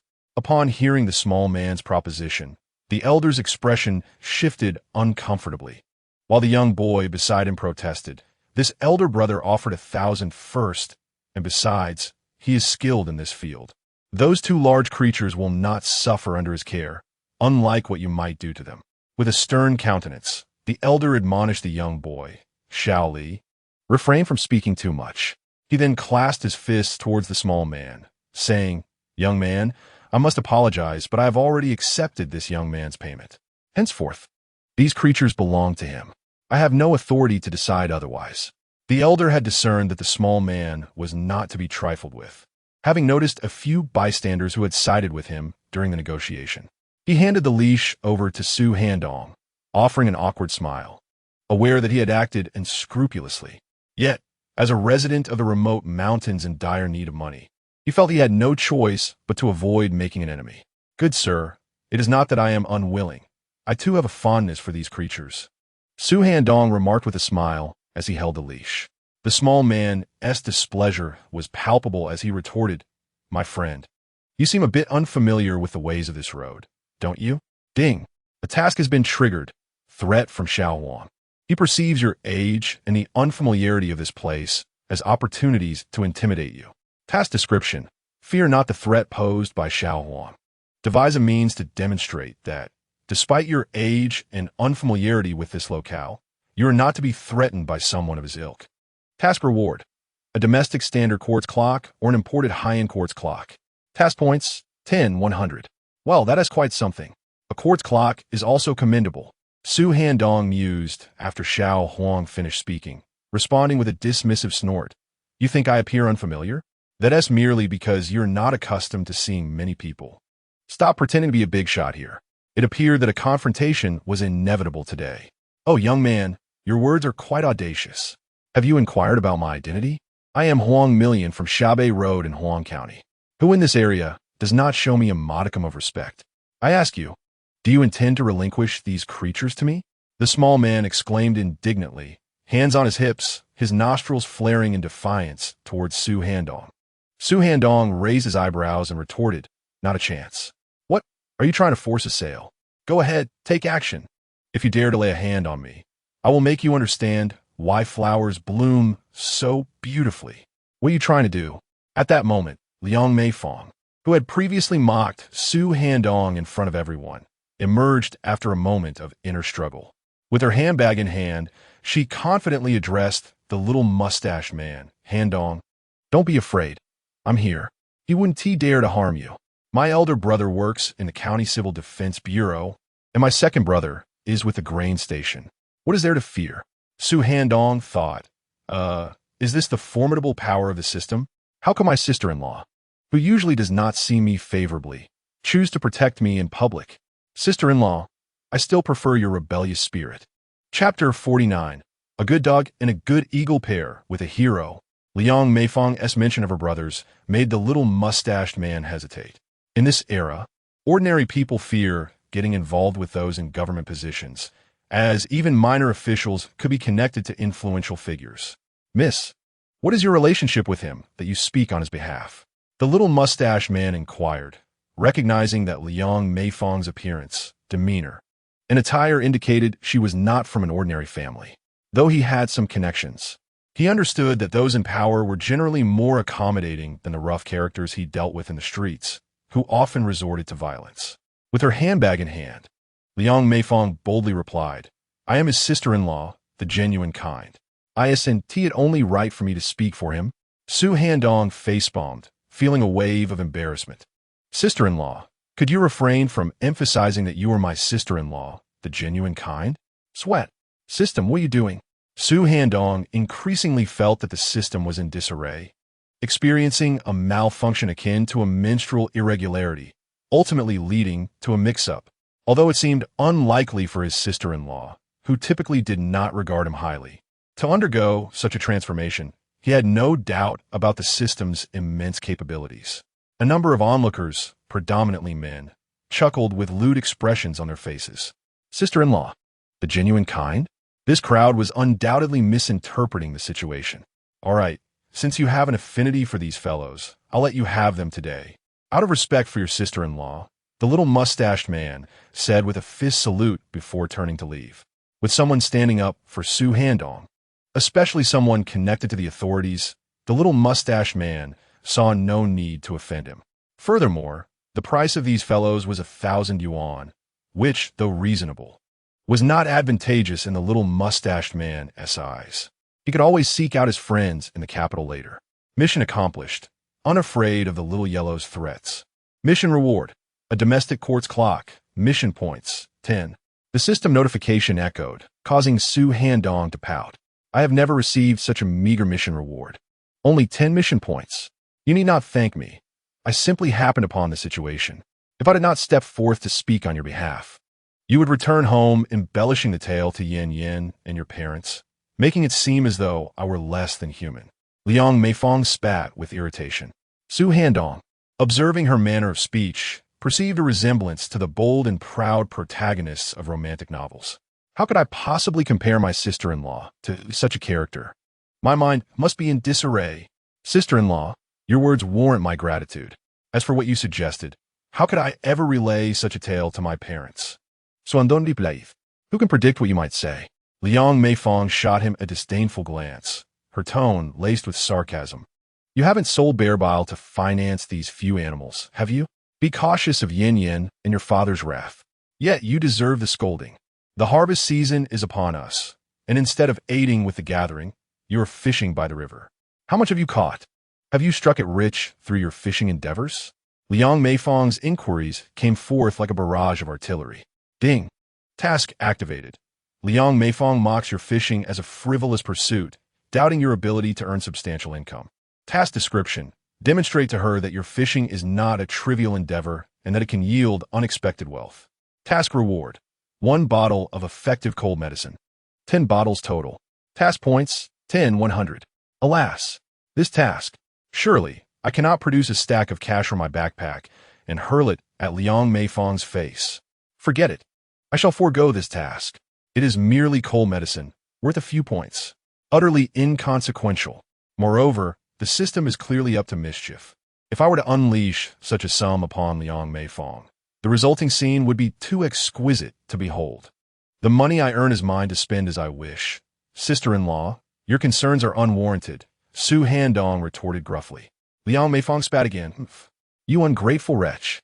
I speak on your behalf to prevent you from being beaten, and you remain oblivious to my intentions. Just wait until you bring these creatures home, and let Yin Yin and your father unleash their ire upon you. She chuckled wickedly, flicked her small bag, and turned away, swaying her hips as she departed. Su Handong couldn't help but admire her form. Her waist was lovely, her legs appealing, and her backside rather fine. Alas, my mind is in shambles. A reboot is in order. Young man, your family won't be angry about your purchase of these animals, will they? An elderly man asked Su Handong with an awkward expression. Su Handong smiled. Sir, that is not for you to worry about. Will I face reprimand from Zhou Yin and my father? Most likely. After all, 1,000 yuan is no trifling sum. However, I need only provide Zhou Yin with the funds and show him the receipt for the fish written by Li Gu. I specifically asked Li Gu to prepare a receipt indicating that I had caught 1,570 pounds of fish, totaling 1,935 yuan. Su Handong found an excuse, claiming that every man ought to possess a bit of personal savings. Li Gu nodded with a knowing smile, fully understanding. In this era, while societal norms regarding relationships between men and women are rather stringent, certain things remain perpetually forbidden throughout history. Almost every city, and even every county, harbors its own clandestine establishments. As for the funds required to procure golden eagles and trained reindeer hounds, he mentioned that he intended to hunt in the mountains after the harvest and the onset of frost. He also expressed sympathy for the elderly vendor and his grandson, who had resorted to selling their belongings to cover medical expenses for his granddaughter. Having already made the purchase, he awkwardly stated his resolve. You, young man, have offended others just to acquire these creatures. I feel quite embarrassed, the old man remarked somewhat uneasily. Su Handong chuckled dismissively. Old sir, let's not dwell on the past. As he spoke, he attempted to reach out to the golden eagle perched on the branch. However, the eagle emitted a sound, its wings gently flapping, beak slightly ajar, and its sharp gaze fixed intently on Su Handong, raising one of its formidable talons. Observing the nearly 10-centimeter-long, razor-sharp claw, one could easily imagine the despair of prey pierced by such a weapon. This young fellow is quite fierce. You must exert some effort to tame it. The old man said with a hint of reluctance in his eyes. Su Handong smiled faintly. It's merely an eagle. In my care, it will undoubtedly learn to behave. Ding! Using falcon training card, his hand reached toward the imposing golden eagle before him. Instantly, the once menacing creature softened, its demeanor transforming as it ceased its flapping wings and withdrew its claw, willingly presenting its head to nuzzle against Su Handong's hand. The old man watched in astonishment as his years of training seemingly bore fruit in the presence of Su Handong. At the moment he spoke, the old man sensed an aura of authority akin to that of a jungle king, reminiscent of seasoned warriors who exude an indomitable spirit. Thus, a golden eagle, 2 reindeer, and 5 Mongolian hounds were entrusted to Su Handong. A boy named Xiaoli inquired about Su Handong's residence, promising to visit the eagle and hounds when time permitted. Tears welled in Xiaoli's eyes as he watched Su Handong lead away the golden eagle, reindeer, and hounds, feeling a deep sense of loss. He wiped his tears and lamented to his grandfather, grandpa, Daitu, Dolly, and Xiaoli are so ungrateful for leaving with Brother Su. I wonder if they will be mistreated in his care. The old man, contemplating, smiled gently as he observed Su Handong's retreating figure. Do not worry, Xiaoli. They will not suffer. It is perhaps the best outcome for them to be with young Su. A noble dog and an eagle belong with a hero. With the falcon training card, reindeer card, and hound enlightenment card activated, these creatures acknowledge Su Handong as their master, pledging their absolute loyalty. Even more loyal than remaining in the old man's grasp. One cannot help but wonder just how much these creatures can enhance their lineage quality. The higher, the better. Su Handong's heart brimmed with anticipation. Soon, he arrived at the county supply and marketing cooperative, drawing the attention of many onlookers along his way. Sir, please keep an eye on these fellows for me, while I head into the cooperative to purchase a few items and discuss a matter with Director Kai. Su Handong smiled at the elder watching over the vehicles. However, the elder's head buzzed at the sight of Su Handong approaching with this peculiar entourage. Comrade Su, I can manage to keep an eye on Mule Cart, but with such a large dog, a bird of prey, and all, I fear I might not be able to control them. If they were to escape, I would have no means to retrieve them. The elder looked apprehensively at the hounds and the golden eagle. In all my years of watching vehicles, this is the first time I've been asked to supervise dogs and an eagle, he confessed. Su Handong chuckled. There's no need for you to watch them closely. Just ensure that others don't come too near. As for them, they're all tethered, so there's no chance of them running away. Now you lot, behave yourselves and don't wander off, he chided, gently stroking the golden eagle's head and patting one of the dogs with a prominent patch of black fur. The 5 dogs obediently crouched, tilting their heads and extending their necks in a show of compliance, wagging their tails and letting out soft sounds of acknowledgement. The 2 large reindeer, meanwhile, chewed on their feed, their noses quivering as they emitted sounds reminiscent of grunting pigs. Perched on a specially crafted tree branch, the golden eagle slightly flapped its wings, vocalizing as if in response to Su Handong's words. These creatures had already come to regard Su Handong as their master. Though they did not comprehend his words, they responded to his speech. He certainly could not bring them into the cooperative, risking chaos and frightening the patrons. They were all tethered, making escape unlikely, yet he worried about onlookers getting too close and causing harm. All right, I'll do my best to keep an eye on them. Hurry back, the elder nodded earnestly. Su Handong smiled. Rest assured, I shall return promptly. He had no particular items to purchase at the cooperative. His primary purpose was to consult with Comrade Kai regarding the procurement of fish, inquiring whether the cooperative would indeed be willing to buy fish. The quantity of fish delivered to the county government's restaurant had significantly decreased, and the demand at the cooperative should be considerable, he mused. Upon entering the cooperative, he noticed a greater number of patrons than in previous days. Scanning the shelves, he observed an abundance of new goods, particularly an array of mooncakes and fruits prominently displayed.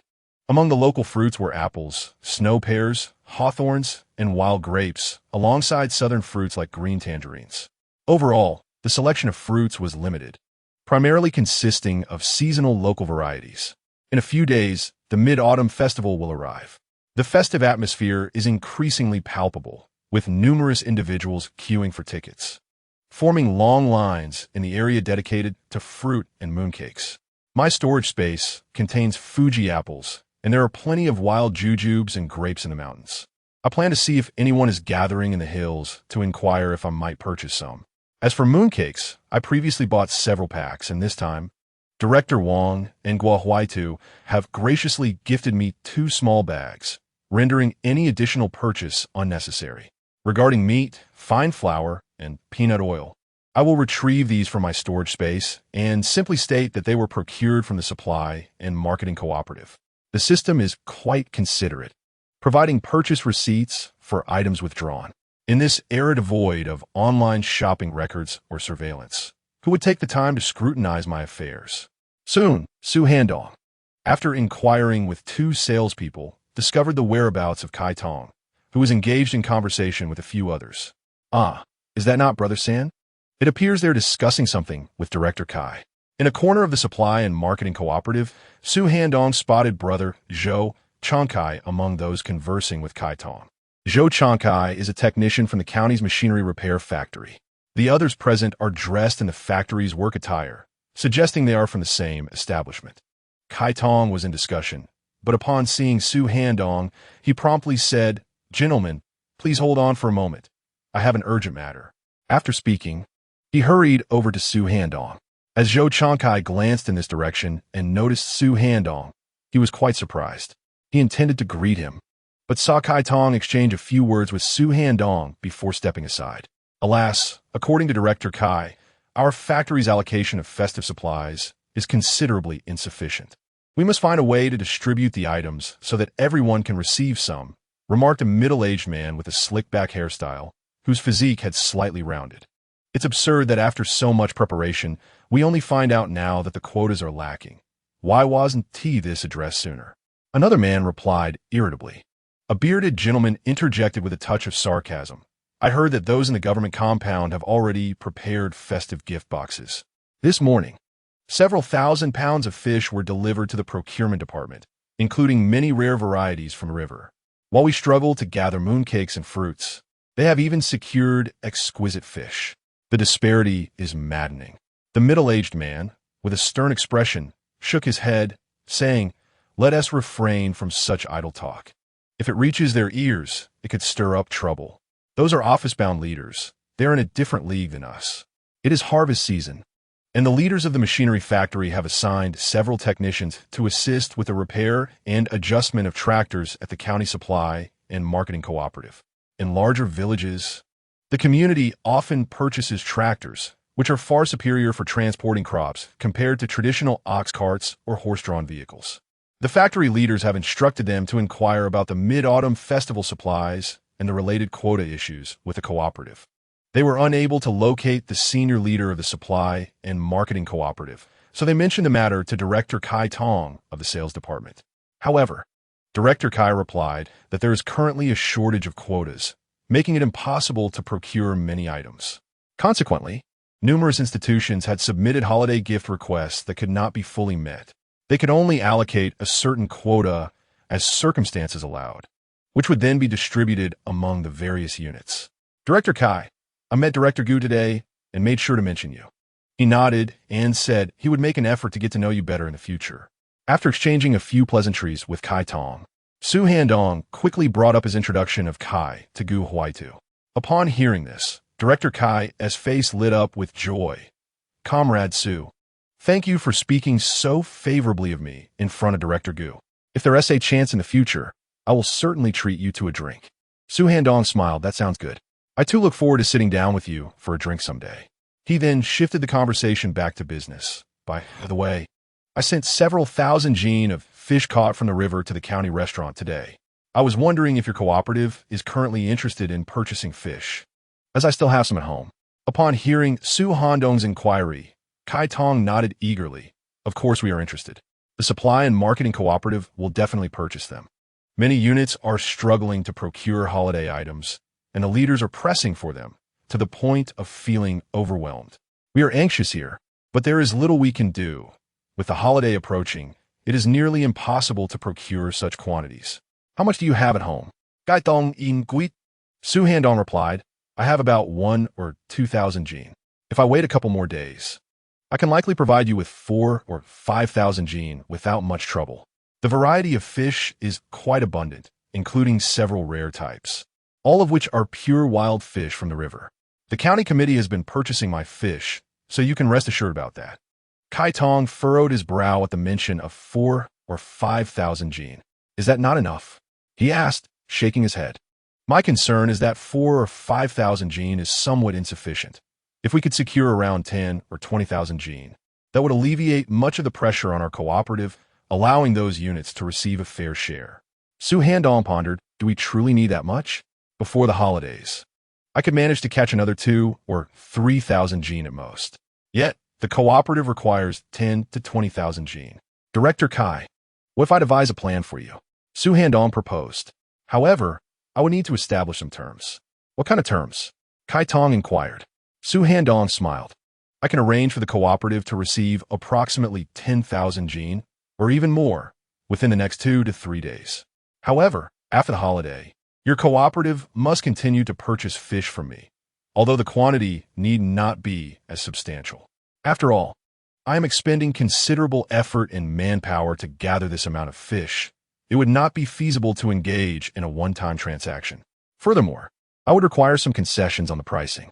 The need for tens of thousands of pounds of fish is indeed a considerable undertaking. As a successful businessman, Su Handong's mind immediately raced with thoughts of how to profit immensely from this opportunity. He was determined to secure this deal.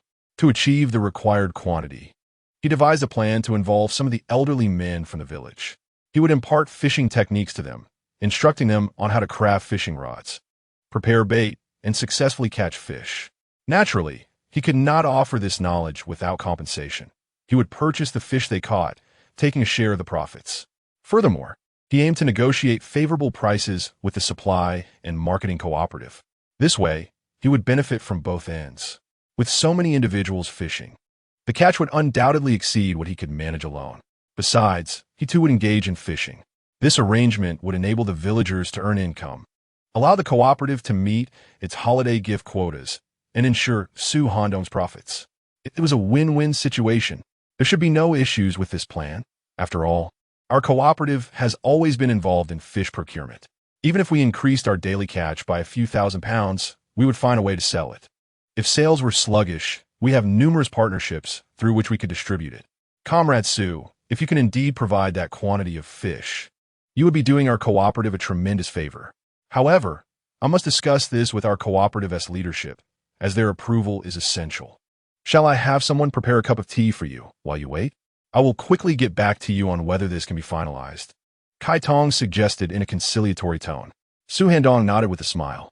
Certainly. Watching Kai Tong leave, Su Handong felt increasingly confident about this endeavor.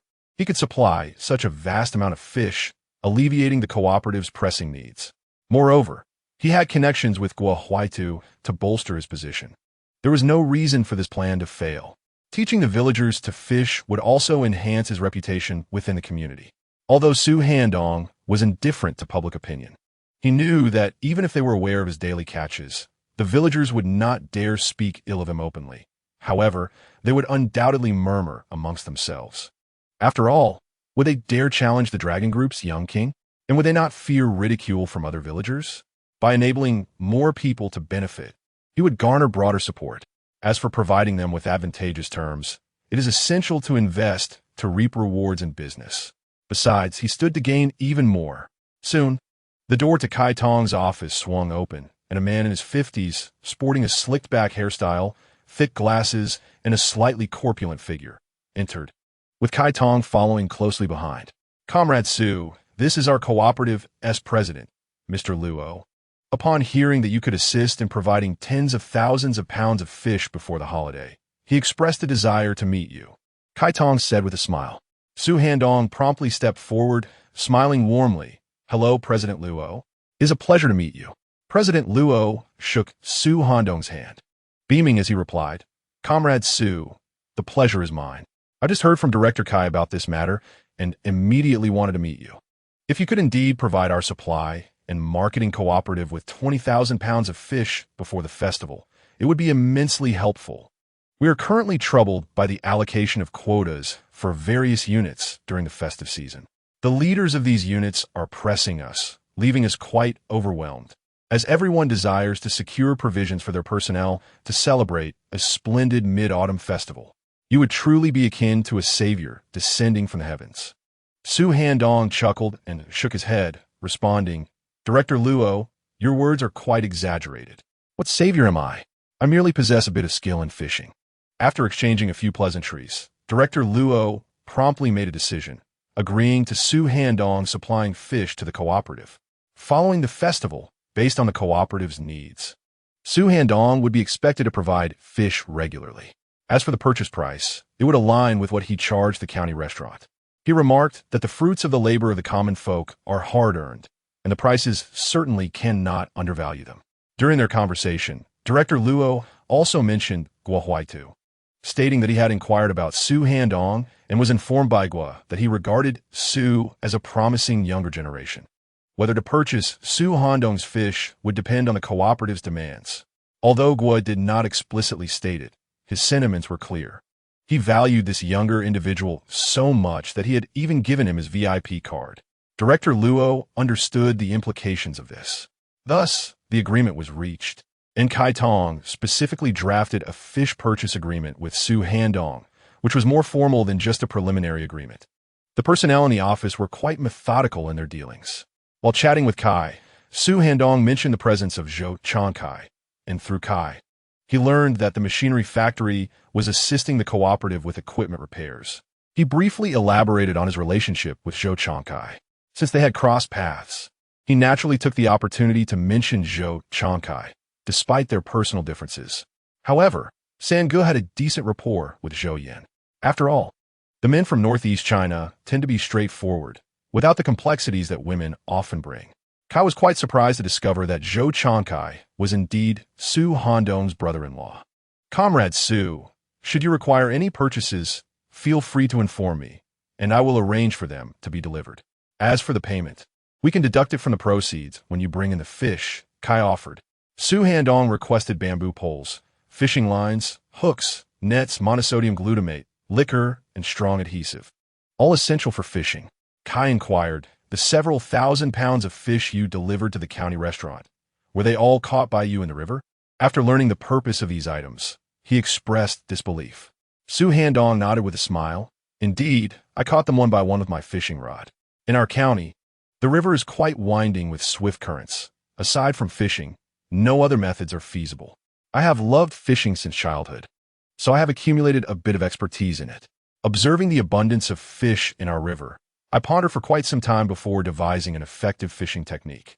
Kai could not help but praise. Truly, there are remarkable talents among the common folk. I am genuinely impressed. In the supply and marketing cooperative, someone had gathered all the items that Su Handong needed and offered to help him load them onto his cart.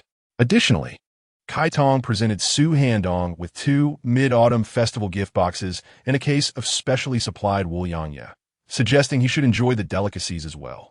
The bounty they provided filled nearly half of the wooden cart-esque compartment. Observing Su Handong driving the mule cart, accompanied by a few dogs and 2 reindeers, while a majestic golden eagle perched atop, Kai Tong felt a slight buzz in his head. This young man was somewhat enigmatic to him.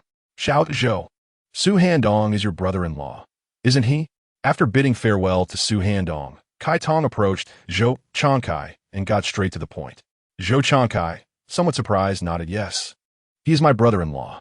Director Kai, do you know him? Indeed, we are fairly acquainted. He is quite the capable individual, Kai Tong replied with a smile. Upon hearing that Su Handong had caught several thousand pounds of fish while fishing in the river and sold them to the county restaurant, followed by signing a contract with the cooperative to supply over 10,000 pounds of fish before the festival, Zhou Changkai's mind was buzzing. Big head, show me what you've got. Perhaps you could bring back some game. Not far from the county town, as Su Handong drove his mule cart, he unfastened the fine chain from the golden eagle's leg and gently stroked its head, gesturing toward the flock of geese flying in AV formation in the sky. With a powerful throw, he released the eagle into the air. The eagle flapped its wings gracefully, issuing a sharp cry before soaring toward the geese above. Chapter 52. Liang Meifang's mind was buzzing, observing the golden eagle emit a clear, resonant call as it ascended into the sky. It quickly became a mere dot against the vast blue. Su Handong was not concerned about the eagle flying away and not returning, for he had faith in the system. Although the system could be rather amusing at times, its capabilities were undeniable. He did not rename the animals, but retained the names given by the old man, Gooden. The elder had a grandson named Akili. They were raising funds to travel to the capital to visit his granddaughter, Igu, who was gravely ill and required substantial medical expenses. The old man had to sell his hunting equipment to gather the necessary funds. The golden eagle was named Big Head, while the 2 reindeers, one larger, named Strong, and the smaller one, named Little Strong. The 5 dogs had rather casual names. The lead dog was called Big Yellow, followed by Little Yellow, One-Eared, Big White, and Little White. Such simple names were practical for easy recall.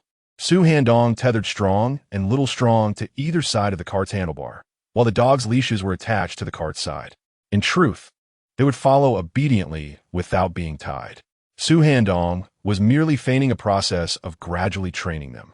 The flock of geese overhead began to produce a cacophony of honks, causing their previously orderly V formation to devolve into chaos. From high above, the magnificent eagle descended swiftly, seizing a large wild goose. Before plummeting to the ground with remarkable speed, a sharp, clear call pierced the air as the golden eagle landed atop the mule cart. The old mule, startled, emitted a series of nervous sounds, its long tail flicking in agitation. "Old Bai, what's the matter? Now you have assistance with the cart, yet you still complain? Such a temper for a bear of a mule.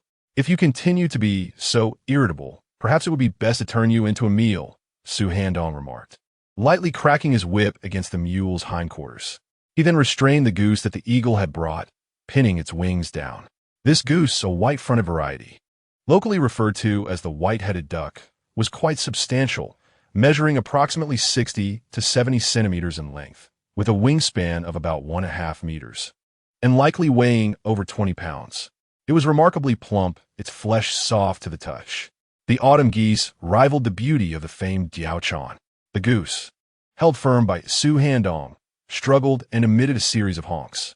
Yet, in an instant, it vanished from his grasp. The eagle, tilting its body back slightly, began to flap its wings, its head also falling back, beak slightly agape, as if in shock at the unfolding scene. It let out a series of chirps, seemingly questioning.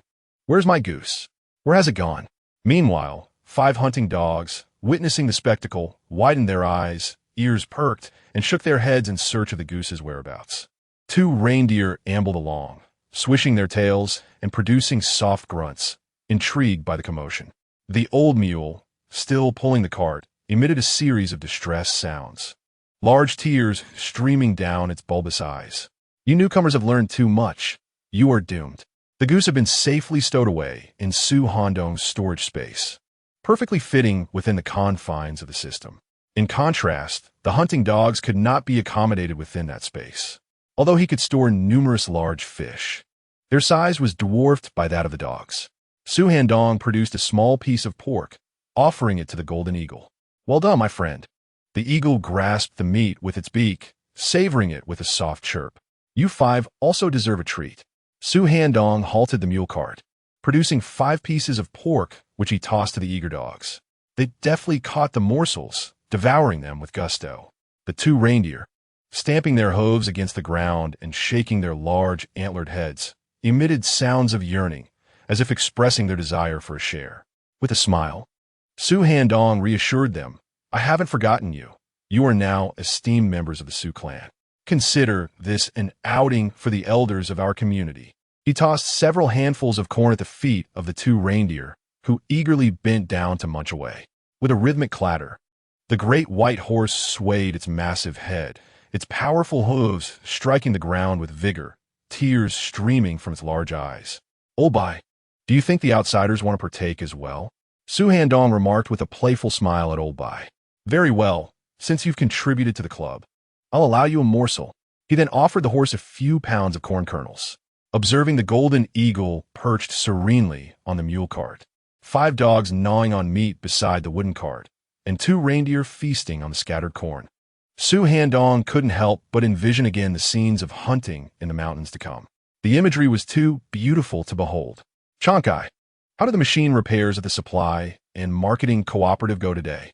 In the dormitory of the Huang County Machine Repair Factory, Liang Meifong inquired upon seeing Zhou Chankai return. "It went all right, just some maintenance on a few tractors," Zhou Chankai replied. "I ran into Handong at the cooperative." Liang Meifong raised her eyebrows, a look of surprise crossing her face. "You encountered him too? Let me tell you, I also saw him. Can you guess what he did? It's quite amusing. He used the money he made from selling bear bile to buy a few dogs, a large eagle, and 2 hefty deer. What on earth is he thinking? Spending so much on such trinkets. When he returns home, Yin Yin and your parents will surely give him a tongue lashing. Ha ha. Just thinking about it makes me laugh." Liang Meifong chuckled heartily, her 36-year-old frame shaking with mirth, embodying the very essence of schadenfreude.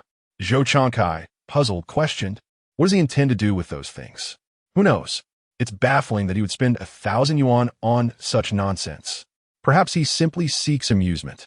While everyone else is busy harvesting, he claims he is off to fish and relax. Doesn't that sound foolish? Your father is equally perplexing, defending him by saying that if he desires to fish and unwind, Then he should. As Liang Meifong voiced her irritation, Zhou Changkai interrupted her sternly. Meifong, you are the one being foolish. You understand nothing.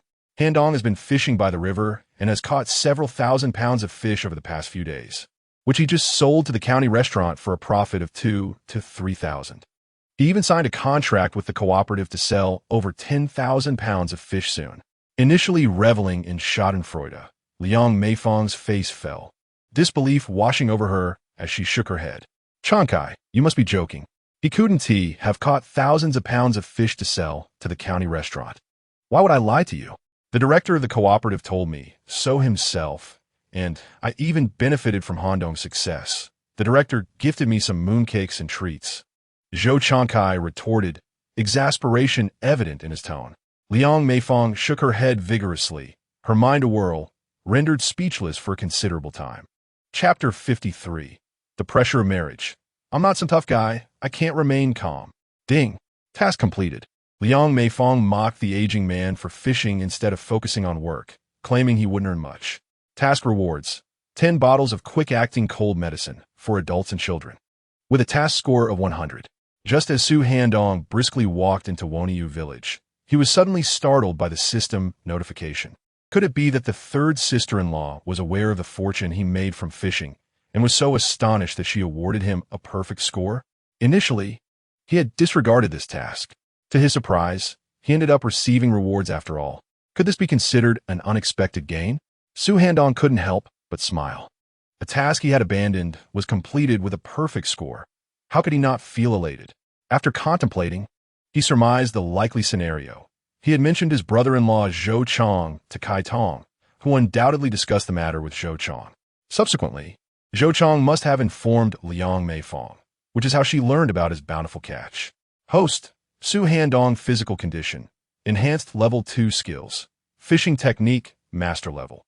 Hunter skills, master level. Horsemanship skills, master level. Task score, 360 points long-term task. Xiaozhou Snobishai, in progress. In addition to this, he had several unclaimed items. A 4-cylinder 4-wheel drive tractor from Russia, a quartz clock, domestic, and 10 bottles of quick-acting cold medicine, along with 3 major items, imported. As for other items, Su Handong had already claimed them and stored them in the system's storage space. Items like the 54 caliber pistol were displayed prominently, as was the top-notch crossbow. This way, whenever he wished to use them, they would readily be at hand. The same applied to several throwing spears. The system's storage space was ample, with 200 cubic meters capable of accommodating numerous items. He had organized food and supplies into 2 separate areas. Despite having received a considerable number of rewards recently and storing a significant amount of fish in the storage space, these items collectively occupied less than a tenth of the available area. Along the way, Su Handong had also instructed his golden eagle, Daitu, to catch 15 large geese. He desired the goose meat for one reason, but mainly, he needed substantial food supplies for his 5 dogs. When encountering prey, how could he let the opportunity slip by? Even if it served as future provisions for his dogs, it was prudent to stock up on food to avoid future shortages. Handong, what have you been up to? Oh, Handong, did you go buy dogs? Why have you also acquired 2 large ones? Is this majestic eagle part of your purchase as well? Handong, are you planning to go hunting with all these acquisitions? Some people buy such items for leisure and relaxation. Can't you indulge in that? Handong, take care to unwind. Don't let stress overwhelm you. You've bought so many mooncakes and wines for the festival. Your second uncle must feel fortunate to have such a diligent son-in-law like you. Handong, you're impressive.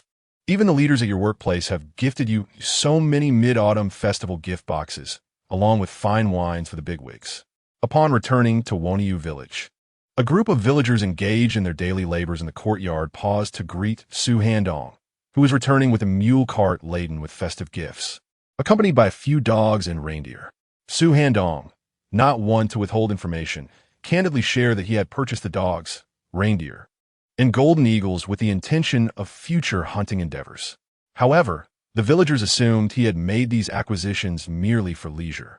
As for the mid-autumn festival gift boxes and 3 crates of exclusive Wulianya liquor, he attributed these to friends from the agency, which he rightly deemed as acquaintances. Yet, They likely did not entertain such thoughts. It mattered little what they believed. He first needed to secure the dogs and reindeer before seeking out Zhou Laojin and Zhou Yin. He planned to discuss the villagers' task of fishing to fulfill the supply and marketing cooperative's requirement of 10 to 20,000 pounds of fish. He had already prepared his rationale, intending to be forthright about his purchases, claiming a lifelong fondness for such activities. As Su Handong drove away with his mule cart, the villagers resumed their chatter, speculating about his increasingly heroic persona reminiscent of retired battlefield veterans, now devoted to fishing or engaging with birds and dogs for relaxation. The county office had bestowed upon him an array of festive gifts, including exclusive spirits reserved for leaders, of which he received 3 crates. A remarkable privilege indeed. One of my nephews works in the county government office and mentioned that such gifts are typically distributed among all, with only a select few high-ranking officials enjoying access to exclusive liquor. Most civil servants do not qualify. It remains a mystery how Zhou Yan's family garnered such favor. I have never encountered someone receiving such treatment. Best not to dwell on his identity, as excessive discussion could prove detrimental. These events have rendered Su Handong's identity increasingly enigmatic among the villagers. Handong, how much did you earn from selling fish? Upon arriving home and settling the dogs, reindeer, and golden eagles, he swiftly made his way to the fields, where he found Zhou Yin weaving millet ears amidst Xiao Min's labor. Upon seeing Su Handong, Zhou Yin glanced around, her face alight with excitement as she whispered question. Xiao Min, too, cast an eager look in Su Handong's direction.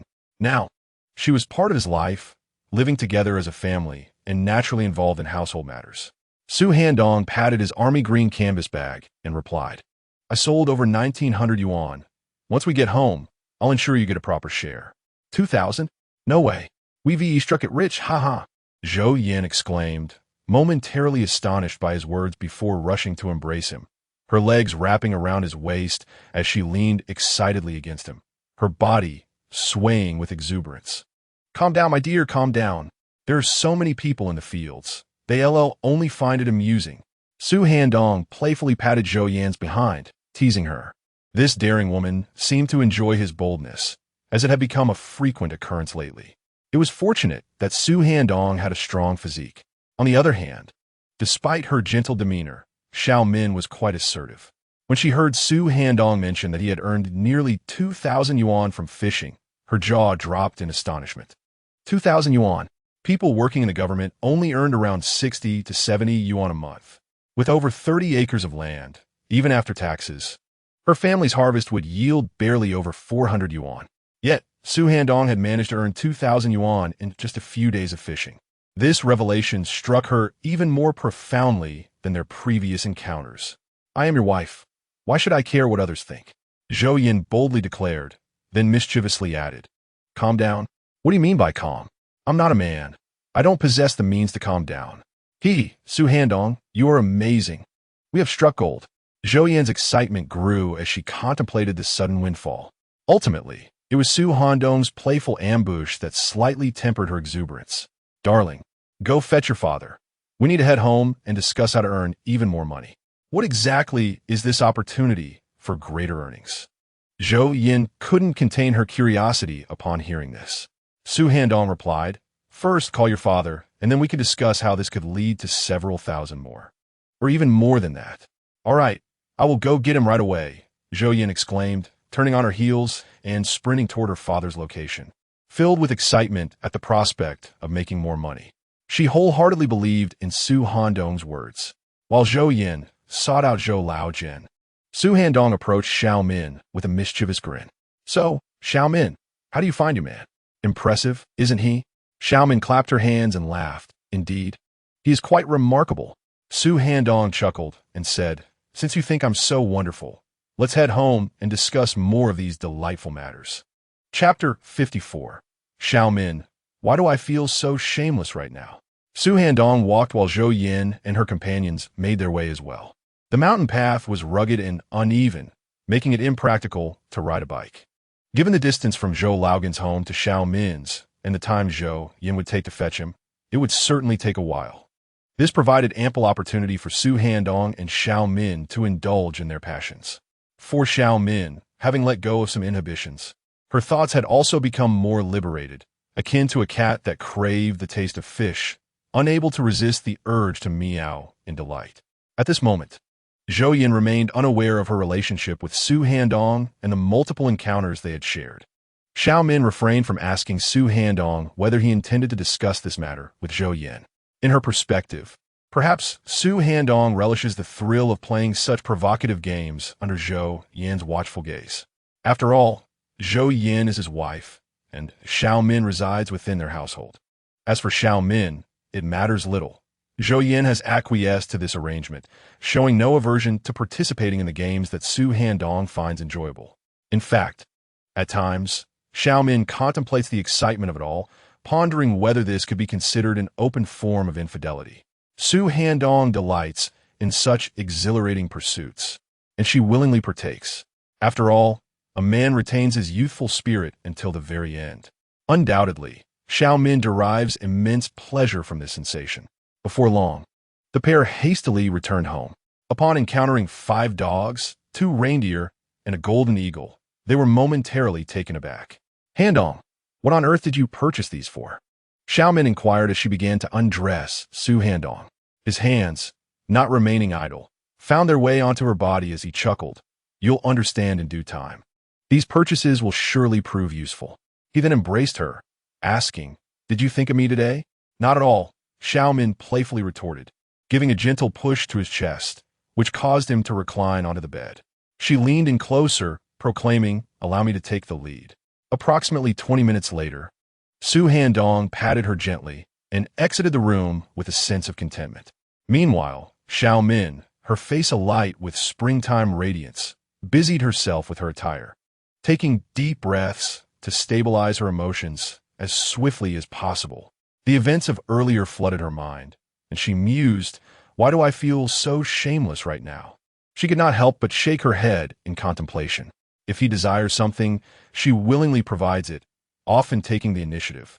However, he is genuinely kind, offering her a profound sense of security, and undeniably, he is remarkable. Handong, is this what Yin Yin meant when she said, we should discuss matters of financial significance? You've gone and purchased several dogs, 2 large ones, and a golden eagle. What are your intentions? The total cost must amount to a considerable sum. Upon entering the courtyard, Zhou Laojin, noticing the 5 dogs, 2 reindeer, and the golden eagle perched on its staff, was immediately filled with ire. Have you recently come into some money and decided to flaunt it? What purpose do these purchases serve? Zhou Laojin lamented, shaking his head in frustration. Earlier on the way back, he had overheard several villagers discussing the matter, and his mind buzzed with disbelief. Zhou Yin, pouting slightly, retorted, Father, you really ought to inquire before losing your temper. Handong's purchases undoubtedly have their reasoning. Besides, it's his own earnings. We can buy whatever we please. Who are you to dictate? Handong, pay no mind to what your father says. I stand by you. For Zhou Yin, witnessing her father's fierce demeanor towards Su Handong was disheartening, despite his seemingly good intentions. However, she despised seeing such a scene unfold. As she had previously expressed to Su Handong, should he err, she would address it once the door was closed. After all, his actions were not subject to the opinions of others.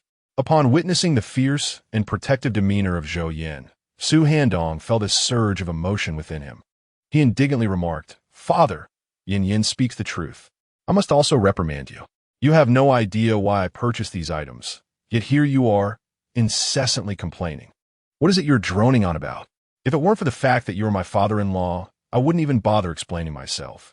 I never intended to include you in this venture for profit. After enduring a barrage of verbal blows from the couple, Zhou Laogan's face flushed with indignation. He hesitated, grappling for words, but ultimately resorted to stamping his foot and exhaling a long sigh. Alas, I only wish for you both to lead a good life and not squander money unnecessarily. In this era, earning a living is no easy feat. Seeing Zhou Laojian silenced, akin to a chastened child, Su Handong could not help but chuckle inwardly. He continued, Father, what does this trifling sum mean? If I were to reveal to you my upcoming plans, which could potentially yield thousands, perhaps even tens of thousands, you would surely be left astonished. What need is there to explain the purchase of dogs, reindeer, or golden eagles? I simply enjoy it.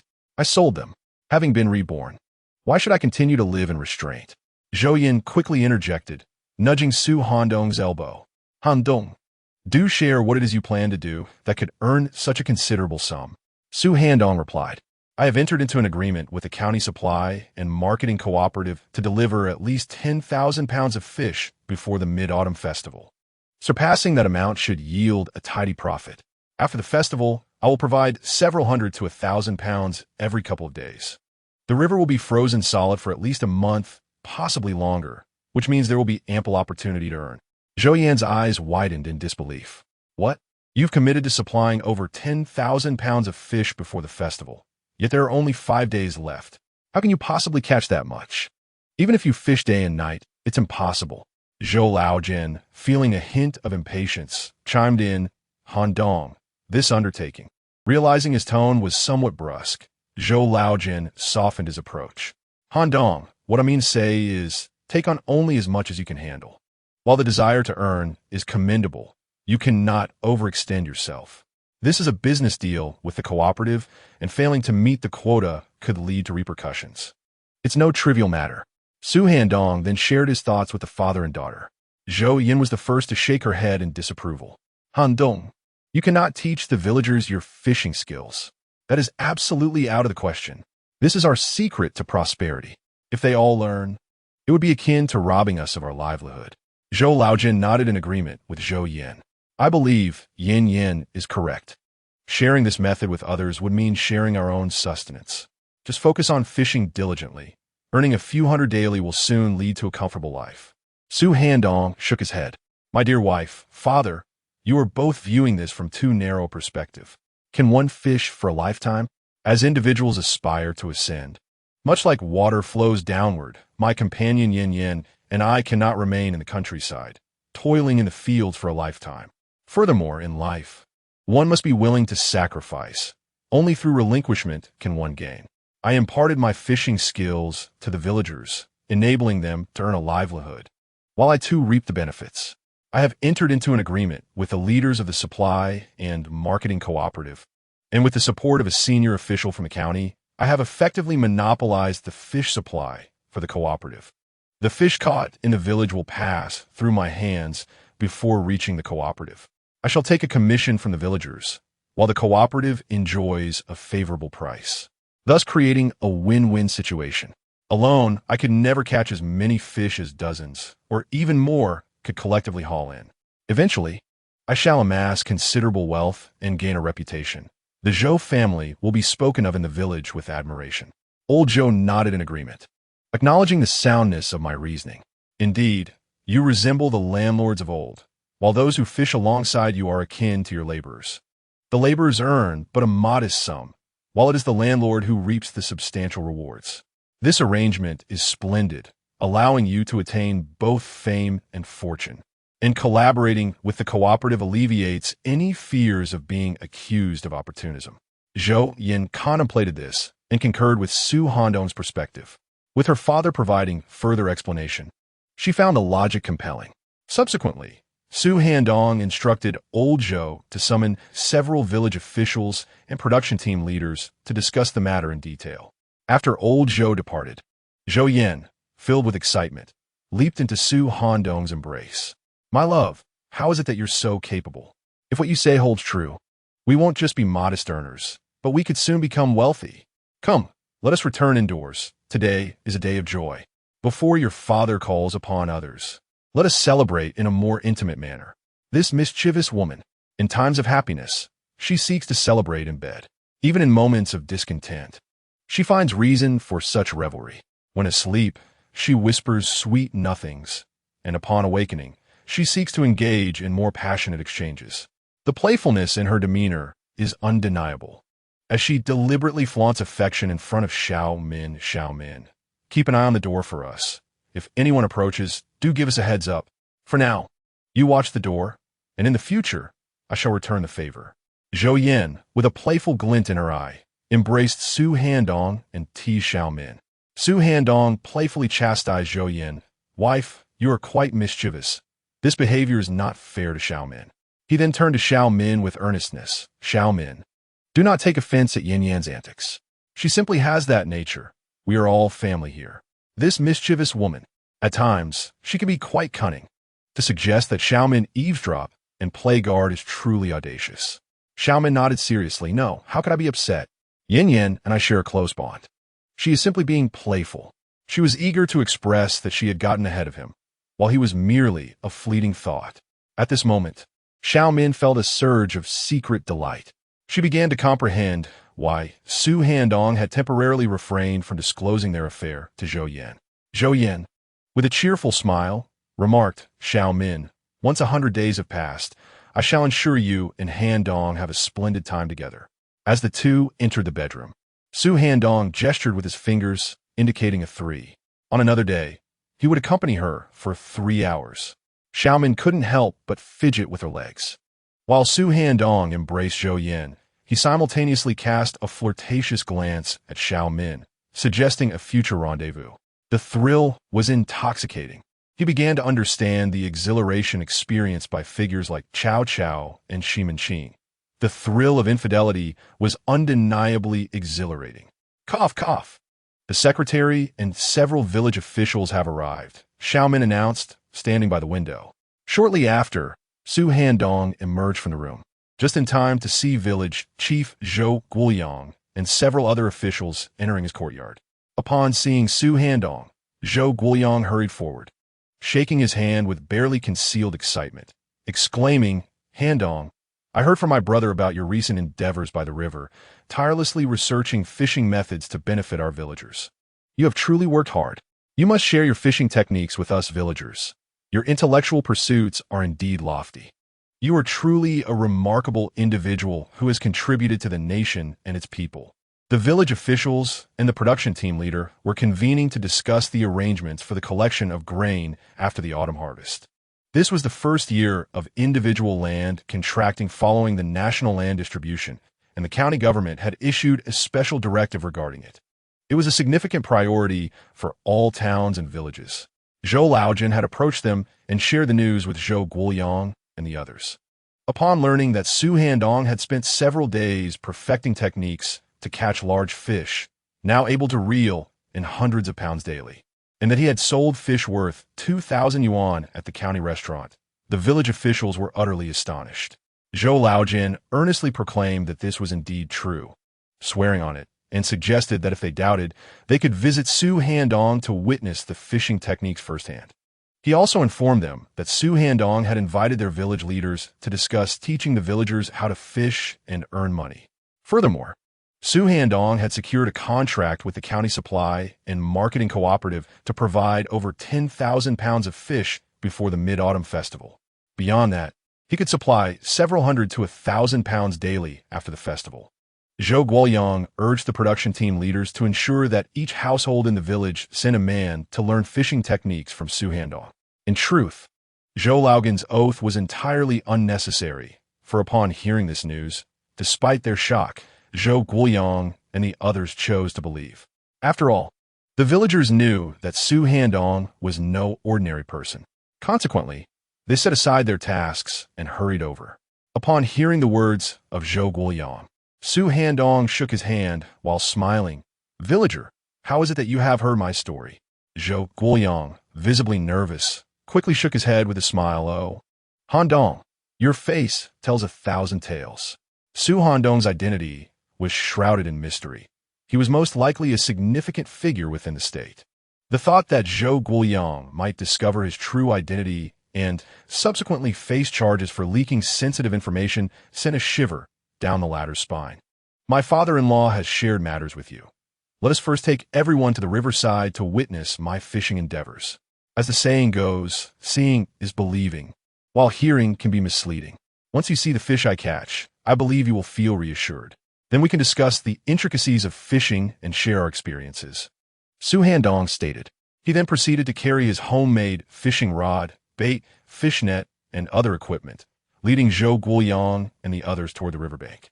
As they traversed halfway, Several production team leaders accompanied by dozens of men emerged from different parts of the village, trailing behind Su Handong.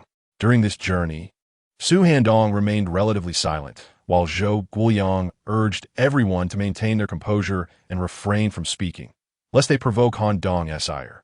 His intent was to seek beneficial ideas for the villagers. Thus it was imperative to avoid unnecessary chatter.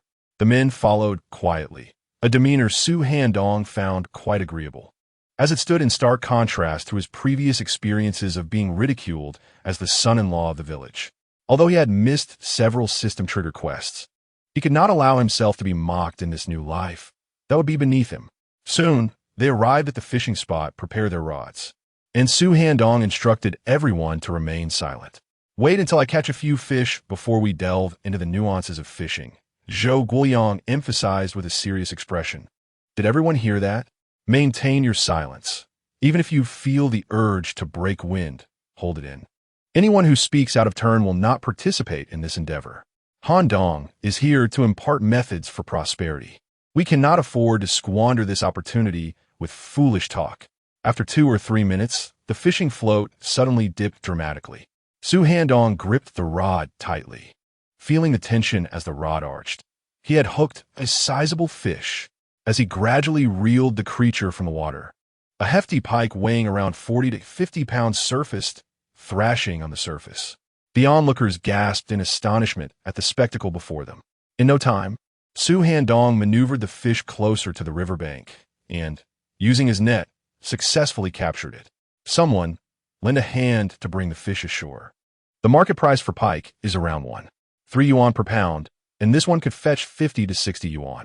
As you all know, pike are sold at markets and co-ops, and their prices are considerably higher than that of pork. With assistance, the net containing the pike was hauled onto the shore. Gazing upon such a magnificent pike and contemplating its potential sale for 50 or 60 yuan, the villagers' eyes sparkled with excitement. In less than 20 minutes, Su Handong had caught 4 fish in succession. Among them was a prized white fish weighing over 10 jin, alongside 3 others. A large carp exceeding 20 jin, a catfish weighing 7 or 8 jin, and a big green fish surpassing 40 jin. The villagers were utterly astonished. This was not merely fishing. It was akin to extracting money from the river. All right, now you may speak. Surely, you no longer believe I am deceiving you? Su Handong chuckled. Chapter 56. The poor lack the capital to negotiate. The adage seeing is believing rang true as Su Handong, in less than half an hour, landed 5 substantial fish, collectively weighing over 200 jin. The villagers present were ecstatic, their eyes gleaming with hope. In this era, the luxury of consuming meat was a rare privilege. Although their village was close to the mountains, hunting proved to be a daunting task. Each household received merely 1 or 2 jin of meat tickets per month, hardly sufficient to satisfy their hunger. Moreover, in recent months, even with meat tickets, procuring meat from the supply cooperative had become impossible.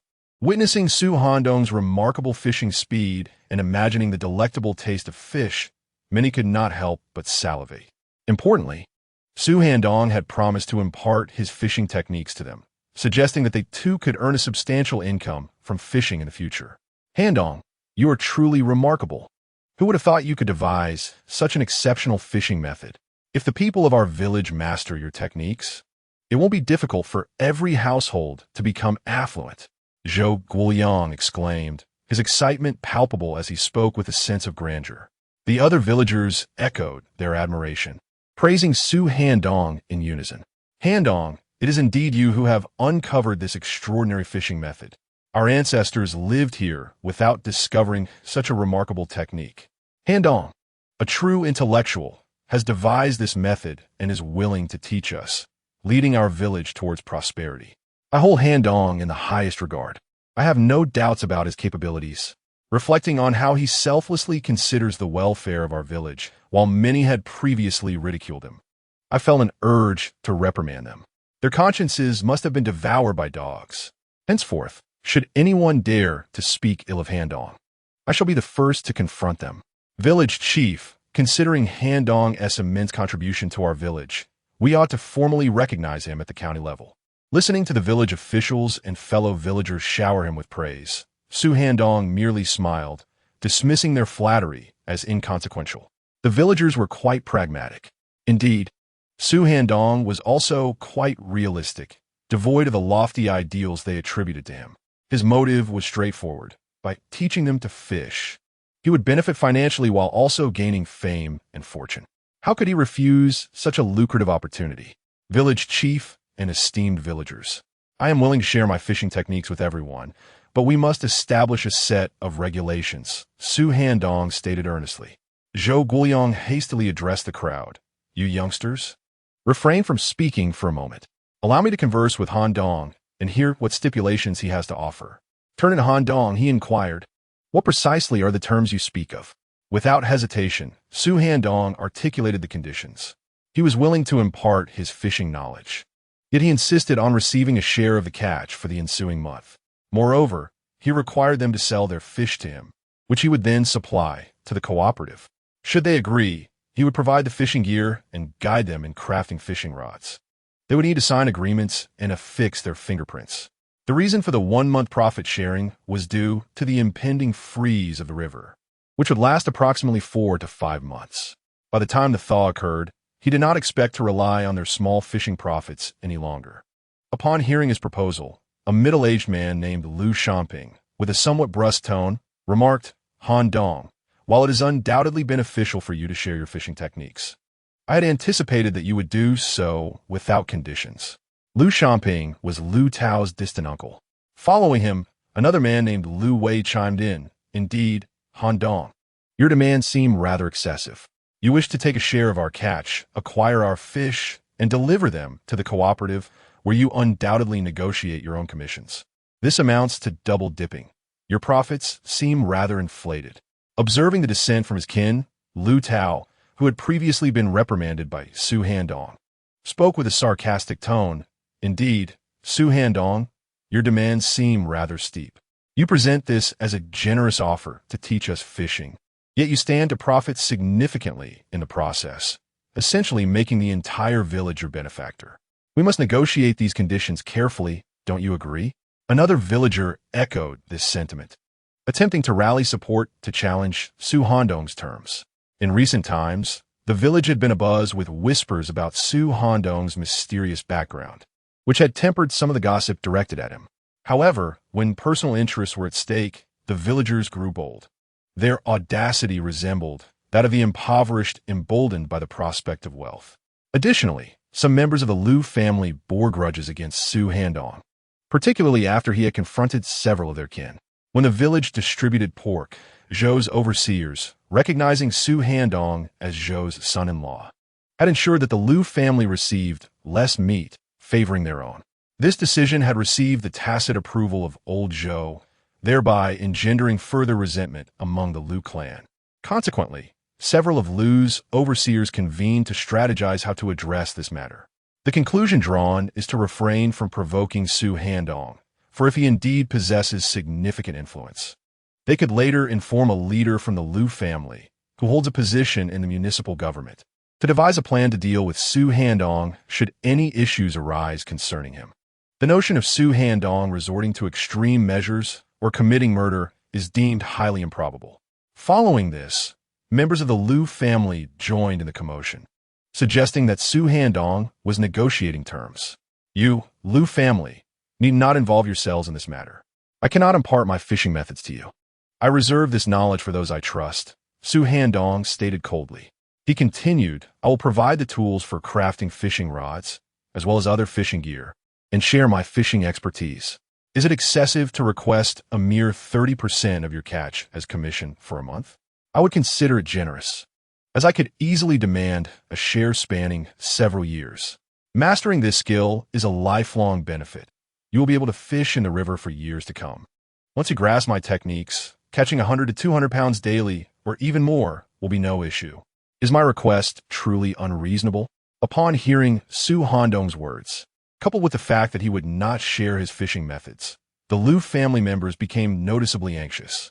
A prominent figure from the Lu family interjected, stating that the younger generation lacked understanding and should apologize to Su Handong, agreeing that the commission would be determined by him. However, Su Handong reiterated that he would not allow the Liu family to partake in this venture, nor would he impart his fishing techniques to them. Such audacity! Su Handong would not indulge them. Some individuals, despite their poverty, had the audacity to negotiate terms without having earned anything. Why do the poor have to make demands? Although Su Handong's words may seem harsh, they reflect the stark reality. Witnessing Su Handong's unwavering stance, village chief Zhou Guoliang, along with several village officials and members of the Liu family, conferred briefly and subsequently dismissed them. Before the Liu family departed, Su Handong ominously warned, "Do not entertain thoughts of causing trouble. I am unafraid of such antics. At worst, you may hinder others in the village from earning a living, but that is of no concern to me, as you will ultimately offend others within the community. Should you persist in your mischief, I may simply pass my fishing techniques to neighboring villages, and I look forward to seeing how you maintain your standing in this village." Engaging with them in jest was unnecessary. Chapter 57. A rival from years past. Even if I were to become a dog, I would never apologize to him. Well then, they have left. Everyone, return home with me. I shall teach you how to craft fishing rods capable of reeling in fish weighing 70 to 100 pounds. We will then perfect the rods. I will also demonstrate how to utilize fishing lines and hooks. Su Handong addressed the remaining 40 individuals, stating, as the saying goes, "To conquer a task, one must first sharpen their tools. Only with quality fishing gear can one successfully catch large fish.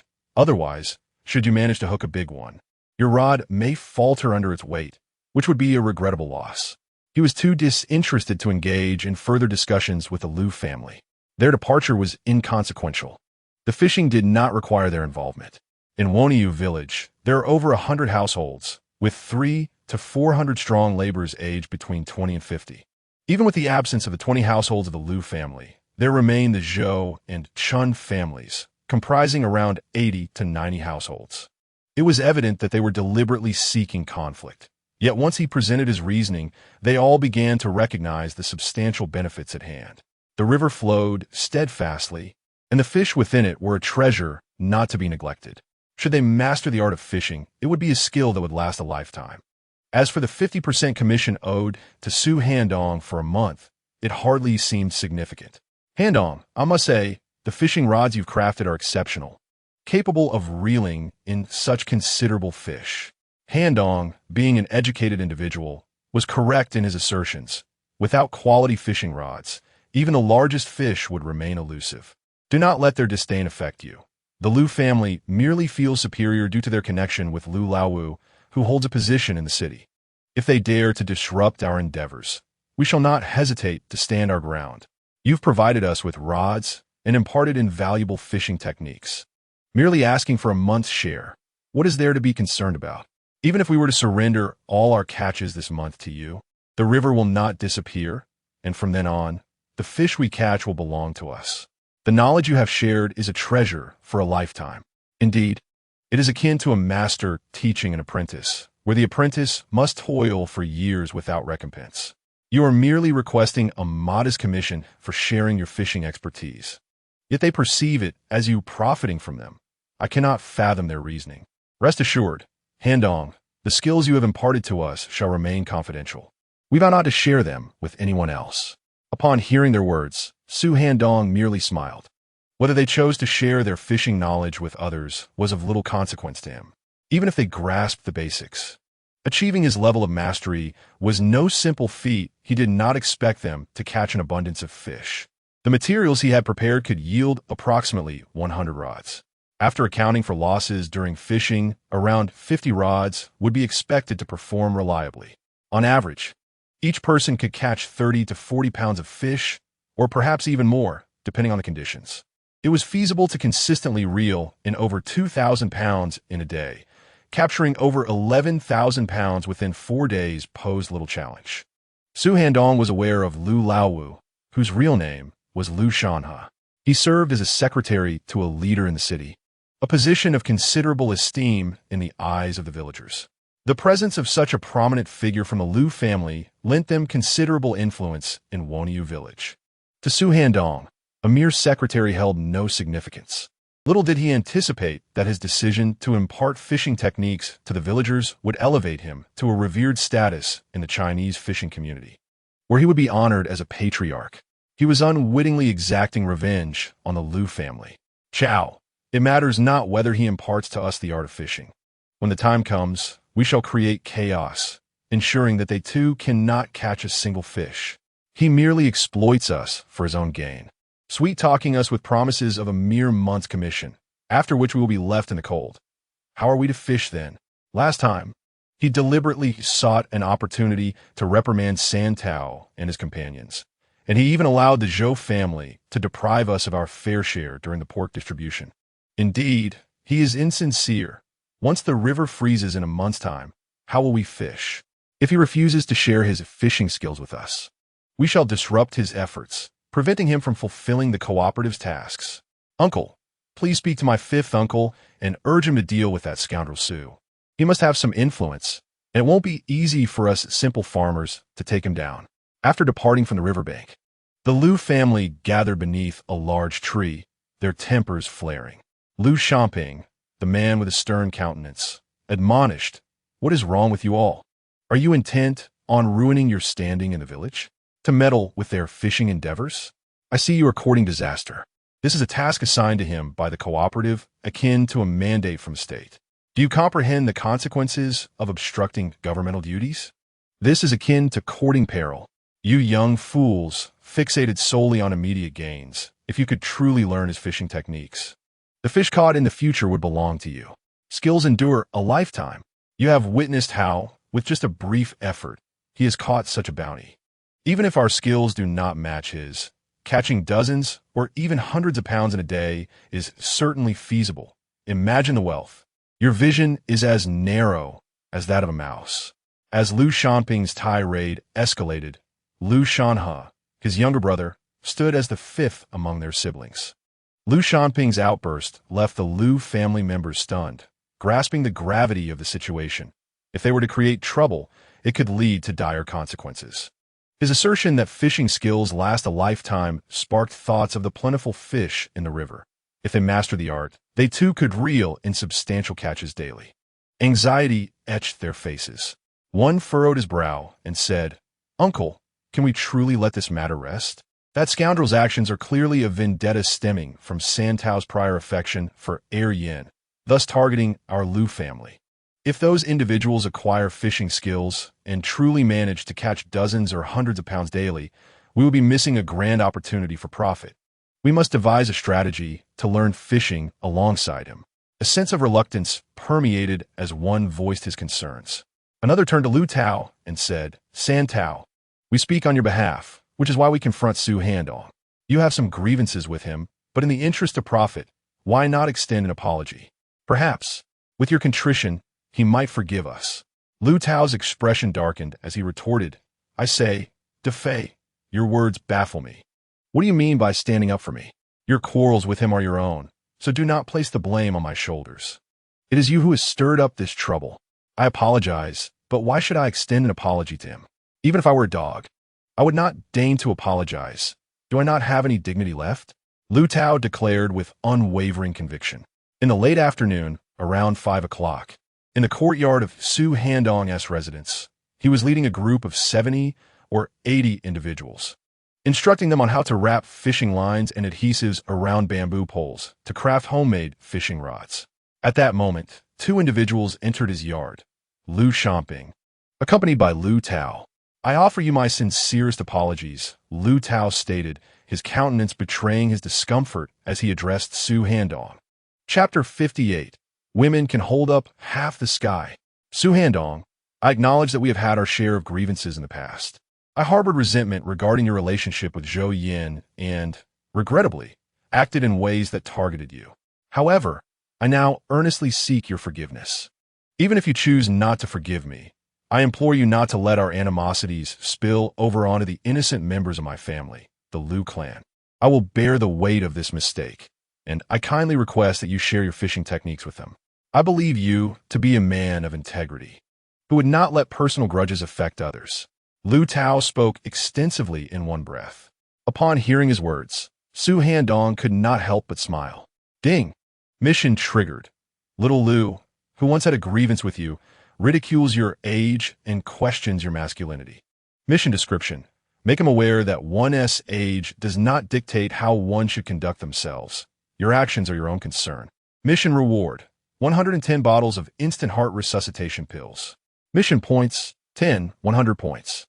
Upon hearing the system trigger a mission, Su Handong chuckled.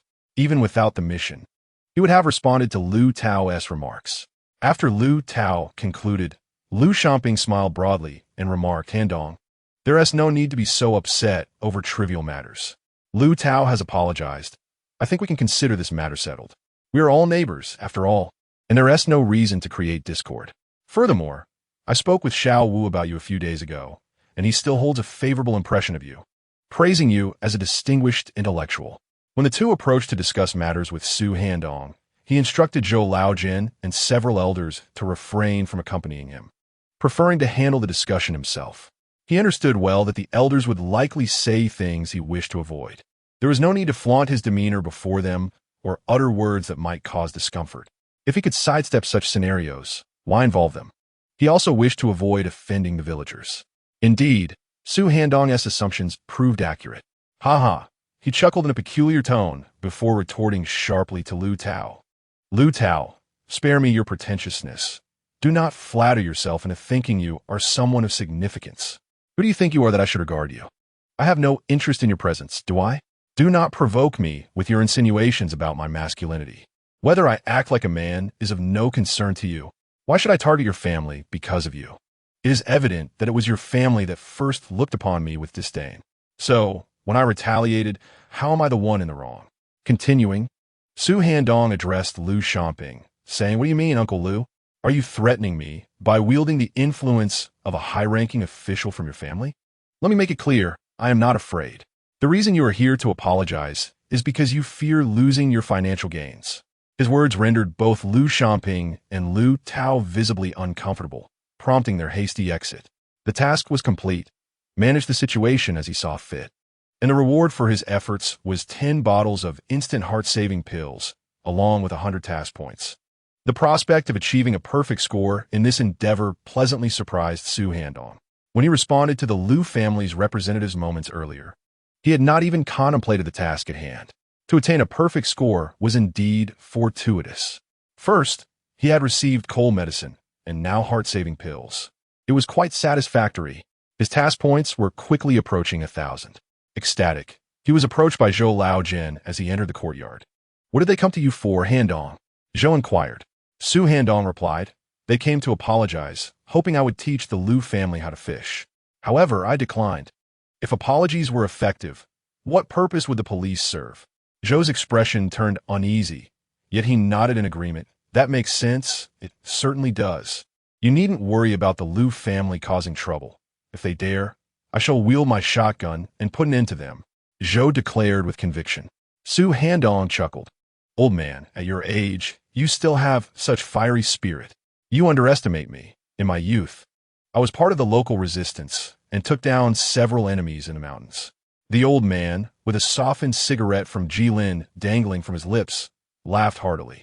Su Handong asked, Father, why don't you light the cigarette I gave you? Are you reluctant to smoke it? The old man grinned broadly. Not at all, not at all. I simply forgot for a moment. His face could not hide his delight. He was elated. The visitors to Su Handong's home had sung his praises, marking the pinnacle of his life. What did Lu Tao and the others want from you? Zhou Yin approached, inquiring about the matter. Su Handong briefly recounted the events. Zhou Yin nodded emphatically. You did the right thing. They sought trouble with you first, and then came to apologize, all while aiming to profit. Even if you were to agree, I would not. What is there to fear? If it comes to it, we shall confront them. Lu Laowu may be a high-ranking official, but I refuse to believe he would target us common folk due to his family's issues. If he did, I would be the first to report him. Suandong Yust. This fierce woman is quite protective. Truly, she is the type to shout and charge in a conflict. If anything were to arise, I suspect she would be the first to rush in, requiring me to hold her back. Zhou Yin remarked, Handong, I must share something with you. Many women have expressed a desire to learn fishing from you. Su Handong shook his head and remarked, What can they learn? Fishing is not suited for them. The fish in the river are wild and robust. Even a 10-pound fish cannot be easily pulled out of the water by them. The strength of a fish underwater is formidable, as you well know.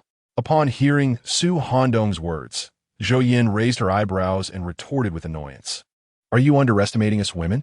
Great leaders have proclaimed that women can hold up half the sky. If men can fish, why can't we? In what way are we women inferior to you men? Upon hearing such bold words from her, Su Handong felt a wave of frustration. She had even invoked the words of great leaders. He deemed it necessary to enlighten her on why fishing was not an appropriate endeavor for women. Chapter 59. A group of fishing enthusiasts emerged in the 1980s. Come, let us test the quality of the fishing rods you have made, he declared. Some of the women, eager to participate in fishing, were about to experience the challenge of reeling in a fish. You will soon understand that it is not merely a matter of determination. Catching a fish is no easy feat, Su Handong said with a smile. With a collective effort from around 70 to 80 villagers, and under Su Handong's guidance, they successfully crafted 80 fishing rods by 5 o'clock in the afternoon. Compared to the rod in Su Handong's possession, these 80 were clearly an upgraded version. Each rod consisted of a thin steel rod at the center, surrounded by a long strip of bamboo, bonded together with powerful adhesive to form a slender fishing rod. Wrapped with fishing line and reinforced with tape, they balanced both flexibility and strength. Although they were somewhat heavy, around 5 to 6 pounds each, their construction was commendable given the limitations. With fishing lines, hooks, and floats prepared under his instruction, the quality of these fishing rods was remarkable for that era. One of the village's aunts remarked, Handong, do not underestimate us women. Our strength is no less than that of men. Another young woman, a grandmother from the village, chimed in with a smile. Indeed, Handong, we wish to learn a skill as well. Even if we cannot catch large fish, catching smaller ones is still worthwhile. Great leaders have said that women can hold up half the sky. Do not belittle us. Su Handong chuckled. Very well. Let us head to the riverbank while it's still light. This is the perfect time for fishing, so you may see for yourselves. Apart from the Liu family, nearly every household in the village sent at least one representative, some even sending 2 or 3. The sight of him catching fish in the river naturally made the villagers envious. Despite their ancestors having lived here and many relying on fishing for sustenance, most used nets. However, the swift current made it challenging to catch fish with nets. Even when successful, the catch was minimal. This was one reason for the abundance of fish in the area, as well as in the vast wilderness of Beidawang. Was it that the fish were unpalatable, or that they were unwilling to catch them? The primary issue was that they were simply difficult to catch. Unlike the future, which boasts an array of fishing tools and equipment, the present relies on the ingenuity of those who seek to catch fish. As long as there are fish in the waters, one can always devise a method to catch them. Su Handong's fishing expertise exudes an almost transcendent prowess that seems to eclipse the ordinary. Soon, he led a throng of eager onlookers to the riverbank, their numbers swelling as dusk approached. However, not a single member of the Liu family among them. Given Su Handong's declaration to withhold his knowledge from the Liu family, it was only natural that the families of Zhou and Chen would exclude them. After all, this endeavor pertained to significant financial gain. Human nature often leans toward selfishness. Su Handong remained indifferent to offending the Liu family, as their ostracism within the village was a mere reflection of the typical discord among families, where feuds are not uncommon. The river's waters rushed with vigor, winding through the landscape. To fish here, one must seek out calm eddies or tranquil stretches.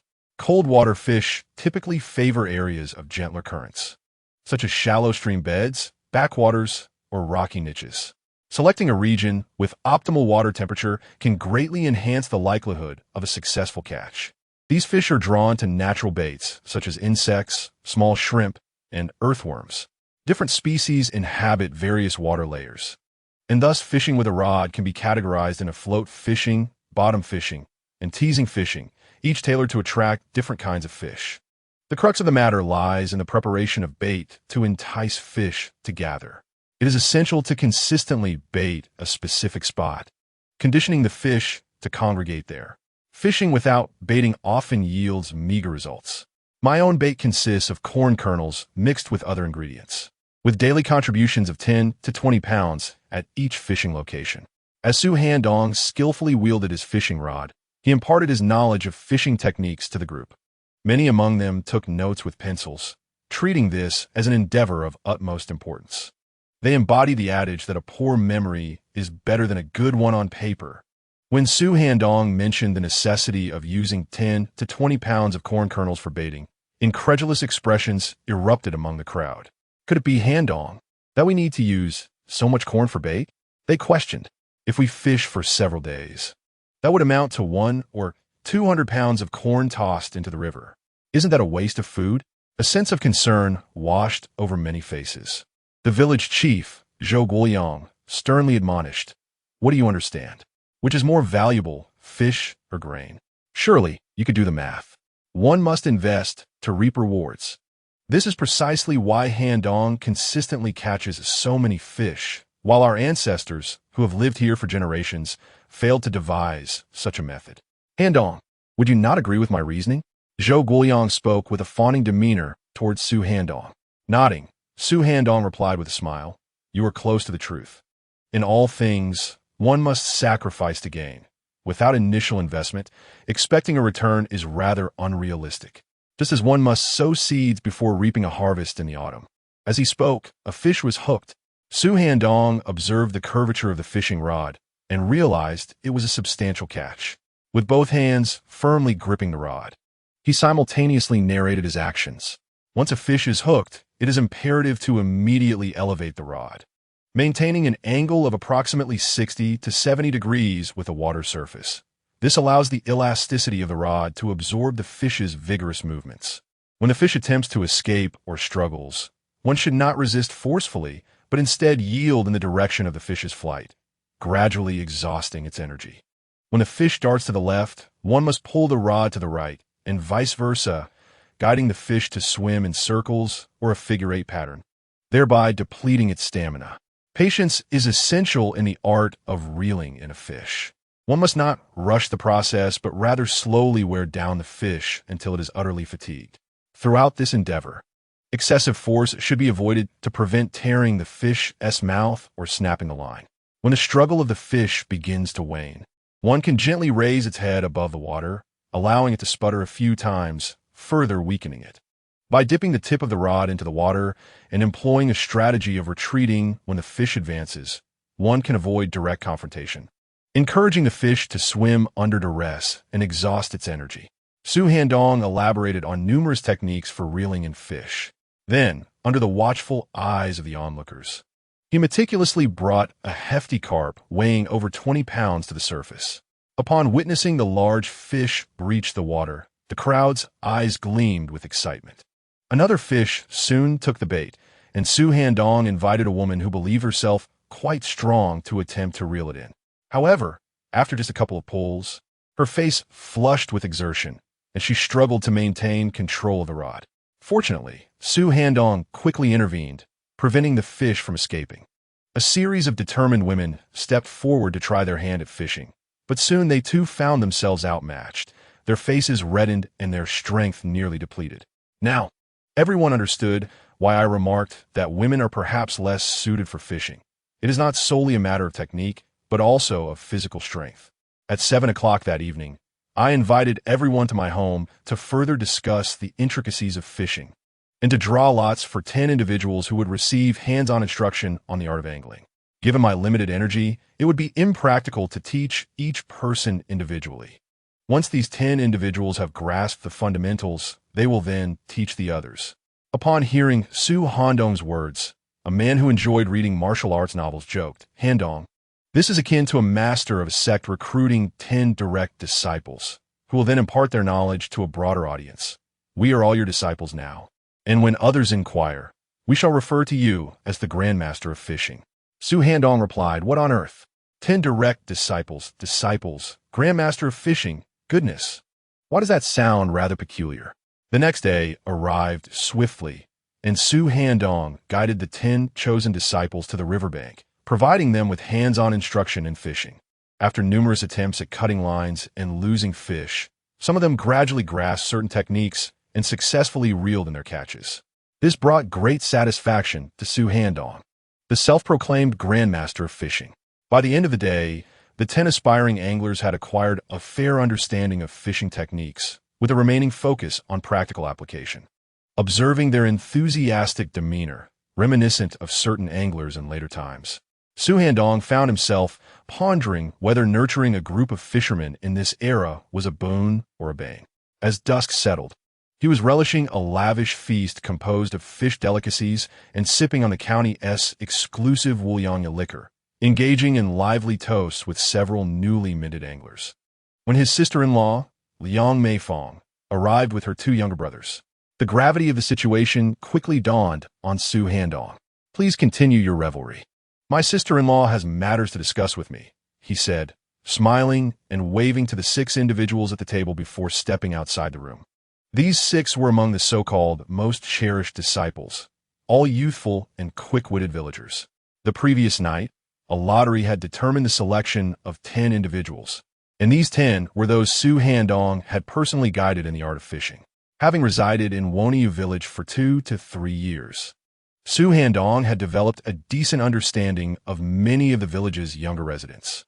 Thus, he believed that apart from the Liu family, every household should have one representative partaking in the fishing endeavor, ideally a young man, since fishing is a physically demanding task, particularly as the village was in the midst of autumn harvest, requiring women to contribute to the gathering. In the spirit of fairness, each young man was assigned a representative number, which Su Handong meticulously recorded and then mixed, drawing out 10 individuals. Those selected were familiar faces, including Zhou Lianhai from Zhou Yin's elder brother's household, and Zhou Lianjiang from her second brother's. Their selection was almost a certainty, for Su Handong had discreetly inscribed their numbers and stored them within a systemic repository. Thus, his drawing would invariably yield their names. Fairness and impartiality, however, were not as straightforward as they seemed. Given that he had personally instructed them, it was natural that he would favor those who were astute and with whom he shared a rapport. Teaching fishing techniques to men in their 40s or 50s would indeed be a cumbersome task. This explains why, in just a day, his so-called 10 cherished disciples had grasped nearly all the fishing techniques he had imparted for this river. As a fishing master, he possessed knowledge of various methods, not solely limited to hand rods, but also including lure fishing and sea angling, although they were not required to master all these techniques. Tonight, these individuals had invited him, the venerable fishing sage, to partake in drinks, and Su Handong suggested they convene at his home, which boasted fine wines and exquisite dishes. He understood the importance of fostering camaraderie among his subordinates through social gatherings, enhancing their sense of belonging to the company, a principle well appreciated by any astute businessman. After all, it was these individuals who contributed to his fishing revenue. "No need for that, Handong. Just let Lianhai and Lianjiang know." Liang Meifong interjected upon hearing Su Handong's intention to step outside for a conversation. "If we go outside, how will I ensure others hear my grievances? During the day, I confided in you my inability to catch fish and suggested seeking assistance from others, yet you vehemently opposed me. Now, I have brought along my 2 younger brothers and sought your presence, and in the company of outsiders, I cannot fathom how you might still defend me." Liang Meifong seethed internally, her thoughts swirling in confusion. Just yesterday noon, she had jested with Zhou Changkai, mocking Su Handong for his lack of urgency in preparing for autumn, while indulging in fishing instead. However, Zhou Changkai enlightened her, revealing that Su Handong had successfully supplied several thousand pounds of fish to the county's dining establishments and had entered into an agreement with the supply and marketing cooperative to deliver a guaranteed minimum of 10,000 pounds of fish before the 15th of August. This revelation left Liang Meifong utterly astonished. She could scarcely believe that Su Handong could amass such wealth through fishing. That very afternoon, she hurried back to Woniu village, arriving just as dusk fell. Her intention was to persuade Su Handong to impart his fishing skills to her brothers and the Zhou family line, envisioning a shared prosperity for her family. The thought of Su Handong's newfound fortune gnawed at her, for she had previously mocked him both overtly and subtly, criticizing his lack of wealth, industry, and eloquence, deriding him from various angles. Yet, the fact that Su Handong had earned such a significant sum from fishing was a resounding slap in her face. Nevertheless, her determination to achieve wealth eclipsed her pride, prompting her to pursue the transfer of fishing skills from Su Handong to her family. She believed firmly that his expertise would remain a closely guarded secret, which is why he had used the pretext of seeking solace to actually fish by the river. She had even devised a plan. Should he refuse to share his fishing knowledge with her, she would leverage the many fish he caught as a means of coercion. However, upon returning home that evening, she was taken aback to find Su Handong teaching nearly 100 villagers the art of fishing. Furthermore, he had provided them with various fishing tools. This revelation infuriated Liang Meifong to the point of wanting to spit blood. Her clandestine plans for wealth were dashed, as Su Handong had shared his skills with so many, undermining her ambitions. If so many learned to fish, wouldn't the price of fish plummet? Was Su Handong truly so foolish? Consequently, she approached Zhou Laojin to express her grievances, only to be met with a scathing reprimand. He chastised her for her short-sightedness, asserting that Su Handong's initiative to uplift the entire village was a commendable endeavor. Her desire for individual profit revealed a profound lack of awareness, prompting him to question the stark disparities between their perspectives. Liang Meifong, exasperated, argued with Zhou Laojin, accusing him of only praising Su Handong now that he was financially successful, despite having previously criticized him for being lazy and unmotivated. This left Zhou Laojin fuming, for he knew there was some truth to her earlier allegations regarding Su Handong. Then Liang Meifong remarked, "Why not mention that Su Handong spent over 1,000 yuan to purchase 5 dogs, 2 reindeer, and a golden eagle? Isn't that sheer extravagance?" This infuriated Zhou Laojin, who retorted, "That is his hard-earned money. How he chooses to spend it is his own affair." Nevertheless, Liang Meifong, in tears, implored Zhou Laojin and Su Handong to allow him to impart his fishing skills to her 2 younger brothers from her maternal family. As she put it, her family had no one engaged in fishing, and, as a woman, she found it difficult to participate while her 3 children were still young. And Zhou Changkai was occupied with his job at the machinery factory. However, Zhou Laojin expressed his doubts, stating that Su Handong had declared his fishing expertise would only be shared with villagers, excluding outsiders to prevent relatives from being brought in. Yet, under Liang Meifong's tearful insistence, Zhou Laojin eventually broached the subject with Su Handong during the day, only to be met with a refusal. Su Handong explained that Liang Meifong was part of his family, and she had breached the established rules, which would reflect poorly on the villagers. Without rules, there could be no order. Zhou Laojin told Liang Meifong that he was at a loss and suggested she speak to Su Handong personally. Thus, during the day, Liang Meifong visited her maternal home and summoned her 2 younger brothers. She then approached Su Handong directly. "Handong, you know that my second brother works at the machinery factory, and the 3 children are still in school, while I, as a woman, am not suited for fishing. Yet, other families in the village have members who participate in fishing while my family does not. As your sister-in-law, this seems unreasonable, does it not? Therefore, I have brought my 2 cousins to learn fishing from you. Rest assured, whatever the terms may be, we shall adhere to them," Liang Meifong stated candidly. Su Handong shook his head and replied, "Third sister-in-law, although your reasoning is valid, rules must be upheld. I only share my fishing knowledge with villagers. I cannot make exceptions because you have broken the rules. I am truly sorry." Hearing Su Handong speak so bluntly in front of others caused Liang Meifong's expression to darken. "Handong, are you really going to disregard your 3rd sister-in-law's feelings? Have I not assisted you over the past couple of years? Do you lack gratitude? What assistance have you provided me?"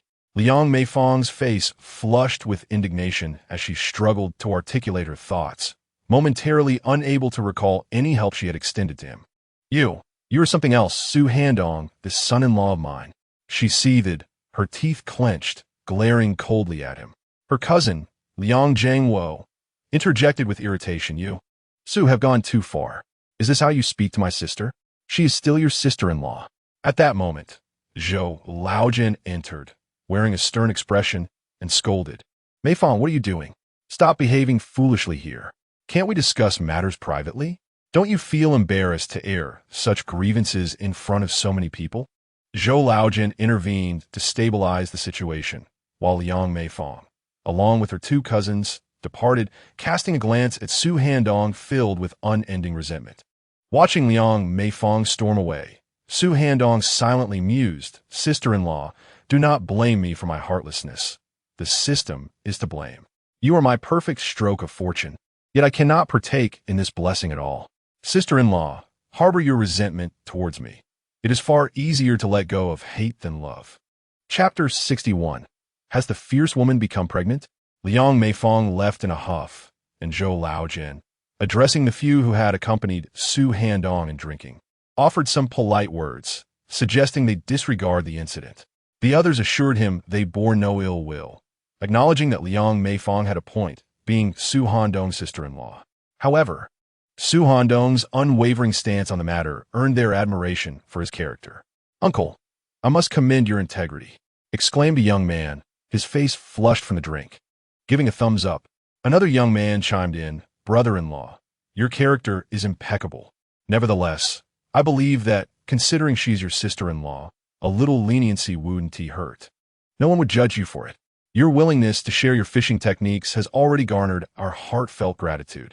I just learned some fishing skills myself, and today I caught 200 pounds of fish.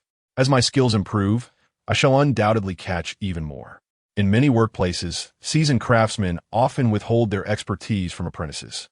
Zhou Yinhai and Zhou Lianjiang, as Su Handong's nephews, remained silent, aware that their familial ties placed them in a delicate position. Su Handong shook his head, smiling. "Let's not dwell on this matter. I stand by my principle. Without rules, there can be no order. Since I have established this rule, I must abide by it myself. Now, allow me to share some essential fishing advice regarding safety.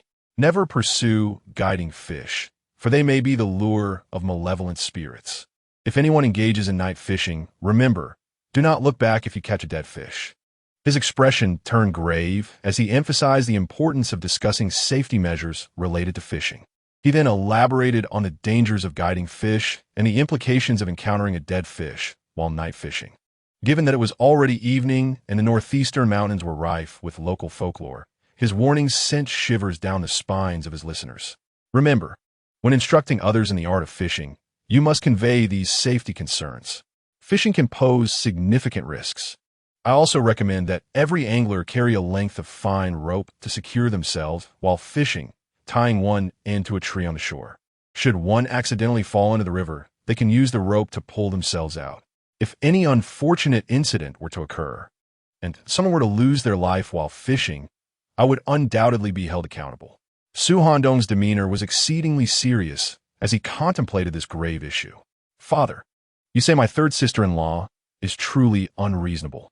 The rules of Handong cannot be broken just because of her affairs. If she wants to learn fishing, she should do it herself and bring her two cousins to learn as well. Wouldn't that disrupt the established order?" Zhou Yin expressed her frustration to Zhou Laojian. "Furthermore, there are several strong-willed women in our village who have taken up fishing. They too wish to catch fish, and Handong has not objected, even providing them with fishing rods. Why should my third sister-in-law be treated differently?" The more Zhou Yin spoke, the angrier she became. Zhou Laojian, puffing on a fresh Jilin cigarette, nodded indignantly. "You're absolutely right. Your third sister-in-law is merely envious of others' prosperity. She sees them thriving, yet remains unwilling to put in the effort herself. In front of outsiders, how can I maintain my dignity? I'm supposed to be a respected figure in our community." Zhou Yan's mother interjected. "What respect do you possess? It is merely Handong who has bestowed you with this semblance of dignity." Then, with a smile toward Zhou Yan, she continued, "Your father has been rather boastful lately, flaunting the Jilin cigarettes that Handong purchased for him, always seen with a cigarette in his mouth. When questioned, he proudly claims they are gifts from Handong. The mooncakes Handong gave him, he has been savoring in small bites, and yesterday, he opened a bottle of the special Wuliangya liquor Handong provided. He merely inhaled its aroma, exclaiming how exquisite it is, yet he hasn't taken a single sip." Zhou Laogan's face flushed with embarrassment at the remarks. "What do you know, woman? Never mind.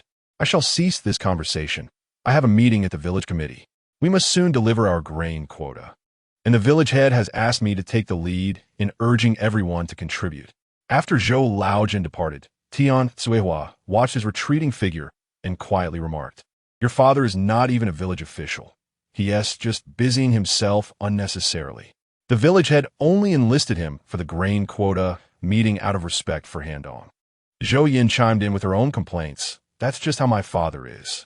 He has endured a lifetime of frustration, and finally, thanks to Handong, he has something to boast about. When I was set to marry Handong, my father vehemently opposed it, wanted me to marry someone else. Now he sees I made a good choice." Pride was evident on her face when she mentioned Su Handong. Tian Cuihua nodded with a smile. "Indeed, you have discerning taste. I never imagined Handong would achieve so much. By the way, Yin Yin, after all this time with Handong, why is there still no news of a child? With someone as accomplished as him, you should think of ways to secure his heart. Men often stray when they have wealth and success." Zhou Yin, feeling slightly irritated, replied, "Mother, that is not the case with Handong. Can I tell you that I personally introduced a woman to him?" Tian Cuihua hurriedly said, "I know Handong is not that kind of person. What I mean is the two of you should consider having children. It's time to put that on the agenda." Zhou Yin sighed. "Mother, do you think I don't want children? But I truly don't know what is wrong. I haven't conceived yet." Doctor Who from the town mentioned that pregnancy sometimes depends on various factors. As she spoke, she felt a wave of nausea and struggled to suppress her discomfort, retching a couple of times before exclaiming, "I ate too much greasy food last night. It's really weighing me down." After several more dry heaves, tears welled up in her eyes.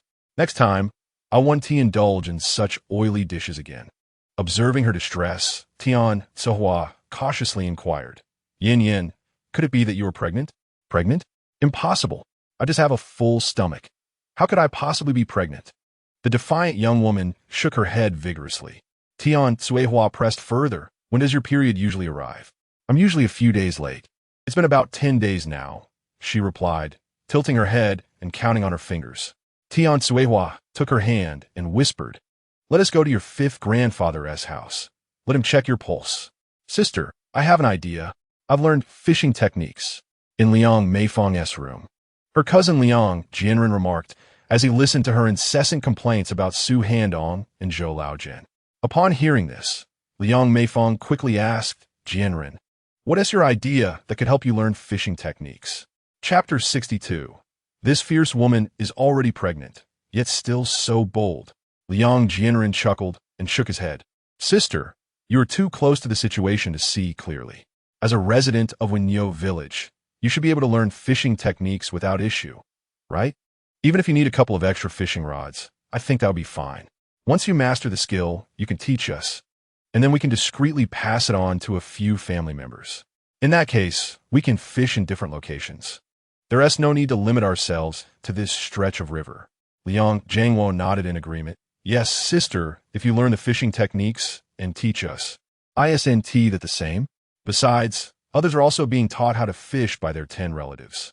Su Handong usually won't teach anyone. PLL need to catch fish quickly to fulfill the supply and marketing cooperative's order in the next 3 days." Upon hearing her brothers, Liang Meifeng couldn't help but slap her thigh, "Right? I can learn the techniques and pass them on to you just the same.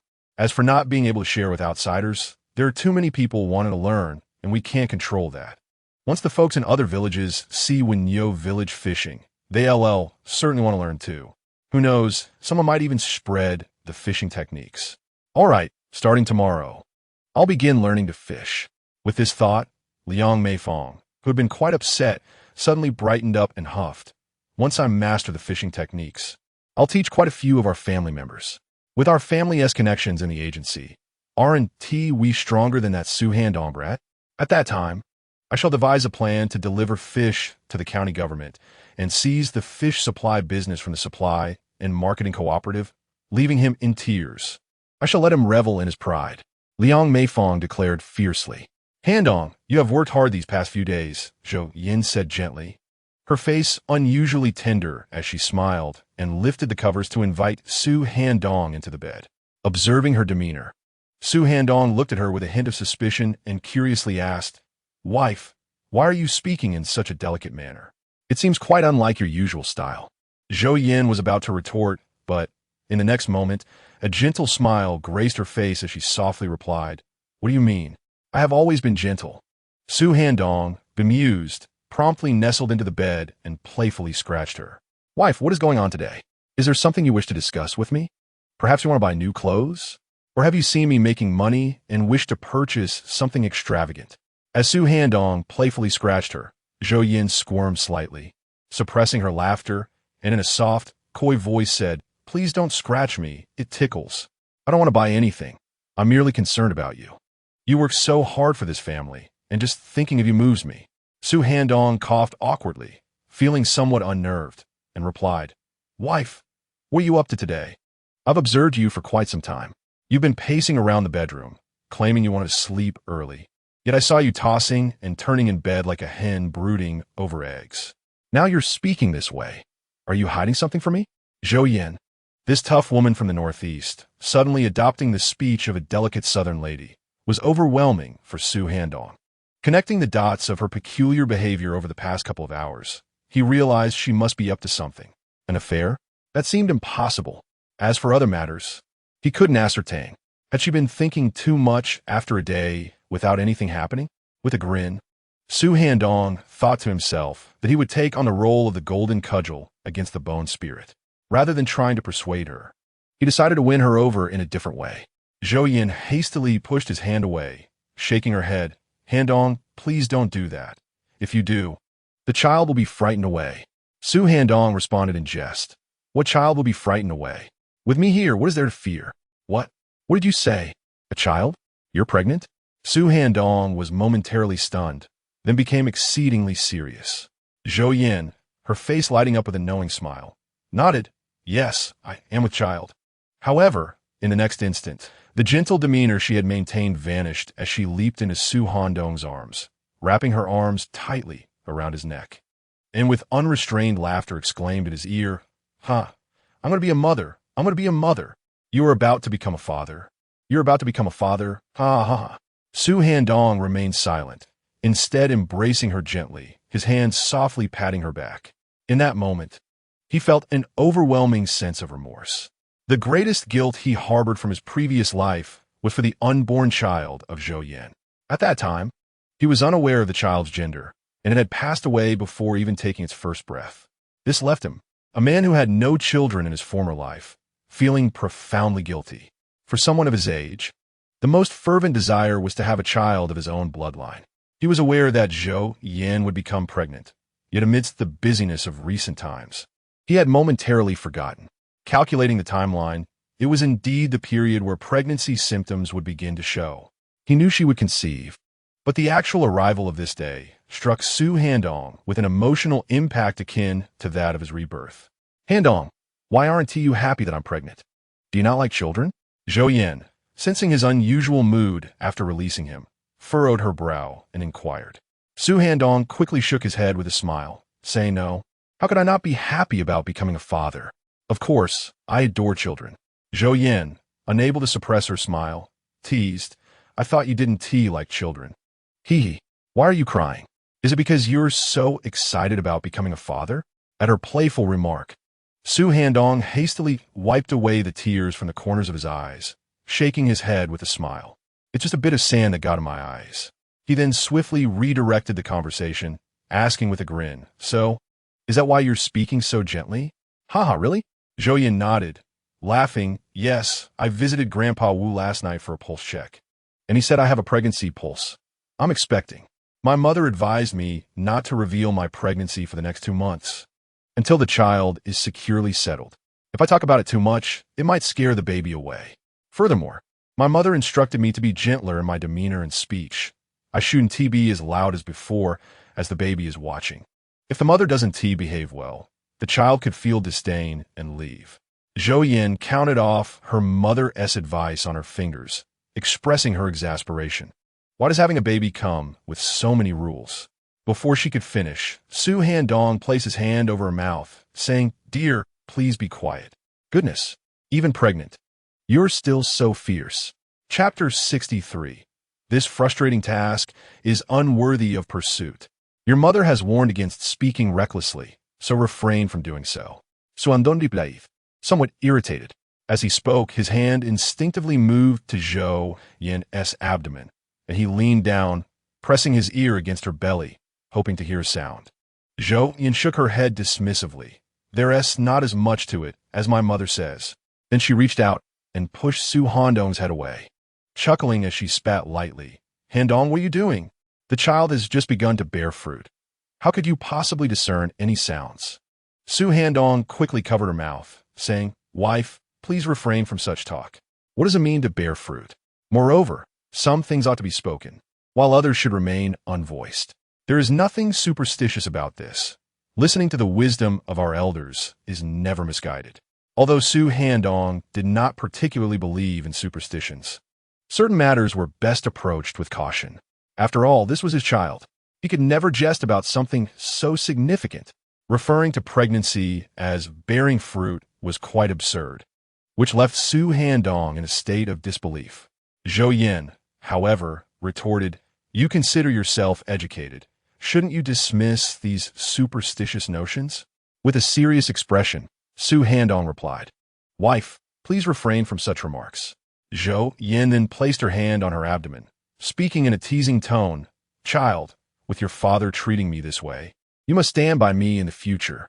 Su Handong chuckled, This woman, my dear, just focus on bringing the child into this world safely. He embraced Zhou Yin as she nodded and mumbled, I know. My mother said we must wait 3 to 4 months before we can share a bed. 3 to 4 months. How shall I endure this? It is truly too difficult. With this, Zhou Yin's spirits seemed to wane. Su Handong shook his head and smiled. Then just bear with it for a few months. Zhou Yin, unfazed, countered, easier said than done. Once Handong has gone through a few cycles, you can visit Xiaomin. Su Handong thought to himself. This woman is quite addicted to such matters. He longed to express that he and Xiaomin had already shared passionate moments, but she was reluctant to speak of it, and he felt it inappropriate to bring it up unless she initiated the conversation. Subsequently, Su Handong and Zhou Yin discussed whether they should go to the hospital for a checkup. Zhou Yin insisted there was no rush and suggested they wait a while, as advised by her great-uncle, who was a village doctor. As for their diet, Zhou Yin mentioned that their home was well stocked with nourishing food, ensuring there were no nutritional concerns. Su Handong advised her not to engage in harvesting just yet, but Zhou Yin, with her strong will, insisted that since she had only just become pregnant, it was unlikely she would lose the fruit so easily. Peeling corn cobs, after all, should pose no issue. Nevertheless, Su Handong insisted he would arrange for someone to assist with the harvesting, given his standing in the village. Zhou Yin expressed her desire to become a gentle lady and set a good example for their child. Echoing her mother's words, she recounted how, when her mother was pregnant with her, a lively opera troupe visited their village, and her mother had been particularly fond of a spirited actress known for her engaging personality. After Zhou Yin was born, her demeanor, speech, and even her appearance bore a resemblance to that actress. Thus, Zhou Yin resolved to embody the grace of a gentle lady so that when their child grew, they too would reflect that same gentleness. Su Handong nearly uttered a question. How do you know that the child in your womb is a girl? What if it turns out to be a boy? Imagine him being soft and delicate. The thought almost made Su Handong chuckle, but he stifled it, choosing not to share this with Zhou Yin. Whatever Zhou Yin thought was her business. If the child were a girl, Su Handong would be delighted. Of course, he would be equally pleased if it were a boy. The prospect of twins, a boy and a girl, would be nothing short of splendid. As for Zhou Yan's fervent declaration that she would become a gentle lady, Su Handong wagered that she would not be able to maintain that facade for even a week. Yet, he underestimated Zhou Yin's fiery spirit. Just after she professed her desire to be a gentlewoman, she transformed back into a robust and spirited northeastern girl. Handong, I need to tell you something, Zhou Yin said, shifting her position. What is it? Suandong Inquayev. This afternoon, Xiao Chui mentioned that she wants you to teach Er Hu how to fish. After just a brief lesson, she couldn't help but scold him a few times and declare that she would no longer teach him. Seeing others grouped together learning to fish while Er Hu remains untrained has made Xiao Chui quite anxious, Zhou Yin explained. Upon hearing this, Su Handong turned to Zhou Yin and exclaimed, Dear wife, Asking me to teach heir who how to fish is quite the challenge. Given heir whose stubbornness, I fear no one can successfully teach him. Alas, how is somewhat simple-minded. How am I to instruct him? This is not merely a teaching issue. It's a matter of compatibility. Zhou Yin replied. Xiao Chui is concerned that everyone else is catching fish and making money from it. Although she has started learning to fish herself, as you noted, fishing isn't particularly suited for girls. Furthermore, it's just the two of them at home, and she has field work to attend to. They're quite pitiful, so can't you show them some compassion? You are quite skilled with your abilities. Teaching Erhu shouldn't be too difficult.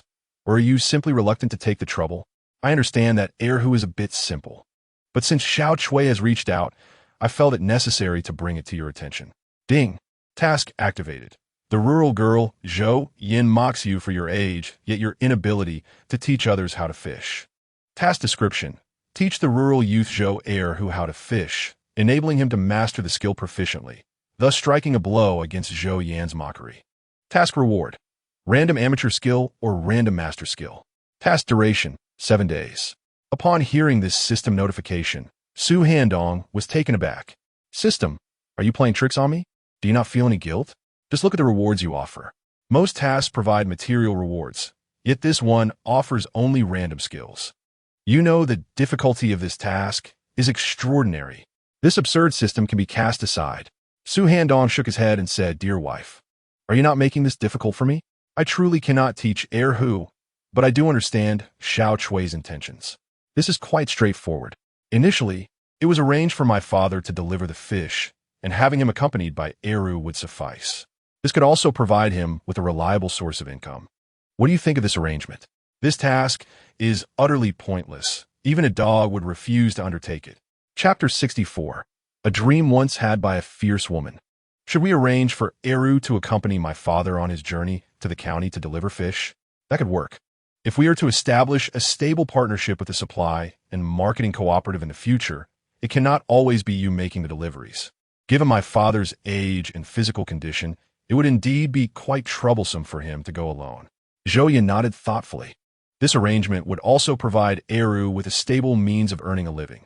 When villagers catch fish and sell them in town or the county, they could enlist my father and Erhu's assistance in transportation.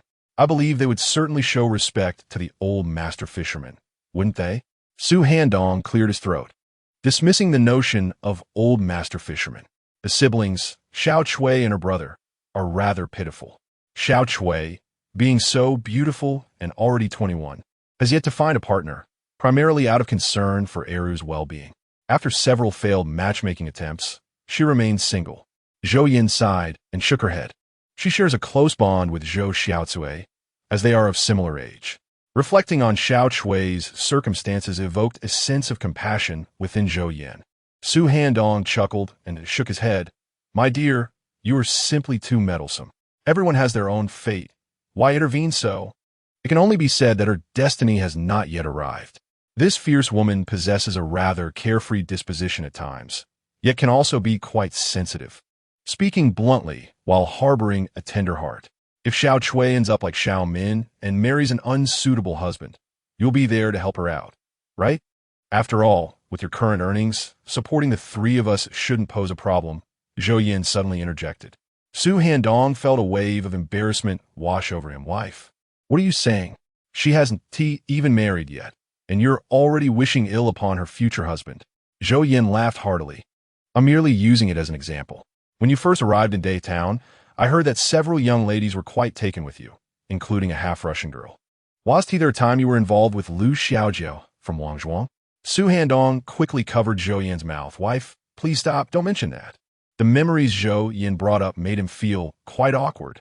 A few years prior, during his time in the town, it was indeed true that several young women found him appealing, given his tall and handsome stature. One of them, named Aisha, a half-Russian intellectual, had exchanged glances with him, and he was indeed intrigued by her. With her golden hair and blue eyes, she was tall, possessing long legs and a fair, beautiful face, exuding an exotic charm. For an 18 or 19-year-old Su Handong, Aisha's allure was irresistible. Being half-Russian, she lacked the typical scent associated with many Russian girls.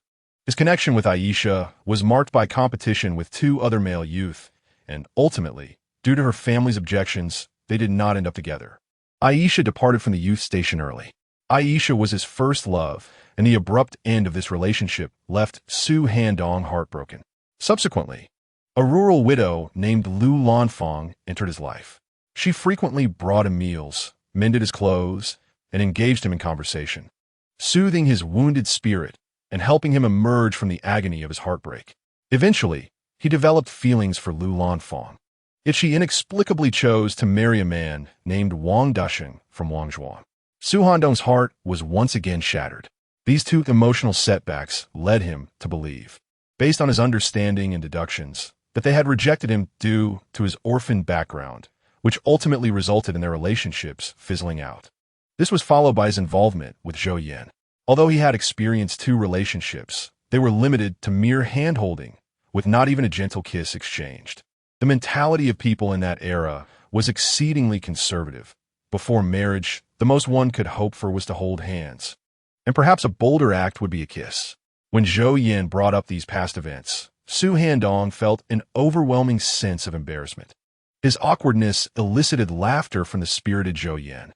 He embraced her and said, "All right, it's time for bed. For the sake of the child you carry, we must retire early." "Goodness, this spirited woman," Zhou Yan remarked, placing her hand on her belly.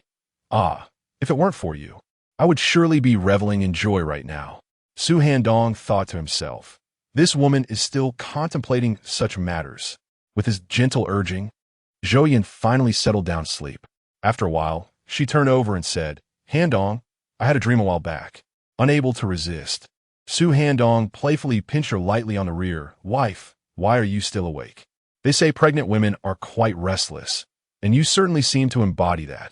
Zhou Yan giggled. "Well, I'm a bit excited about the pregnancy. I dreamt you took money from your county leader's relatives and ran away. In my quest to find you, I met an untimely demise. Then, I saw you returning to seek me out, wanting to bring me to the big city. But upon learning of my absence, you were utterly distraught. You ended up being pursued, and though you survived, you were left incapable of ever having a woman again. I often worried for you in my dream." After recounting her dream in one breath, Zhou Yan noticed Su Handong's silence. "Handong, are you asleep?" she whispered, to which he replied with a smile, "No, I was just listening to your dream." At that moment, a tempest surged within Su Handong. He pondered, could it be that Zhou Yan has also been reborn? Or is it the work of some system? Otherwise, how could her dream mirror my past experiences so closely? However, he chose not to reveal his own rebirth or the existence of a system. That was a secret that belonged solely to him. "Why are you so anxious in your dreams?" Su Handong chuckled. Zhou Yan replied, "I really don't know. Perhaps it's because I saw you in the dream, rendered useless for life, which seemed rather pitiable. Fortunately, it was just a dream. In reality, you're not only fine, but quite vigorous." With a playful grin, she nestled into his embrace, resting her head against his chest, occasionally shivering as she drifted into slumber.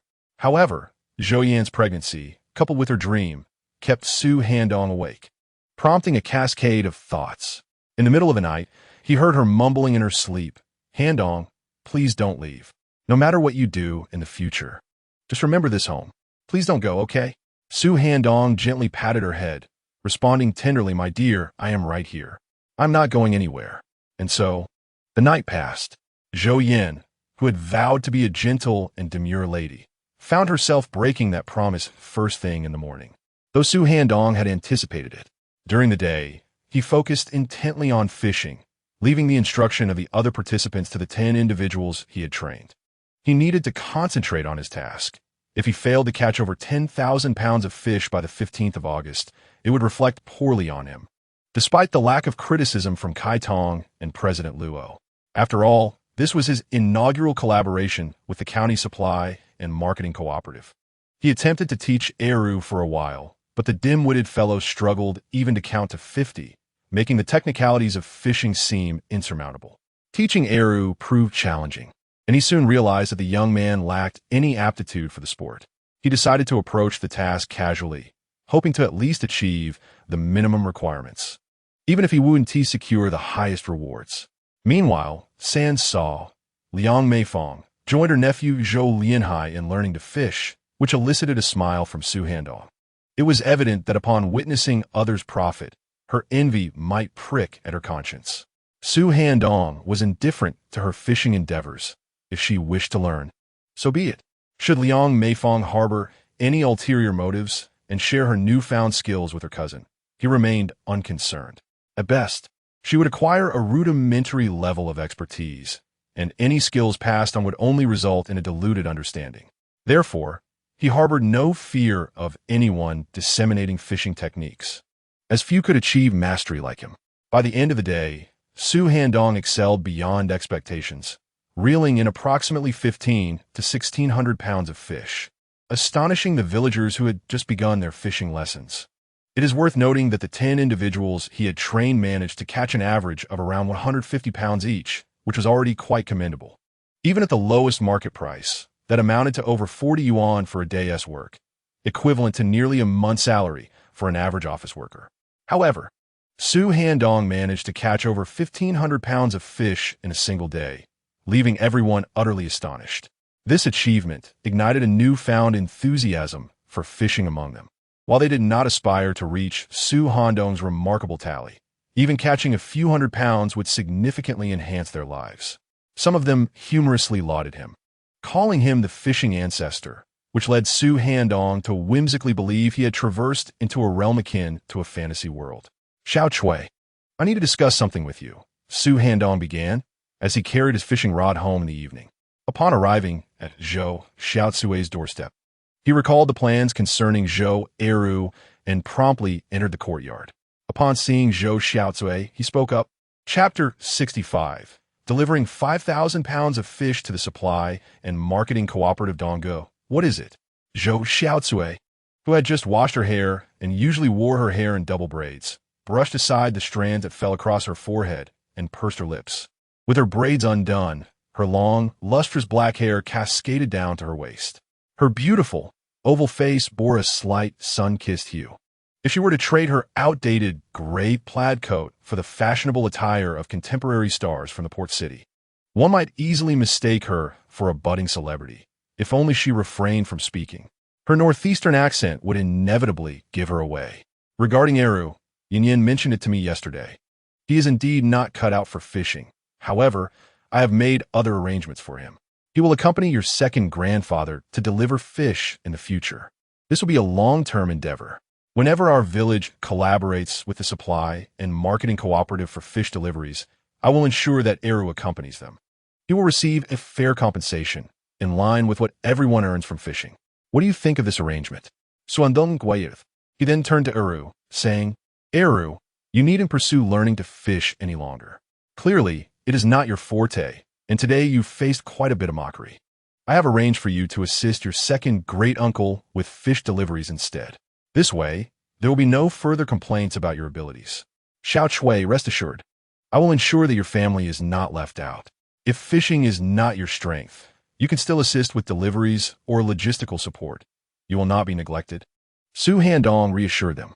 Upon hearing Su Handong's words, Eru was so elated that he jumped up, grinning foolishly. Uncle, so I won't be forced to learn fishing anymore?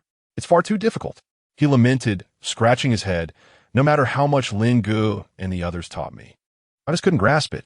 Seeing Eru's distressed demeanor, Su Handong couldn't help but think how fishing had caused this child such anxiety. Zhou Xiaocui quickly interjected. Donggu, thank you for making these arrangements for Eru.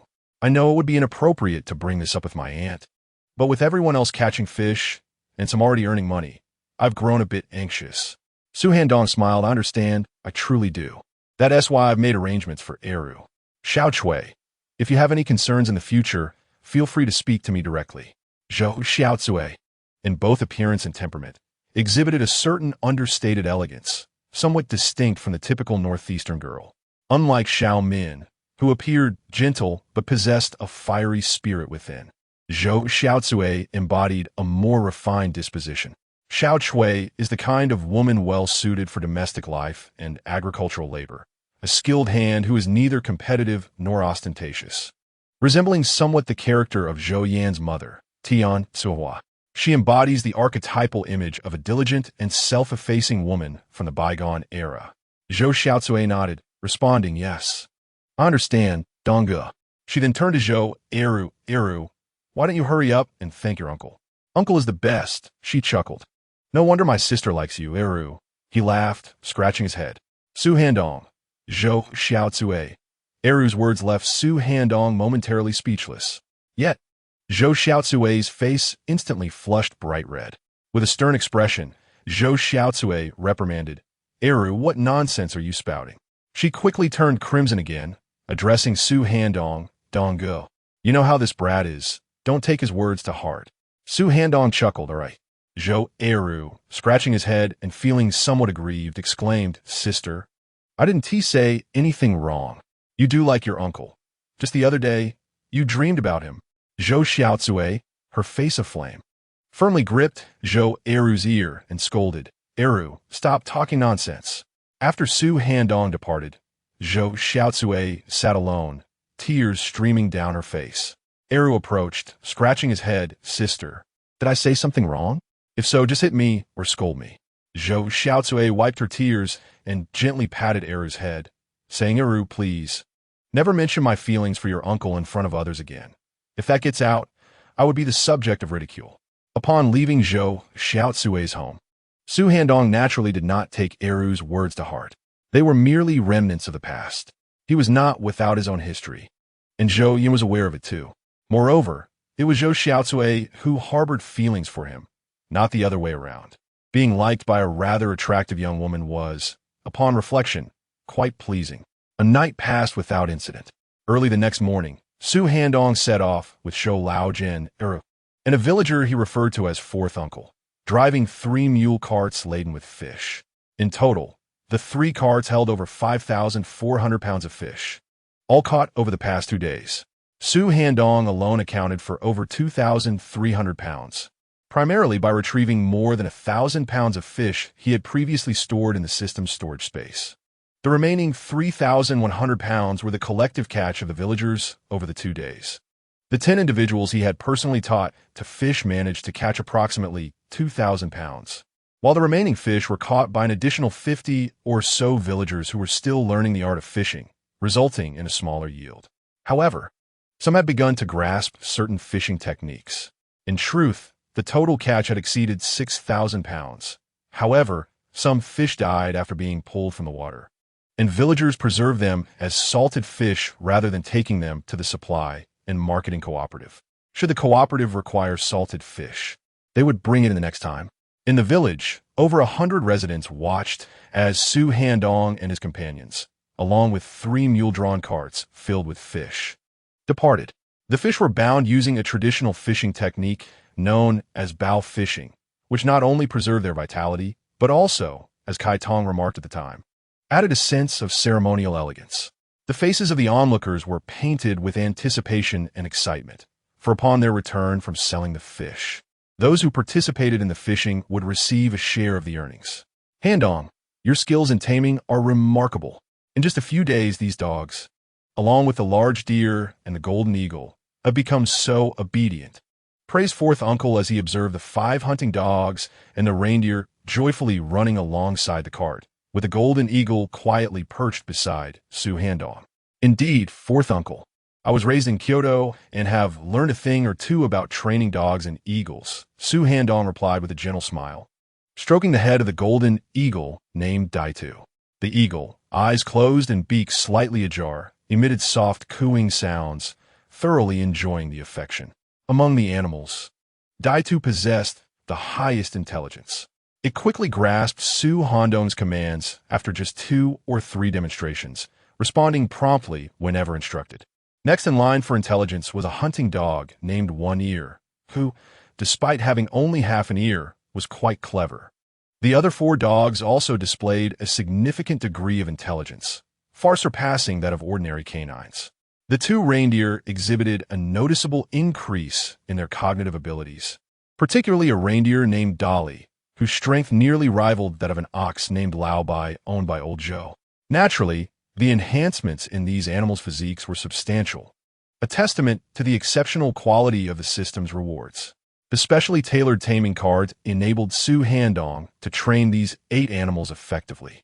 The purpose of bringing them along was not for showmanship, but rather to ensure their protection during the fishing venture. News of their village's fishing exploits had spread to neighboring villages, attracting more people to the riverbank. However, without Su Handong's techniques and equipment, they could only manage small catches, often losing larger fish due to snapped lines or broken rods. Other villagers sought to learn from the Woniu village fishermen, but were firmly turned away by the village leaders. Led by the village chief, Zhou Guoyang, who pledged that Su Handong would solely impart his knowledge. The village officials would take on the role of the bad guys should any conflicts arise, thus protecting their proprietary techniques. With an air of confidence and ambition, Zhou Guoyang assured that they would manage any potential disputes. As Su Handong and his 3 companions ventured into the county to deliver the fish, they were accompanied not only by the dogs, but also by 3 firearms for protection against any potential threats. They supply fish to the supply and marketing cooperative, earning several hundred in a single trip. However, there exists the possibility of encountering bandits along the way, especially if they are equipped with red eyes. Indeed, in the past, the princes and young gentlemen of the capital engaged in falconry and dog hunting with unparalleled authenticity. It is rumored that many in the capital are adept at these pursuits. Handong, your eagle sculpture is quite impressive, exuding a spirited aura. These few luncheon hunting dogs are also commendable. The 2 families in our village who hunt have dogs that, upon seeing your hounds, wish to brawl, yet your dogs easily overpower them, leaving them howling on the ground. Old Joe glanced at the 2 and pointed towards the 5 dogs circling the mule cart, chuckling.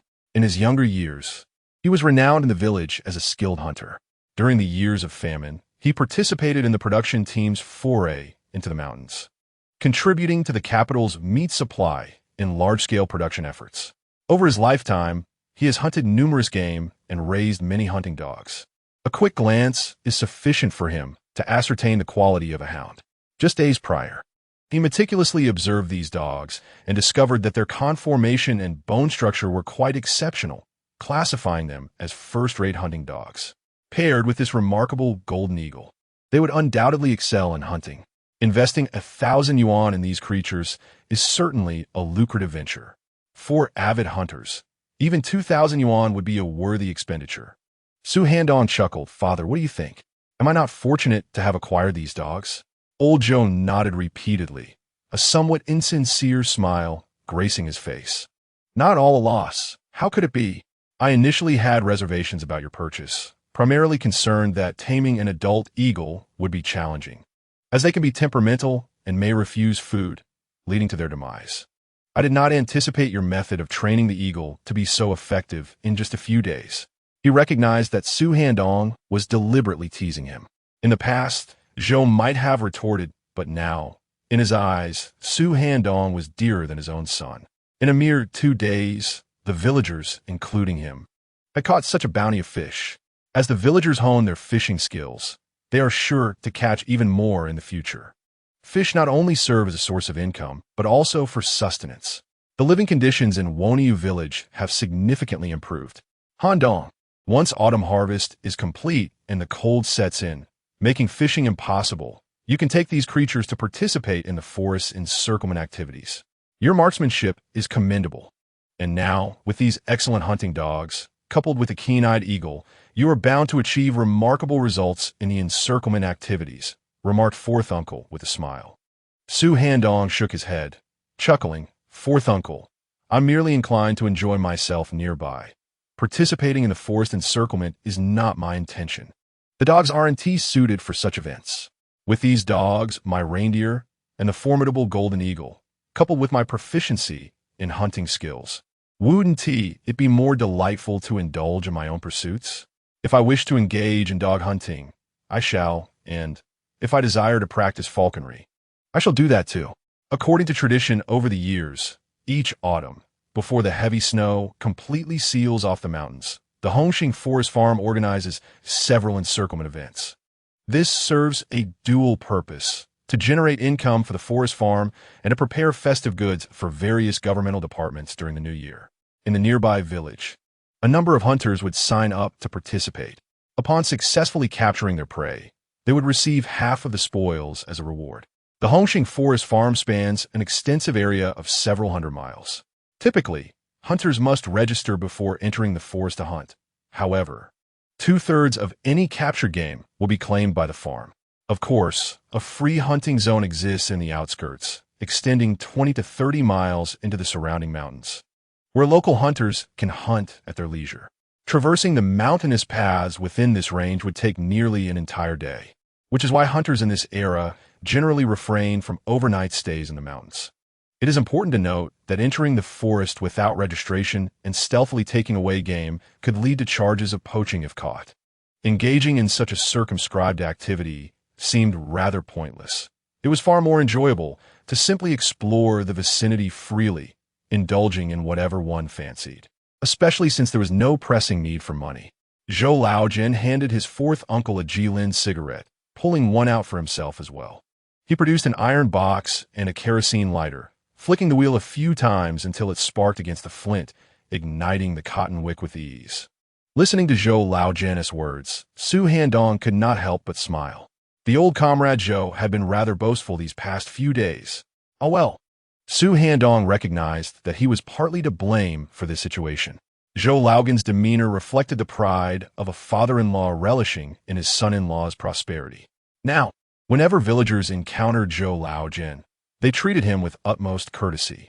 Second brother, you certainly have the confidence to speak so boldly, considering you have such an excellent son-in-law in Handong.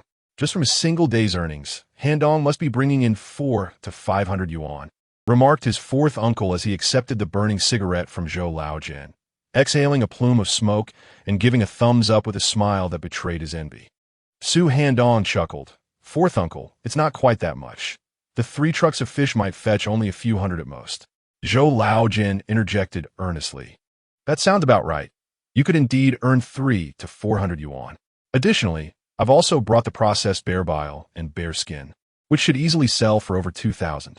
Zhou Laojin took a puff from his cigarette and added nonchalantly. Su Handong replied, Old Zhou, you've changed. You've learned to show off now. I haven't yet flaunted anything, but you've certainly done that for me. 2 hours later, they arrived at the county supply and marketing cooperative. Su Handong found Kai Tong, and upon informing him that he had delivered over 5,400 pounds of fish, he could see the joy illuminating Kai Tong's face. Comrade Su, you are truly a timely rain, alleviating our significant troubles. The 5,000 pounds of fish you brought is just what we needed to supply several units with holiday goods. If you hadn't come, I would have had to visit your village to find you. There was no alternative. Those units were pressing, much like a fly buzzing around a stubborn rear end. Kai Tong exclaimed, shaking Su Handong's hand with a smile. Su Handong replied, Director Kai, did I not bring you the fish? Today, I've delivered 5,400 pounds, and tomorrow I will have more to send, likely 3,000 to 4,000 pounds at the very least. By the day after tomorrow, I will strive to deliver even more. I wish to provide you with a total of approximately 13,000 to 14,000 pounds of fish before the festival. Naturally, if your team is still working on the 15th of August, and if other departments require festive supplies, I can arrange for someone to deliver several thousand pounds of fish early that morning. These fish will have been caught the day prior, as I have instructed everyone to work overtime on the 14th to ensure we have ample catch. Kai nodded with a smile and replied, Excellent, excellent. Your team can deliver the fish early on the 15th. We at the Supply and Marketing Cooperative will promptly allocate the fish and distribute them to the respective departments. This way, everyone in the county will be able to receive their festive fish. The fish, after all, carry auspicious connotations, symbolizing abundance year after year. Subsequently, Su Handong introduced Zhou Laojin, Si Shu, and heir Hu Takai, indicating that they would be responsible for the fish delivery going forward. On that occasion, the elder Zhou Changguei would accompany them. He had served as a militia member and was skilled with firearms. Although his mobility was somewhat impaired, he posed no significant threat when armed. After exchanging pleasantries, they commenced weighing the fish, distributing them, and calculating the accounts. The triangular fish, white-scaled fish, spotted trout, slippery fish, bullhead, and sturgeon were all priced at 3 yuan per pound, totaling 1,100 pounds. The pike was priced at 1 yuan and 6 jiao per pound, amounting to 1,300 pounds. The white fish had a purchasing price of 1 yuan and 6 jiao per pound, totaling 260 pounds.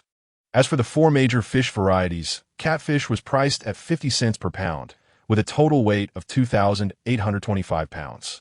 Of course, this was the purchasing price for Su Handong, while Kai provided him with 2 purchase orders, one reflecting a reduced price and the other indicating the actual purchasing price. Su Handong showed the villagers the order with the lesser price.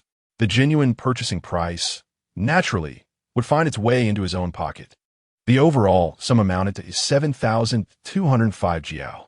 The order presented to the villagers indicated a total of 5,835 jiao, effectively allowing 1,400 jiao to slip into Su Handong's pocket. Additionally, with the fish Su Handong caught himself, along with the 50 jiao he deducted from the villagers for their catch, the villagers altogether earned 1,450 yuan. Su Handong himself garnered 5,008 yuan.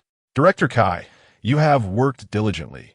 Please accept this small amount to enjoy some tea, Su Handong said, handing over 30 large bills to Kai. Kai hastily shook his head and waved his hands, replying, Comrade Su, you needn't do this. I am merely serving the nation. This hard work is expected. Su Handong smiled and shook his head. Director Kai, I see the effort you put forth and feel a sense of sympathy for you. Individuals like you, who work tirelessly for the country, are truly rare. Accept this. It will enable you to serve the nation even better. In this era, those in public service often mention their dedication to the collective and the people. Yet it is unlike the future, where one may find themselves entangled in convoluted requests. Upon hearing this, Kai did not refuse but instead placed the money into his pocket, suggesting they have lunch together. At midday, Kai treated Su Handong, Zhou Laojian, and the other two to a meal. During a meal, a small red booklet was presented to Su Handong, indicating that it was the cooperation certificate between the Huang County Supply and Marketing Cooperative and their Woniu village for aquatic products. In the future, when transporting fish, if any relevant departments conduct inspections, they can present this red booklet to the officials, which generally facilitates a smoother process, allowing for release after inspection without excessive difficulties or attempts to extract bribes. Huang County is several hundred miles from the border with the Russians and is adjacent to an ancient forest often traversed by individuals from across the border who engage in nefarious activities. Consequently, inspections by certain departments are quite frequent. Additionally, there are enemy spies rumored to be hidden in the northeastern forests, leading to stringent scrutiny by relevant authorities in this regard. Naturally, some officials may abuse their power, using trivial excuses to harass the common folk in hopes of extracting a little profit from them. However, possessing this cooperative certificate, along with the signature of President Luo, proves to be quite beneficial when encountering such individuals. Kai Tong treated them to a sumptuous feast at noon, complete with fine liquor and cigarettes, and before their departure, presented each of the 4, including Su Handong, with festive gift boxes, especially for Zhou Laojian. Upon learning that he was Su Handong's father-in-law, he poured him drinks generously. Zhou Laojian had never encountered such high-ranking officials toasting him, addressing him as Sir with great reverence. Initially, Zhou Laojian was somewhat reserved, but as the conversation flowed, he became increasingly loquacious, praising Su Handong's capabilities, asserting that he deemed Su Handong a worthy man, which is why he consented to his daughter's marriage. Su Handong thought to himself, Old Zhou, I never sought your approval. You were vehemently opposed to Zhou Yin marrying me. It was Zhou Yin who insisted on marrying me, and you were the one who set conditions for my visit. Over the past year, he had certainly endured considerable pressure to work from Zhou Laojian. By 2 in the afternoon, Su Handong and the others boarded the mule cart and departed, fortunate that the lead driver, Old Bai, knew the way. With a gentle flick of the whip, they were on their journey. In this era, there were no checks for drinking and driving. Otherwise, they might have been stopped for their mules. Su Handong refrained from allowing Eru to drink. The simpleton might lose control after a few drinks, likely beyond even the restraint of Xiao Cui. He did not deliver fish to the county hotel that day. as per his agreement with Li Gu to resume deliveries after the holiday. When he resumes, he plans to introduce Zhou Laojin to Li Gu and Director Wang, after which Zhou Laojin and his team will handle the fish deliveries, allowing Su Handong to profit without effort. He spoke to Kai Tong, asking if he could assist in finding a warm house in the county for the winter, as he and his wife plan to reside there. Living in the countryside, even with a heated Kong, proved to be quite a hassle. Handong, in the past, I was quite the fool, incessantly urging you to toil, while deriding you as merely an urban intellectual incapable of earnest agricultural labor. When Yin expressed her desire to marry you, I vehemently opposed it. I was indeed a misguided soul. Can you find it in your heart to forgive me? I was blind to your true capabilities, utterly short-sighted. I was wrong. Will you not forgive me? On the mule cart, the inebriated Zhou Laojin, tears and snot streaming down his face, addressed Su Handong. Su Handong pondered whether old Zhou was truly intoxicated or merely feigning drunkenness to stage this dramatic apology. Wasn't he the one, at the dinner table, boasting of his youthful prowess in drinking, claiming he could indulge endlessly? What's the point in recalling past grievances? They are but fleeting shadows now, Su Handong remarked, patting Zhou Laojin on the shoulder. Regardless of whether old Zhou was pretending to be drunk, Su Handong had chosen to let go of past grievances. Yet, there were certain individuals he would not forget. Should his capabilities rise in the future, he would seek retribution. Old Zhou, trembling, retrieved a metal box containing a kerosene lighter and extracted a cigarette from a new box of Jilin. In his drunken state, he said, "Handong, I offer you a forgiveness cigarette. Should you smoke it, it will signify your pardon for me." Su Handong replied, "Old Zhou, this rascal is offering me a cigarette. My father-in-law is giving me a cigarette. What a situation. Father, you've had too much to drink," Su Handong chuckled. Zhou Laojin, shaking his head like a bobblehead, insisted, "I am not drunk. If you are a man, smoke this forgiveness cigarette I offer. Consider it my absolution." Ding. A task was triggered. Little Zhou mocks your masculinity. You dare not smoke the cigarette he offered. Task description. What harm is there in smoking? Prove to little Zhou what it means to be a true man. Task reward. 1 case of 10 bottles of 1952 Maodai. Task points, 2,200. Has a task truly been activated? Su Handong contemplated and then took the cigarette from Zhou Laogan's hand. "Come, light it for me. The things you've done to me warrant more than just 1 forgiveness cigarette. At least 10 will be necessary. If you offer 1 less, I shan't grant you forgiveness. Let me show you what it means to love fiercely and hate passionately. Old Zhou, light it for me." Chapter 68. Showcasing too much. Attracting the attention of soldiers very well. A man who loves fiercely and hates passionately. I admire your straightforward nature. I will grant you 10 forgiveness cigarettes. The inebriated Zhou Laojin chuckled, nodding vigorously, and then placed a cigarette at Su Handong's lips. Su Handong accepted it and held it between his lips. The unfiltered cigarette, touching his lips, carried a bitter taste, quite unpleasant. In his previous life, Su Handong had been a smoker, as business engagements often involved smoking and drinking. However, in this new life, he resolved to abstain from smoking. His current body bore no addiction to tobacco, and he wished to consider both his unborn child and Zhou Yan. However, old Zhou is stirring up trouble, and the system is also following suit. This task offers a maximum of 200 task points. He aspires to secure these 200 task points, for if he does, he will surpass the threshold of 1,000 points. At that moment, he would be eligible for a lottery. Over the past 3 days, he has not activated many tasks. The villagers, particularly Kai Tong, hold him in great esteem. In the eyes of many villagers, Su Handong is not merely an instructor imparting fishing techniques. He is regarded as a mysterious figure of considerable stature. In Kai Tong's view, Su Handong has the backing of the county office director, a position one cannot afford to offend. Was it merely to have his father-in-law light a cigarette? In pursuit of those 200 task points, Zhou Laojin lit a cigarette for him. Su Handong took a puff and was immediately choked by the smoke. Sweat. It felt as if he had overreached in his attempt to appear sophisticated. The truth is, given his current state, he is not a smoker, having never even taken a drag before. It's akin to a woman's first experience compared to subsequent ones. the sensations are hardly the same. The initial experience is certainly painful. Thus, Su Handong's throat was caught off guard by the smoke. Haha, what a real man. Can you handle it? Zhou Laojian, slightly intoxicated, chuckled, revealing his broad, toothy grin. Behind them, the others in the mule cart, including fourth uncle and Eru, began to laugh as well. Father, look, the swans in the sky are truly large and white. In an attempt to divert attention from his earlier blunder, Su Handong pointed towards a formation of swans flying in Ave shape several hundred meters above. He then raised his Mosin Nagant, disengaged the safety, pulled back the bolt, and peered through the scope to observe the swan's flight. He mentally calculated the current wind direction and estimated the wind's force at high altitude, along with the approximate height of the swans. He contemplated the angle between himself and the swans, determining the necessary compensation for his shot.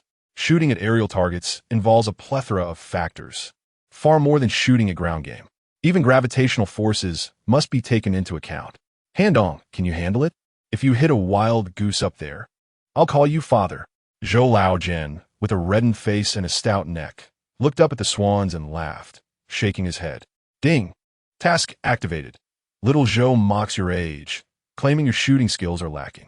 Task description: demonstrate your marksmanship skillfully so that little Zhou recognizes your prowess, decisively silencing him, compelling him to acknowledge you as father with sincerity. Task rewards: 110 first aid kits containing medical supplies. Task points: 20,200. Old Zhou, you dare. This time you want to call me father. You must be quite tipsy, he exclaimed incredulously. Is it appropriate for a son-in-law like me to have you call me father? Old Zhou's antics are one thing, but the system is also playing its games. The crux is that the system insists old Zhou must acknowledge defeat. Su Handong desires that first aid kit filled with medical supplies, though he possessed both fast-acting cold medicine and heart-saving pills. It is always prudent to have an abundance of emergency medication at hand, as those around us may unexpectedly face urgent health crises requiring such remedies. Furthermore, the allure of 200 points cannot be overlooked. Father, engaging in this gamble may not be wise. After all, you are my father, and I fear that should I indeed succeed, it would be quite awkward to hear you exclaim in such a manner. I am aware that you are a man of your word, willing to accept the stakes. Su Handong intentionally spoke only part of his thoughts, calculating the compensation in his mind as he steadied his aim and pulled the trigger. Bang! The sound of the gun echoed through the scope.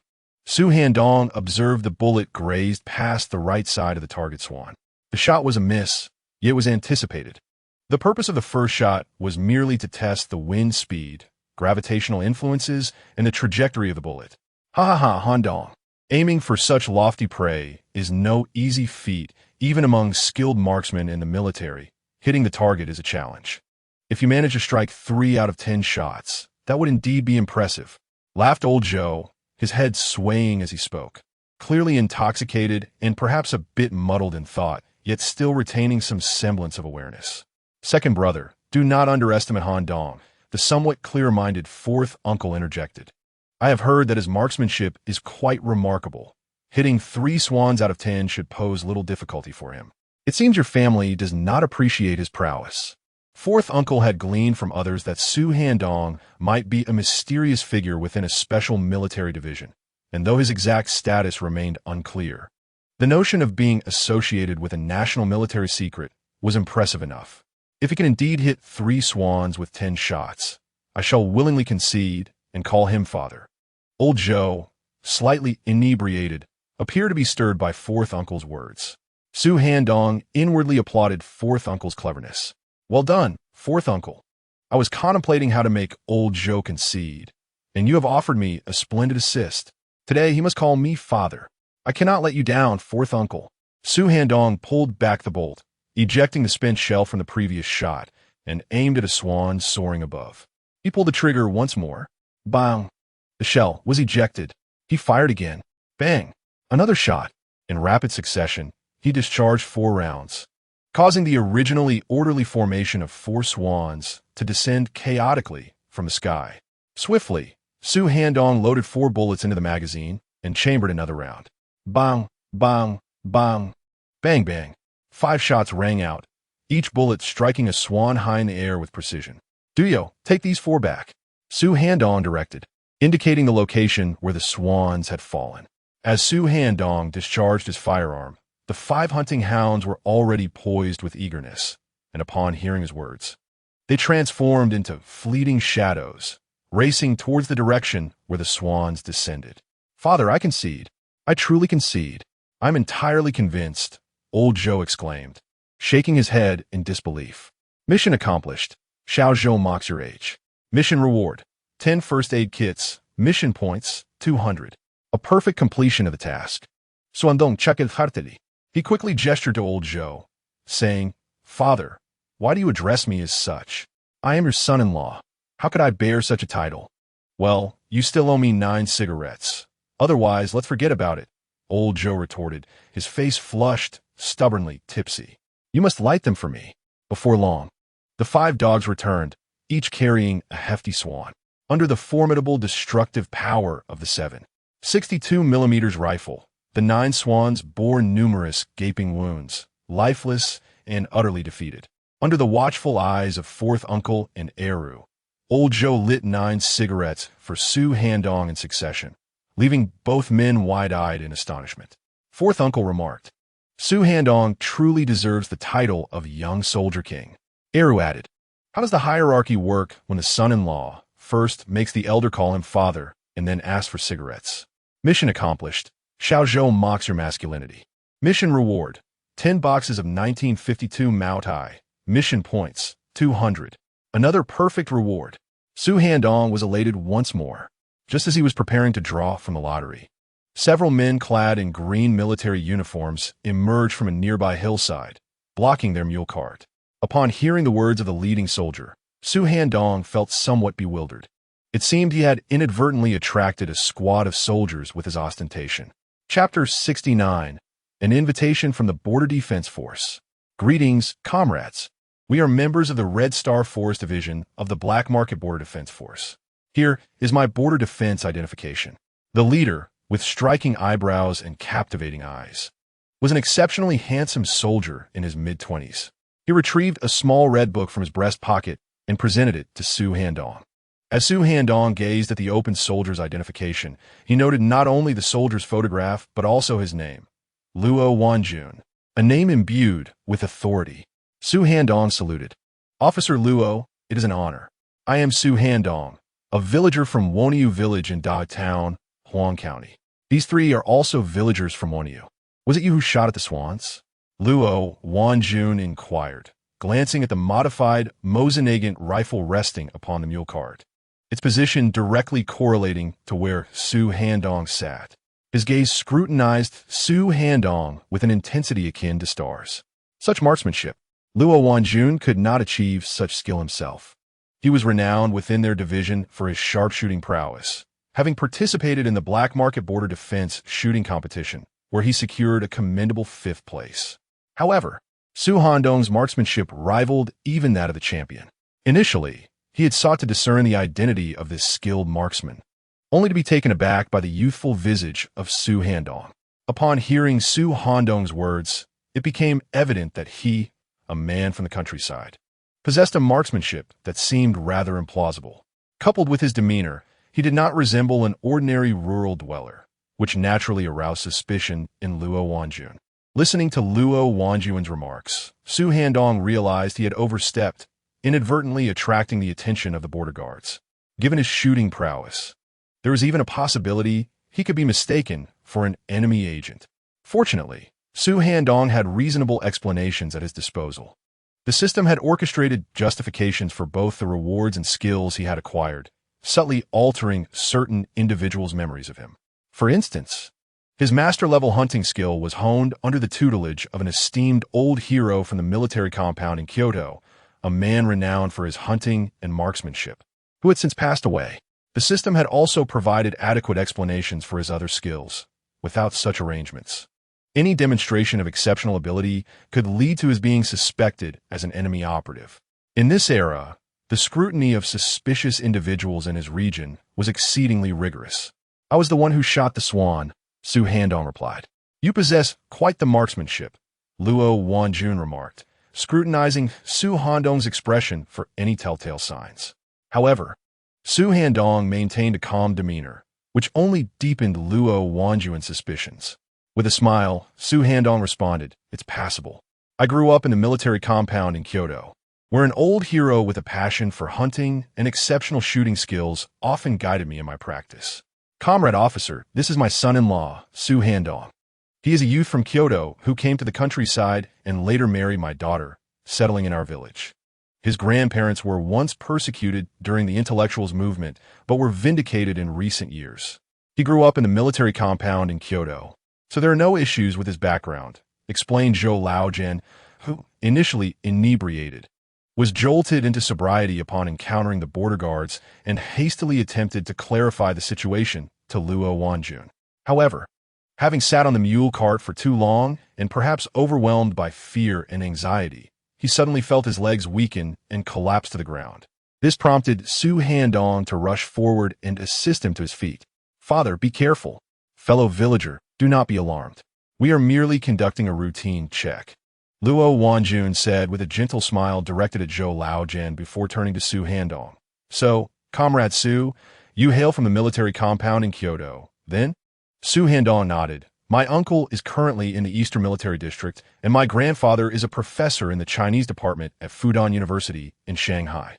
As he spoke, Su Handong retrieved a small booklet containing his identification and several official documents from a green canvas bag he had brought with him.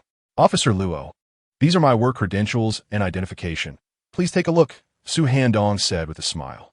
Luo Wanjun accepted the documents Su Handong offered and began to examine them attentively.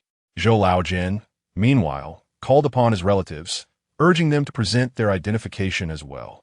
In this era, in the cities near the border, it is essential to carry identification at all times when venturing outside. Upon observing Su Handong's identification booklet, along with various work certification documents, Luo Wanjun could not help but dismiss his suspicions. "Comrade Su, we appreciate your cooperation and thank you for understanding our duties." The numerous red booklets included rural permits, household registration certificates, and a letter of introduction from a military district in the capital, even bearing the stamp of a local authority close to the power center. Such an array of documentation corroborated Su Handong's identity. As for his remarkable marksmanship, it is only natural for a child raised in a military compound to possess such skills. "I understand. After all, this is part of your work," Su Handong smiled. Luo Wanjun remarked, "I just heard from an elder that you led the villagers in catching quite a few fish. Did you supply several thousand pounds of fish to the supply and marketing cooperative today? Your village has become a private collaborator with the Huang County Supply and Marketing Cooperative. Comrade Su, you have done well." Su Handong chuckled. "As a child, I enjoyed accompanying my grandfather, who loved fishing, and learned a few techniques from him. Observing the abundant fish resources in our local river, I devised a method for fishing." Luo Wanjun laughed. "Comrade Su, your ingenuity in fishing perfectly illustrates the saying, to delve into the grassroots, engage in production, and understand the process is to create better methods of production. Creating wealth and improving the lives of the common people is indeed a noble endeavor." Su Handong waved his hand with a smile. "Officer Luo, you flatter me. I have merely contemplated a few minor techniques. Your border defense forces safeguarding national security is the truly commendable task." Luo Wanjun replied earnestly, "Comrade Su, your marksmanship is impressive.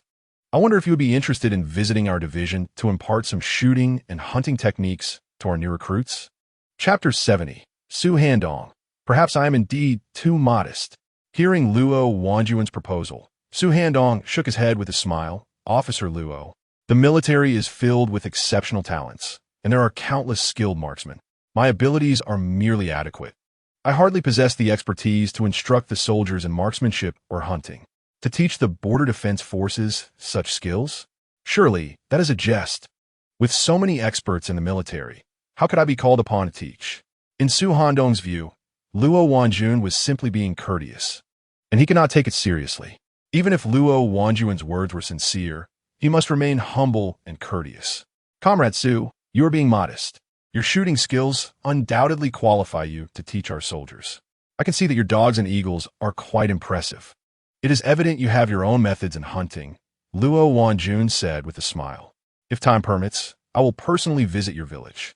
Su Handong clasped his fists and smiled. Thank you for the compliment, Officer Luo. If you do visit, I will certainly welcome you warmly. Alas, with his reference to both eagles and dogs, he felt an unnatural urge to impress himself. He considered Luo Wanjun's words to be mere polite conversation.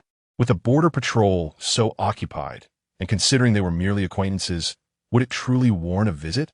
Nonetheless, should he indeed arrive, Su Handong would naturally extend a warm welcome. He had committed no transgressions, nor engaged in any unlawful behavior. Thus, he felt at ease with visitors.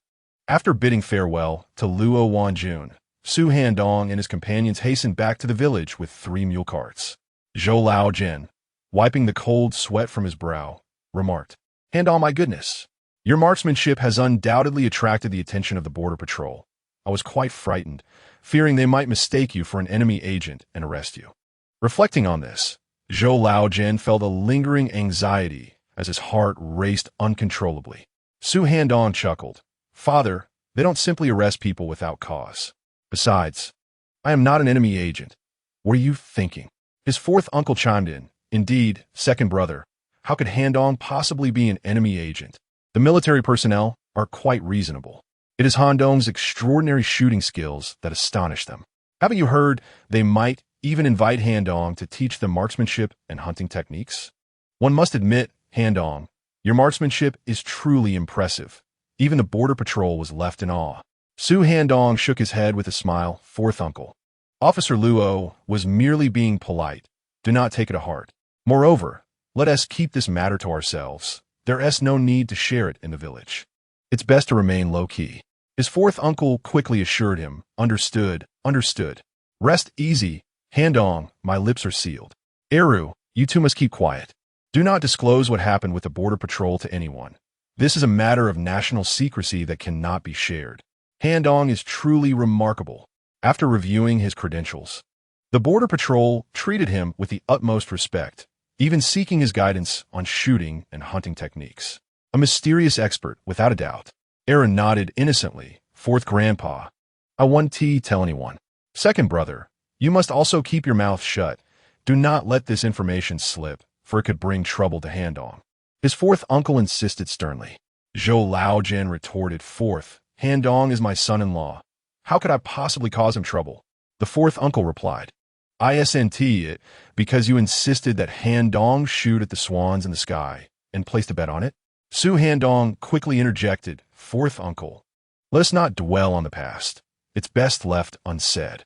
What the predicamen? Fourth, why must you bring that up? Zhou Laojin responded irritably. Indeed, if you continue like this, it becomes rather pointless.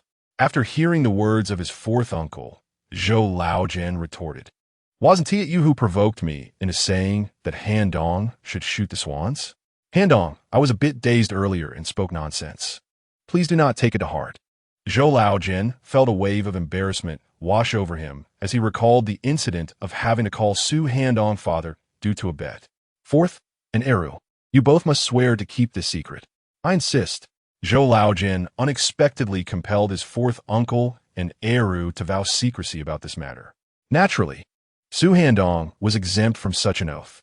In Zhou Laojin's view, there was no way Su Handong could divulge this. Who would admit to having their father-in-law call them father? If Su Handong were aware of his thoughts, he would likely retort that it was his father-in-law who insisted on the title. He had no power to stop it. Handong, another one, please. Zhou Laojin produced a cigarette and extended it towards Su Handong. Su Handong waved his hand, saying, Father, I do not smoke. Just a moment ago, you lit 10 cigarettes for me. Why have you suddenly decided against it? Zhou Laojin retorted, his voice dripping with sarcasm, having been startled into a cold sweat. The effects of alcohol now dissipating. Su Handong, his forehead lined with tension, coughed awkwardly. Father, I was quite inebriated earlier as well. Zhou Laojin, with a bemused expression, simply held the cigarette without further comment. At this moment, Uncle C interjected to alleviate Su Handong's predicament. Second brother, we have all had a bit too much to drink. What happened in our drunken state should not be held against us. Why bring it up now? You're playing with fire. Do you not realize how remarkable your son-in-law is? It is only because you are his father-in-law that he treats you with such courtesy. Su Handong grimaced, replying, Uncle C, there is no need for you to elaborate. My father has never been particularly fond of me. He insisted on giving me cigarettes as a form of apology, fully aware of how poorly he has treated me in the past. Even now, does he still consider me a son-in-law who must endure in silence? Times have changed. Upon hearing Su Handong's words, Zhou Laojian, who had been holding the cigarette, placed it aside, his demeanor growing awkward as he spoke. Handong, I must admit, I have not always treated you well. From now on, I shall not interfere in your lives. I only hope that you and your wife can live happily together. A son-in-law is akin to a son, and since you have settled in our village as an esteemed son-in-law, I have treated you as my own. My previous disappointment stemmed from my hopes for you. This cannot solely be blamed on me. After all, you have chosen to remain low-key and avoid flaunting your abilities. Su Handong's lips twitched slightly as he responded, Father, if that is your perspective, then I must accept some blame for being too understated. Captain, do you suspect Su Handong's identity? A soldier inquired of Luo Wanjun. Luo Wanjun nodded. His marksmanship is exceptional, and his demeanor is remarkably composed.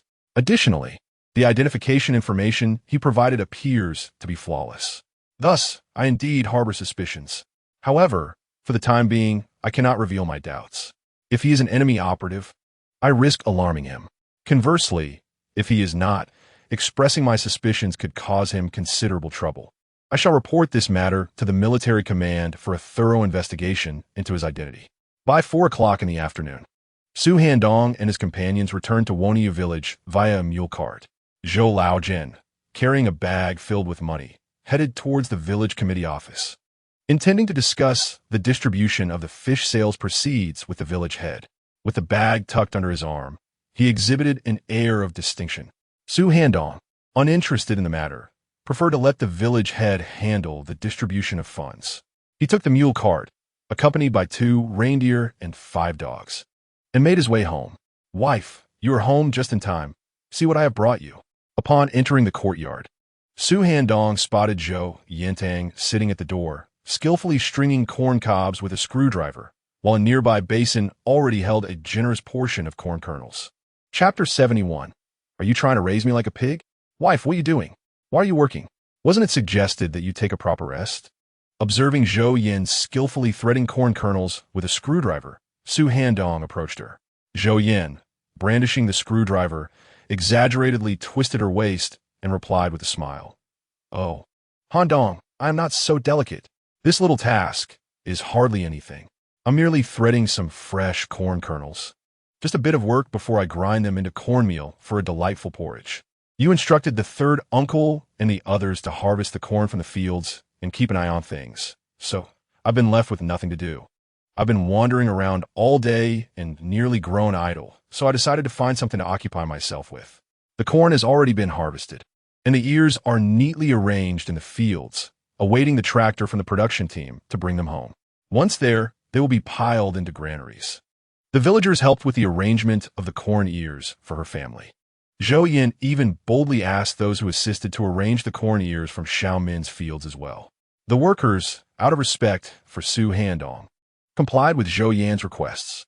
Moreover, with dozens of villagers lending a hand, they completed the task of arranging the corn from several acres in less than 2 days. The combined land of Su Handong and Xiao Min spans 60 acres, and all the corn will eventually be transported to Su Handong's home.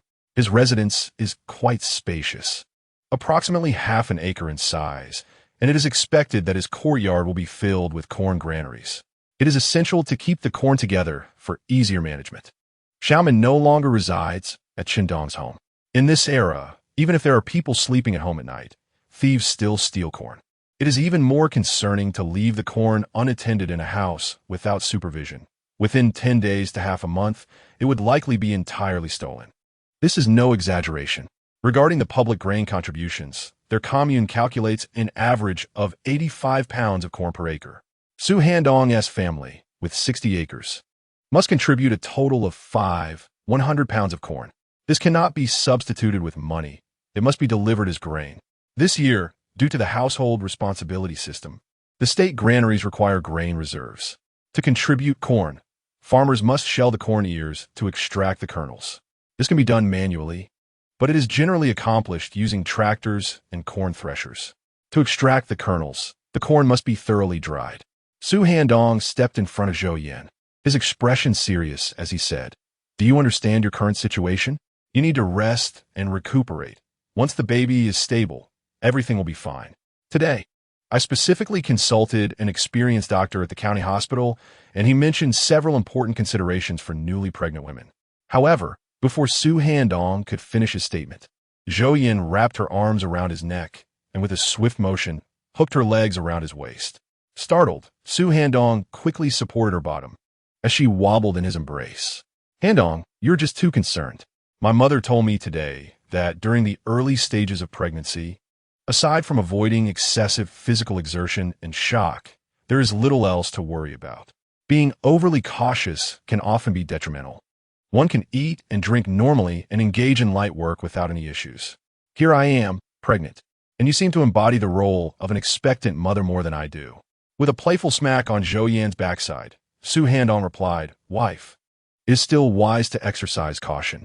Su Handong acknowledged that he had indeed become overly invested in matters concerning their child, largely due to the tragedy of losing a child in his previous life, which left him without offspring. Naturally, he placed immense importance on their first child. Earlier that day, he had visited the county hospital, spending a few coins to consult an elderly doctor regarding dietary needs and precautions for women in early pregnancy. The doctor, appreciating the fee, shared a wealth of information ranging from dietary recommendations to daily care, covering everything from conception to the subsequent months of pregnancy. Su Handong listened attentively and even requested a meal plan for pregnant women, subsequently purchasing a variety of items from the supply store. "Handong, how much did you make from selling fish?" After dismounting from Su Handong, Zhou Yan remembered the fish sales, and her face lit up with hope.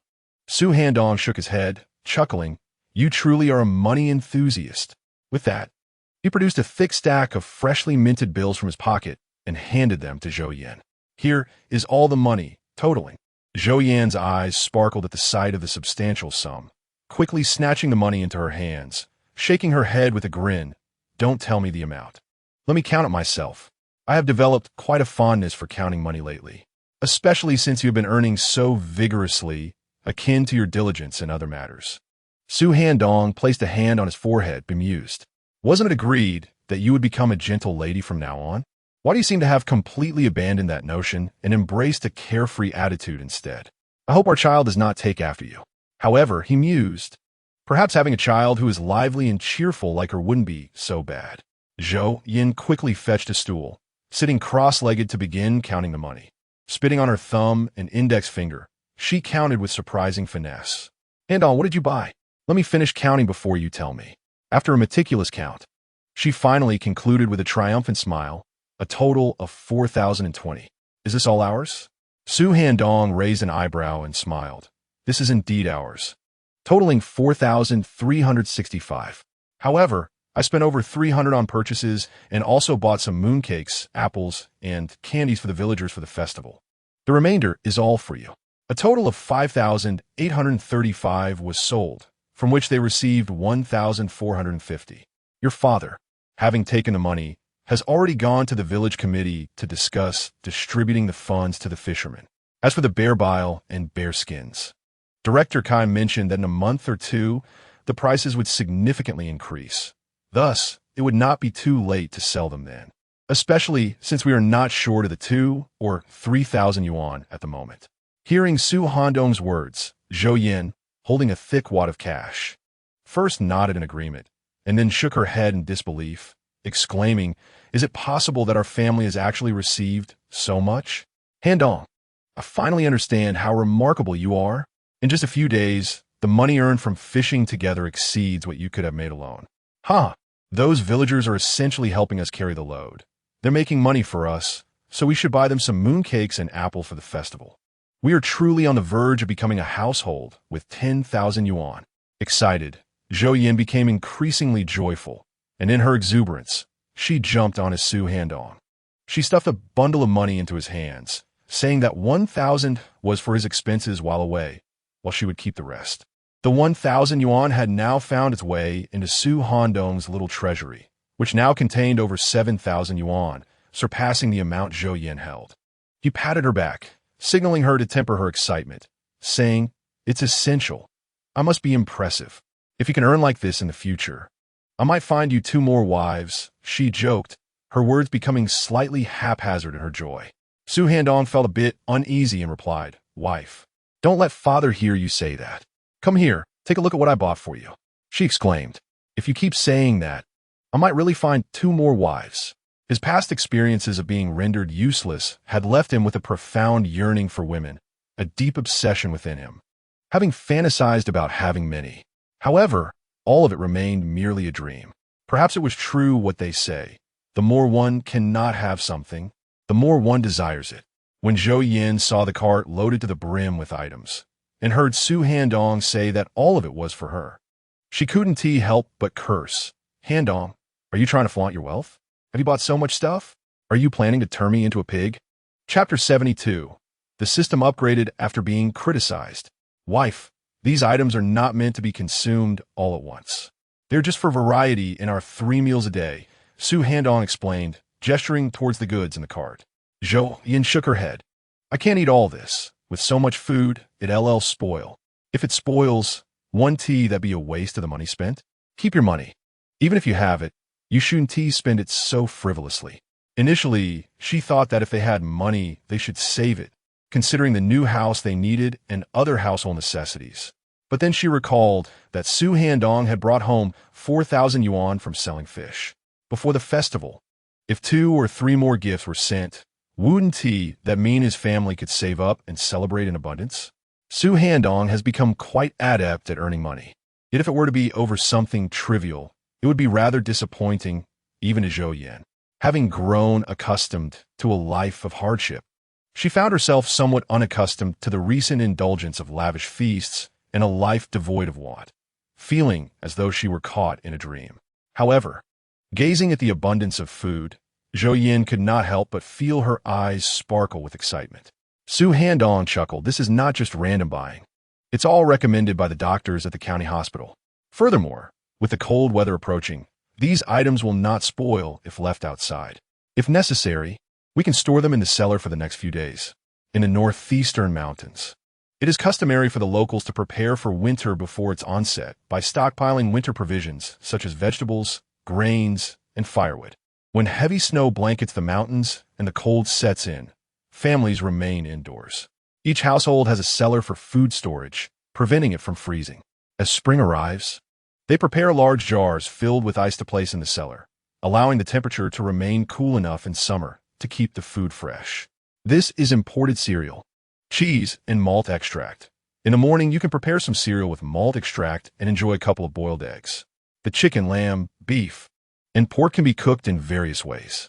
Be sure to eat plenty of vegetables and fruits as well, maintaining a healthy diet, Su Handong explained, pointing out each item to Zhou Yin, who eagerly unloaded them from the car, refusing any assistance from him.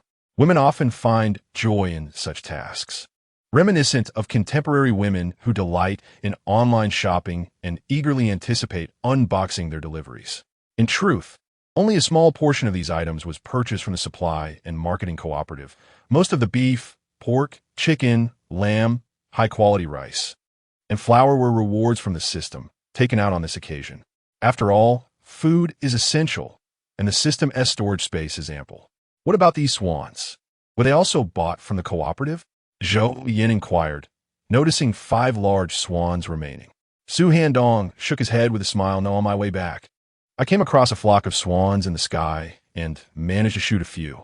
In total, there were 9 large swans, each weighing over 10 pounds, plump and sizable. Zhou Laojin took 2, while my 4th uncle and Eru each took 1. The remaining 5 are for me." Initially, Su Handong intended to give each of them 2 swans, but his 4th uncle declined, saying that taking 1 was already quite a blessing. Sharing 9 swans, he would have had 3 left for himself. The opportunity to savor swan meat was largely due to Su Handong's efforts, and he certainly deserved to keep a few. Nevertheless, he still gifted 2 to Zhou Laojin.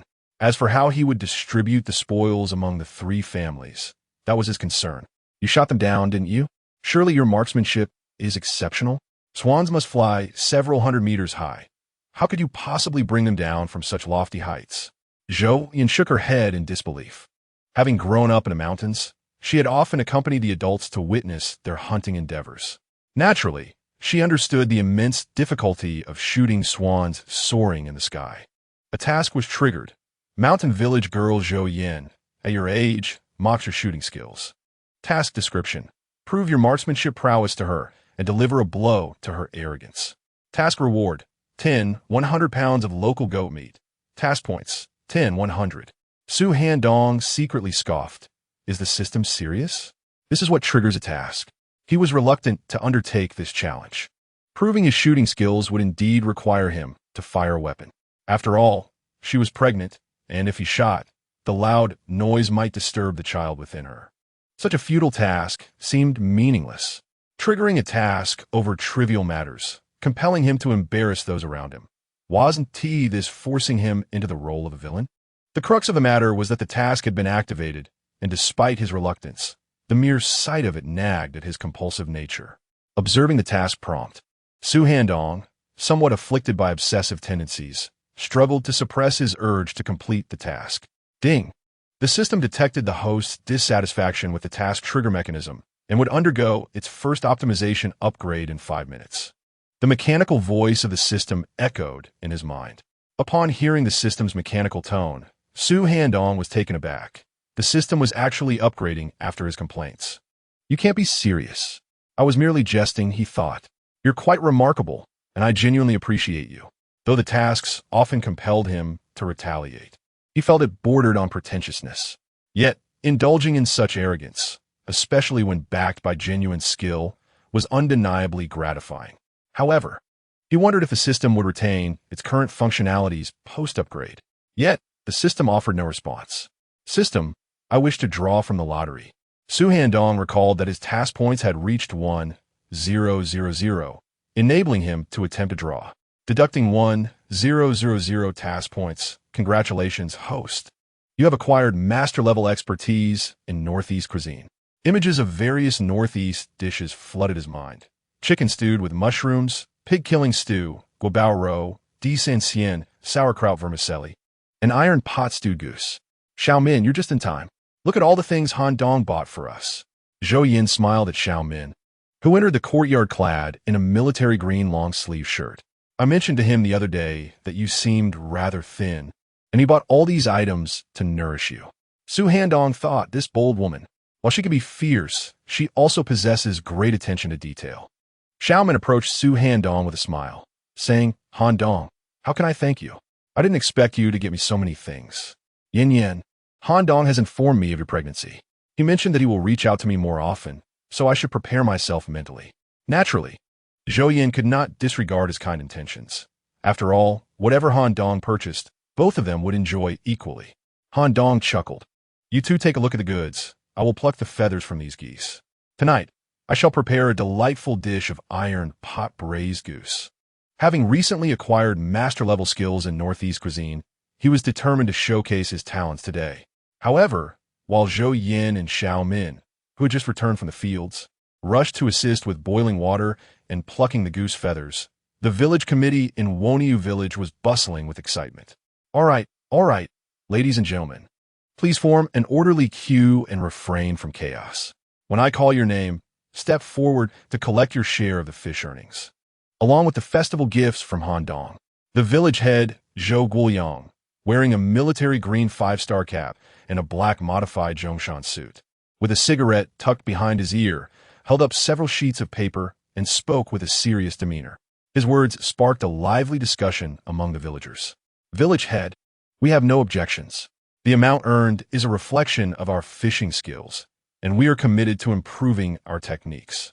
Indeed, village head, we have no complaints. This is all based on genuine ability. Today, Xiao Wu's family, under the guidance of Lian Hai, caught over 300 pounds of fish. As Handong said, fishing sometimes relies on luck. They were pleasantly surprised at how quickly they were seeing financial returns, and the Liu family must be envious now. Handong has been incredibly generous, even providing us with festival gifts. He is truly a remarkable person, imparting fishing techniques and gifting us with festival supplies. This was the first time for those participating in the fishing event to receive their share of the earnings. Regardless of the amount, everyone was elated. Additionally, they would also receive the festival gifts purchased by Su Handong. Zhou Guoyang clapped his hands and announced, "Now, let us begin distributing the earnings. When I call your name, step forward to collect your money and your festival gift. Erkue, come forward. You have ranked among the top 5 in terms of earnings among the 70 or 80 fishing participants, receiving a total of 88. 5 yuan." At Zhou Guoyang's call, a young man with a buzz cut and a small mustache stepped forward with a smile, garnering applause from many. Earning 88 yuan after 2 days of fishing. Even those working in government offices do not earn as much as he does. Zhou Laojin pointed to a piece of paper, indicating the fish caught by the young man, along with their species, the procurement prices from the supply and marketing cooperative, and the payment due to Su Handong. Erkue, are the accounts in order? If so, please sign. Zhou Laojin gestured to the ledger before the young man. Uncle Air, the accounts are perfectly fine. Very well, I shall sign. The young man replied with a smile. After signing, he took the money along with festive mooncakes and apple candies, leaving in high spirits, eliciting envious glances from many. Everyone, let us put in the effort when fishing in the future, and we too can earn such sums. With a spirited disposition, Zhou Guoyang arranged for a charismatic speaker to inspire the crowd.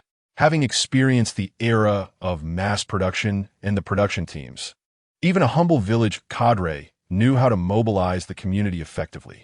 Subsequently, everyone began to receive their payments. Some received dozens, while others only a few coins, and a few received merely 1 or 2. Yet, all faces radiated joy as they envisioned the prospects of earning through fishing, brimming with enthusiasm. If it weren't for the busy autumn harvest, fishing would surely become a family affair. Liang Meifong received her fishing earnings, 15 yuan, which was considerable even among the many fishermen. She had been particularly diligent while fishing at school these past days. For those who were motivated by profit, she was quite earnest in her endeavors. You all failed to do the math. This time, a total of 1,450 yuan was distributed, meaning that Handong received that amount alone. Yet, you all seem so elated, unaware of how much he has taken from you. Truly, you're all rather foolish. Liang Meifong thought indignantly. She had already devised a plan to master the fishing techniques and pass them on to her family, intending to take a share of their earnings. My father and brother know many people in the government, and just wait until I seize your business, she resolved within. She envisioned learning the fishing skills well enough to earn substantial sums, perhaps not as much as Su Handong, but certainly enough to bring in hundreds or even thousands daily. The mere thought exhilarated her. Uncle Air, the girls from Tun, Wangzhuang, Lejimeo Tun, and several nearby villages are all learning to fish by the river. Today, many from other villages wanted to come here to learn, but I sent them away, stating that this is a secret of our village. However, I fear that among those fishing in our village, there may be some who do not adhere to the rules and might share our techniques with others, especially since many are related. After distributing the funds, Zhou Guoyang furrowed his brows and addressed Zhou Laojin. Zhou Laojin shook his head, chuckling, and remarked, "This matter was anticipated by Handong. To quote Handong, there is no need for concern. Fishing skills are passed on from one to another. The fishing expertise of our villagers still requires improvement. If they were to impart their skills to others, how much true proficiency could they genuinely convey? Moreover, the river is vast and long, teeming with fish far beyond what our villagers could ever catch.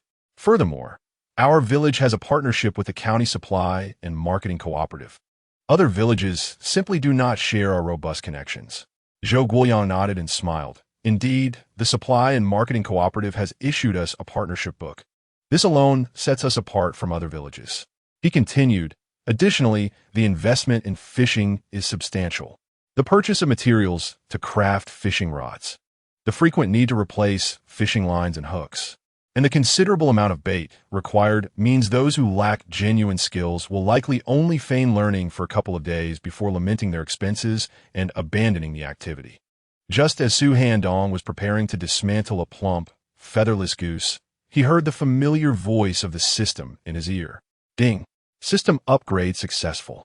Following the upgrade, certain functional aspects have been altered, as detailed below. Chapter 74. The Prowess of Women. Xiaomin is the successor. The upgraded system will no longer notify the host of triggered short-term tasks. Instead, the host will need to discern potential triggering tasks on their own. Completing these tasks will yield items and corresponding points as rewards. The system will provide reminders for some medium to long-term tasks. Henceforth, the host will independently devise strategies in response to randomly occurring events. From the system's announcement, Handong comprehended the changes brought about by the update. The absence of notifications for short-term triggering tasks meant he must rely on his judgment and the intensity of his responses when faced with various life situations. It was all about self-discipline. The system would no longer provide reminders. He would assess the likelihood of task triggers and respond accordingly. Handong mused that perhaps the system would have been better off without the upgrade. Previously, he received prompts indicating what rewards awaited him, allowing him to strategize his responses. Now, without such guidance, he was left to navigate the intricacies of task execution and reward attainment on his own, leaving him somewhat uncertain about the appropriate level of engagement. Nevertheless, the system offered no response, a situation to which he had grown accustomed. No reaction was better than none at all. This way, without random task reminders, he was spared the anxiety of his compulsive tendencies. In times past, each task resembled a beautiful woman lying in wait, inviting his conquest. He yearned to fully dominate rather than merely graze the surface, leaving the impression of inadequacy. Now, tasks resembled an exclusive club, with him standing before its entrance, empowered to choose whether to enter or abstain. While he still preferred to gaze upon the rewards before undertaking tasks, he had to accept the reality of the system's update.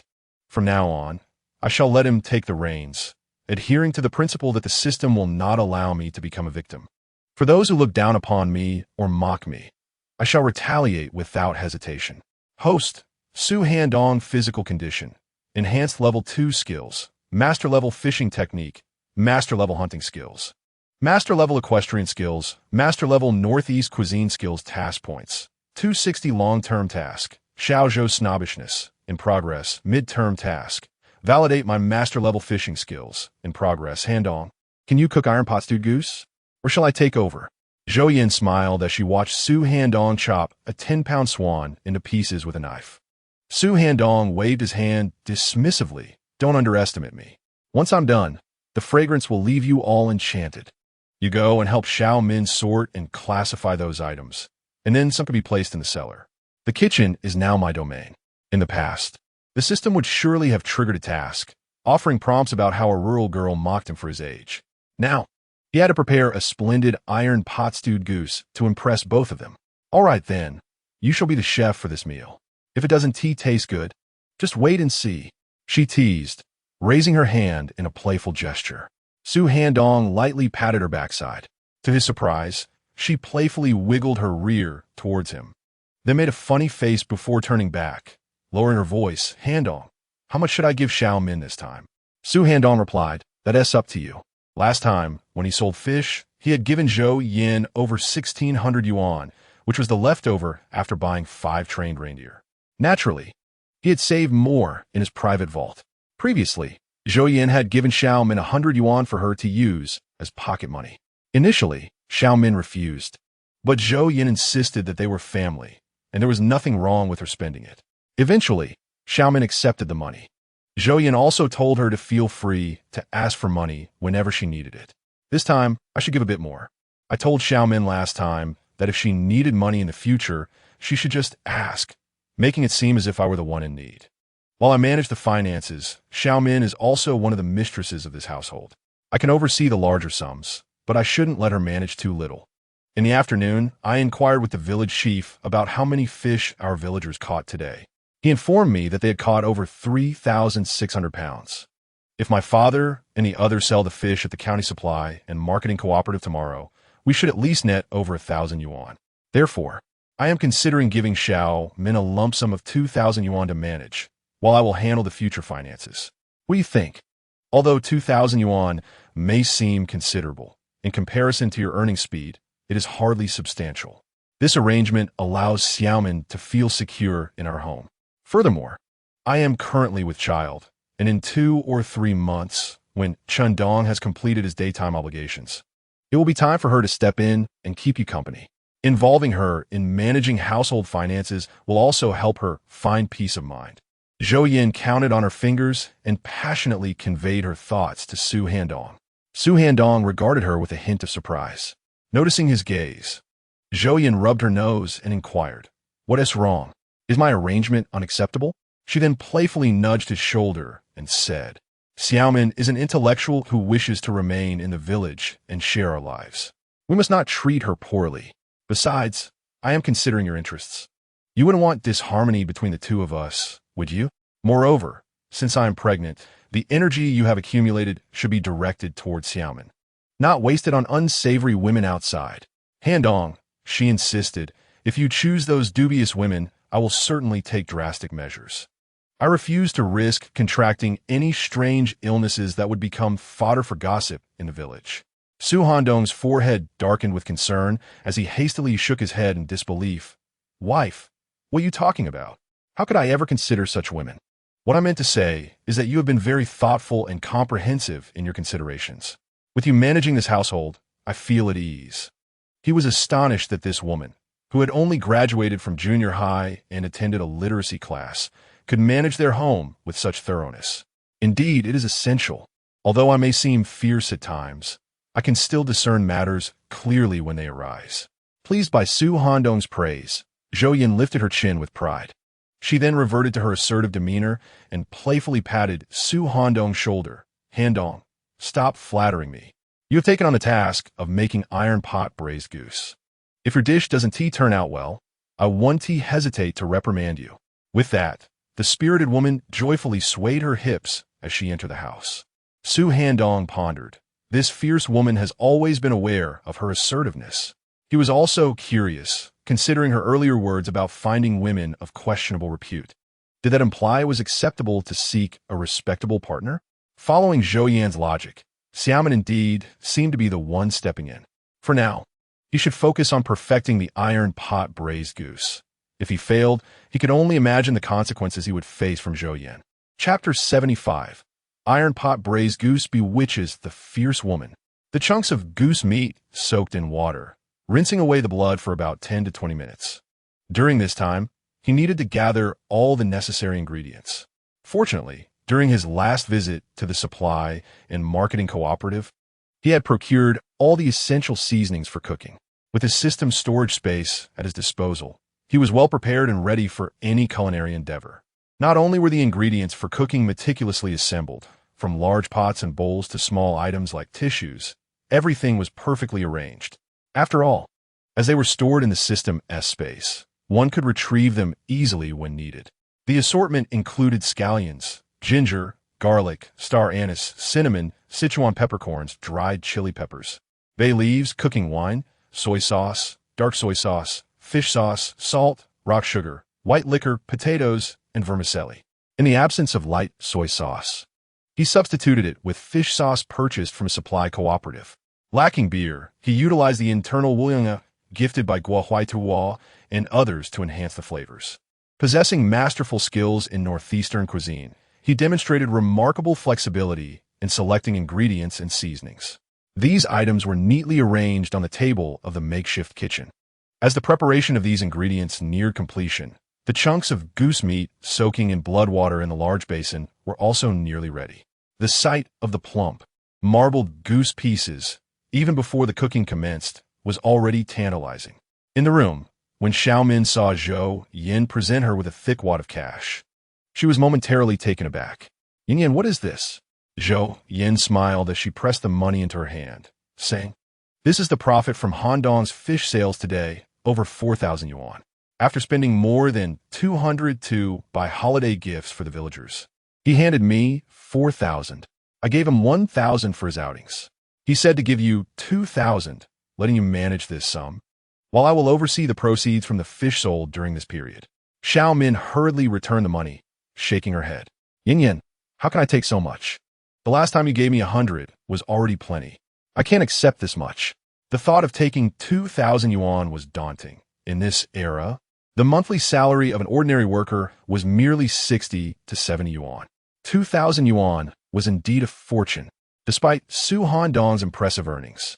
She had integrated herself into this family and cherished the atmosphere of living together. Major family matters were shouldered by Su Handong, while she and Zhou Yin discussed the minor details.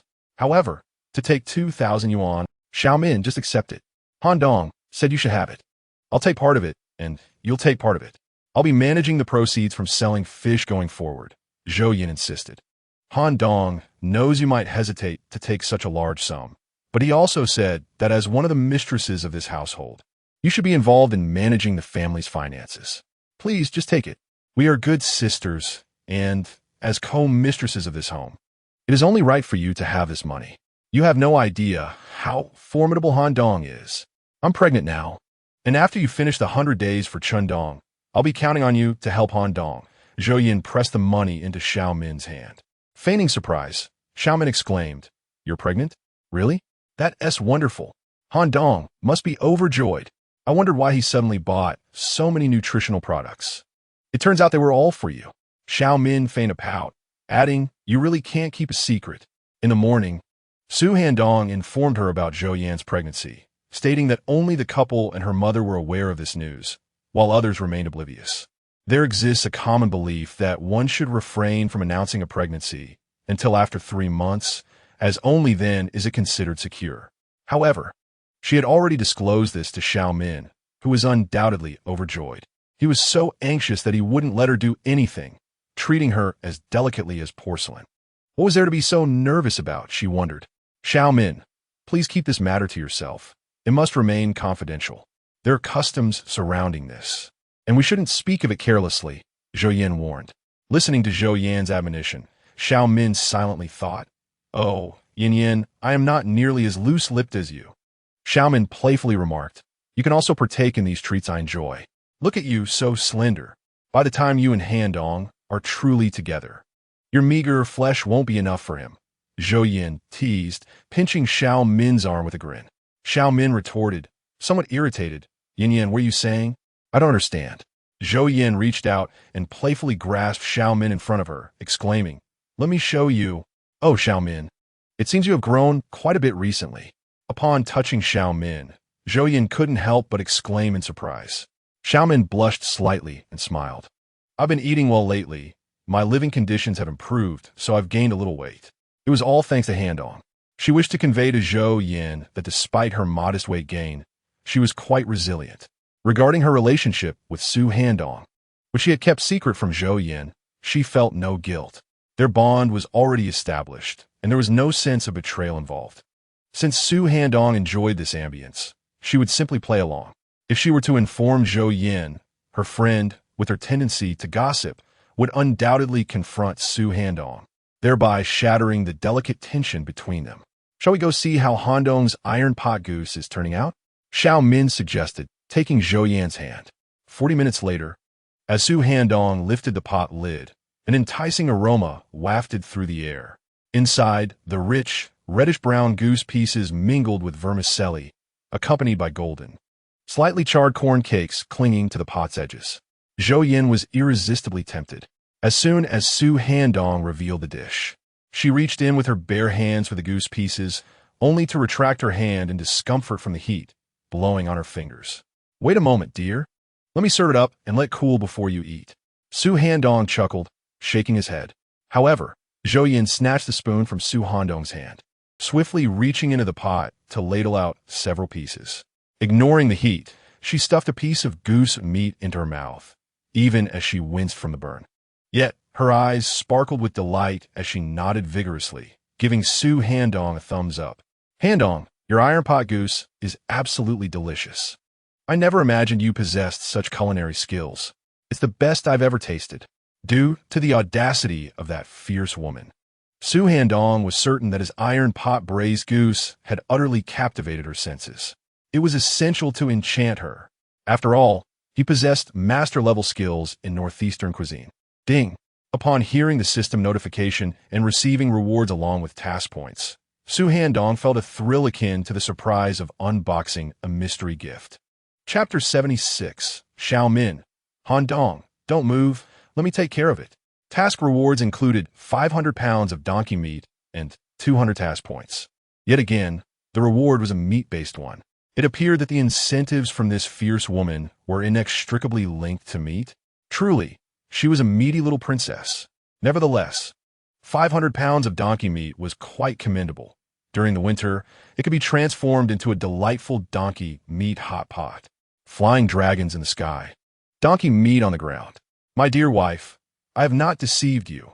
My culinary skills are indeed commendable. After tasting my iron pot braised goose, you must be utterly enchanted. Observing Zhou Yin devouring the food with a voracious appetite, devoid of any feminine restraint, Su Handong could not help but smile with pride. As Zhou Yin savored the goose meat, she gave Su Handong a thumbs up, nodding vigorously. Not merely satisfactory, it was indeed extraordinary. She had not anticipated his culinary prowess to be so remarkable. She was thoroughly conquered by the iron pot braised goose prepared by Su Handong. Likewise, Xiao Min, after tasting the dish, praised him for his exceptional cooking skills. For dinner, they finished an enormous pot of iron pot braised goose. Not a morsel of the leftover bones would go to waste. With 5 dogs around, nothing would remain. Naturally, the dogs could not subsist solely on bones. Su Handong also provided them with daily portions of meat mixed with cornmeal, cooked to perfection. However, Zhou Yin remained oblivious to the fact that the meat mixed into the cornmeal was not from the fish he claimed to have caught. As for the 2 reindeer, their diet was straightforward. Corn grains and fodder sufficed. The golden eagle, on the other hand, thrived on fresh meat strips, making it easy to care for. Zhou Yin had developed a fondness for the 5 dogs, 2 reindeer, and the golden eagle, especially enjoying playful interactions with the eagle. Under Su Handong's guidance, both the eagle and the dogs formed a close bond with Zhou Yin. Remarkably, the golden eagle even heeded her commands. After dinner, her father, elder brother Zhou Changge, 4th uncle, and heir who arrived, as tomorrow marked their first solo venture to the supply and marketing cooperative to deliver fish. Su Handong provided a brief overview, primarily focusing on safety concerns. Among the 4, 1 carried a converted hunting rifle, 2 wielded double-barreled shotguns, and the elder brother had trained 2 highly intelligent hunting dogs, ensuring a solid level of safety. Old Zhou Jin informed Su Handong that individuals from nearby villages were also attempting to fish along the river. He suggested, in order to prevent the villagers from disseminating fishing techniques, that they might consider having the villagers sign a guarantee, vowing not to share the knowledge. Su Handong deemed this unnecessary, asserting that even if they shared their fishing techniques, it would not hinder the villagers of Woniyu village from fishing and earning a living. In the following year, if needed, he could impart a few more skills to trusted individuals. Moreover, it does not impede others from fishing.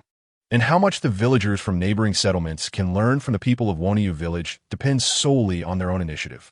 In this matter, he merely turns a blind eye, which has led Elder Zhou to commend Su Handong for his grand vision and capability to undertake significant endeavors. However, the notion of having a grand vision is merely a fade. Su Handong is simply disinterested in engaging in disputes with them. The dissemination of skills is inconsequential. After all, he has already accrued his earnings for this year. As for the future, it remains uncertain. It is better to allow than to obstruct. Other villages are not oblivious to the fishing activities in Woniyu village. Many individuals from these villages are connected through familial ties, and sometimes, merely sharing a drink can lead to the transmission of fishing techniques. Handong, these 5 dogs of yours are truly remarkable, splendid indeed, remarked Zhou Changgue, a seasoned hunter, as he observed the 5 hunting dogs lounging at the entrance, along with the majestic golden eagle perched on the wooden rack.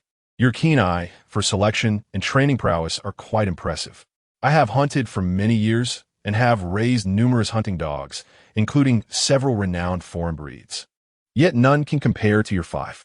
This golden eagle is splendid as well. For a mere 1,000 yuan, you have made an excellent purchase.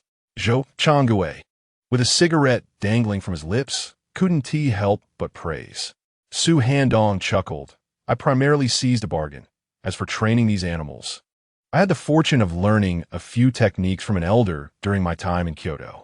Handong, I heard from our father that your shooting skills are exceptional. You managed to hit swans soaring hundreds of meters in the sky with just a single adjustment to your bullet, landing 10 consecutive shots. Even the border guard were drawn in, astonished by your marksmanship, and they contemplated inviting you to the military camp to impart your shooting and hunting techniques. Zhou Changgue said with a smile. Su Handong felt a wave of embarrassment wash over him as he thought to himself, old Zhou and his loose tongue. He understood that Zhou Yin was his daughter. Rest assured, my father merely heard about my shooting prowess and hunting skills last night and suggested that I consult you regarding this matter. Zhou Changgue continued. What's going on, brother? Su Handong inquired. 2 days ago, someone from the Hongxing forestry farm approached me, expressing their desire for me to participate in the autumn hunting competition. The rewards for this event are quite substantial. The top 3 competitors will receive prizes from the forestry farm, and the first-place winner will be entitled to keep their personally hunted game, while the second-place winner will receive 80% of their catch, and the third-place winner will receive 65%. Even those who do not place in the top 3 will still share 50% of the game, with the forestry farm purchasing the game at market prices. If we were to sell our catches at the market or cooperative, the prices would undoubtedly be significantly lower than the market rate. Therefore, I was considering inviting you to participate in the competition. With your excellent dogs, majestic eagle, and commendable shooting skills, you stand a good chance of achieving remarkable results, Zhou Changgue said with a grin. Su Handong shook his head, brother. I shall refrain from participating in the competition. However, if you wish to compete, I can lend you 2 dogs to join the hunt. As for participating in the forestry farm as competition, I think it best to pass. I'm neither in need of money nor firearms. In the system's marketplace, there exists a silenced 54 pistol and a masterfully crafted crossbow. Why draw such attention? There is no necessity. Zhou Changgue nodded slightly. Very well. I shall not borrow a dog. Instead, lend me a large fellow. With my current predicament, having a sturdy companion to assist me would be advantageous. I envision riding this giant into the fray. After all, even Hai must spend money to marry, and as for Hu, he is now in middle school, which will entail even more expenses in the future. Relying solely on these fields will not suffice to build new homes and secure brides for them. Zhou Changgue chuckled and shook his head, recognizing that a middle-aged man must resort to old trades for the sake of his family. Su Handong replied, Agreed. I shall lend you a large companion. I will train it for a day or 2 to ensure it can carry you through the mountains. He did not mention lending him money, for each family grapples with its own struggles. Money is a temporary relief, not a solution to poverty. A splendid idea from my elder brother. These 2 reindeer, traversing the mountain paths, are simply effortless in their task, thanks to the enlightening effects of the reindeer training card. Their physical prowess and intelligence have significantly increased, enabling them to fend off ferocious beasts when necessary. Zhou Changgue nodded with a smile. Indeed, with a large companion to ride, my mobility shall be ensured. That evening, after chatting with Zhou Yin and lulling the pregnant woman to sleep, Su Handong ventured to the adjacent room to seek academic guidance from Xiaomin Handong. Don't move. Let me take the lead, Xiaomin stated. Su Handong smirked. What is this, Xiaomin? Are you aiming to conquer me? The system ceased to provide task prompts, so he thought it prudent not to adhere to conventional ethics, instead creating his own challenges. Typically gentle, Xiaomin wore a charming smile and quipped, Conquering you is hardly a formidable task. In a swift motion, Su Handong rolled over, placing Xiaomin beneath him. Chapter 77. Xiaomin opens her heart. Xiaomin, you seem to have acquired some of Yin-Yan's stubbornness. Yet, like her, your skills remain unrefined. Let us see if you can maintain your defiance. As he observed Xiaomin's cheeks puffed and flushed, with muffled sounds escaping her lips, Su Handong could not help but chuckle mischievously. Without task notifications, he contemplated whether he could devise his own challenges, intentionally setting a trap to provoke Xiaomin. Given the system's tendencies, it was almost certain that a task would be triggered. He aimed to demonstrate his prowess and conquer her, thus earning rewards. Of course, this was merely an experiment for Su Handong. Ultimately, he conceded, I yield. I shall no longer be stubborn. At long last, Xiaomin, in a state of delight, begged for mercy. Task completed. The system announced a reward of 100 oil-fried pancakes and 100 task points. Hearing the system's notification further validated Su Handong's thoughts. Henceforth, he could create tasks at will. With this realization, he found the system upgrade quite favorable, liberating him from the need to constantly seek task triggers.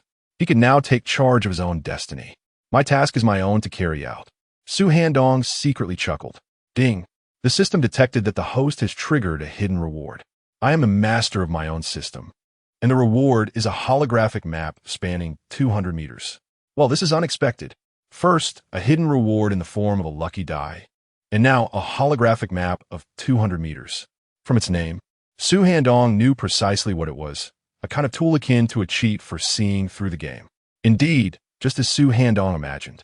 Upon activating the holographic map feature, the terrain, flora, and fauna within a 200-meter radius materialized before his eyes. He could observe everything in that vicinity from a divine perspective. However, it refreshes every 6 hours and can only be activated for 5 minutes at a time. Although the cheat is remarkably powerful, it cannot be used continuously. This holographic map, for me, is both a tempting boon and a regrettable burden. Gazing at the dark-hued map that floated before him, Su Handong mused. If a killer were to acquire the ability of this holographic map, it would undoubtedly enhance their prowess significantly. This holographic map is quite decent. It is not entirely useless. In the face of emergencies, it provides substantial assistance. Handong, thank you for accepting me along with Yin Yan. I am grateful for your kindness. Xiaomin said gently while nestled in Su Handong's embrace. Su Handong playfully patted her behind and replied, Xiaomin, you needn't be so polite. Since you and Chandong have decided to let me assist you, and I have agreed, it is only natural that I treat you well. In truth, I was quite eager when I learned I would be taking you under my wing. Among our group of educated youth, I have always admired you. Now that we are together, it feels like a dream come true. Of course, the most important aspect is that I now possess the means to ensure a good life for both you and Yin Yin in the future. Indeed, he thought, striving to keep her spirits high. Women not only desire to be spoiled with material gifts, but also require emotional nurturing and care. Prior to this arrangement, although Xiao Min shared a close bond with Zhou Yin and Xiao Muyu, Su Handong's understanding of her was limited, and their interactions were scarce. His acceptance of this arrangement stemmed entirely from Xiao Min's beauty and figure, combined with his awareness of Chandong's impending demise, and his wife's approval of her entry into their lives. Why would he not embrace the opportunity of having another beautiful partner? However, being together necessitated the cultivation of their affection, akin to a unique form of love blossoming after marriage. Xiao Min chuckled softly. You truly are, as Yin Yin described, rather cheeky. With your smooth talk, Su Handong wrapped his arm around her shoulder and planted a gentle kiss on her cheek. What I say is sincere. If I did not like you, why would I choose to be with you? He inquired with a smile. Xiao Min responded, should I speak the truth? Su Handong playfully swatted her behind. Of course, speak the truth. In our current relationship, we ought to be candid with one another. Xiao Min then confessed. I have always had feelings for you, ever since we first arrived at the educated youth station in Day Township. From the very first moment I saw you, I felt a connection. Later, I learned about your background from the few educated youth who came from Kyoto, and my fondness for you only deepened. Perhaps it was because we shared similar origins that I felt an affinity towards you, a sense of closeness. This explains why, when Chandong expressed his desire for you to take over, I did not hesitate and readily agreed. Perhaps there was an underlying affection at play. Having witnessed your lack of ambition over the past year since your marriage to Yin Yin, I often felt anxious for you, even contemplating scolding you to inspire your resolve. When I agreed to let you take over, I envisioned a future where I could chastise you to awaken your spirit. Life has bestowed upon us hardships, and we should not succumb to despair, but instead strive to rise above our circumstances. I had initially hoped to work alongside you in Yin Yin, to make our home better through our collective efforts. To my astonishment, you have changed so drastically in just a little over 10 days. The one who aspired to work hard has now transformed into someone who revels in leisure. Xiao Min poured out her heart to Su Handong.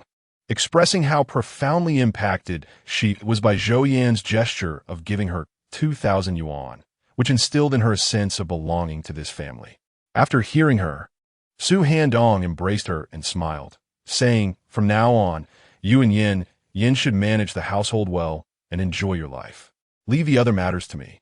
I will shoulder the responsibilities of this family, and when I am away, you and Yin should discuss any issues at hand. Do not underestimate Yin. Despite her carefree demeanor, she is quite thorough in her considerations." Su Handong chose not to spend the night with Xiao Min, believing that since she had not confided in Zhou Yin about their relationship, he ought not to mention it either. Perhaps Xiao Min harbored different thoughts regarding this matter, and he respected her perspective. As the night passed in silence, the following day, Zhou Laojin and his son, along with fourth uncle and Eru, departed the village with 3 mule carts carrying a total of 3,850 pounds of fish. On a high hill at the village's edge, Lu Tao, who had suffered humiliation at the hands of Su Handong, watched the retreating silhouettes of the carts, a sinister expression creeping onto his face. Chapter 78. You think to tempt me with old flames? The surname Su, our Lu family has also learned the art of fishing now. Once we master this skill and catch enough fish, I wonder how you will continue to rely on supplying fish to the supply and marketing cooperative. Lu Tao sneered. Several families in the village, related to the Lu family, had secretly passed on fishing techniques to a few of their members. However, they agreed that if questioned, they would say they learned from other villagers who observed the people of Woniu village fishing, thus attributing their newfound knowledge to collective observation rather than revealing the true source. After all, with so many villagers fishing, it would be impossible to trace back the information to its origin. The elder of the Lu family, who serves as a secretary to a high-ranking official in the city, should ideally facilitate the Lu family's provision of fish to the supply and marketing cooperative without much difficulty. This would effectively sever Su Handong's financial lifeline. Beyond the Lu family, several fishing enthusiasts from neighboring villages have also benefited from techniques disseminated by them, and they have informed these individuals without charging for the knowledge shared. As for the fish they catch, the arrangement merely requires them to sell their catch through the Lu family. Given that relations between the Lu family and Su Handong have soured, they are unperturbed by such matters. Their goal is to usurp Su Handong's business. You may be brazen now, but it wouldn't be surprising if you find yourselves targeted when you deliver fish to the county town, Lu Tao remarked with a cold smile. During the day, Su Handong was fishing in a secluded spot at the edge of the village when he heard a voice call out from the direction of a one-eared man. Turning his head, he was momentarily taken aback to see several individuals standing nearby, one of whom was a familiar figure, Lu Lanfang, with whom he had shared a flirtatious history. What was she doing here? This thought puzzled Su Handong, yet any awkwardness he felt dissipated almost instantly. Although there might be a hint of embarrassment typical of old flames reuniting, he had endured much in his past life, rendering such feelings trivial. Su teacher, we are from Wangzhuang, and we have come specifically to find you today." A middle-aged man with a bushy beard waved and smiled from a distance. Su Handong turned to the one-eared man and said, "No need to shout. What brings you here?" Observing the items they were carrying, he surmised their purpose was to seek his guidance in fishing techniques. Recently, individuals from surrounding villages had also approached him, some accompanied by village officials, while others were turned away by Zhou Guoyang or rejected by Su Handong himself. He had no intention of imparting his fishing expertise. He had made it clear that he was indifferent to whom they learned from. Seeing the people of Wanu village begin to profit from fishing naturally stirred envy among those from other villages. "Su teacher, I am Wang Dongyang, the captain of the Wangzhuang production team. We came here hoping you could enlighten us about fishing. With so many skilled anglers from your village, I know they were all trained by you. As the saying goes, a great teacher produces exceptional students. We hope you can share some insights. We are willing to offer you a larger share as compensation," one of the men said with a smile as they approached. Su Handong shook his head, replying, "Captain Wang, I'm afraid I cannot assist you in this matter, as our village has a mutual agreement not to share fishing techniques with outsiders. If I were to teach you, it would be a blatant violation of our rules, and I sincerely apologize for that." Wang Donyang quickly replied, "Su teacher, rules are rigid, but people are adaptable. All fishing skills are learned from you. There should be no issue in sharing them with us. A young man beside him retorted with irritation. Many people from your village have already passed on their fishing techniques to others. Numerous individuals have abandoned this altogether. What do you still regard yourself as? A paragon of virtue? Wang Dongyang quickly waved his hand. Xiao Tian, be quiet. You must not speak so disrespectfully to Teacher Su. Teacher Su, please do not take offense. He is merely a child who does not understand. I apologize on his behalf. Seeing the dynamic of one person playing the villain and the other the hero, Su Handong saw through their charade. Their transmission of skills is their affair. I have no say in that. However, I will never impart my knowledge to others from different villages. Su Handong retorted sharply. What are you so proud of? Is it merely a bit of fishing technique you managed to grasp? Do you genuinely believe you are exceptional? Xiao Tian exclaimed indignantly. Suandong stepped forward, directly confronting the man and, without hesitation, delivered a resounding slap. Smack! The blow was delivered with absolute decisiveness. If one seeks favors, one ought to adopt a proper attitude. Whether I choose to teach is my prerogative. With such a contemptible attitude and a foul mouth, perhaps it is time for me to enlighten you about how to conduct oneself. With a disdainful snort, Su Handong stepped back. Wong, wong, wong. A one-eared dog barked fiercely at Xiao Tian, its mouth open in a threatening manner. How dare you strike me? Xiao Tian, nursing his stinging cheek, glared with gritted teeth. However, he was met with yet another swift slap from Su Handong. What is wrong with hitting you? If you come seeking me, should you not inquire about my background first? Suandong questioned coldly. How dare you hit someone? On what grounds do you strike another? Do not presume yourself to be formidable. Assaulting someone is against the law. Do you not fear our reporting you to the authorities? The few individuals from Wang village looked apprehensively at Su Handong, some attempting to sound fierce while their words betrayed their cowardice. It was evident that someone from Woniu village had informed them about Su Handong's identity. Though not explicitly stated, it was subtly suggested that Su Handong was no ordinary person and possibly had military connections. They even recounted tales of him single-handedly taking on 8 or 9 opponents, further confirming his formidable reputation. Wang Dongyang quickly stepped in front of the group. You all ought to speak less. Xiao Tian, your words to Teacher Su are indeed excessive. Teacher Su is quite accommodating. Our village has indeed studied fishing, but our results are dismal, unable to even recover the cost of the bait we cast into the river. Thus, we hope you could impart some guidance. Fishing family, weren't you quite familiar with Teacher Su in the past? Why not engage him in conversation? We hope that, considering your previous rapport with him, he might be willing to show some leniency in this matter. Su Handong understood why his old acquaintance, Lu Lanfang, had aligned herself with the individuals from Wang village. It appeared she intended to employ the wiles of an old flame to sway him. Yet, the strategy seemed rather crude. It left Su Handong with a throbbing head. He dreaded this scheming of rustic folk. This tactic was far too brazen. Who on earth conceived such an ill-conceived plan? Attempting to use an old acquaintance to tempt him?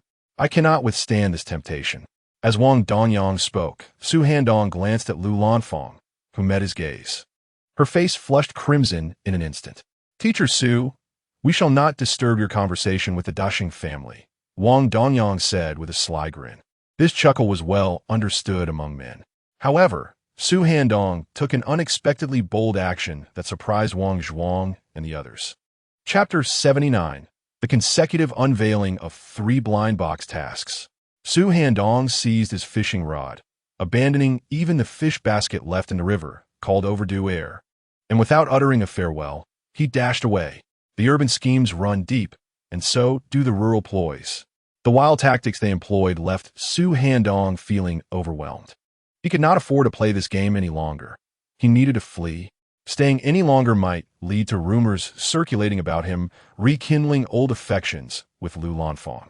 And then the entire village would be buzzing with gossip. Would a newly pregnant woman spare him? He was terrified.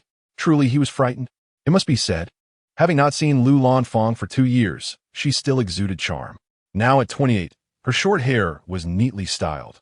Although her attire was somewhat plain, it could not conceal her curves, including her ample bosom and her voluptuous figure.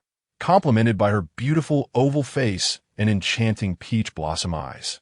From his first love, the half-Russian Aisha, to his flirtation with the widow Lu Lanfang, and then to his relationship with Zhou Yan, Su Handong's preferences had remained consistent. He was always attracted to generous proportions. Only Xiao Min had entered the fray unexpectedly with a lean physique. However, after a period of good nourishment and care, her figure would surely improve.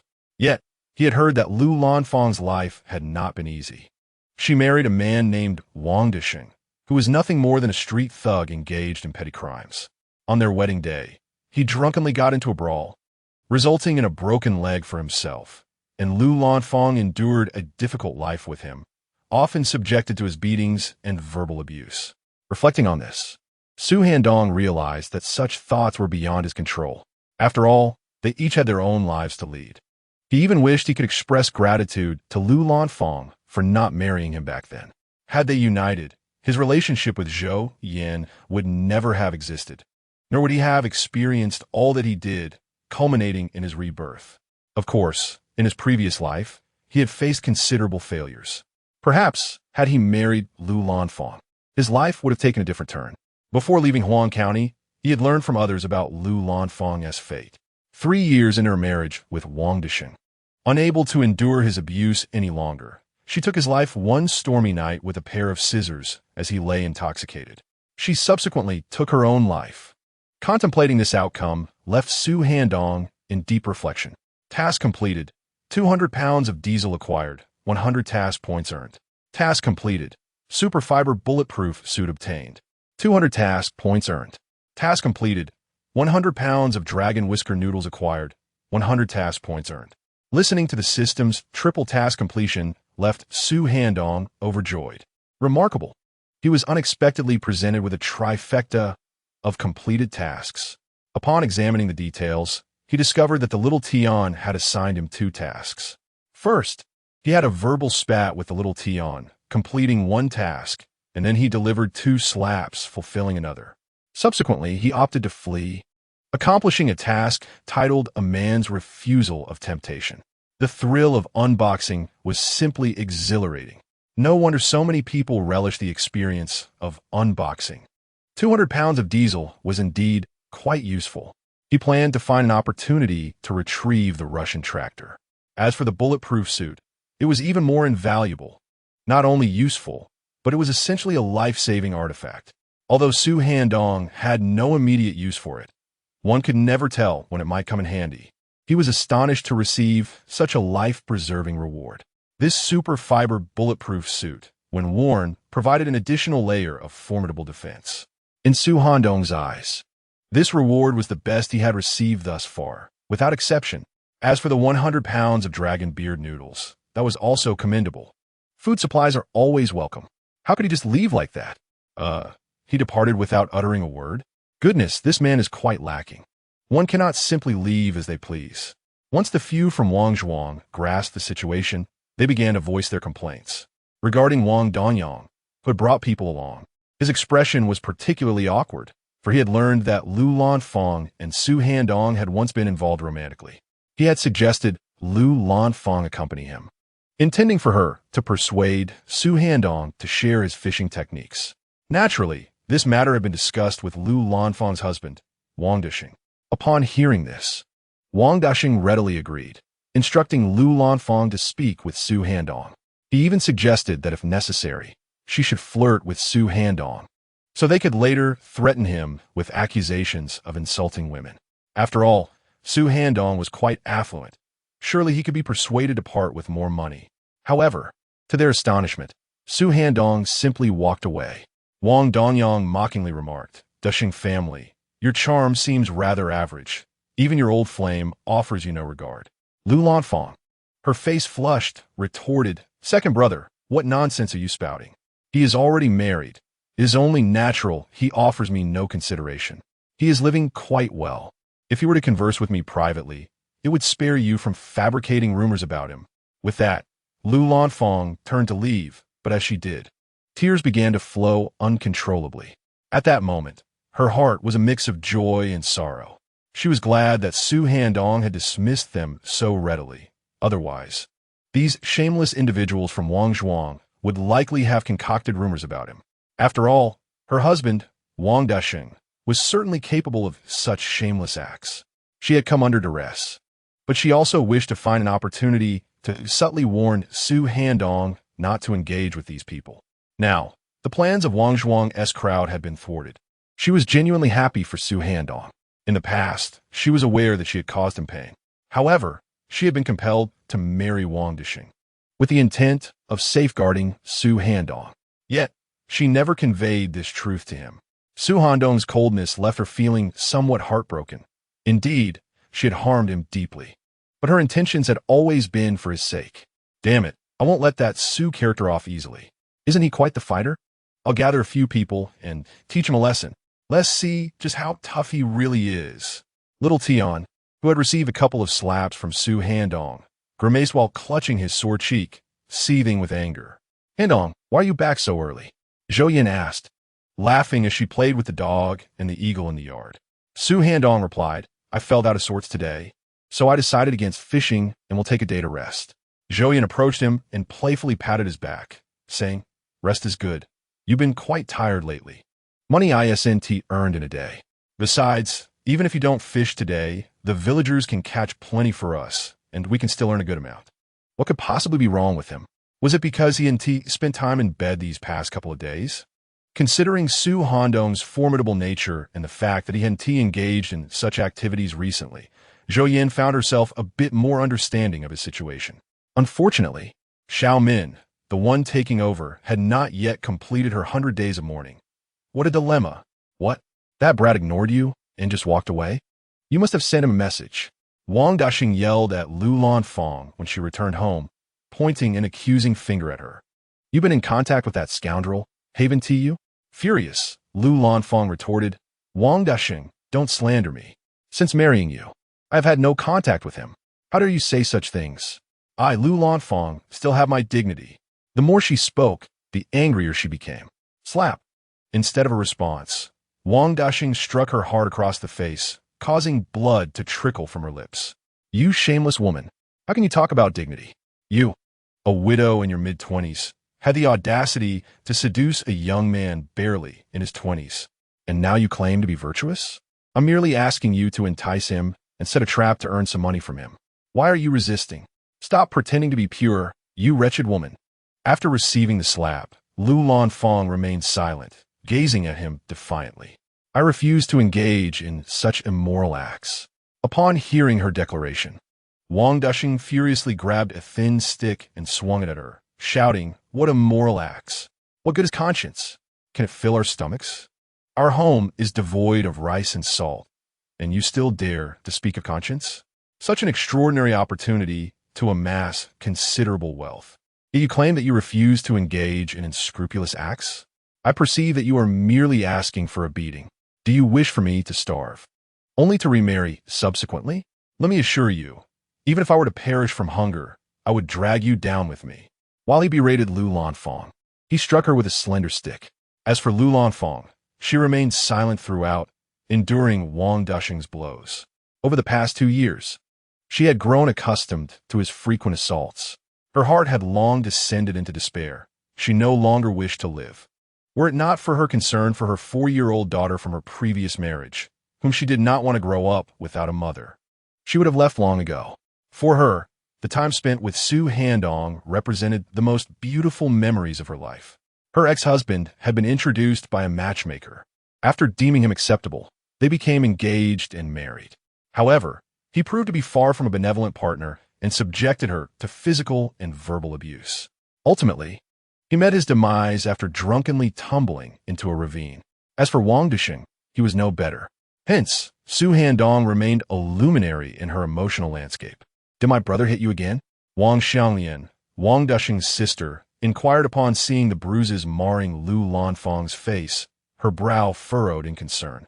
Lu Lanfang feigned strength, dismissing it with a nonchalant reply. It's nothing. My brother is utterly despicable, always striking you. Wang Xianglian exclaimed indignantly. Lu Lanfang shook her head, brushing off. It doesn't matter. I've grown used to it.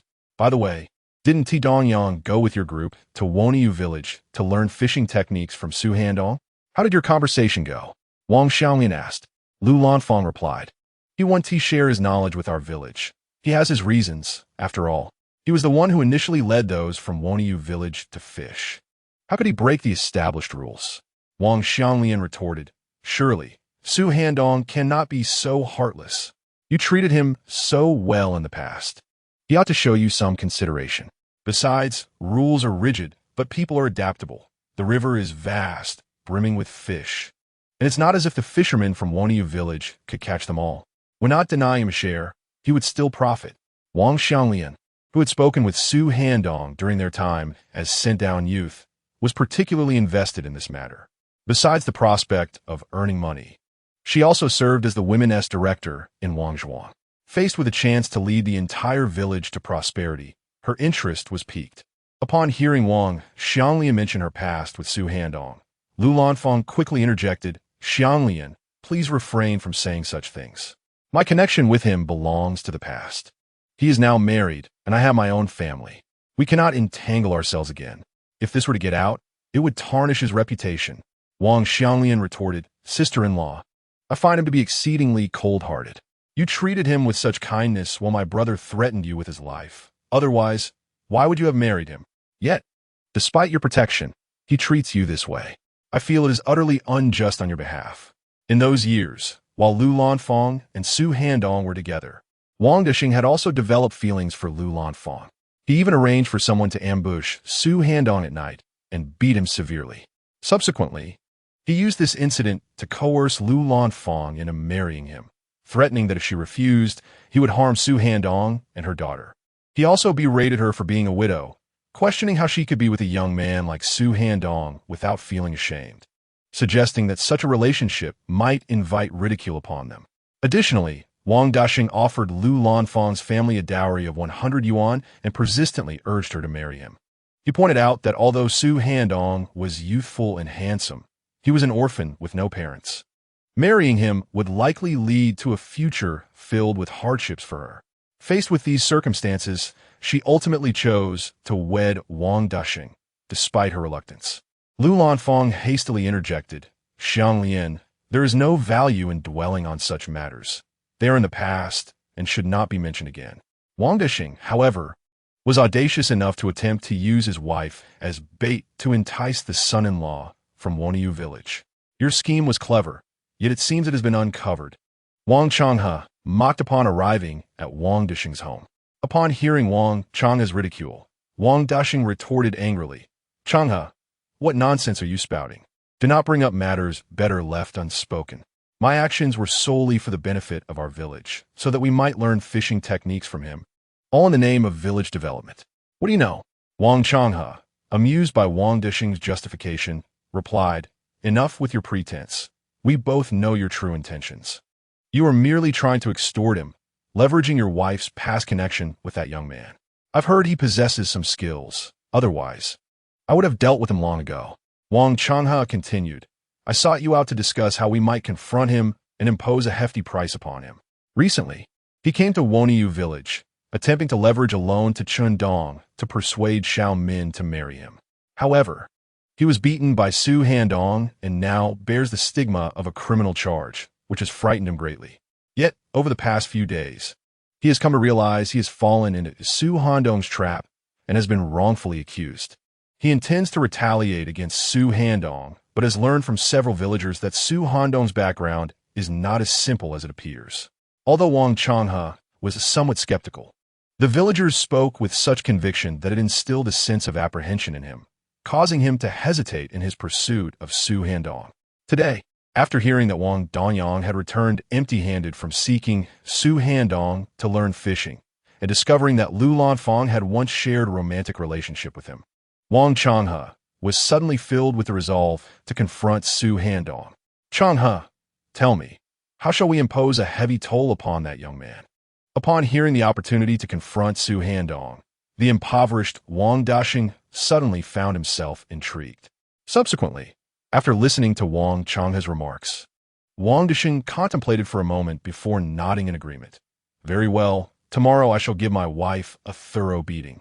and then gather a group to seek out that scoundrel named Su for a reckoning. Witnessing Wang Dushing's acquiescence to his scheme, Wang Changhe coldly mused, "You, Su, did not foresee this, did you?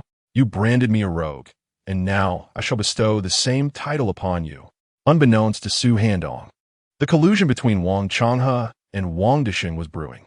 Meanwhile, Wang Xianglian, fuming with indignation, recounted various matters concerning Lu Lanfang, revealing unexpected motivations from the past that left Su Handong somewhat overwhelmed. Chapter 81. Women? What is the matter with women? I shall not indulge. My sister-in-law was so kind to you in the past. She married you solely to protect you. Had it not been for her, who knows how my brother would have dealt with you back then? Oomph. My sister-in-law came to plead with you to teach us fishing techniques, and you are so heartless. Many from your village have imparted their fishing skills to relatives and friends. You simply remain oblivious, holding on to your high ideals, refusing to teach others in different communities. Oomph. What is your rationale? Must you be so principled? After Wang Xianglian finished explaining why her sister-in-law had married Wang Dushing, she reproached Su Handong with irritation. Su Handong, maintaining a stern demeanor, replied, "Director Wang, I understand that you wish for me to teach the fishing techniques to your villagers. But there is no need to bring up my past with your sister-in-law. We have both moved on and started our own families. Regardless of what transpired, why bring it up?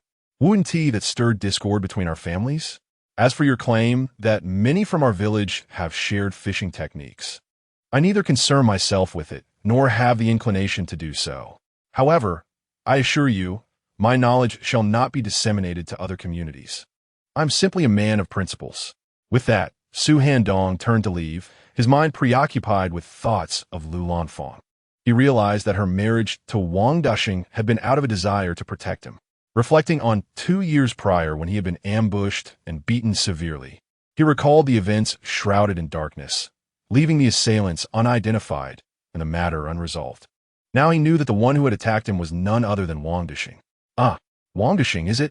Just wait. Once the festival concludes, I shall devise a means to eliminate you. The vendetta must be avenged. If I do not settle this score, will my rebirth not be in vain? This is also to rescue Lu Lanfang. While I harbor no romantic notions toward her now, I must repay her for her past protection. In Su Handong's heart, Wang Dushing had already been sentenced to death. The task has been completed, and I am indeed a person of principles. The reward for the task is 100 grenades and 200 points. A notification echoed in Su Handong's mind, prompting a smile from him.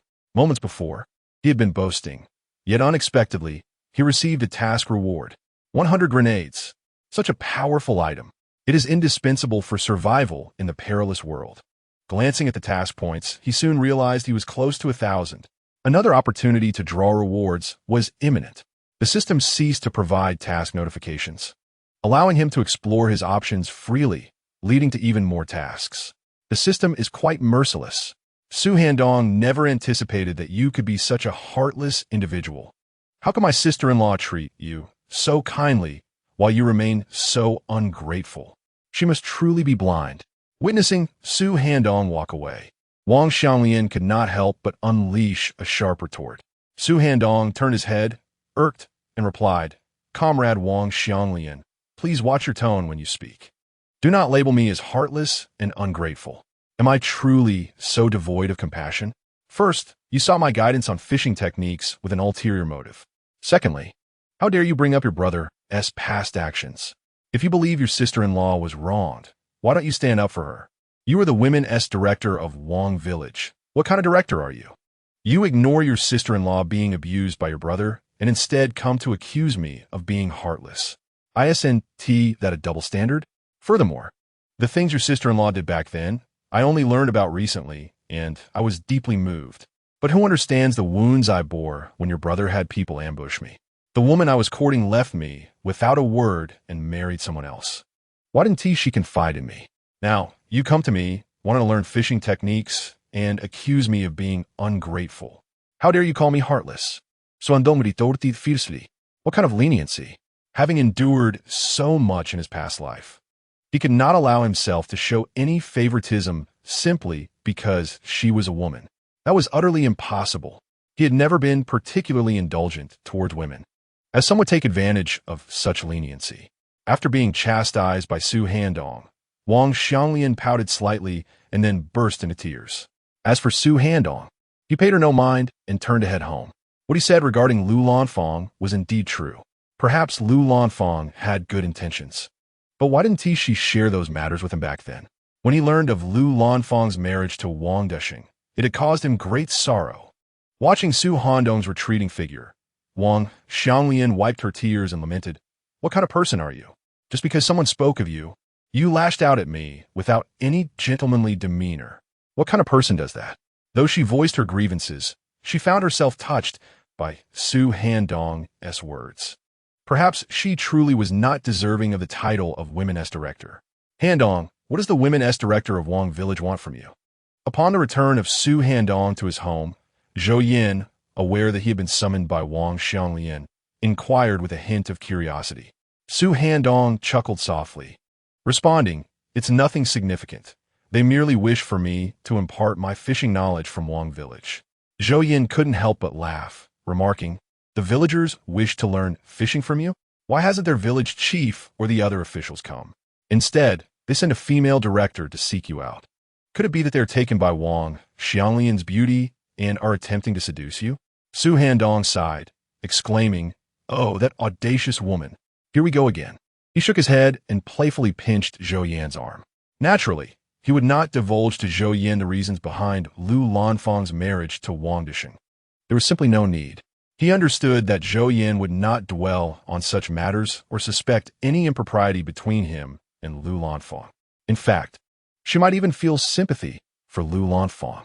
Despite her boisterous demeanor, Zhou Yan possessed a keen sensitivity when confronted with certain situations.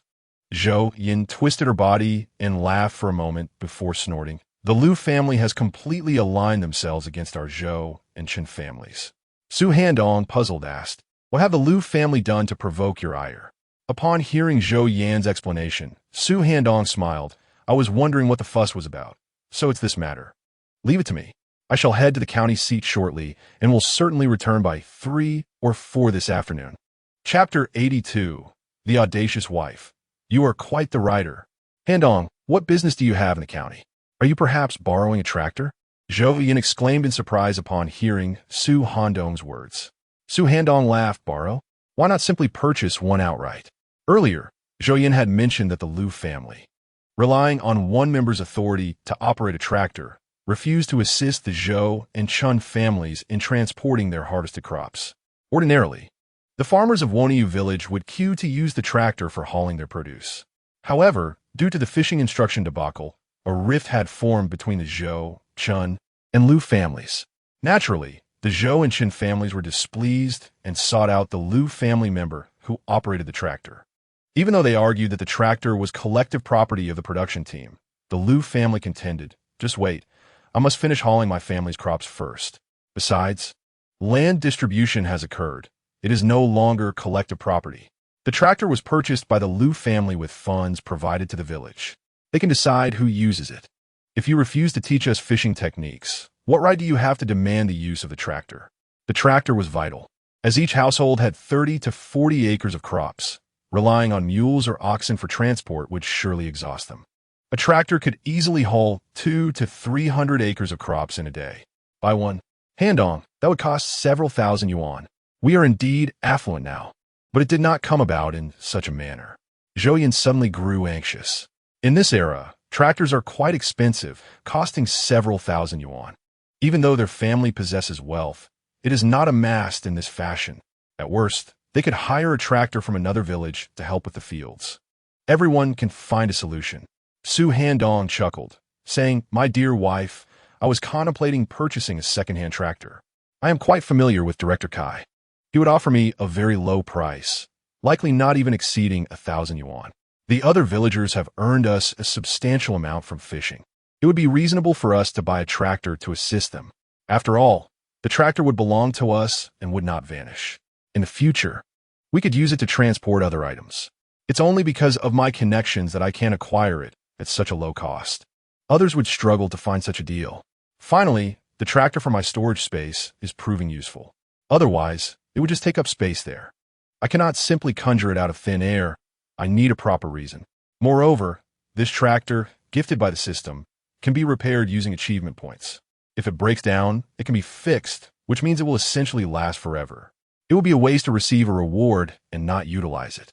In the future, when I wish to go to the county town, driving the tractor would surely be much faster than using a mule cart. Really? A tractor for less than 1,000 yuan? Even if it is secondhand, it cannot be that cheap. Do you truly have such strong connections? You're not, perhaps, planning to subsidize it with your own money? Zhou Yin looked at Su Handong with a puzzled expression. Su Handong thought, this woman dares to doubt me? A task should trigger here. Come on, where's the task? Why hasn't it appeared? Oh, I forgot. The system has hidden the short-term task triggers and no longer provides notifications. What a joke, you doubt me. Just look at how much money I have on me. When I return, you will see exactly how much I spent. Su Handong rummaged through his pockets, displaying the money he held, allowing Zhou Yin to have a good look, feigning annoyance with a huff. To his surprise, Zhou Yin, that audacious woman, actually reached out to inspect the money in his pockets and in his hand, totaling 1,325 yuan. If you can truly return with a tractor for this amount, even if it is secondhand, then once you start making big money, I will introduce you to Qiao Muyu. Zhou Yin, initially serious while inspecting the money, transformed into a boisterous laughter after counting it, her boldness returning.